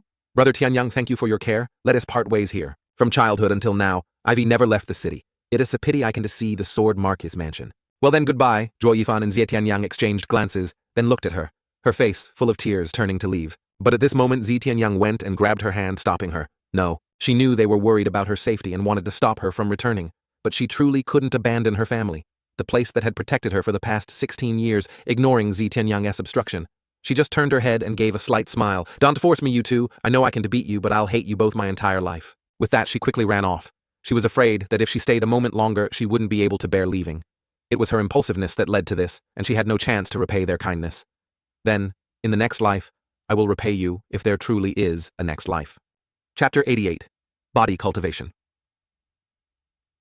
Xie Tianyang watched her bleak figure disappear. His eyes filled with regret. These past few months of shared hardship had truly made him see her as a confidant. He genuinely didn't want anything bad to happen to her. At this moment, he looked at Zhuo Yifan, truly hoping that he could find a way to save her. But the other man just stood there indifferently, as if he didn't care, not uttering a single word to hold her back. He immediately grew angry. Zhuo Yifan, Ning Er is gone. Can the Shu family truly be safe? Zhuo Yifan shook his head temporarily. Yes, but once she becomes a cauldron and dies, that will be the moment the Zhui family collapses. Temporarily? Then why did you still let Ninger go? Xie Tianyang bit his lip fiercely, asking angrily. Zhuo Yifan shrugged indifferently. At least until she dies, she'll still believe she protected her family safely and can leave in peace. As he finished speaking, Xie Tianyang violently struck him. He knew this person had been ruthless before, but after these past few months, he couldn't believe he would still indifferently watch Ning Er walk to her death. Just before they had been happily together, but now he was like this. Xie Tianyang was truly disappointed and turned to leave. Zhuo Yifan wiped the blood from his face, slowly stood up and coldly said towards Xie Tianyang, "What do you want to do?" Xie Tianyang stopped, but didn't turn around, stating firmly, "I want to go save her. Based on you, with your bone-tempering realm 8th stage strength, how can you fight a heaven-profound expert? Didn't you just see the difference?" Zhuo Yifan curled his lip in disdain. Xie Tianyang naturally knew how could he not, but he couldn't just watch her walk to her death like that. He fiercely clenched his hands into fists and said resolutely, "So what in the end? It says still better than someone who does nothing like you. Besides, didn't we have a chance to defeat the 7th Ghost Elder last time?" Zhuo Yifan heard him mention forcing the 7th Ghost Elder into a formation before he looked at him like an idiot before they were able to almost defeat the 7th Ghost Elder because the 7th Ghost Elder was careless. Moreover, they had many trump cards at that time. But given the current situation, how could the 7th Ghost Elder fall into the same trap again? Thinking this, he coldly said that time was because we had set up an ambush formation in advance, which allowed us to seize the opportunity. And now, how will you set up a formation in front of him and then invite him to step into it? So what, Zhuo Tianyang, wasn't he stupid? He knew all those things, but he would absolutely not indifferently abandon Shui Ningxiang like Zhuo Yifan. Xie Tianyang once again said to Zhuo Yifan, "Zhuo Fan, I know you are not a trustworthy person, but as a man, you should still keep your promises." With that, he quickly ran off. Zhuo Yifan watched his retreating figure clenching his hands into fists, muttering, "Even if you leave, you can only watch her walk to her death and do nothing. I am willing anyway. Even if I die, I don't want to be a coward." He watched his resolute retreating figure and pondered for a moment. Then he whispered, "Who says I am not doing anything?" Zhuo Yifan was a cautious person. Every step he took was always meticulously planned, so there would be no situation where he fought an enemy without a plan. What he wanted was to be sure of victory and force his enemies to their deaths. Thinking this, Zhuo Yifan turned and walked deeper into the forest a moment later, before a large cave.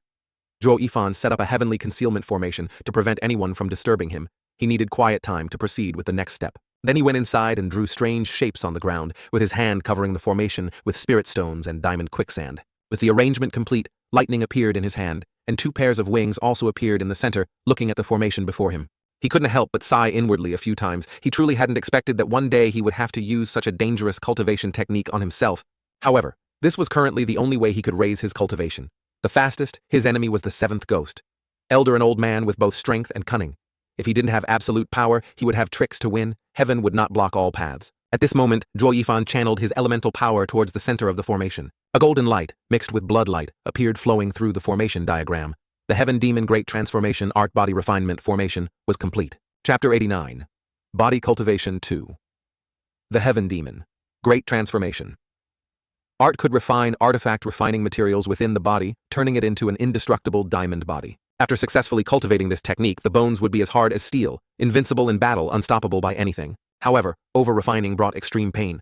Forging artifact refining materials into the body would be like having thousands upon thousands of swords carving into every inch of one's flesh, a pain 10,000 times greater than a finger wound. If one failed to cultivate it, both body and spirit would be destroyed, forever lost. At this moment, Zhuo Yifan had entered the center of the formation, activated his elemental power, and stepped into the first stage of the body refinement process, muscle refinement. A pressure began to invade the muscles of his body. This body refinement method was to completely destroy the entire body from top to bottom, from inside out, then replace it with diamond quicksand and reconstruct the bones. Therefore, after cultivation, one could have both internal and external sword, cultivation and unbreakable diamond body. However, the pain involved was still incredibly difficult to endure. Zhuo Yifan's body had now entered the first stage. His entire body trembled continuously, clenching his teeth, enduring the pain without making a sound if it weren't for saving Xue Ningxiang. He would definitely not subject himself to such suffering, forcing himself to cultivate this self-harming technique. Even though he knew this body refinement method was good, it was truly self-abusive. A moment later, he finally successfully passed the first stage, breathing out a difficult breath. After the pain subsided, he continued to the second stage of body refinement, bone refinement. As the name suggested, this stage reinforced the strength of his bones. This process was 10 times more painful than the first stage. The pain surged again. He couldn't help but shake his body, clenching his teeth. He pressed his hands to the ground, enduring the pain. He mustn't make a sound. Otherwise, during the internal organ strengthening, it would definitely be just as painful. In that case, his primordial spirit would scatter and he would die. At this moment, he truly wondered how the 9 underworld demonic emperor could have created such a wretched body refinement method. The pain finally subsided a bit, but at this very moment, he felt the sound of his bones cracking one by one. This caused him to spit out a mouthful of blood and let out a loud roar. Finally, he had reached the most important part, refining the 5 vital organs. As long as he could endure this final stage, the Vajra body would immediately be completed. Not long after his body was drenched in sweat, his teeth clenched, and his eyes showed resolute determination, even though he had lost too much blood. At this moment, he still raised a hint of pride. He had finally succeeded. Now he only needed to maintain this crippled body. But at this moment his smile suddenly froze, his chest continuously emitted pain, and he directly let out a loud shout, "Diamond quicksand." After destroying the 6 Fu and 5 Zhang organs, it instantly burrowed into his brain, beginning to attack his brain and destroy his primordial spirit. The most crucial part of a cultivator was the head, the primordial spirit. If it was destroyed, one would die without a burial place. He never in a million years expected that the final step of this cultivation technique would be the primordial spirit. He vaguely closed his eyes, feeling the pain coming from deep within. His primordial spirit was slowly being worn down to its very core. He couldn't help but laugh aloud. He, the dignified demonic emperor, had actually sought his own death. Like this, it was too ridiculous. Suddenly, at this moment, fragments of memories rushed into his mind from the moment he first stepped into the demonic path, a path of life and death. Becoming the leader of the 8 emperor sacred regions, becoming the first saint of the human realm, a glorious path. Then, obtaining the 9 underworld secret records made his heart even more joyful, until he was betrayed and died, his body incomplete, then was reborn into the Lu family again. Until the very end? When he met Zitianyang and Xue Ningxiang, they gave him memorable experiences. Every memory was deeply etched in his mind. At this moment, he kept muttering Xue Ningxiang to himself. He remembered her gritting her teeth and dragging his broken body in the rain. Remembered her abandoning everything, even risking death, to face the pack of white wolves before them. Suddenly, at this very moment, he abruptly opened his eyes and roared, "Ninger." At this moment, he involuntarily recalled that he was cultivating this precisely to save Xue Ningxiang. He quickly regained his senses and once again rotated the formation diagram. A surge of power encompassed everything within it. At that very instant, a blue flame suddenly emanated from his forehead. It rapidly transformed into a stream of water flowing into him and simultaneously merging with the formation on the ground. Chapter 90. A sudden turn at the same time at the Zhu family in Yuming City. As soon as Xue Dingtian returned, he felt something was wrong. The Shu manor had always been bustling and lively, but now there were no guards, nor could he hear any human voices. It was eerily quiet. He quickly remembered what Zhuo Yifan had said in the forest, and he instantly felt that something had happened to the Shu family. With a nervous heart, he stepped inside. Upon reaching the inner courtyard, he saw the figure of the 7th ghost elder, sitting there grimly calmly enjoying his tea, his aura as if he was there to interrogate. Xue Dingtian pretended to be calm and knelt down. The 7th ghost elder spoke. "This old man apologizes for not being able to welcome the esteemed 7th elder from afar. Please forgive me. Please forgive me." The 7th ghost elder looked deeply at the kneeling man and said, "Xue Dingtian, our Netherworld Valley has been protecting your Shu family for 100 years, haven to we. We have never treated you badly." Hearing this, Xue Dingtian hurriedly nodded in acknowledgement. Yes, if not for the support of the Netherworld Valley and the 7th elder, how could our Shu family have achieved such glory today? The 7th ghost elder slowly stood up, nodded deeply, walked in front of Xue Dingtian and patted his shoulder gently, a sinister smile on his face. "Lol, good. It is good that you know that. But why did you collude with outsiders to seize my Netherworld Valley's diamond quicksand?" Hearing this, Xue Dingtian trembled with fright. He immediately prostrated himself on the ground, frantically kowtowing and saying, Seventh Elder. There must be a misunderstanding. The Shu family has always been loyal and devoted to the Netherworld Valley, and would absolutely never do such a thing. Furthermore, how would we have the guts to do that? The seventh ghost. Elder saw that Zhe Tian refused to admit it, and snorted coldly, slamming the table. You are rebellious and treacherous, biting the hand that feeds you. I truly didn't believe it before, but now this old man has no choice but to believe it. I ask you, where is your granddaughter, Zhuiningsiang? Zhu Tian stammered when the seventh ghost elder mentioned Zhuiningsiang. Unsure how to reply, he had agreed to let her leave, but now the people of the Netherworld Valley had come to hold them accountable, and he couldn't afford to offend them. Zhu Tian secretly panicked, his forehead drenched in cold sweat. Seeing Zhu Tian stammering and not speaking the seventh ghost, Elder angrily snorted, let this old man tell you your good granddaughter and those two stinking brats who stole this old man, as Diamond Quicksand have already died in the Myriad Beast mountain range. The seventh ghost elder couldn't help but recall Zhuo Yifan and the other two. He had roamed the world his entire life, yet he had almost fallen at their hands. Although he didn't personally finish them off, he imagined that the three of them, heavily wounded, absolutely could not have escaped the clutches of that monster. Remembering Zhuiningsiang, he couldn't help but feel a hint of regret. She had once been useful to him, but now she was completely useless. No Diamond Quicksand and even less a cauldron. He would definitely demand compensation for this loss from the Zhui family. Thinking this, the seventh ghost elder sighed, then angrily ordered guards bring them up. As soon as he spoke, the Shu family members were let out.